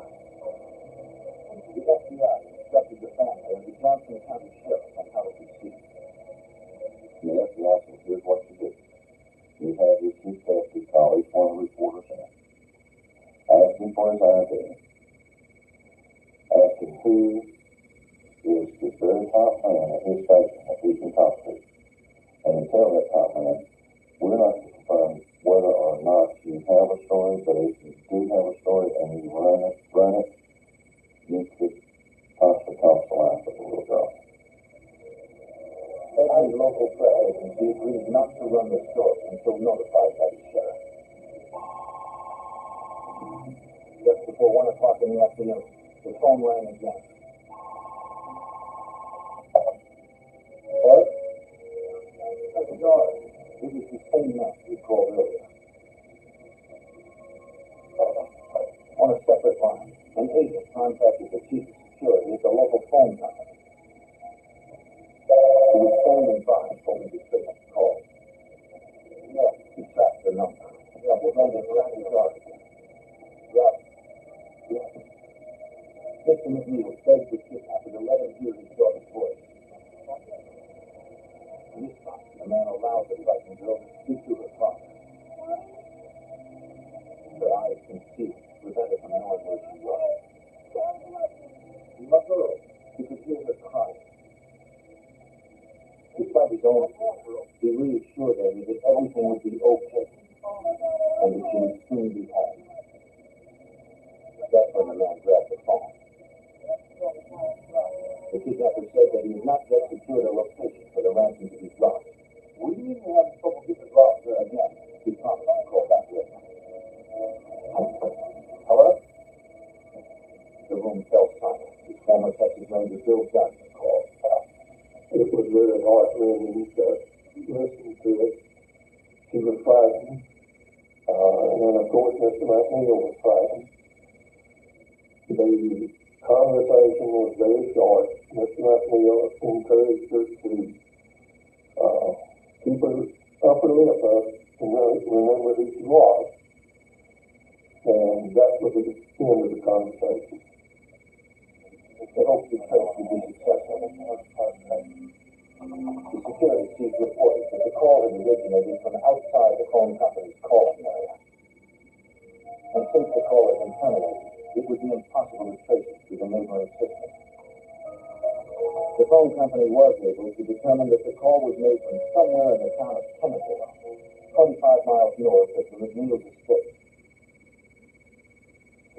Brenet was still in Texas, close to Fort Worth. But without a specific location, investigators had little to go on. We had no evidence, nowhere, no leads, nowhere to go. The only thing we had was a description of the car.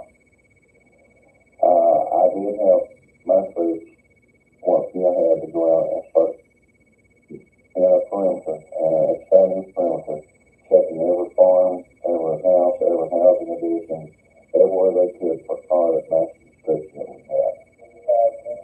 Johnson County deputies fanned out over a 30-mile radius from Alvarado up to Tennessee, searching for the kidnapper's car. They also alerted other local officers to be on the lookout for the motorist's death. Yet without a license plate, it was not likely they'd locate the vehicle among the rural expanse. Almost 6 hours after 13-year-old Amy McNeil had been abducted, her father's friends from Texas and Arkansas had begun to arrive in Alvarado, carrying tens of thousands of cash. Texas Rangers escorted them from a small airport to a local bank where the currency would be processed before it was paid to the kidnappers. Wearing latex gloves, Rangers recorded and bundled the $100,000 ransom.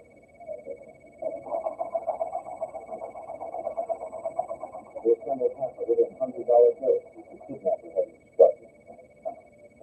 Another $50,000 was compiled from smaller denominations. Retired Texas Ranger Sergeant John Dempsey helped direct the process. They had part-time raising that amount of money on such short notice. But after they got the money, then the rangers that were at the bank started to get the clean bags to put it in. And there was no fingerprints, plastic bags, and made copies of the bill. So we have the serial numbers on these bills. Everything was loaded up, and then all we had to do was second rate. So more than that.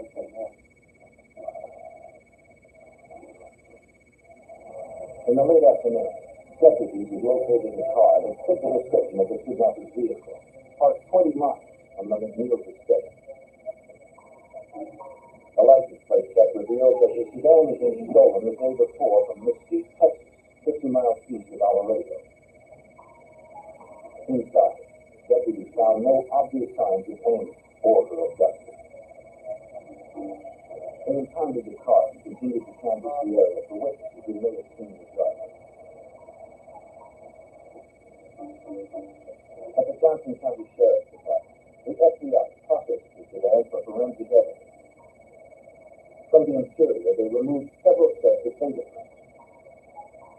But without a suspect's prints to compare with, the recovered prints could not help identify Amy's captor or their current whereabouts. By 11:30 p.m., 16 hours after Amy had been taken, her family had received 3 more phone calls, but still had not been told where the ransom was to be dropped.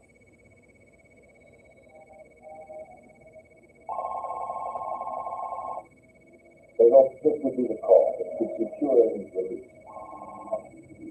All right, it was the same man who called earlier. Yeah. Once again, the phone company initiated the trace. Yeah, what's all right now? Amy's father told the kidnapper that he had the $100,000 prepared to manage his practice. But the caller said that it was too late. The ransom job he had in mind was at least 200 miles away from Alvarado.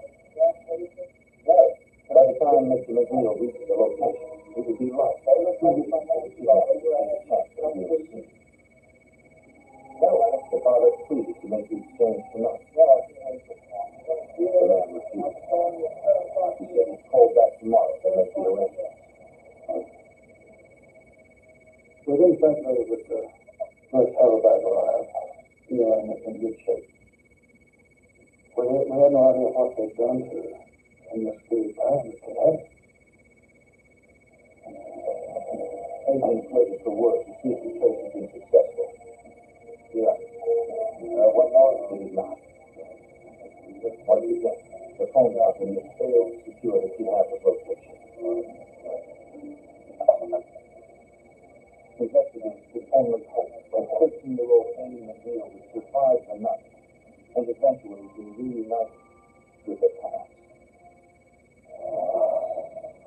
By 5 p.m. on Saturday, January 12, 1985, a day and a half has passed since 13-year-old Amy McNeil had been kidnapped on her way to school in Alvarado, Texas. One of several unidentified kidnappers had called Amy's wealthy family 7 times. He demanded $100,000 in unsequenced currency, but had not told the McNeils where to drop the ransom. Though the kidnapper had also warned Amy's family not to call the FBI, Mr. McNeil had done so, and was joined by several agents, a dozen Texas Rangers, and the Johnson County Sheriff's Department. The abductors had promised to call again at 5 p.m. at the location of the ransom exchange, and to confirm that Amy remained unharmed.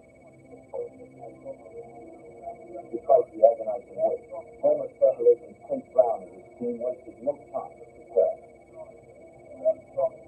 When the instructions were anticipated, a plan was devised to deliver the ransom money with Mr. McNeil driving the car and carrying the money himself for delivery. So that anybody could see the car, it was the limousine that he had.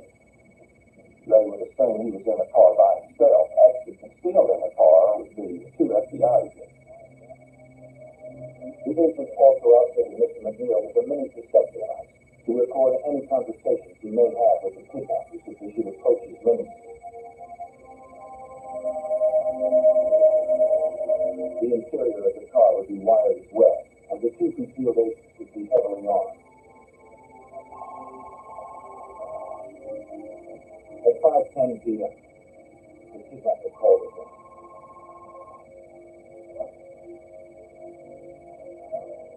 He told Mr. McNeil to drive 40 miles alone in his limousine from Alvarado on Interstate 30 to East Dallas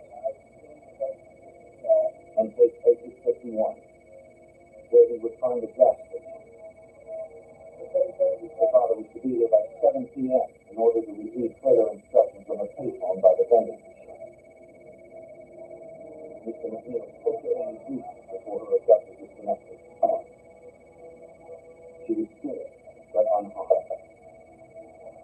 The call was too quick to be stressed. At that time, a contingent of FBI, Texas Rangers, and Johnson County personnel would follow McNeil's car at a distance. The team would be fully equipped with retired Texas Ranger Bill Gunn in Memphis.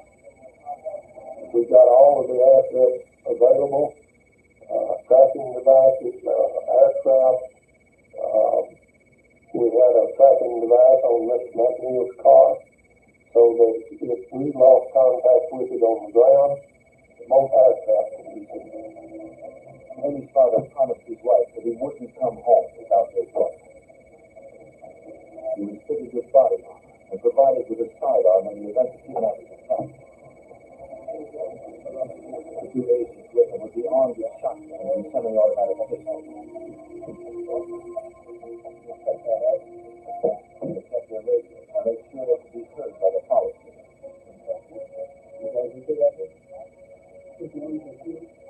Retired FBI Special Agent Rod Ticklighter was assigned to ride in the limousine and advise the concerned father. I recall one of our main instructions to him was not to let himself be taken hostage. And we talked through that quite a bit. He was to deliver the money, and we would then take over, try to effect the arrest, but he would in no way get involved himself. McNeil got the door and leave for the gas station in East Dallas, 40 miles away.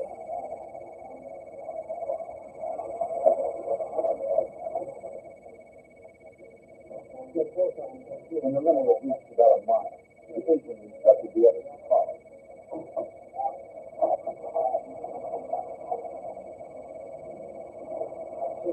kidnapper provided a specific route to the Dallas gas station. Former Ranger Sergeant John Begley and the others feared that the kidnappers could be surveilling the limousine as it traveled.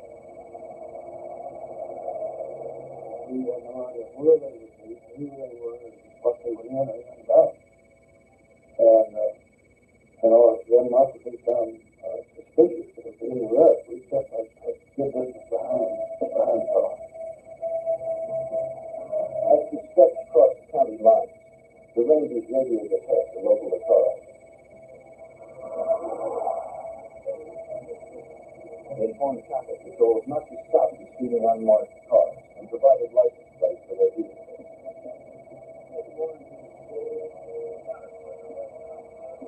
Several units raced ahead to set up surveillance at the service station in East Dallas. While most maintained an outside perimeter, one team held a distant view of the payphone. They stood by, ready to act, in the event that the kidnappers revealed themselves or their 13-year-old hostage.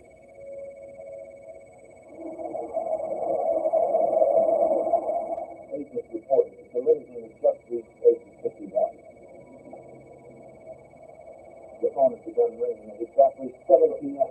when Amy's father rolled into the service station.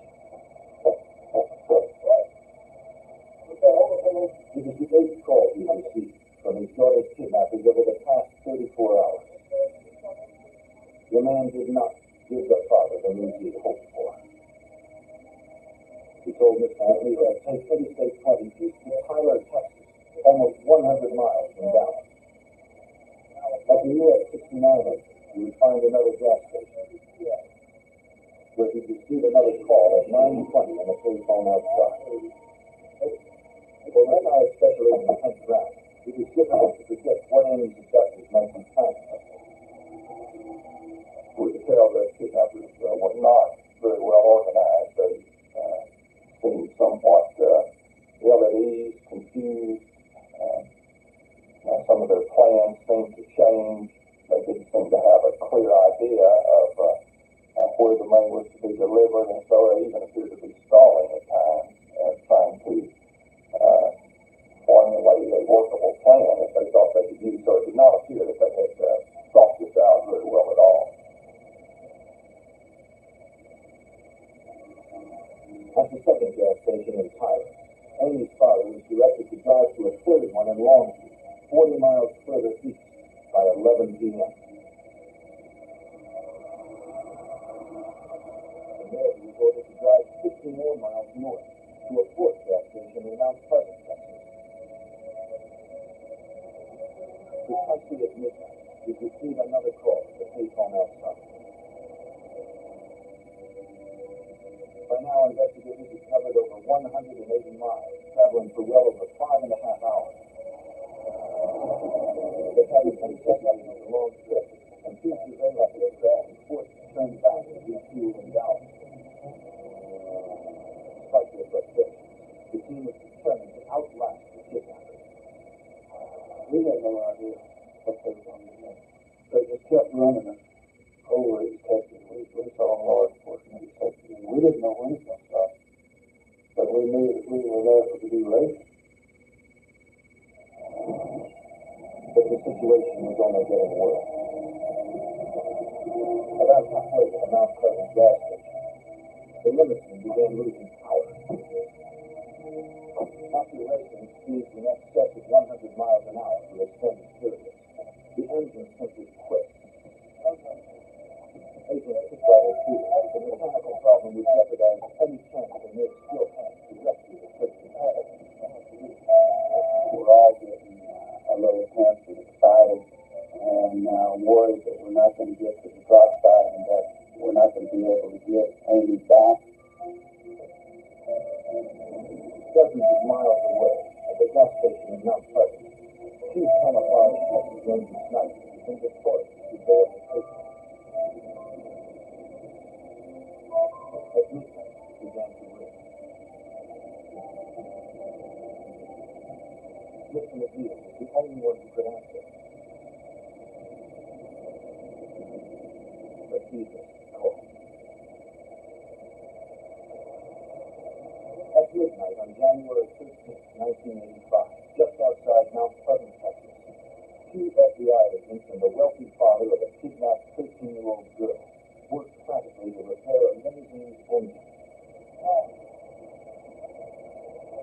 Mr. McNeil's limousine was the car his daughter's kidnappers expected him to be driving alone to a Mount Pleasant gas station payphone by midnight. As Mr. McNeil tried to restart his car, two camouflaged Texas Ranger snipers deployed to surveil the gas station, watched helplessly as the phone began ringing. Mr. McNeil was the only one who could answer, but he missed the call to the final location of the $100,000 ransom exchange. Patrolling the desolate roads around the gas station in Mount Pleasant, the support team was informed that Mr. McNeil had finally found his car's duplicate, according to former FBI Special Agent Clint Brown. The car that Mr. McNeil was driving in began to develop an electrical problem. Apparently, the alternator wasn't keeping the battery charged up. And so, as time went on, the lights began to dim and he began to have trouble with the electrical system of the car. The communications and tracking devices wired to the limo system had drained its power over the past 7 hours. Disconnecting several instruments provided enough juice to get the engine started again. Though the headlights were inoperable, the car was moved forward. Mr. McNeil and the two agents pressed on without full power and limited visibility. Their path was lit by an aircraft delivery. The remaining FBI agents, Texas Rangers, and Johnson County personnel gathered at a separate filling station a short distance from where the kidnappers had planned to call. They debated what to do next, since Mr. McNeil had missed the midnight appointment, and they had no way of contacting the kidnappers. A few options. Investigators decided to send the limousine to the Mount Pleasant gas station and wait, figuring that the kidnappers would probably call again. We were pretty well counting on the fact that they were going to show up or call, that were desperate for the money. We reassured them we had the money, and we certainly reassured them we wanted Amy back.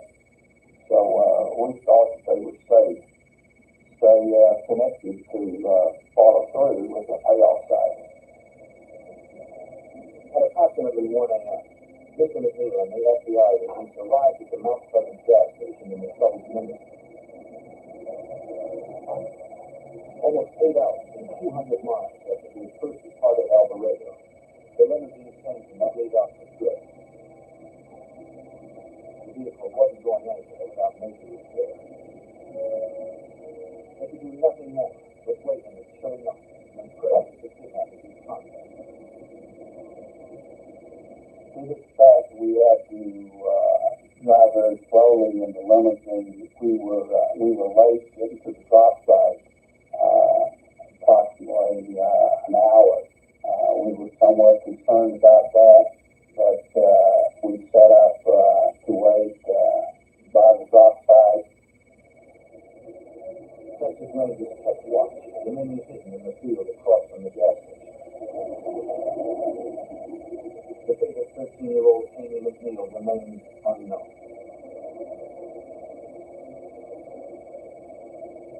Then, at 1:15 in the morning, the payphone started ringing.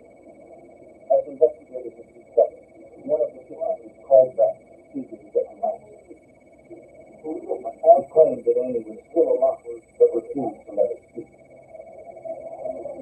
Worse still, former Texas Ranger Bill Gunn when he learned that the assailants had likely spotted the heavy presence of law enforcement on the desolate road. They started out crediting that he brought police with him. They were very unhappy with that. So they finally told him to bring the money to a motel at Mount Pleasant. And at that time, he had informed the man, the kidnappers, that he could not move the vehicle again. It was dead. And the man told him on the phone then, he said, well, we're coming after the money. We've got plenty of guns, and there better not be any police officers around. remained resolute despite his fear of what the kidnappers may have already done to his daughter. He grabbed the ransom bag and stood outside so his daughter's captors could see him as they approached. Agents figuring the limousine readied themselves for an armed confrontation. Retired Special Agent Pitlighter realized the mistake now would cost life.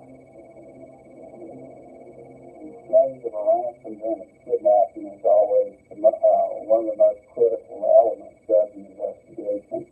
In this case, you don't want someone else to be hurt or taken hostage and be another victim of a kidnapping. Hours passed on the cold January night. The Rangers stayed alert, protecting against an ambush. On the road circling the gas station, investigators saw no sign of vehicles approaching the ransom. By 3 in the morning, 2 hours after the kidnappers were gone, it looked as if they weren't running the show. The Texas Rangers, Johnson County deputies, and the FBI considered that the next move. It was decided that if they were not going to come, and so the whole surveillance and monitoring situation was called off, and anticipation we're going to have to start again the next day on Sunday. Agents in the limo received word of the decision to regroup at Gateway. Mr. McNeil insisted he stay. But investigators convinced him that at present there was nothing more they could do. Nothing else, right? Mr. McNeil was upset that yet another night was going to pass without a resolution to get his daughter back. He had done everything that they had told him to do, so there was a great deal of disappointment. The car came by to pick up McNeil and the agents.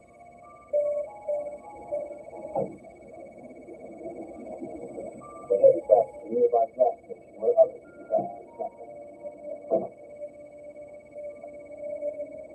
The 2 Rangers, hiding in the field for the past 3 hours, moved toward the street where the sheriff was to meet them in a separate van.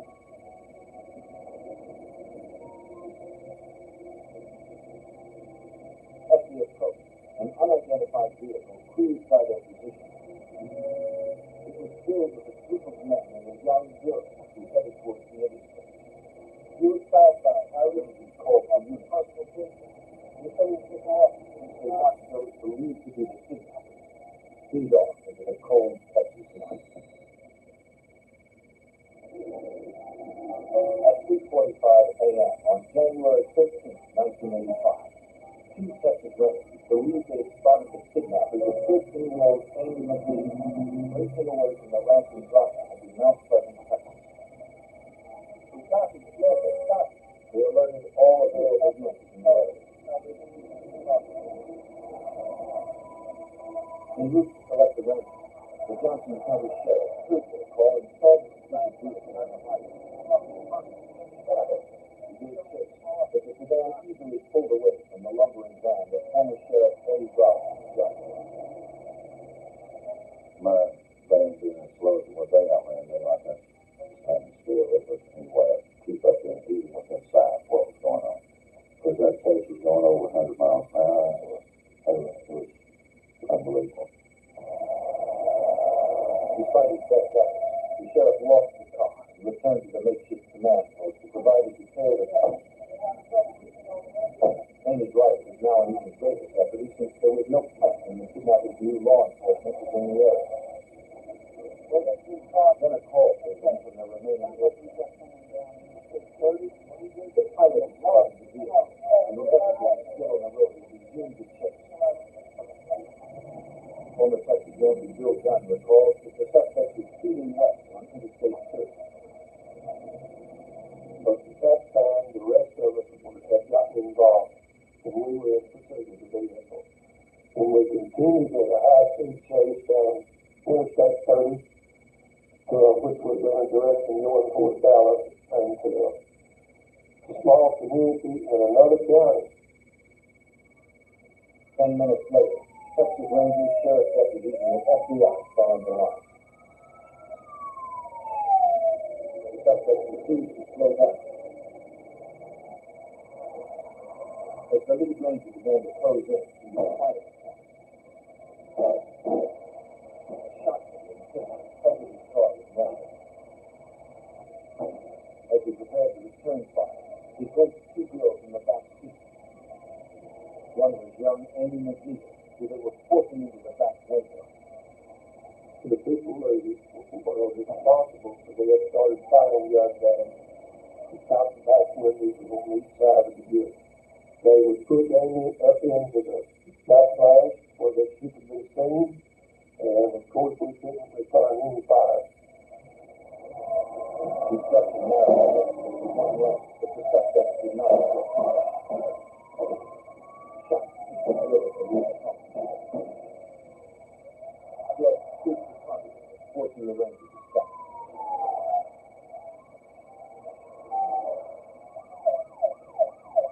The case continued to pass through a brief focus stop before the suspect exited into the small town of Sophia, Texas. Unexpectedly, at about 4 a.m., they stopped on the front lawn of a home and several fled on foot. They opened fire on investigators. Two gunmen barricaded themselves behind a van parked in the driveway, while a third disappeared behind the house. None of the officers on the scene were wearing body armor.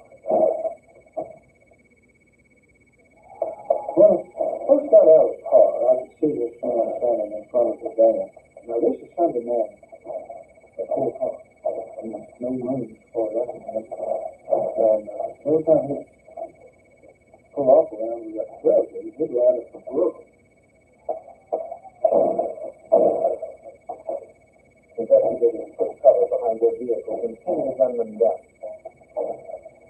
The suspect's abandoned car was in the direct line of fire.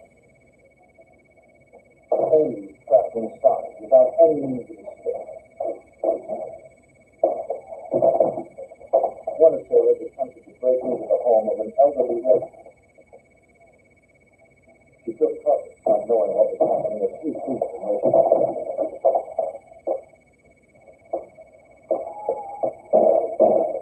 As the firefight raged on, investigators knew they had to somehow get to Amy McNeil before it was too late.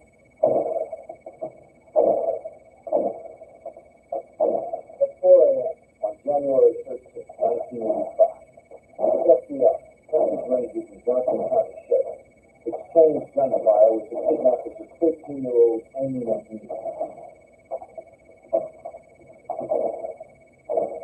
After being held for almost 2 days, Amy remained trapped inside a captive vehicle with a female escape from the front lawn of a farmhouse in Sophia, Texas.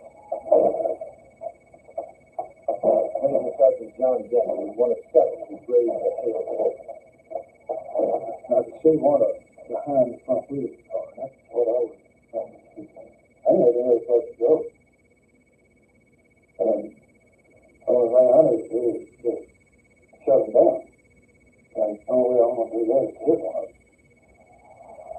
Several miles away in another vehicle, Amy's wealthy father was accompanied by the Johnson County Sheriff and an FBI agent on their way to the scene. They could do nothing more but hope and pray that the 13-year-old would survive the battle. As the shooting continued, the Johnson County Sheriff's deputy moved towards the suspect's car, trying to drill guns behind. One deputy sheriff ran from the vehicle that he arrived in over to the kidnapper's vehicle, and she asked him if he was a police officer, and he said, yes, ma'am, and she just really grabbed hold of him and hung on. The parking girl who arranged to be put out of harm's way. They ran back to the road where more backup arrived. After 44 hours in captivity, 13-year-old Amy McNeil was finally safe. The ranger needed to contact the other investigators and to tell her father the good news. Besides FBI Special Agent Rudsel, was in the vehicle as the rangers called him through. seemed like hours before we finally got the confirmation that Amy was safe. I recall Mr. McNeil beat me about the head and shoulders about Amy being safe, and they got her, and he was ecstatic, and where we all. While Amy was taken to the car, the shooting had subsided. The gunmen had both been wounded. Investigators held their weapons on them, not sure if the suspect still had ammunition. Yet, out of the shadows, the third gunman emerged. Realizing the escape was impossible, he surrendered. When inside the kidnapping car, investigators cut the female suspect and the fourth who remained there during the shooting. Managers confirmed to Sandy that all the kidnappers were now in custody. On a deserted highway a mile away, Amy ran towards the waiting van that held Mr. McNeil. Former Special Agent Clint Brown watched the reunion between father and daughter. Everybody was pretty emotional. You know, we all had kids and daughters and such, so we were pretty emotional just watching that reunion, and everyone was so happy that it had turned out so well that we all shared in that excitement and joy of her being recovered safely. No one but the suspects was being hit by gunfire. Both were ex-convicts and high on methamphetamine at the time of the shooting. The elderly resident was also examined. She survived the ordeal with only frayed nerves. A license plate check on the kidnapper's car revealed that it had been stolen in Dallas the day before. Investigators also figured out why the suspect had stopped their vehicle when they passed. We never could understand why they turned in to the house. But we found out later they ran out of gas. 34-year-old James Foote, who had made the initial ransom call, had previously worked for Mr. McNeil and attacked the plan to kidnap Amy. For using a weapon in the commission of a crime, he was convicted of aggravated kidnapping and attempted murder and was sentenced to life in prison. 27-year-old Michael Mills, who had made the remaining call, was likewise convicted of aggravated kidnapping and attempted murder, receiving life. The other offenders, 21-year-old Daniel Messar Jr. and 21-year-old Thomas Barnes, were convicted of the same charges and also sentenced to life. The 18-year-old woman who was victim was charged with the murder. She had only met James Foote a few days earlier before the kidnapping had occurred. The woman was scared when the men brought the 13-year-old into the house, but stayed to prevent Amy from being abused by her. Amy later confirmed that the 18-year-old had protected her, according to retired Johnson County Sheriff Eddie Barnes. She was going to give a senior probate sentence per Amy's request. Female accomplice really didn't know what she was getting into at the time when she joined them, because this letter had been using dope for several days before she got involved in it, and it was just she got involved in something she couldn't get out of it. 6 months later, on July 4th, 1985, Foote was transferred from the state penitentiary to the Johnson County Jail to face additional charges. Authorities had traced the weapons he used in the kidnapping to the armed home invasion of a Dallas man. Foote was also indicted in Arlington, where he had attempted to kidnap the child of a wealthy developer days before he took Amy. Outside, in the blistering Texas summer, the prison guard agreed to retrieve a water hose to cool down the unit. When he left, Foote climbed over the 8-foot fence. He made it under the barbed wire. Seconds later, the kidnapper disappeared in the nearby woods. That evening, the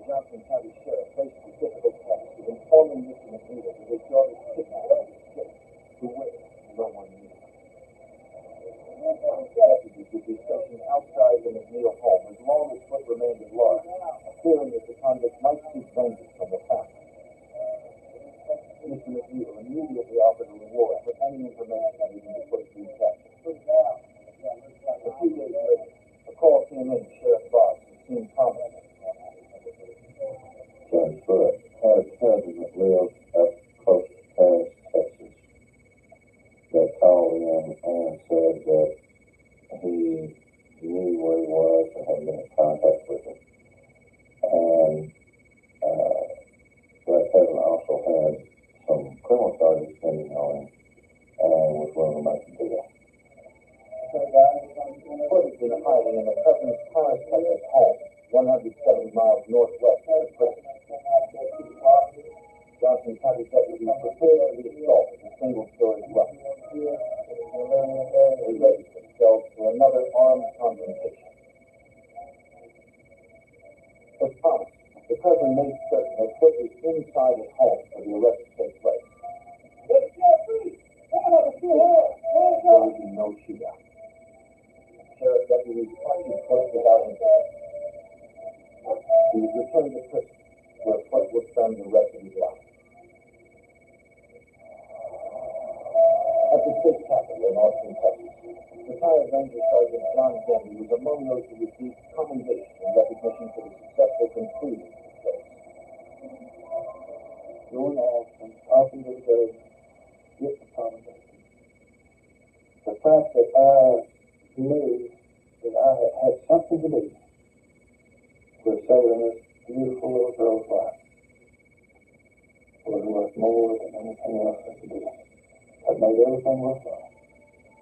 All the 36 years that I've spent in law enforcement, that was the top. Because law enforcement responded quickly and did not relent, Amy McNeil was reunited with her family and friends, thankful for the determined officers and agents who acted quick.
A young man plans elaborate crimes he believes will net him millions of dollars. He puts his violent schemes to work. The lives of innocent people and police officers mean nothing. The FBI tries to bring him to justice, but they soon find themselves up against a criminal enterprise.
Martinez, California is a suburban city 30 miles north of Oakland. But dawn broke on October 15, 1993. Most of Martinez was still asleep. But nobody noticed the dark figure creeping across the rooftop of the downtown bank.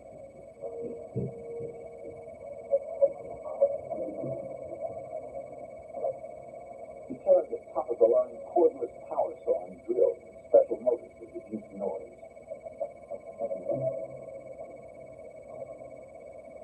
He seemed to know exactly where to cut into the roof.